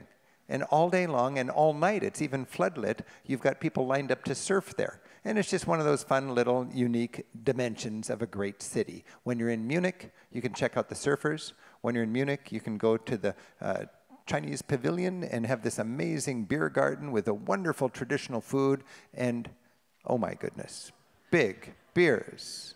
Fabian, what's going on here? These aren't big beers, these are standard beers. I mean, by Bavarian standards. This is called a measure. It's a liter of beer, so it's like 2 pints, and that's a standard glass. So if you're asking for a regular pint, you need to ask for a small beer, and some beer gardens will tell you, no, we don't have small beers. And that's the way it is. That's right. So it's kind of ein Maß. In English, I think we call it ein Pitcher, and that's a liter. It's a whole liter, and it actually goes down pretty easy, I would say. Holger. And your pitcher, I think here people may share this. This is, you drink it alone, come on.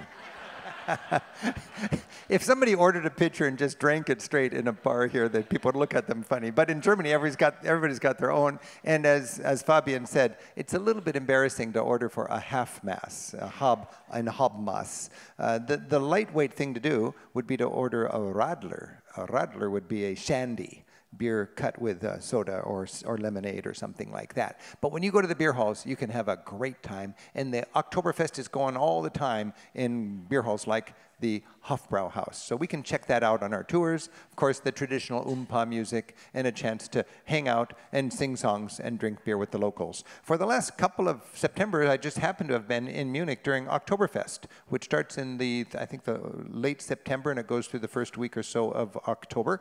And I met last October, I met some of our tour groups that were there. And if we don't build our tours around the festivals, but if Oktoberfest is going on, we will adjust our tour itinerary so we can check that out. And it's simply a matter of parking the bus and having 3 or 4 hours of free time, walking in with your guide, being oriented, having a great time, meeting at that rendezvous point, and then taking off for the next stop. That's the beautiful thing about taking a guided bus tour with the mobility of the bus and the flexibility and the leadership of the guide. So this would be one of our groups enjoying a stop at Oktoberfest, completely ad lib because it's not in the brochure or anything like that. And then you step in and there must be a dozen massive tents like this. And you step into that and you realize, my goodness, this is a wonderland for anybody interested in Bavarian culture. I was going to say German culture, but it's not German culture, it's Bavarian culture, because you wouldn't have this up in Hamburg necessarily. Now, terrorism is a reality, and as you plan your travels in the future, there will probably be terrorist concerns and anxiety here and there. Europe is full of soft targets, and one thing I'm inspired by is how Europeans refuse to be terrorized by the terrorists. I think as a matter of principle, we should travel on, because when we overreact, and this is something Americans are inclined to do, when we overreact to a terrorist event because of hysterical media, that is not news, but is entertainment masquerading as news that makes more money if more people watch, therefore it has to make it more exciting, right? That's what commercial news is all about these days. Well, if that causes us to be afraid and stay at home, we're rewarding the terrorist, and that's not something I want to do. Europe is safer than it's ever been.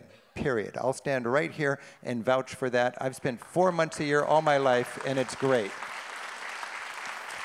And if there's a terrorist event tomorrow, it's still safer than the United States of America. So Europeans laugh out loud when they hear that Americans are staying home. I say if you know the statistics, and I know statistics are optional these days, but if you know the statistics, and if you care about your children, you will take them to Europe tomorrow. This is how we sell tours, okay? Here's an example. You go to Oktoberfest. What a great target if you're a terrorist. Oktoberfest. Well, Germany knows that, and there's only 2 ways to get in. It's all cordoned off. You've got a line of officials that will check your bag when you go in, and then when you get inside, at each intersection, just last year, I found a circle of police standing there looking at all directions at the same time, making sure things are safe. And then our mission is to have a good time and drink a lot of beer.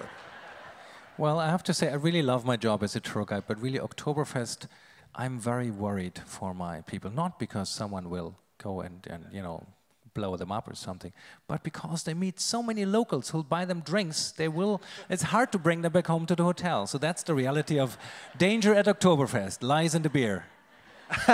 It is so true. I mean, you can see the delight on our faces there. And it's not just the beer, it's the friends we've made while drinking that beer, and anybody can have that. Now, with your tour, you've got a lot of sites that are in high demand, and there's a lot of tourism.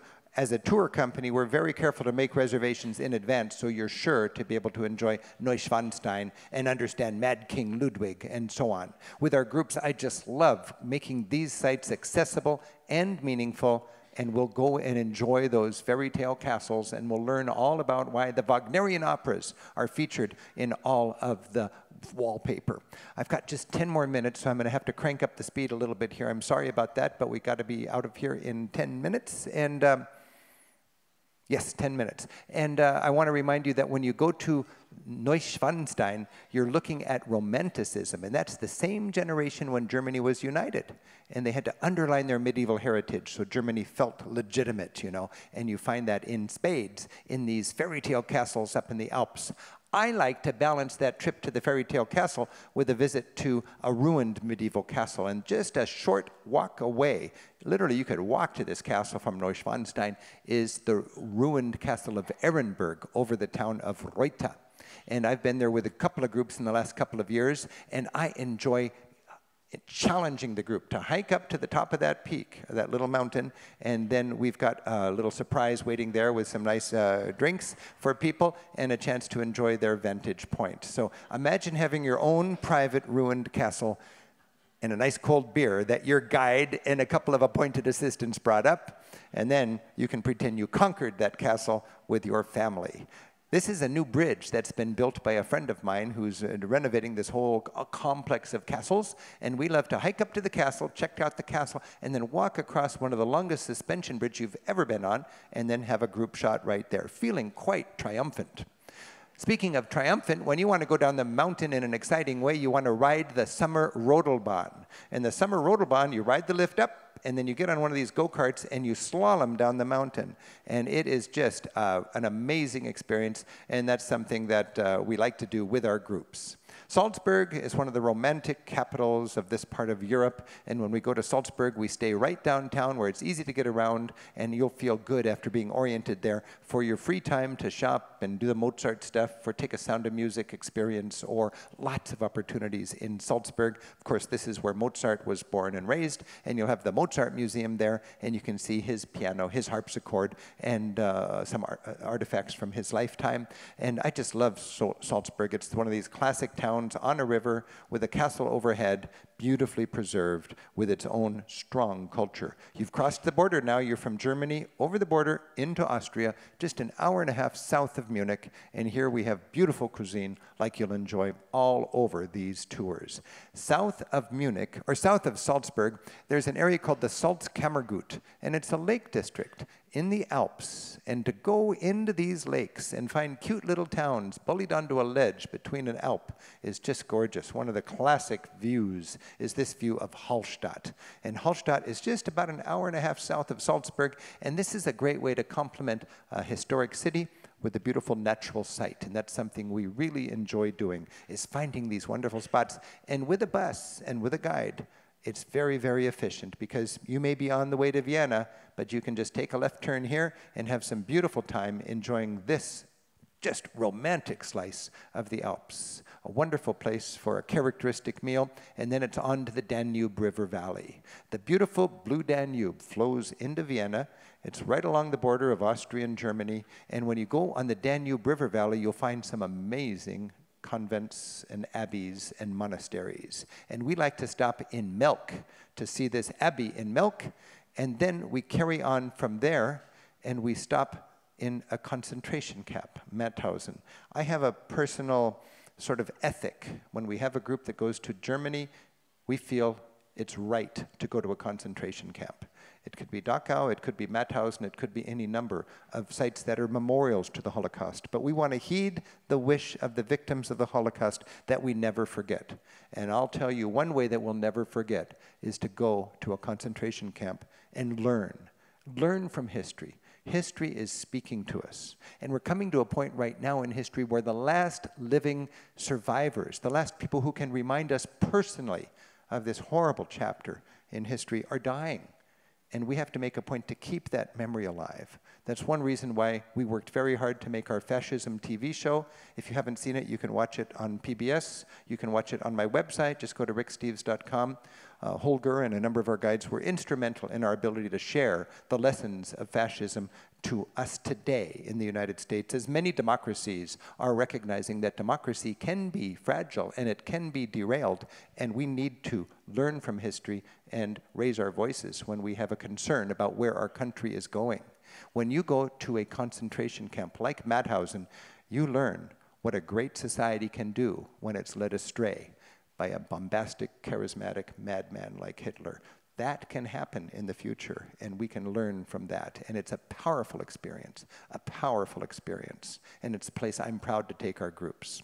We then have, as a finale of that Danube River Valley trip, Vienna. Vienna is the capital of Central Europe in so many ways, built to, it seems to rival Paris. And when we go to Vienna, we've got wonderful palaces, wonderful gardens, a beautiful city circled by a ring road that used to be the wall. In the center, it's marked by the great St. Stephen's Cathedral. And I just love to be able to be comfortable in Vienna. We have a hotel where we can walk to these sites. It's so important that our hotels are centrally located so we can be just stepping out for a little walk after dinner and be with all of the locals as they enjoy the beautiful, beautiful history and architecture and heritage that they have to call for a hometown. When we go to Vienna, we'll find the capital of the Habsburg Empire.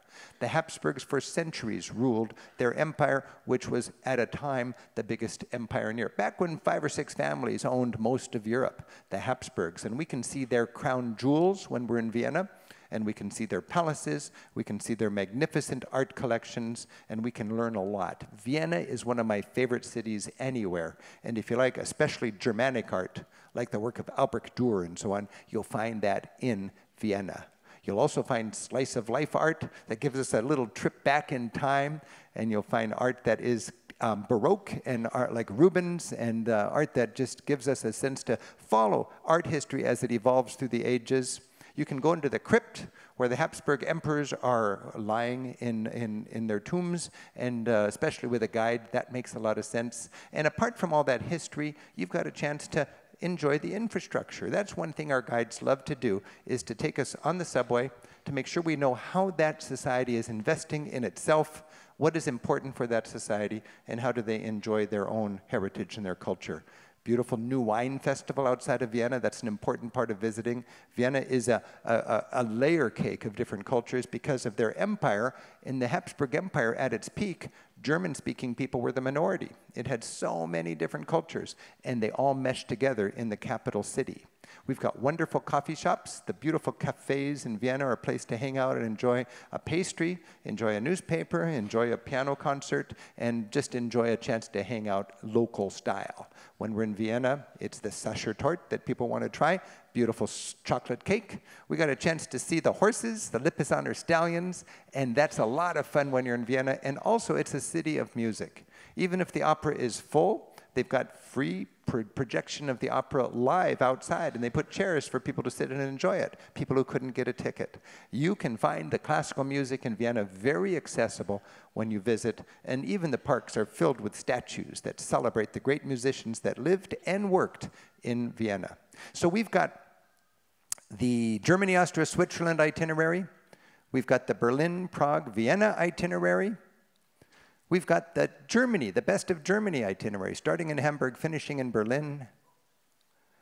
And we've got a chance to turn your travel dreams, no matter how youthful you may be in your approach to travel, you've got a chance to actually do that, even if you're a little bit more beyond those days of our backpacking heritage. You've got a chance to join a tour company that in the very beginning, we'd sit on the rooftop of our bus just to eat the wind and experience that forest. We've got a chance to celebrate Europe with you as we have since the 1970s, okay? That's our heritage. I'm talking about that tonight at 7 o'clock right here. And today, all of our guides, all 150 of us, love the privilege and the challenge and the joy of showing you around so you can really understand the cultures that you're enjoying. And if you want to check out what we've got to offer, of course, you can look at our catalog. I want to remind you, we've got 40 different itineraries. We've got a chance right now to learn more. Our guides will be out in the lobby to answer your questions immediately after this talk. There's 120 of us here at our headquarters, complemented by 140 or 150 European guides, and we love nothing more than to give you the very best possible European experience. Let's thank Holger and Fabian for their contribution. Thank you, guys. Thank you. Vielen Dank. Kommt nach Deutschland. And we'd like to thank all of you for your support. Thanks for coming today, and I hope you enjoy the rest of your visit. Thanks a lot, and once again, happy travels. Thank you.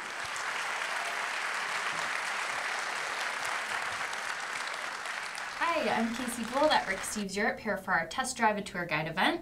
Thanks for being with us today. Right now we're talking about all things Germany, Austria, and Switzerland with our fabulous guides, Fabian and Holger. So thank you for being here, you guys. Hi, thanks for having us. First of all, can you tell me a bit about your background and which tours you lead and what led you to guiding? Well, I was studying computer science in Berlin when outside the Berlin Wall fell, and so I switched to history. And then to stay in history, I became a walking tour guide. And then while out on the road, I met a certain Rick Steves, who I then started to work for, and so that's how I ended up as a guide. Yeah, basically got in by chance, so to speak. So I was working in theater and journalism, and then somehow someone needed someone to guide a tour, and they said, hey, I think you can do it. And I tried it out. That's about 12 years ago, and I had fun. People seem to have fun too, so I kept going, and for 5 years now I've been working with Rick Steves, and I'm loving every minute of it. Wow. And which itineraries do you lead? Basically the Germanic-speaking areas mostly, which is Berlin, Prague, Vienna, or you know, Germany, Austria, Switzerland. So this kind of stuff where I feel most at home. And there's a lot to see. There's mountains, there's lakes, there's rivers, there's nature, and great cities. So it's a nice mix of tasks and nice mix of city and country. Okay. What do you think, Fabian? Yeah, lovely area to travel to. I also do the Best of Switzerland tour, which I love a lot. Berlin, Prague, Vienna is a great city tour, more focusing on arts and culture. And if you're more into, you know, the landscapes and the Lederhosen, then you know, you do the Munich, Salzburg, Vienna, and the Germany, Austria, Switzerland tour. So there's a lot in there for everyone. What are some of the wow moments of these tour itineraries that your tour members always mention, or for you as guides that you really just always look forward to every time you go through? Yeah, we have the tour Germany, Austria, Switzerland that really covers 3 countries, and you know, in various forms. And in the middle of this tour, we basically have a holiday from Holiday, and we spend 3 nights in a tiny village high up in the Swiss Alps. And this is just spectacular. Also for me as a tour guide, that's also what I look forward to, because we can go hiking, we can really do nice walks there, and you know, whatever the weather is going to be, we find good things to do. And it's just a little bit after being in a big city like Munich or coming to Vienna, in between there's something else, and that's great. On the Germany tour, you also go to the Rhine Valley, which I really love. I grew up in the area. Oh, okay. So, you know, we do a little wine tasting, we see the beautiful Lorelei Rock, we take a cruise along the Rhine, we explore one of the old castles up there, Castle Rheinfels. And that's really spectacular, I think. It's quite beautiful. And of course, I love the Swiss Alps anyway. So I have to admit that I have a couple of wow moments on each of the tours. So I don't ever want to focus it down on a single one, but those are very lovely stops. Yeah, the Rhine is romantic as it gets. But one thing comes to mind as well, which is really nice and hands-on on the Munich, Salzburg, Vienna tour. We're going to stop somewhere along in Salzburg, of course, listening to Mozart and having chocolate and great food, but we also make great food, which is we do apple strudel ourselves, and that's a hands-on experience. Fun, yeah. It may sound a bit tacky, but it's not at all. It really is something that engages every one of our tour members, and we kind of go and roll this dough and prepare it and put the apples and the cinnamon, and it's all there, and we kind of mix it all up, and then we roll it together, and like a group of 4 or 5 people do it together. And then we compete who has got the best apple strudel, and I have to say, most of them are good, but our group was always really amazing. Right. Yeah. Well, that's one point about food, is that, you know, in Germany, Austria, Switzerland, there's so many different regional specialties. How would you describe the food experiences on the tours? Lovely. We go through a whole landscape of food. The German north, of course, is more looking towards the ocean. So there's a lot of, you know, fish-based dishes up there, like the famous Lapskaus, which we try out in Hamburg. And then the further south you go, historically speaking, the closer you come to Vienna, which was for centuries the capital of the Holy Roman Empire. And those aristocrats, as much as we dislike them politically, had a thing going for them because they were good Catholics, and so they had to go on a fast, right? So they were not allowed to eat regular food, but they could eat sweets. So they had very expensive bakers invent all the incredible Vienna you know, pastries, and that's a spectacular experience, and it's something that we, I think, profit from to this day. To this day. Well, what else about the Rick Steves style of tour do you really love, or what makes the Rick Steves tour different?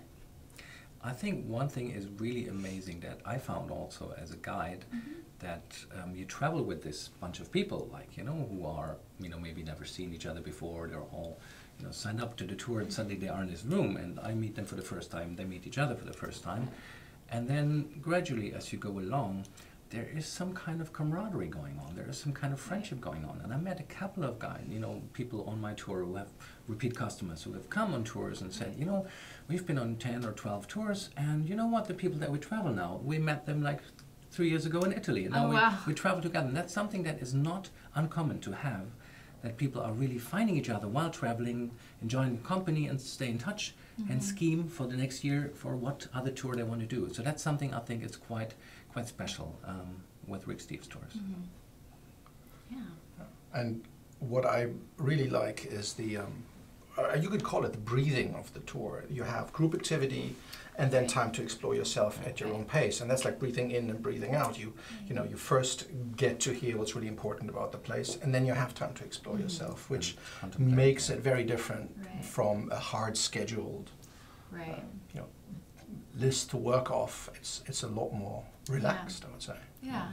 What are some of those things that tour members bring with them on their list to see, whether it's something about organized time or on their own free time discoveries? What draws them to the Germany, Austria, Switzerland tours? The sound of music. Really? We do that in Salzburg. It's big. Yes. Because of course, you know, yes, it is an American musical. And it's one of my standard lines on my tours. It is an American musical with, you know, filmed with British actors about Austrians running away from Germans in Switzerland. But it is a central cultural experience for Americans coming to Europe. Right. And since the movie was shot in and around Salzburg, I mean, that's always a big part, I think, of what people want to see. And of course, that's an additional layer on the history of Salzburg as it already exists, as an archbishopric, as Mozart's city, and so on.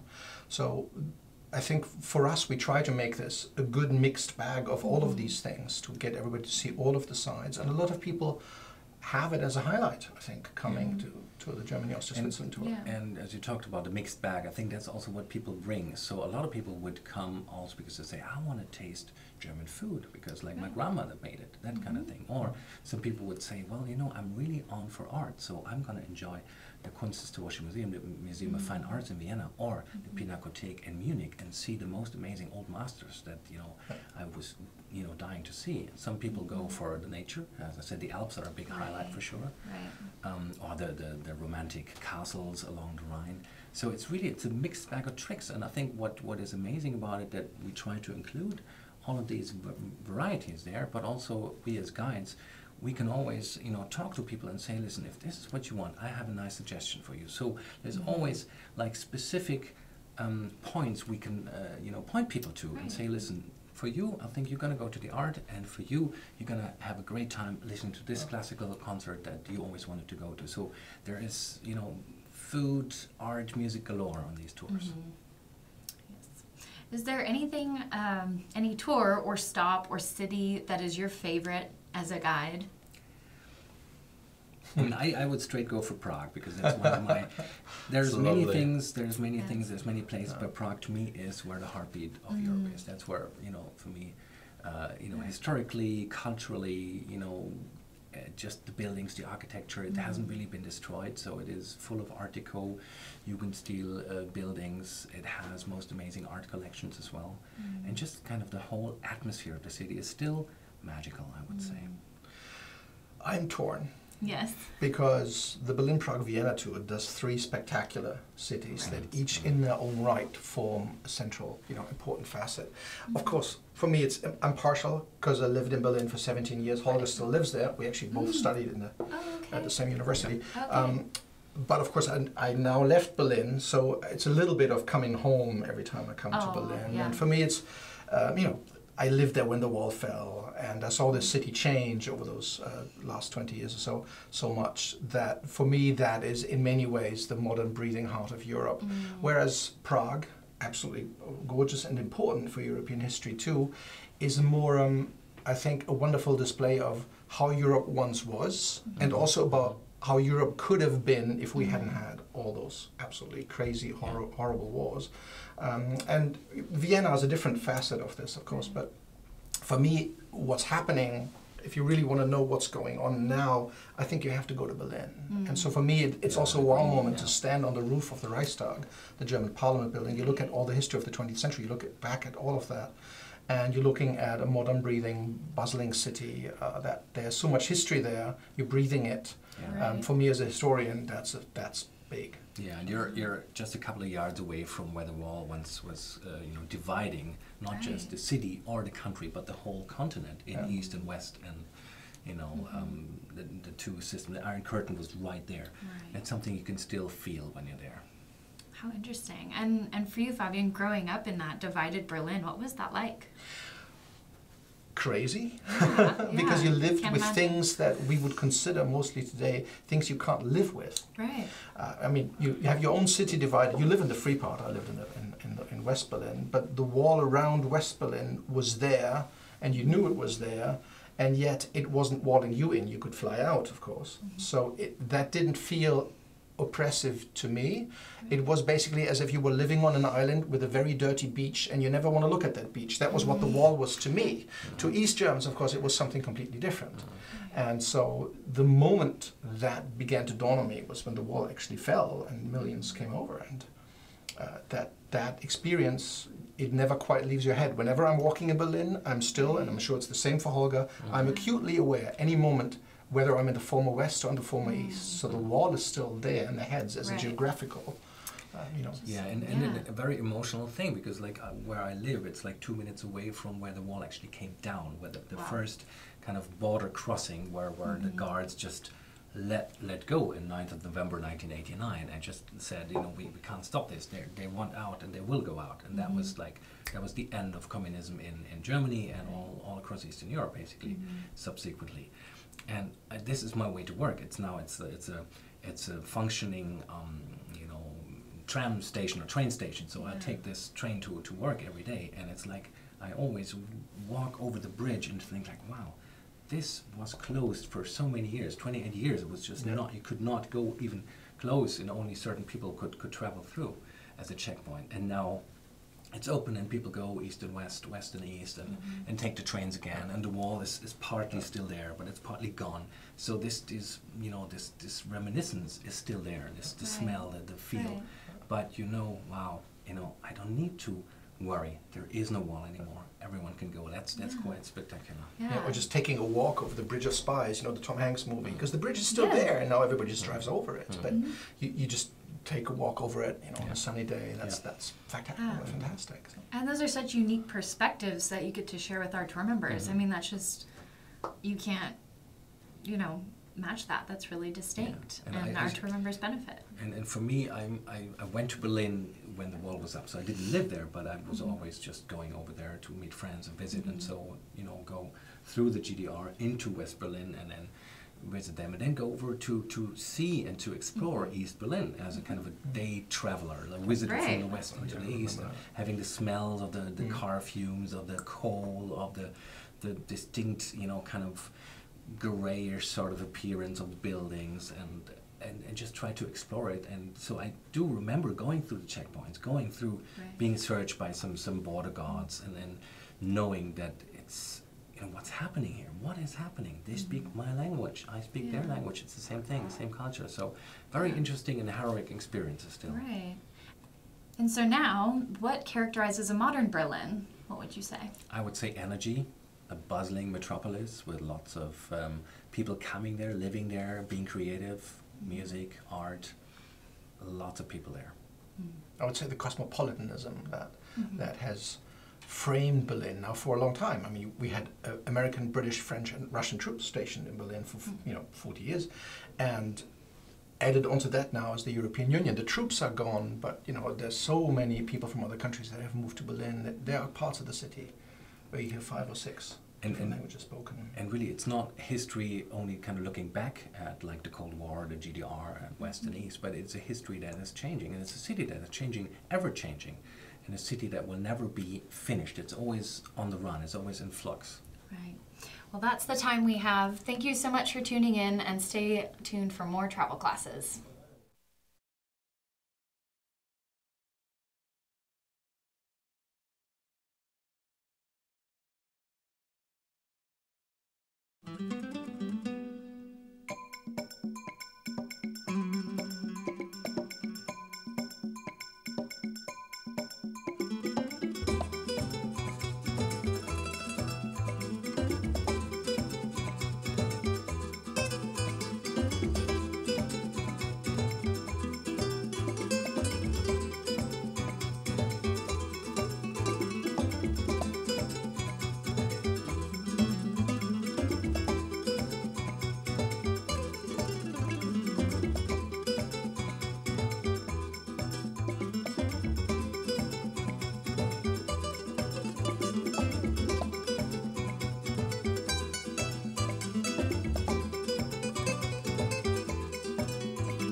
Viva España!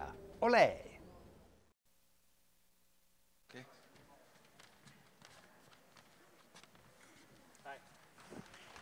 Hola, bienvenidos.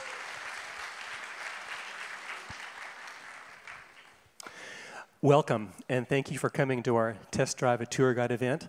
I'm Dave Hoerlein from Rick Steves Europe, and I know Spain fairly well, but luckily I'm joined by two guides that know Spain a lot better than I do.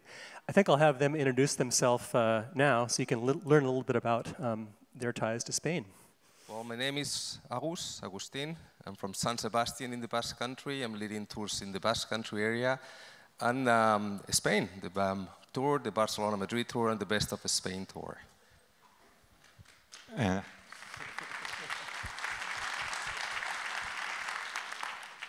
My name is Nigel. As you can tell, I'm not Spanish, but I've been living there for 17 years. I live in Madrid, in the capital, and I do the Barcelona-Madrid tour and the Best of Spain tour when they need extra help. So that's it. I'm from, obviously, the States. Thanks. I'm looking forward to doing this talk with them. For the first couple parts of the talk, I'm going to do most of the speaking, and then when we get into the itineraries, we'll bring them out a lot for a lot of good color commentary. So, yeah, I'll first introduce Spain, then talk a little bit about Rick Steves tours in general, and then we'll jump into the itineraries. We'll be speaking mainly about the Best of Spain tour and then the Basque tour, and a little bit about Barcelona-Madrid, even though those cities are both covered in the Best of Spain.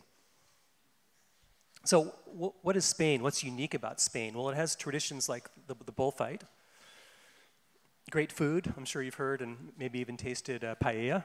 I guess, first of all, how many have been to Spain? Raise your hand. Oh, good. So a lot of these things will be familiar to you. Whoops. Spain also has, of course, the traditions of dance, the flamenco in the south of Spain, the sardana in Barcelona and other areas too. How big is Spain? Well, it's pretty good size when you think about it. So covering ground in Spain can take some time. If you think about our Best of Spain tour, it's sort of like starting... You drive through the... Missoula, going to Seattle, and then ending up down in, I don't know, Northern California as far as covering ground. So it's a large country, and to see it all is really hard. So we've broken our tours into several different ones. The landscape of Spain, it's quite arid in the center and surrounded by mountains. And historically, Spain has always been divided from the rest of Europe. You can see the Pyrenees Mountains here that block Spain off from France. And there's many other mountain ranges too. A lot of the landscape we think of typically Spanish is that meseta in the center, but there's a whole variety of beautiful landscapes there. This is that meseta there in the bottom left. Above you can see the mountains of the Sierra Nevada near Granada, and of course Spain is full of wonderful beaches as well. It has great small towns and wonderful big cities. Architecture, fantastic architecture, that's my background. And I know when I first went to Europe in the early 80s, I was on the pilgrimage, like most students were of architecture, the Gaudi pilgrimage to go to Barcelona and worship at the high altar of this amazing architect. Spain is fantastic for art as well. And there's something about Spanish art, I'm not quite sure why this is, that most of it is in Spain. I mean, you can see Spanish art in Paris and London and other cities, but to really see the best of Spanish art, Spain is where it is, and particularly museums like the Prado in Madrid that we'll talk about. Spain also has the cultural difference of other parts of Europe of being influenced by the Moors, the Arabs that came from North Africa and occupied Spain for many centuries. So you see that in the architecture, you see it in the language, in the cuisine, and other areas too. Our guides are really good about bringing that to life. Spain is regional. I sometimes forget that myself, but every region is almost like its own country. I was driving up here today and listened to NPR, and there was a story about Galician bagpipe music. It made me think that, yeah, in that northwestern corner of Spain, it's more Celtic than anything else. Then you have the culture of Catalonia, the Basque region, where Augustine is from. Every part of Spain is different, and every part of Spain is convinced that their accent, their cuisine, their wine is the best. And our job as tourists is to go to each region and see who's right. Contemporary Spain is I mean, it is regional, and some of those regions would prefer to have more independence. They each already have a certain amount of autonomy, but particularly in Catalonia, there's sort of things are coming to the fore now where they're really trying hard to be separate, but the Madrid government doesn't want them to be. Maybe, Nigel, you could cast some light on that as you're married to a woman from Barcelona, right? But you live in Madrid? Yeah, right. so you're perfect for that. That's a difficult situation. My wife grew up in Barcelona. Her parents are still there. And yet we live in Madrid, in the capital. And yeah, there's some discussion going on between the two. The one thing I like to highlight is that sometimes when tour members see new TV news clips, perhaps a vote or a demonstration, there's some concern on safety. And then they get there and we're there on the first night on tour in Barcelona and they realize there's absolutely nothing to be worried about whatsoever. And that actually can be a very interesting time to be in Spain, to see democracy at work and the struggle for one region, in this case Catalonia, to seek more independence, and obviously Madrid's reaction to that. And with our local guides, the best thing is that you get both sides of that story. And you hear obviously a very passionate approach on both sides, and then you can make up your own mind as to what you think would be the best answer. So. Great. And then Augustine, you're from the Basque region, which obviously has had their desires to be separate too. How are things going there now? Oh, much peaceful where I live. I mean, we passed by you can see the signs with this violin time, and now everything is over, and we're just having lots of fun, not as much trouble as it would be in the past, and everything is fine, absolutely fine. Yes, safe. That's good to know. Spain, of course, has wonderful food and great wine, and each region, as we mentioned, has their own type of wine. In the south, they drink a lot of sherry. Not the sweet sherry or my grandmother used to try and give me, but they drink often this dry sherry called a fino that we'll talk about a little bit later. One thing I love about Spain, and I think makes Spain to me and Europe completely unique, is how much they live their traditions. I mean, when they go to these festivals, they dress their toddlers up in these Sevillana dresses, beautiful colors and ruffles and all that.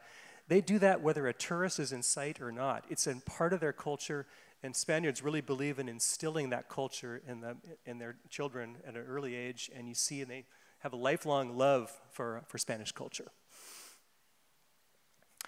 A few things that are typically Spanish. We talked about the flamenco and sardana dancing, the bullfight, tapas. We'll get into more of that later. There's not a lot that Spaniards agree upon, but one thing they agree upon is ham is the best food in the world, or jamón. And again, each region thinks their jamón is the best, and your job can be trying to sample it and then see. But jamón is a real important part of Spanish culture. Also, that phrase at the bottom, dígame, it literally means talk to me.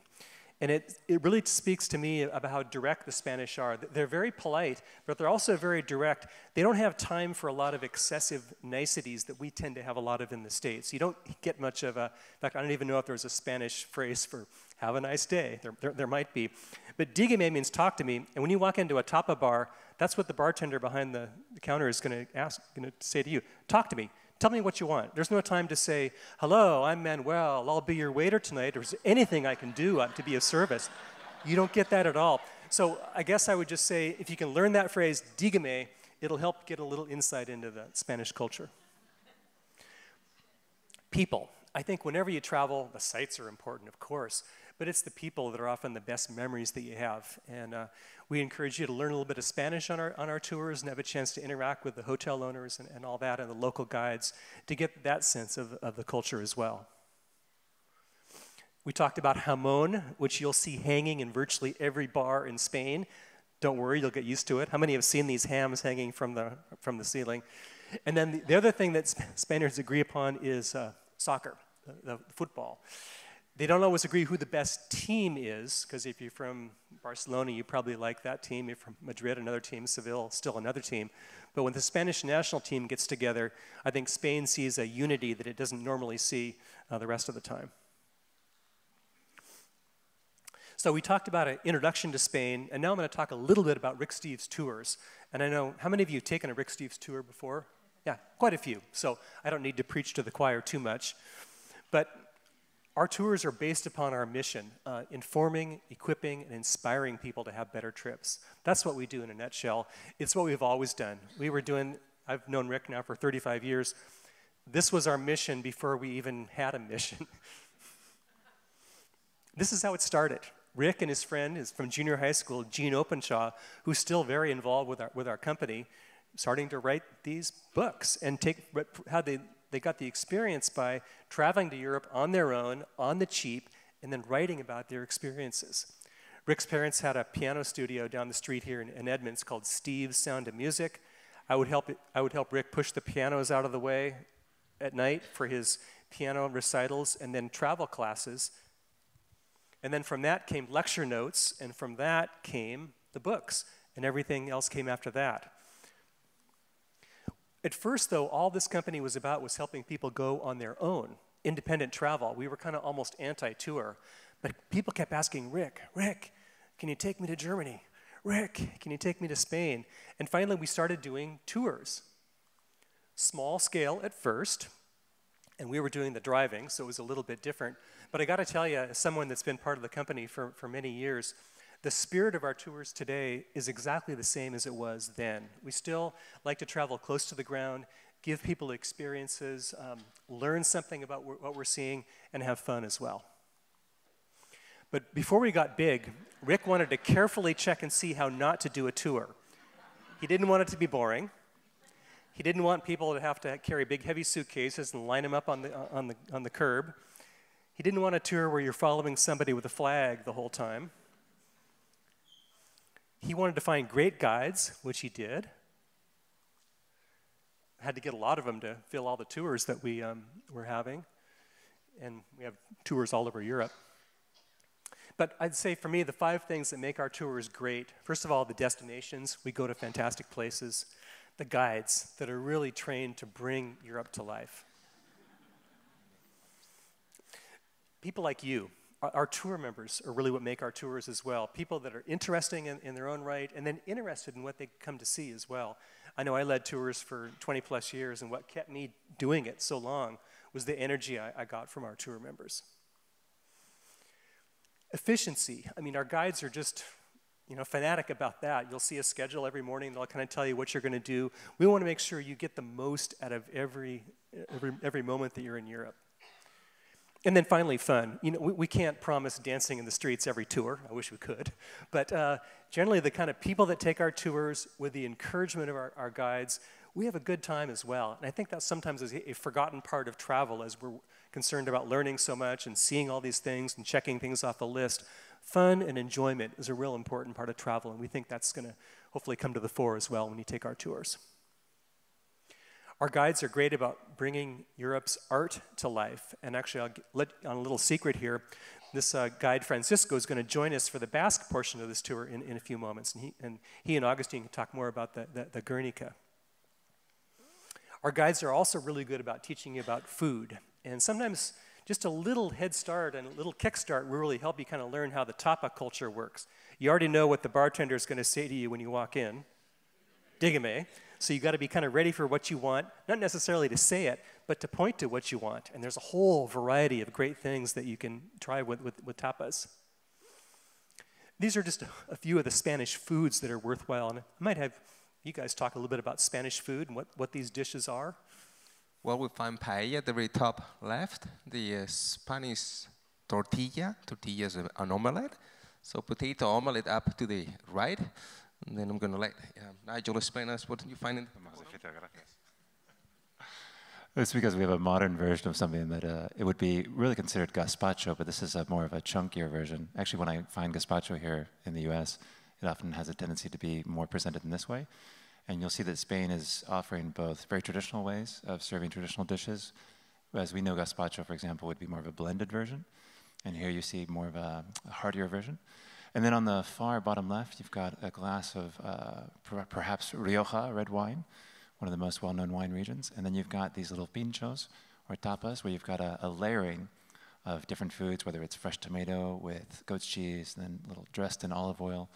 And the great thing is that they're so small that you can try many, many different things, and they cost very little. And so if you don't like something, it's not the end of the day. You've tried something new, but you might find something that you're really amazed by. So it's a lot of fun.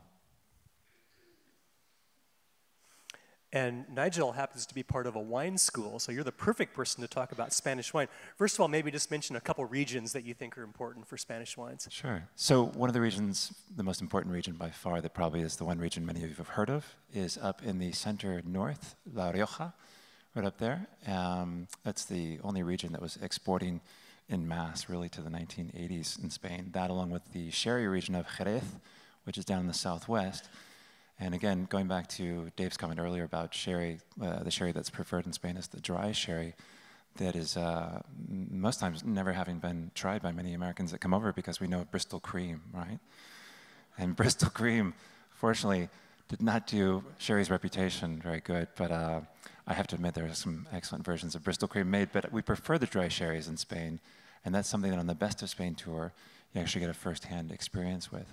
So this, me caught with my mouth open here, as a wine tasting for one of the groups at a local wine bar, and we like to do that on the Barcelona-Madrid tour as well. We take you out there, and so that's a lot of fun. Another region would be, for example, just north of Madrid, the green area, Ribera del Duero. This is the same grape as La Rioja, which is Tempranillo. It looks like Tempranillo, but we pronounce it Tempranillo. And it's by far the most important, most well-known red grape in Spain. So that would be a grape that you could look for on your own when you first come over. And then there'll be many other regions, but I don't want to drag on here. I could talk for a lot longer, but we'll leave it at that for now. No, thanks a lot. Spanish is an important language to learn. It's quite useful in Spain. Not just learning digme, but some other words too. And Augustine, do you want to teach us a little Spanish here? And this is your chance to practice too, so please let us hear you. Of course, you can repeat with me. Hola. Dígame. Gracias. De nada. Salud. Okay, great. You can say great. How do you say salud in Basque? I'm curious, is that a totally different word? Well, salud would be osasuna. Salud, when you're eating, you say onegin. Onegin would be like, have a good meal. You say salud also when you enter a place. You know, people are having a meal, you say salud, and you would say onegin. Okay. But Basque is a totally different language, right? Absolutely. I mean, we'll talk about it more when we get to that tour, but yeah, great. Thank you. So our tours in the hotels are nice. They're usually centrally located. We think that's really important. Usually run by nice innkeepers that are happy to see our groups coming. Our buses are comfortable and modern. We don't fill them all the way full. We want to have a little room for yourself. Our tours are active, but not this active, if you know what I mean. We're not going to ask you to run with the bulls. Although there are some tours that are in Pamplona for the San Fermin Festival. In fact, I think there's one of them that still has some seats available, right? Yes. So if you're interested in that kind of experience, and there's probably no better way to experience San Fermin, not running the bulls necessarily, but to be there to experience the pageantry than to be on a tour where your hotels and meals are all taken care of there. Actually, we get to see the bulls passing from a balcony. Oh, okay, from the safety of a balcony. Yes, and okay. entering the boat ring. Yes, so it's kind of not just coinciding with the festival, but participating in the festival while on tour. Have you run with the bulls? Yes, did. Oh, wow. When I was much younger, much crazier. Okay. Yeah, I guess most of us, we've done it, yeah. And on our tours, we do require you to carry your own bags, and those of you that taken raise your hands know that. There's, pardon me for this kind of quick clicker. Wheeled bags are okay. Rick Steves had to be talked into this a few years ago, and then finally, wheeled bags are the thing that most people bring. And we do give you a chance on the tour for some exercise too. For example, on the Basque tour, we'll talk about this more later. There's a chance to walk on a portion of the Camino. Our tours are all backed up by fantastic books. Our website kind of ties everything together if you need more information. And again, like a lot of great guides eager to show you Europe. And Rick's still in the middle of it all. Part of the reason we have this test drive event, it's part of this week-long deal where the guides come from all over Europe for a series of meetings and seminars and lectures like this, and a few parties as well. Because there's a great cross-pollination that occurs when guides from different countries talk to each other. And that, coupled with Rick's mission statement right at the middle of it, makes our tours, I think, very unique and very consistent in a lot of ways, too. Now let's go to Spain and do our Best of Spain tour. This is the Spanish coat of arms here. And again, there's kind of 4 tours that we have. The main ones we're going to talk about here would be our Best of Spain tour at the top in red, and at the bottom, the Basque Country tour. The Best of Spain tour begins in Barcelona and heads over to Madrid for 3 nights. You go up to Segovia for a day trip, down to Toledo, and then down into Andalusia to Granada, Ronda, and Arcos in the hill towns, and finishing in Seville. So just thinking in general terms about those regions of Spain, our Best of Spain tour covers 3 main regions. Catalonia, where Barcelona is, Castile, which is centered around Madrid, and then Andalusia in the south. Our My Way Spain, which is without a guide but has an escort involved, is basically a condensed version of the Best of Spain. So Barcelona is a lively, vibrant, fabulous city. But if you'd ask a Catalonian, are you in Spain?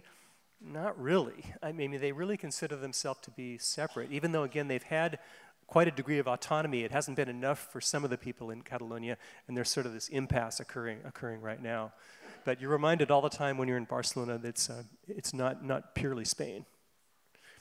For example, in Barcelona, in Catalonia, did they have a vote to outlaw bullfighting? Is that how that worked? Yeah, this vote was about, what, 5, 6 years ago now? About that. So they were one of the first, what we call regional autonomies, basically the Comunidad Autónoma, to ban bullfighting, along with the Canary Islands, which was about 15 years ago. And so now this bull ring, as you can see, has been converted into a shopping mall. So you can tell already that Barcelona and Catalonia kind of march to a little different drummer. They don't dance flamenco in Barcelona. Well, you might be able to find it in an occasional club, but they dance the sardana. It's kind of a slow motion kind of a dance in a circle, and they still do it every Saturday in front of the cathedral. People will throw their shopping bags in the middle. They slip on their Nike sardana shoes, and then do this very slow and beautiful rhythmic dance. And it's super important to them, especially to older Catalonians, because during the time of Franco, during that dictatorship, things like this were forbidden to be expressed in public. And so to be able to do the sardana in public is a real important thing for people of Barcelona. The main heart of Barcelona is the Rambla. It used to be a former stream bed. Now they've made it into this incredible pedestrian boulevard. Incredible for the flowers, incredible also for the pickpockets, and your guides will be very careful to warn you about that. Barcelona gets a lot of cruise passengers, and so every day, I mean, I don't have pickpocket inclinations, but if I did, I'd move to Barcelona in a second, because every day you've got a new crop of literally thousands of people with wallets hanging out of their pants and purses unzipped and all that kind of thing. It's just easy pickings. So when you're in Barcelona, I'll tell you, and your guides will tell you when you're there, it's a great city, but it's full of pickpockets, so be careful. Best thing to avoid being pickpocketed would be to wear a money belt. The Rambla extends down to the sea, where Barcelona has some wonderful beaches. The city really cleaned up a lot in the early 90s when they had the Olympics. And now you can literally be in the center of Barcelona doing the sardana and walk 10, 15 minutes down to the water and be swimming in the Mediterranean. The wonderful old town of Barcelona just kind of drips with atmosphere too, the so-called Gothic Quarter. That's where you would see signs like this that'll remind you that Barcelona is a great city for many things, including art, and including especially the work of Picasso. The Picasso Museum in Barcelona shows art from pretty much every period of his life, but particularly his younger period when he was a boy. He wasn't born in Barcelona, but he spent his formative years there.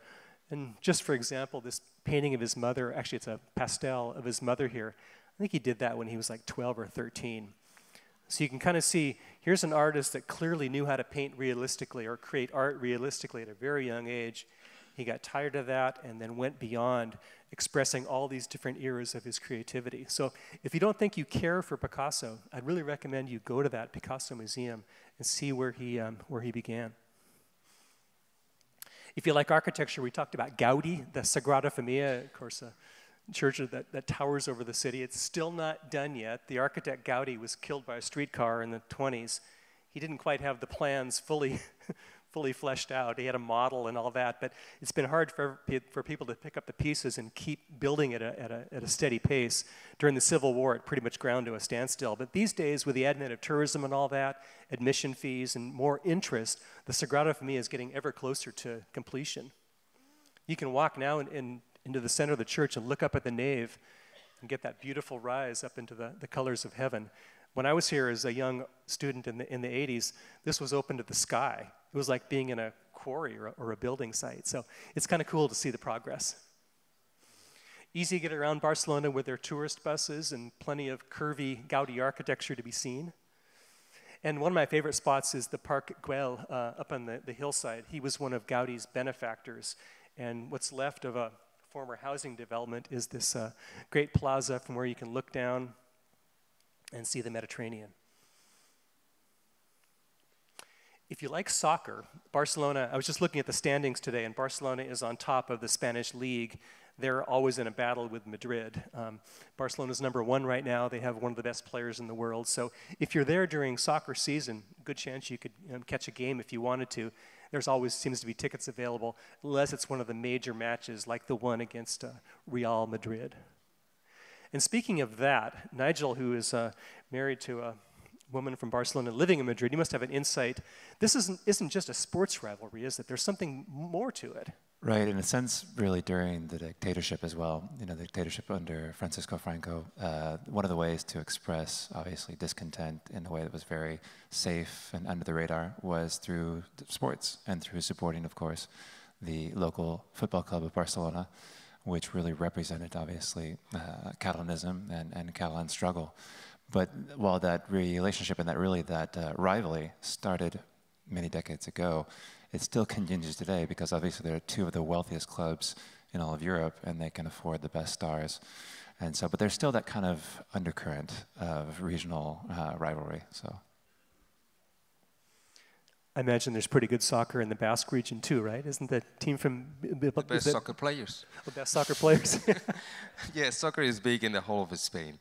These are the two biggest teams in Europe, probably in the world, but they get all the attention. But you find great soccer teams all over Spain. I mean, all 20 teams play in the first Spanish league, and it's all we live for, soccer in Spain. Yep. And let's head on to Madrid now. This is the lively Puerta del Sol, the heart and soul of Spain. In fact, it's the dead center of Spain. In fact, there's a plaque somewhere there in front of that building in the background.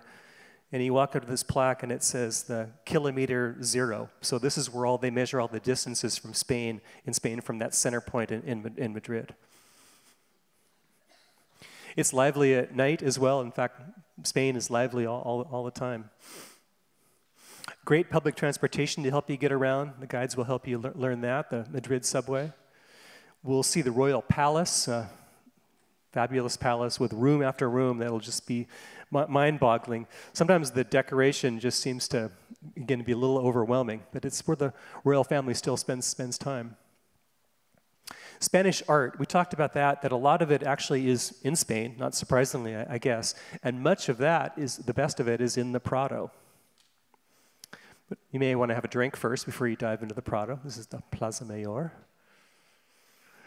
Spanish art, there's many different artists. El Greco is one of the more famous. He actually isn't truly Spanish. He was born in Crete, lived in Venice for a while, and then moved to Spain.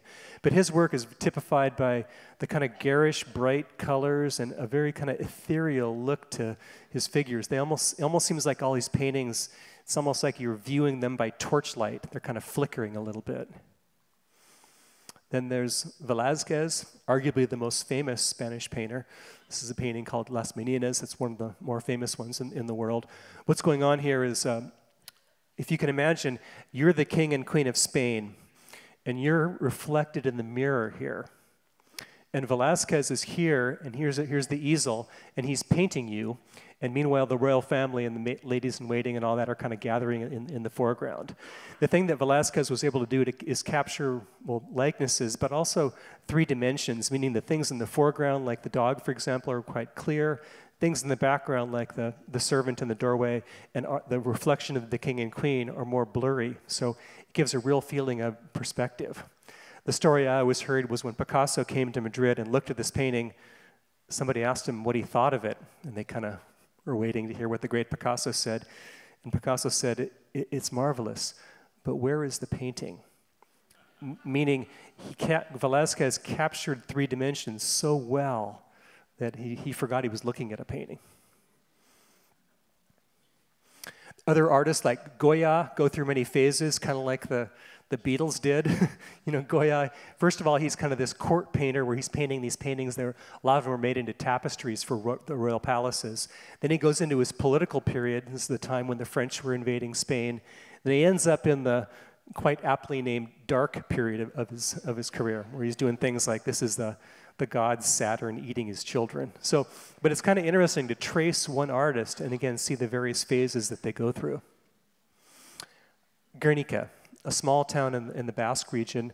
The painting that Picasso did after Guernica was firebombed is a real highlight of Madrid too. And I guess Augustine, being from the Basque country, I'd love to have you tell us about it. Well, the painting is at the Reina Sofia in Madrid. This refers to a town in the Basque country, north. Small town that was bombed during the Civil War of Spain by German planes. At that time, Picasso was getting ready for the Universal Exhibition in Paris and decided to represent the bombing, as Franco denied that the bombing had happened. So in a way of protesting, he designed, or he painted, committed this representation of the bombing.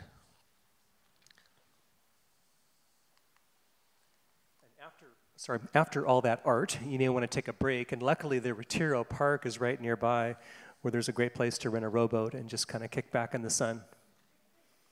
And maybe find some tapas as well. Tapas are an integral part of Spain. They're also lifesavers for Americans who are used to eating. We're used to eating our dinner at 6:30, something like that. What's a typical Spanish dinner time? I guess it varies, but when... Myself, I dine at 9:30 p.m. 9:30. That would be an early dinner, 9 p.m. Yeah, summer probably later, much later because of the heat, and we like to hang out in the streets, and then, yeah, say 10 p.m. Yeah, myself. No, it's the same for us. When our son was born, we tried to change that, and we've improved to 8:30. So, but it's pretty much what Augustine said. That's why tapas. The good thing is many tapas bars are open earlier. Especially tapas bars that have Basque-style pinchos that now you find all over the country. And you can, even many of those kitchens start serving as early as 6. They'll be empty, or you might find other visitors like yourselves, but that's not a sign that it's not a good bar. It's just that, as you know, obviously Spanish culture is a late culture, and so they would be reaching that restaurant or that bar much later.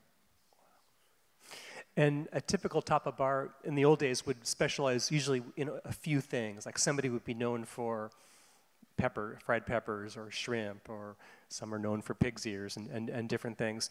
Now you find many tapa bars serve a whole variety of tapas. This is one of the old ones in Madrid where they pretty much have shrimp, and you can get it 2 ways, you know, grilled in the shell and put on a big platter, or with the shell off and kind of fried up in oil and garlic. And if you like those things, it's a great place. You order it with a small beer. They call a small beer a caña, the local tiny draft beer, or a glass of wine. And typically the drinks are kind of small because they don't want you to, like a lot of restaurants want you to linger. In a tapa bar, they don't necessarily want you to linger. They want you to have their thing that they serve in a small glass, and then you move on somewhere else, and a new crowd moves in. So it's a lot of fun, though, kind of to seek out the different tapa bars and see what they specialize in. And our guides, this is one of our guides here, kind of showing off some of the various tapas. Maybe one of you guys could talk about what these are 3 things that you see quite a bit in Spain, right, as far as tapas go? Sure, the top picture is pulpo. Pulpo is octopus. And I always tell my groups on the Barcelona-Madrid tour that you're going to try octopus. And I know that kind of makes a few people perhaps a bit squeamish, but they're always shocked at how much they love it. Particular restaurant where we go to, they will parboil it and then they'll roast it in an oven for about 5 hours at a very low temperature. And I know what you're thinking, it looks kind of squishy and chewy, like maybe bad squid. But when you have it done correctly, in this particular case, the restaurant we go to, it's very moist, but at the same time, that nice, soft, almost like chicken-like texture. I know I'm probably using the expression, everything tastes like chicken, right? It tastes better than chicken, but it's that kind of texture where it's obviously meat-like, but yet very flavorful. And you've got pimientos de padrón right below that, which is one out of every sort dozen, has a bit more of a spicy kick to it. They call it kind of Russian roulette with peppers. And then you've got garlic shrimp at the bottom, which is going back to what Dave was referring to earlier, where we usually have olive oil as a base, and then infused with garlic cloves, and then the shrimp are cooked within that. And then after you eat the shrimp, it's a great base to dip your bread in. So you soak up that olive oil in the bread, and it's just dynamite. If you want to add anything else. And here's Rick having one of those pimientos de padrón. Like Nigel said, 1 in every 10 or 12 is hot. The rest of them are just mild, and you're eating them like candy. And all of a sudden, you get that last one, and yow! And you're quickly reaching and draining your caña, your little beer. Of course, is Rick drinking a caña here? No, he's drinking a larger beer. Yeah, which is fine too. So from Madrid, we do a day trip out to Segovia. It's a city with a beautiful Alcazar and famous mainly for its Roman aqueduct, still intact after 2,000 years. We'll go to a restaurant and sample the local cuisine. Sometimes the local cuisine can be a little off-putting. We're the first to admit that. But we also have tried all these different things and tested them out on many a group, and they love, most people, would you say love, the roast suckling pig? Yes, absolutely. It's very tender meat. We have an exhibition, actually a presentation by the owner of the restaurant, who tells us what kind of pig we're eating and how they've been roasting the pig, and it's actually very interesting. Yeah. Oh yeah, absolutely. The wine pairing with the food, this food is great. It's one of the best from Ribera del Duero, actually one of the wine regions Nigel mentioned, and it's a great meal we're having in Segovia altogether. And sometimes the group meals are a real highlight of the trip as well. It's a chance after a day of sightseeing to kind of kick back and relax with your tour members or your husband. Then on to Toledo, which used to be the capital of Spain, and now it's sort of something of a backwater, but it's an important touristic site for sure. Has one of Spain's greatest cathedrals, wonderful outside and in. Great art by El Greco, who spent a lot of his life in Toledo. Toledo was also a city where, I mean, from what you read, had really a lot of peace and harmony in the 1300s. This is before the Inquisition, and after the Moors were sort of pushed back out of the Toledo area, but many of the Moors stayed. So you had a Christian, Muslim, and Jewish tradition, and people living side by side. And again, from what you read, in peace and harmony. And during that time, a lot of beautiful things were made in Toledo, and things were like this mosque/synagogue are kind of symbolic of that mix of the cultures. They make Damascene work, which makes for a real nice souvenir, that kind of the silver or the gold inlaid in the metal. And a lot of great viewpoints to get a view over the roofs of Toledo. Before we head off to La Mancha, that's that dry plateau in the center of Spain. It's the perfect place to think about Don Quixote, as Picasso did. And we'll visit the windmills up on the hill. You see these bulls all over Spain, and what are these bulls all about? And Nigel, can you explain? It used to be an advertising, or right, for Osborne brandy, and so as you're driving down the highways of Spain many years ago, you would see these advertisements for Osborne, pronounced there Osborne, right? Because of course, even though it's an English name, obviously we put the Spanish accent on it. And little by little, as laws changed, protecting drivers from, obviously, visual effects of alcohol, they actually started to tear down the bulls. And there was protest in some parts of Spain. So they decided that they would keep the bulls and just simply remove the name of Osborne. And you'll find this also with the Tío Pepe Fino Sherry character. So sometimes you're walking around and you see, or driving, I should say, a bottle with a large kind of straw hat and a vest on, and there's no lettering, and you just think, is this, modern art from the 70s? No, it's Fino Sherry. So, and then down to Granada, and now we're in the region of Andalusia in the south. Granada is famous for many things, especially for its Alhambra Palace. And we don't throw too many dates at you on our tours, but 711 and 1492 are pretty important. 711 is when the Moors first came to Spain, and 1492 is when they were finally pushed back. So you can see that's many centuries of occupation of the Moors of Spain, and of course it's not surprising they left a lot of their influence. It's amazing to think about how fast Islam spread from Muhammad being born in Mecca, moved to Medina in like 610 or so, and 100 years later, they were already in Spain. So they didn't encounter too much resistance on the way, but still the rapid spread of Islam is pretty amazing. And the legacy they left behind. You can imagine they're people of the desert. So what important to them, was very important, is water. And you'll see water in fountains and trickling in the floor and in different gardens. They're really trying to create a sense of heaven in their buildings. And the beautiful decoration. In the Quran, you can't show any human forms. That's kind of forbidden for them. But they can show plant forms like in the top, geometric forms over here, and also a lot of calligraphy. And with that limitation, they're still able to create works of amazing beauty. And to enjoy it, no better way than to have a nice dinner on a hillside restaurant like we do, looking out at the Alhambra. And then on to Ronda. Now we're in what they call the white villages of Andalusia. Ronda is just one of them. This is where bullfighting began. And I show this because my first bullfight, I don't know if it was the sangria talking or I just thought, how hard could it be? But at this bullfight at the very end, they let an extra bull out into the ring, and then the young men came out from the stands and tried to tease it. And I thought, well, I'm just going to step 1 foot into the ring. And when I did that, the bull kind of turned around and looked at me from across the ring, and I quickly scurried back to my seat. So I don't recommend that at all. But my first bullfight is pretty memorable because of that. But the bullfight is an important part of Spanish culture. As we've talked about, it is forbidden, or they don't do it in all parts of Spain like Catalonia. But for many Spaniards, it's still pretty important. It unfolds in a series of acts.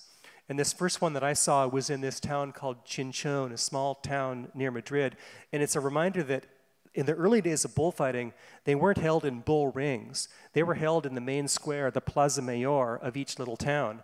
And they would just sort of build that around, and they'd build kind of some makeshift grandstands, or he'd sit in a balcony and all that. But the first thing that happens is the bull comes in and the matador gives a few passes.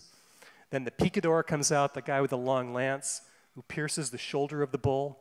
Ideally, he does it just enough so the bull loses some of its fight, but not all of his fight. Then these assistants come out, assistant matadors, and they're, as far as I could tell from a layman's point of view, they're just trying to tease the bull and get him tired. They run after him, put little barbed spears in, and then scurry behind the barriers. Then the matador comes out and finishes off the bull. It's not always a pretty sight. Ideally, they're looking for a clean, the aficionado is looking for a clean kill, where one slash of the sword, through the bull's head will kill him. But it isn't always so clean or so pretty. But it is an important part of Spanish culture, hard to understand a lot of times, but I think our guides are good about giving you a sense of why it's important and then the various parts of a bullfight. At the end, the matador makes his triumphant run around the bull ring, and if he's done very well, they'll give him the ear of a bull, and he may take the ear off and throw it up into the balcony to a pretty girl. All part of the tradition. But to learn about that, we kind of realized a few years ago, let's get deeper into this and really help to understand what bullfighting is all about. So we visit this bull farm that raises bulls outside of Ronda, and it's really been a hit with our tour members. You've done it, right, Augustine? Yes, absolutely. It's a great opportunity to get to know about bullfighting. This is Ronda, outside Ronda. This is a bull farm run by a matador, a bullfighter, who's still active now. He decided to open this bull farm, and breed the kind of bulls they use at the bull ring, and they kill at the bull ring actually. But we give you the chance to learn about bullfighting, how is everything organized, how the bullfighters are prepared, so that you build up your own opinion, your own mind about bullfighting. You don't have to like it. We don't try to convince you to like it, but this way you understand better what is it about, and then you can come home and say, I hate it. Hope not. Yeah. I know one of our people that work in the office was able to be there one time when they got to brand a bull. We can't guarantee that happens every time, but I'm sure that's an unforgettable experience too. And then Arcos is a nearby hill town, also really beautiful. These white villages, they're kind of like, if you can imagine, Tuscany is famous for its hill towns. This part of Spain is famous for its hill towns they call the white villages. So these beautiful whitewashed towns up on these cliffs with clay roofs. Beautiful patios in Arcos and little cozy places to have tapas. We also visit a farm where you can learn about the horse tradition in this part of Spain around Jerez. And also sherry. And maybe, Nigel, if you could say a few words about sherry. We talked a little bit about the fino. What do they drink? What do you eat when you have a dry sherry? That's a good question. Actually, sherry is a very food-friendly wine. It's actually very flexible with different dishes. And fino is classically paired with dishes like green olives, almonds, and sort of these kind of savory dishes that bring out the saline feature of the fino. Fino is basically a white wine. And to give you a brief background, sherry is a fortified wine. What does that mean? Is that we've added alcohol, you can think of it as an unaged brandy, to the wine at some point in its production process to increase the level of alcohol. And back hundreds of years ago, this made it easier to set sail and reach export markets. But today, just like port, those of you that are familiar with port wine, port is also a fortified wine. And here you get a wine that reaches from 15.5% alcohol in fino, up to about 17.5% with Amontillado. And this is a wine that's a bit nuttier, a bit more oxidized, and there's a purpose to the microoxygenation here that creates these kind of flavors of caramel, of roasted nuts, and also of dried apricots. And then Oloroso is by far the most powerful style, which is up to 18 or even 19% alcohol, but balanced by a great intensity of flavor that you would eat more with like a stew, like oxtail stew, or heartier dishes. And then, of course, you have your creams. Poor Bristol cream, it just never gets a break. Thanks. Then we're on to Seville, where the Best of Spain tour ends. And Seville, I think Michener said at one time that Seville doesn't have ambiance, it is ambiance. And you really feel that, especially Seville by night is, I think, one of the most romantic places you ever want to be. Famous for its large cathedral, where Columbus, or I think that's one of the places that Columbus is said to be buried. There seems to be some debate about that. Seville also has Alcázar, as most major Spanish towns do, the old Arabic fortress. We'll have a chance to experience flamenco and learn about the traditions of Seville, the April Fair, and how important flamenco and the horse tradition is to the city. Our guides are really good about bringing it to life. Here's one of our local guides who's from Seville. You may see flamenco erupting in the street, although I can't guarantee that. But again, when you have the tour comes to an end in a beautiful place like Seville and a nice evening meal, we wrap it up with a carriage ride through the streets of Seville. It's a pretty memorable thing. And that wraps up our Best of Spain tour, so hopefully you got a good sense of that. Now we're going to move on to the Basque tour, but first I'll talk quickly about the Barcelona-Madrid tour, which is a few days in each of those cities, 3 in Barcelona and then 4 in Madrid. The differences are you get to see a little bit more in each place. In Barcelona, you see La Pedrera, Picasso Museum, get a bus tour and see Montjuic. And in Madrid, the Reina Sofia, where the Guernica is, and also a wine tasting. So if you only have a week and want to dive into Spain, this is a great trip as well, because you really get a good feeling for 2 of the main cities and the main regions. Now we're going to go to the Basque Country. And with that, I'd like to bring on my colleague Francisco, who is clad in his traditional San Fermin outfit. Hi.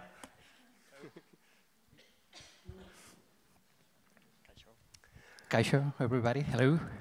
And yeah, introduce yourself. Tell us about yourself. So, hello, my name is Francisco. I come from Pamplona, the crazy city of the running of the bulls, something very normal.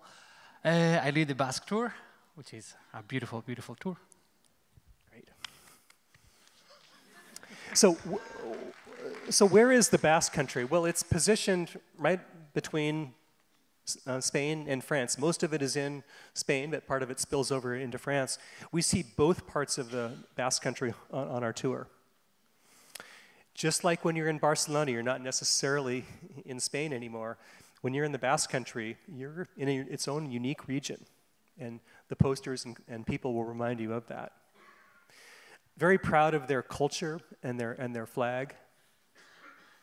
and a beautiful landscape. I find the Basque landscape, it's very compact, but it's a beautiful mountainous green region, and you also have rugged coastline and beautiful beaches as well. So it really has it all in a very small package.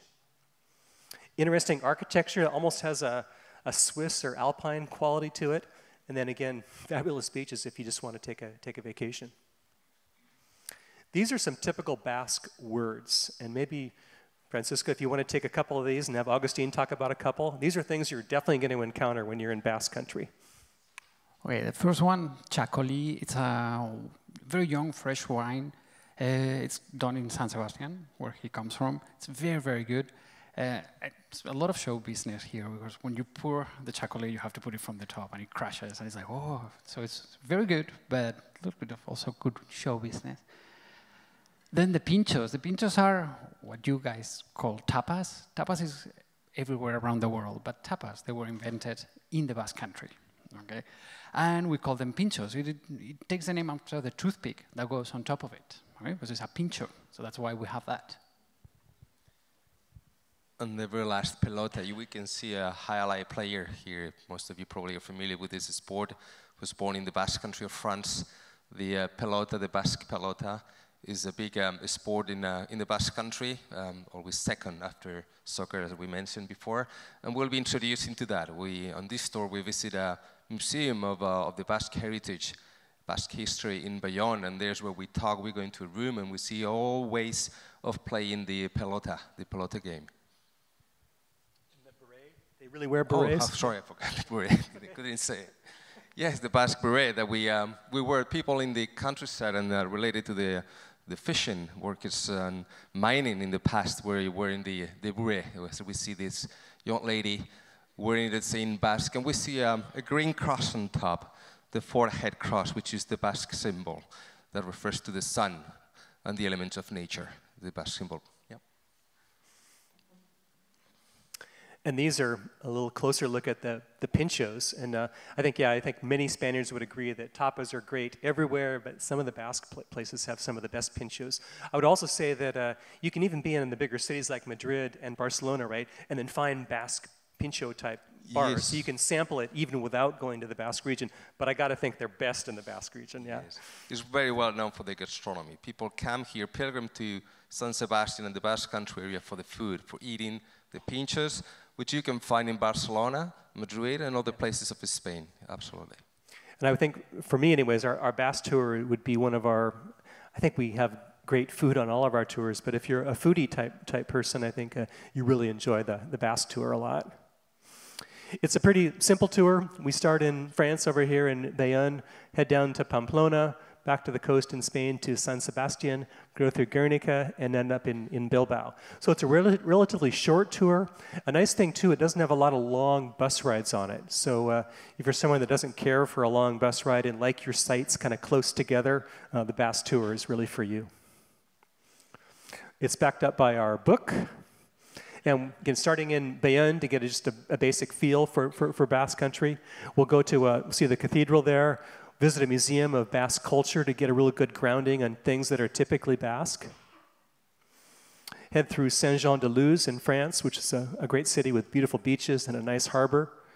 Heading up into the hillside to the Pyrenees, and then the Camino. The Camino de Santiago starts in many places in Europe, but they all kind of connect in the Basque country right on the border of France and Spain, and then go from there across Spain to Santiago. And here's, of course, where you have a chance to sample the Camino if you've always wanted to walk it, and you don't have the time that it takes to walk it all the way from Basque country to Santiago. But guides like Augustine are great about bringing that to life as well and telling us why the Camino is such an important thing and why it's been around for centuries. And that's the symbol, kind of a stylized scallop shell, the symbol of St. James, that you'll see all over the place. Now, when you do this walk, is it hard? How long do people get to walk for? There's one day that we walk part of the Camino. It's a beautiful, beautiful day. a lot of people are a little afraid because it's like, are we going to walk the whole thing? No, we're not going to walk 600 miles. Okay? So no way. What we walk is about 6 miles, okay, 6, 7 miles, and it's divided in 3 different stages. So if you don't want to walk one part, which is the hard one, you can hop on the bus and go to point B and then walk another part and another part. So you can choose pretty much whatever you want to do. And then on to Pamplona. And again, we're not asking you to run with the bulls, but you may experience it while you're there. It's hard to say. We've had a couple times when the guides' visit has coincided with the Seahawks going fairly far into the playoffs.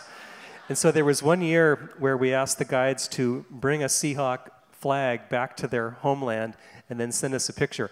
And I think this is the best one that got sent back to us. There were a lot of good ones that got sent back, but this is my personal favorite. I think I'll have Francisco talk about San Fermin, why it's important, and maybe together we could all sing the San Fermin song. So, as you were talking before, San Fermin, it's 1 week in the year. It starts July 6th and it ends July 14th. Every day we have the famous running of the bulls. And as Agustin was saying, watching the running of the bulls from a balcony, from the safety of a balcony, you have a perfect view. Besides that, you go into somebody's house. So it's people from Pamplona that open their house.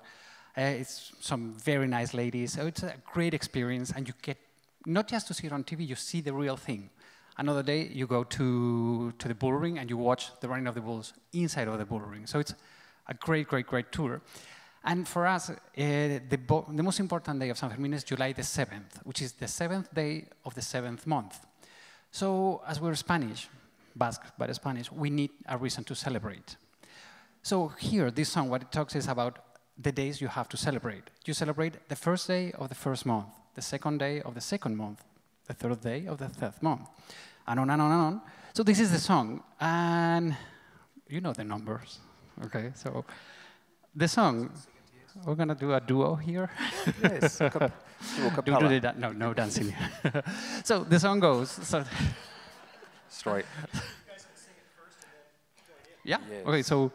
1 de enero, 2 de febrero, 3 de marzo, 4 de abril, 5 de mayo, 6 de junio, 7 de julio, San Fermín. A Pamplona hemos de ir, con una media, a Pamplona hemos de ir, con una media y un calcetín. And now it's your turn to sing it. No, we just can keep the easy part. Yeah. Can finish by San Fermín. You can say San Fermín. Right? Okay. 1 de enero, 2 de febrero, 3 de marzo, 4 de abril, 5 de mayo, 6 de junio, 7 de julio, San Fermín. ¡Viva San Fermín! ¡Viva! Gora!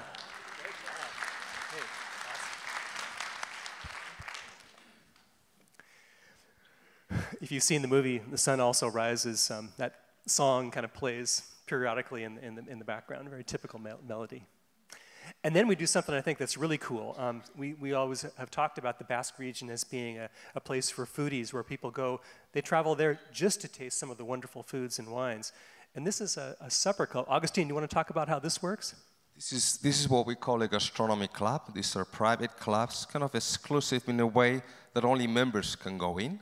It's not exclusive, it's very casual, as you can tell. No one is dressed up, there's no dress code. Only friends are allowed to come. So me as a member or him as a member, we're inviting you to come into these very exclusive places where what we do is just eating. As I said, the gastronomy is the main, we're socializing, eating and drinking. And here we have some of the local food with some sangria on the table, beer, and everybody's participating, not only in eating, but setting up, helping in the kitchen, organizing the whole thing. So living as a local and enjoying life as a local in Pamplona or San Sebastian. And I think it's these kind of experiences that are quite unique to our tour. I mean, just going there as a regular tourist, you couldn't go to a place like this where you kind of need to have some kind of an invitation and then a guide to help you. And what kind of foods will you have? Well, the Basque region, again, it's very compact and it draws from the sea and also from the mountains. So it really has everything to offer. beautiful, wonderful sauces. And also, I think the idea that the Basque region, you know, straddling Spain and France, it draws from the French cuisine tradition as well. So you really have the best of all worlds. I'm getting kind of hungry. It's getting close to dinner time here. We also do a wine tasting, and Francisco, where is this on the Camino where we do this? Yeah, so after walking 7 miles, you deserve some wine. This is a very small family-run winery where they have this cave. It's from the 15th century, where they have these 2 huge barrels full of wine that we need to help them to empty them. They say that the more we drink, the less they have to sell, so please help us. After the heat, we try to drink a little bit. One thing I noticed that in the States, it can be hard to find Basque wine. Is it just doesn't get exported as much, or? The thing is that in Spain we have, as Nigel was saying, many very important regions. Probably the most important one is La Rioja wine region, which is part of the Basque country.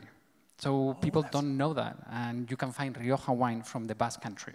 But that's right. The rest, they're very small family-run wineries. Yeah, okay. Then on to San Sebastian. I always say if I was going to play God and create a town, I wouldn't do it much different than this. You got this beautiful crescent-shaped beach with 2 rocky headlands that kind of frame it, with an island right in the middle, and a fantastic old town in the center, which has some of the best tapa crawls that you could ever want to go on. I mean, it's kind of heaven on earth in a lot of ways. And the beach is fabulous. And that old town, too, this is a little out of focus, but it's the way a lot of tourists actually end up seeing this part of the old town, too, because they've consumed a lot of that wine is chacoli? Chacoli, yeah, yes. They drink a lot of that. You may even learn how to pour it from on high when you're there. But yeah, you walk into these pincho bars, it's just incredible. And is it right that you take them, you're not really asking the bartender for something or the server, you take what you want, right? And then he can facilitate a plate for you, and you can just pick up the pinchos that you see they're appealing to you, and then put them on the plate, and then he will count out how many pinchos you took, and then you can have them and have a drink, any chacoli, water, beer. Yep. Yeah. Easy. And on the way from San Sebastian to Bilbao, where the tour ends, we stop in Guernica. And of course, that was the town that was firebombed by the Nazis. Some people say at the request of Franco to kind of test out Hitler's system of saturation bombing. And I think it's interesting to think of what that must have been like for this small town just out of the blue one day, in the middle of the day and market day, just getting, flattened by all these bombs. And there's also, it's a small town, but important historically to the Basque people, right? Yes, definitely.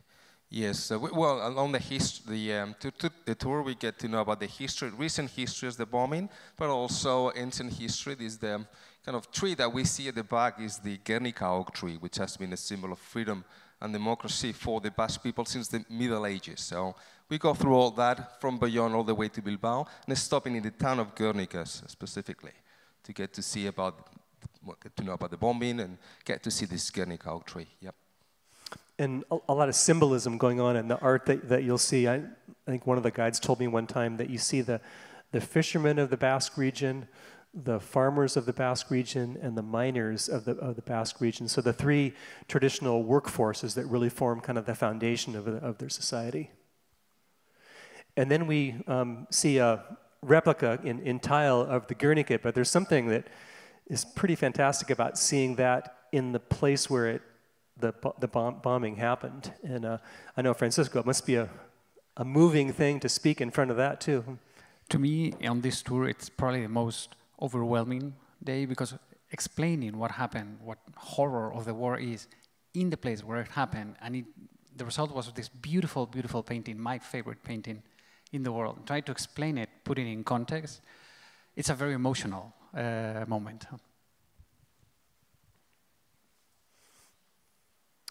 And then we're on to Bilbao. Bilbao is the largest city in the Basque region, kind of a gritty industrial city until 20 years ago or so. They decided to revitalize it. And the cornerstone of that was the Guggenheim Museum done by the Canadian-American architect Frank Gehry. You've seen his work around. He did something in Seattle that I'm still not sure if I like or not, the old Rock and Roll Museum, which has a different name now. But Geary's fantastic art museum really served as, again, the linchpin that really helped the revitalization of Bilbao take place. And now it's just one of the most incredible cities in Europe. Super lively, beautiful waterfront promenades.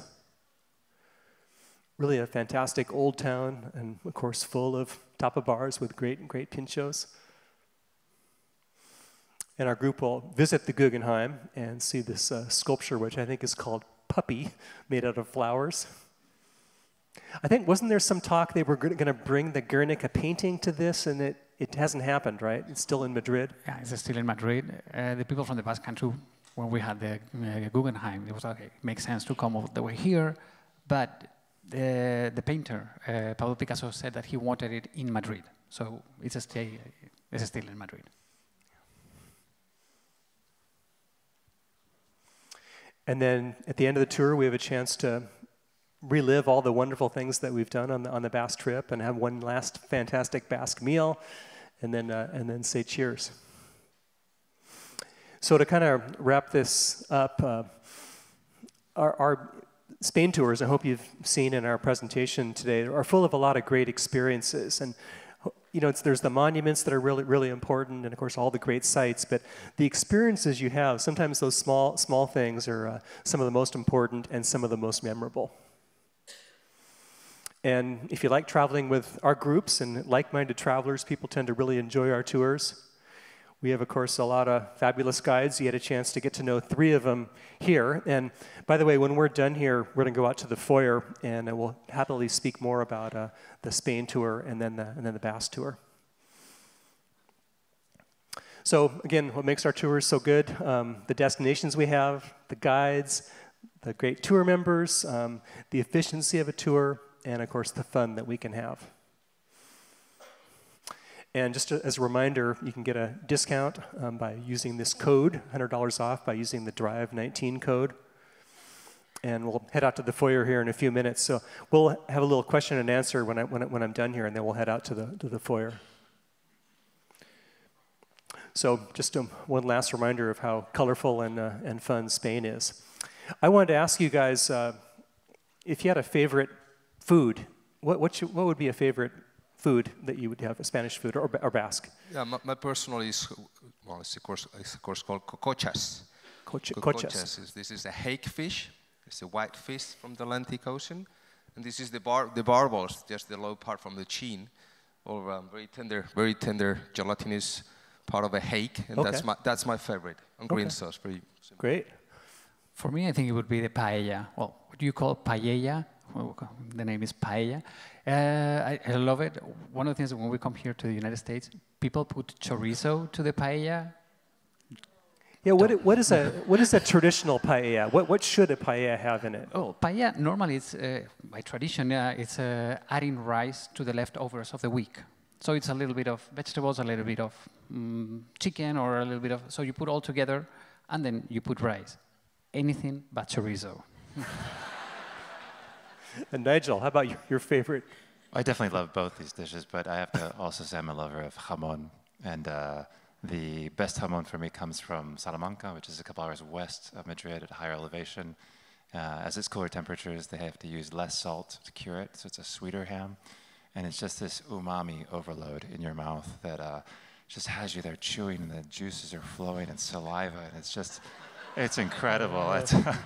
It's really something. And to an American, would Spanish jamon would be sort of like a prosciutto, a thicker prosciutto, or how would you describe it? It's different. It's for me, there's more of that umami savoriness in jamon, and that there's a bit of that salty tang matched by the sweet curation of the meat, and for me, it's a little bit better than prosciutto. I love prosciutto. It's nothing against prosciutto. Yeah. But a really incredible jamon matched with the right red wine. It's just a magic combination. We have to think about the pigs, too. The pigs are not just any pigs. They're Iberian pigs that are native to the Iberian Peninsula. And during the period of the fall period, when the acorns are falling, which is the primary source of their diet, they're consuming anywhere from 28 to 32 pounds of acorns a day. And the acorns, of course, have a very healthy monounsaturated fat, the omega-9 fat that we find in olives and olive oil. But that fat also makes them gain weight to the tune of roughly 2 to 3 pounds a day. And you can see YouTube videos as they just kind of blow up. Each day they go, and then they sacrifice them, and then all of that delicious, healthy fat is for us to consume. And it's incredible. So a healthy yet tasty snack. That's great. And how about a favorite wine each one of you would have? You talked about the food. What about a favorite wine? In case of the wine, I like white wines, and I have to go for the local white wine in the Basque Country, the Chacoli, made out of a local variety, as he said, young, refreshing. Yeah. Is it a little bit fizzy? It is, it is. They keep the carbonic out of the fermentation. Yeah. And yeah, it is fizzy, very refreshing, drunk in the summer the most. Yeah, I'll go for it. Great. I'll go for the Rioja wine region, which is a very well-rounded type of red wine. Very, very good, very subtle. I'm pretty much into the red wines. I love both those. I love anything that's well made. But I'll go with an insider's pick here. The region of Madrid makes excellent Grenache.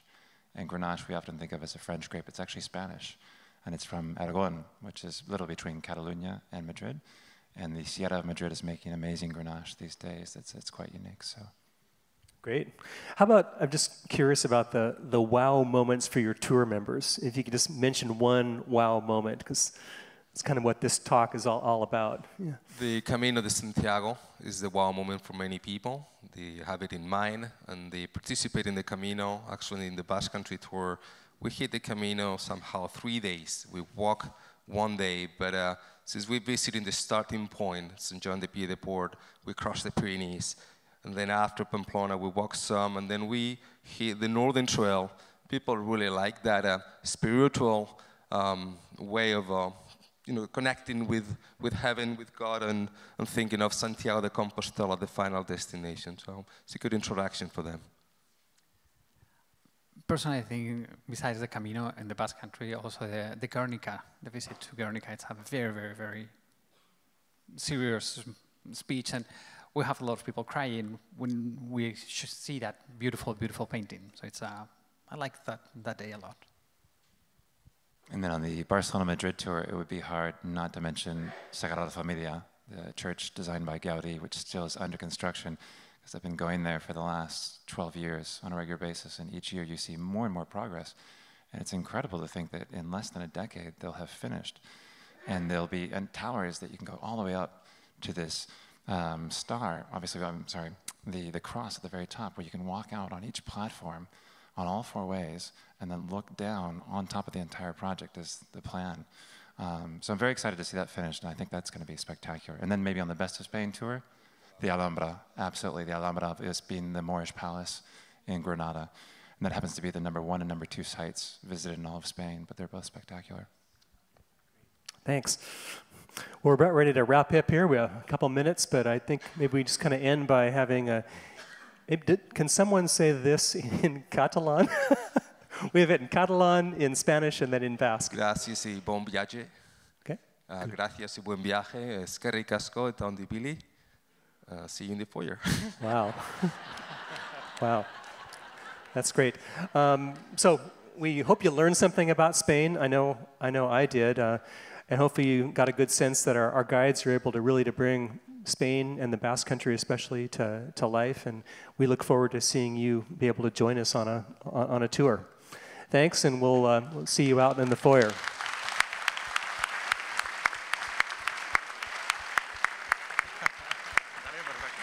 Hi, I'm Casey Gould at Rick Steves Europe here for our Test Drive a Tour Guide event.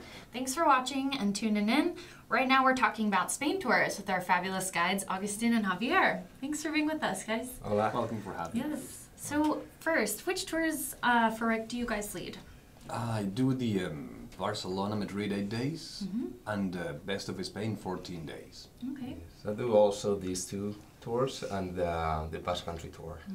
Okay. The Basque Country of Spain and France. Okay. Tour, yes. And what led you to guiding? What do you love about it? Well, in my case, I like being outdoors. I like meeting people from other countries who are very interested in getting to know Spanish culture, the Spanish highlights. And I couldn't stand being in an office 8 hours, Monday to Friday. Every day is different. And that put me to travel. and that put me to work in the traveling industry too. Yeah, I guess that this profession finds you. You don't find this. How do you mean? Can you tell me more about that? Yeah, it's like Agustin said, for us right now, after so many years, thinking of being in an office, no pun intended, which is great, but yeah, for us might be difficult, so maybe the profession found this. Yeah. Well, and specifically Spain, what is it about Spain that's distinct that you're really proud to share on these tours? Why do you enjoy guiding in Spain? I was born there. Being part of it, I mean, being Spanish and try to express yourself as in Spanish so that people can understand what's going on in Spain nowadays, in the past, and you know, we go through history, we go through all the culture, all traditions, and also about the nowadays situation in Spain, and I think we all like to talk about that, and we think it's special. I mean, we're proud of our homeland, and we think it's different to France, different to Portugal, neighboring countries. And we might be going through tough times and unemployment and all of that, but then it's 1 p.m., the sun is shining, and you're having a drink outdoors, and that's when you say, my God, I love being a Spaniard. Yes. Well, and especially the different itineraries we offer. The Basque region is so distinct. So what is it for you, Agustin? What are the components of Basque culture and the countries that you like to share? Well, my roots, the Basque roots, that would be different. I mean, Spain can be a small country compared to other states in the US or the countries. But I think the different regions, and everybody is kind of different.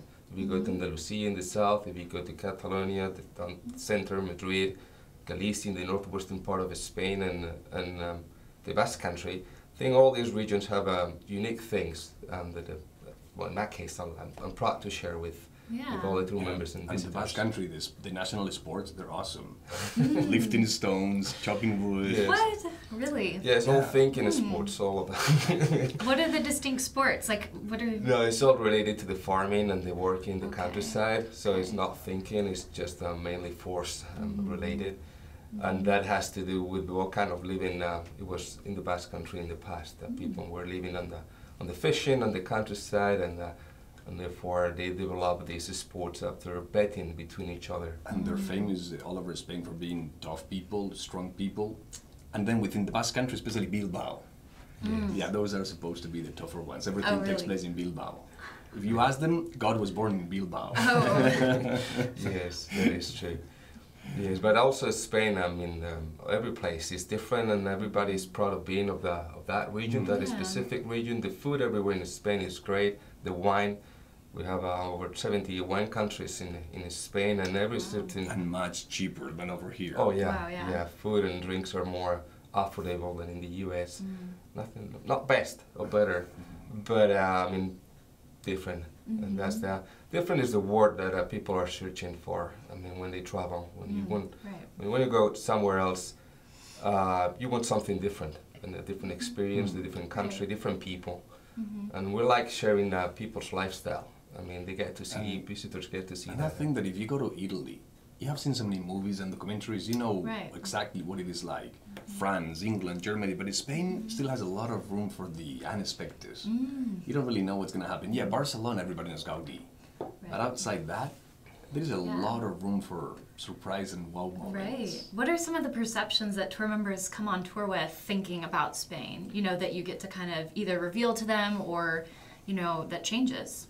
Yeah, so some people think it's very similar to Mexico, and there's definitely Spanish heritage in Central and South America, but I don't think it's that similar. Right. In the food, in the Spanish language, in the daily daily routine and our lifestyle, I think is different.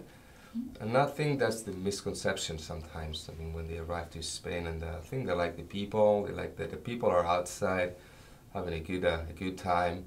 They don't see the poverty, the crisis that hit Spain. They always heard about this bad situation of the economy of Spain, but they arrive to Spain and they say, wow, they don't seem to have a bad time or a hard time. But I think they have a really hard time with dinner. Oh yeah. For us, dinner is so late. Yes. Right. If you want to have a dinner at 8 p.m., well, good luck. Yeah. Because you might not find this. Yeah. Spanish times, like the siesta break, you know, when they go and you go into remote places, you visit small villages and the shops are closed till 5, 6 p.m. because it's still hot. Yeah, that probably is a big surprise to some tour members. Yes. How do you help manage that or kind of prepare tour members for that?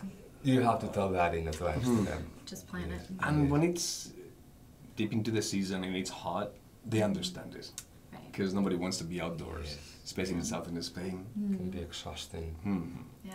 Well, and with meals, what are some of those delicious regional or staples of Spanish cuisine that we get to try on our tours, or that you love? What are your favorites? I could say the tortilla de patata. When we say tortilla, it's not a Mexican tortilla, it's omelette. Okay. Tortilla de patata, potato omelette, that should be a never-ending quest. Because it's so simple, but also so complicated, it can take you to heavens or throw you to misery. And when you find a good tortilla de patata, oh, that's a Spain. Yes, that is true. That shouldn't be missed in your try to to taste the food in Spain. Also the Spanish ham. I think that's my favorite. I think everybody should try it. And then somebody said, "Oh, like prosciutto." I said, "No, don't even say that." Yes, people can feel offended. That is true. But yes, the olive oil. In each place you have a speciality in terms of food, like paellas along the Mediterranean coast, or kind of the ham in some certain other areas. In where I live, we like very much the fish. We live by the ocean, and the fishing industry has been an important thing. So grill houses where they grill fish, fresh fish, and also the seafood in northwestern Spain, the white wine production, cheeses. Cheese is a big thing. Probably you heard about the Manchego cheese, and so other varieties that you find all around Spain. So we could start. For foodies in San Sebastian, how many Michelin stars you have? Yes, it's a lot. What is that? The Michelin stars. Oh, the Michelin star restaurants. Yeah, you have like 4 or 5 with 3 stars. Yes, it is true. Yes, that's the modern cuisine maker somehow. And then, the tapas. Try the tapas. That's something you see in Spain. That different way of eating now, and that's a good suggestion for people who are coming to Spain and they're still on the American schedule. And then as we are going out for dinner like 9 p.m. and that's too late for them, maybe a heavy meal, heavy dinner will not work for them, then go for tapas. Have 2, 3 tapas, 2 glasses of wine, that would put you to sleep easily. Yeah, well, you eat well in Spain, it definitely sounds like. With the different itineraries we offer, how would you help someone decide between the city tours like Barcelona, Madrid versus the other country tours that we offer? That's not easy. Yeah. I could say if you can, do the full one. 14 days, because hey, if you can afford it time-wise, you cover a lot more. But that depends on people's time and needs. Yes, a longer itinerary, and believe it or not, it can be very different from the Basque Country in the north, Andalusia, Catalonia, Madrid, the capital.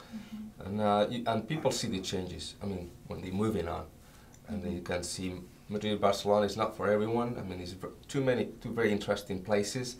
But people might not be looking for visiting a big city and what a big city has to offer to them. And they like to go to Andalusia and, the countryside, the little villages, and see how people really live in those remote places. And I think that's different.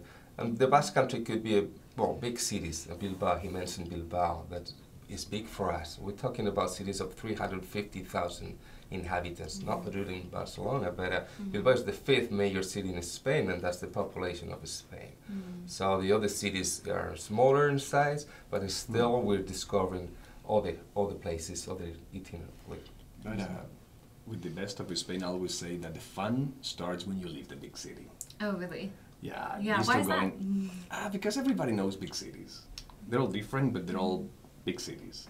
And then it's in the smaller places we can feel the beat of the place, the people, the pace.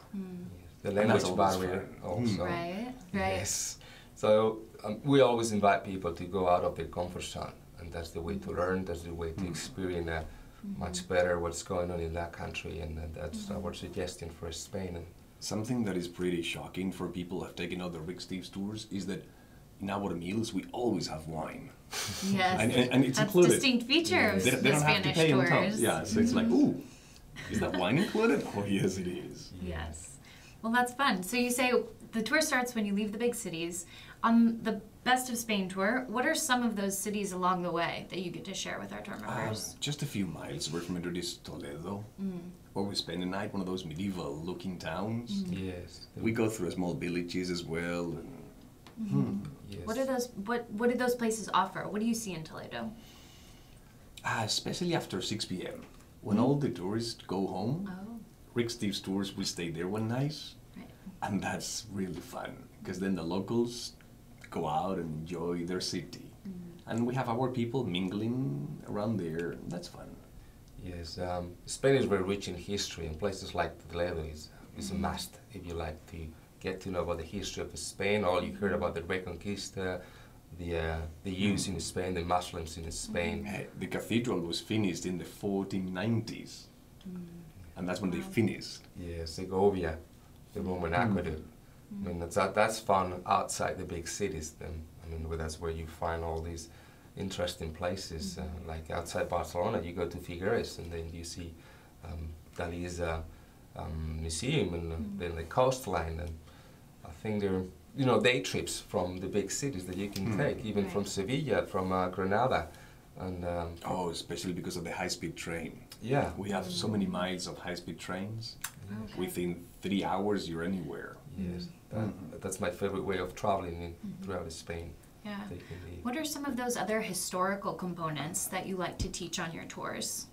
Well, the regions, the civilizations that are settled in Spain, how Phoenicians came, how the Greeks, how the Iberians deal with the locals, deal with all these invasions. The Romans, I mean, we go through history from that time, and we're talking about 1,000 years before Jesus Christ, and then all the way till now. And people show a lot of interest in politics. I mean, how Spain is dealing with the economic crisis, and it's very controversial, but bullfighting.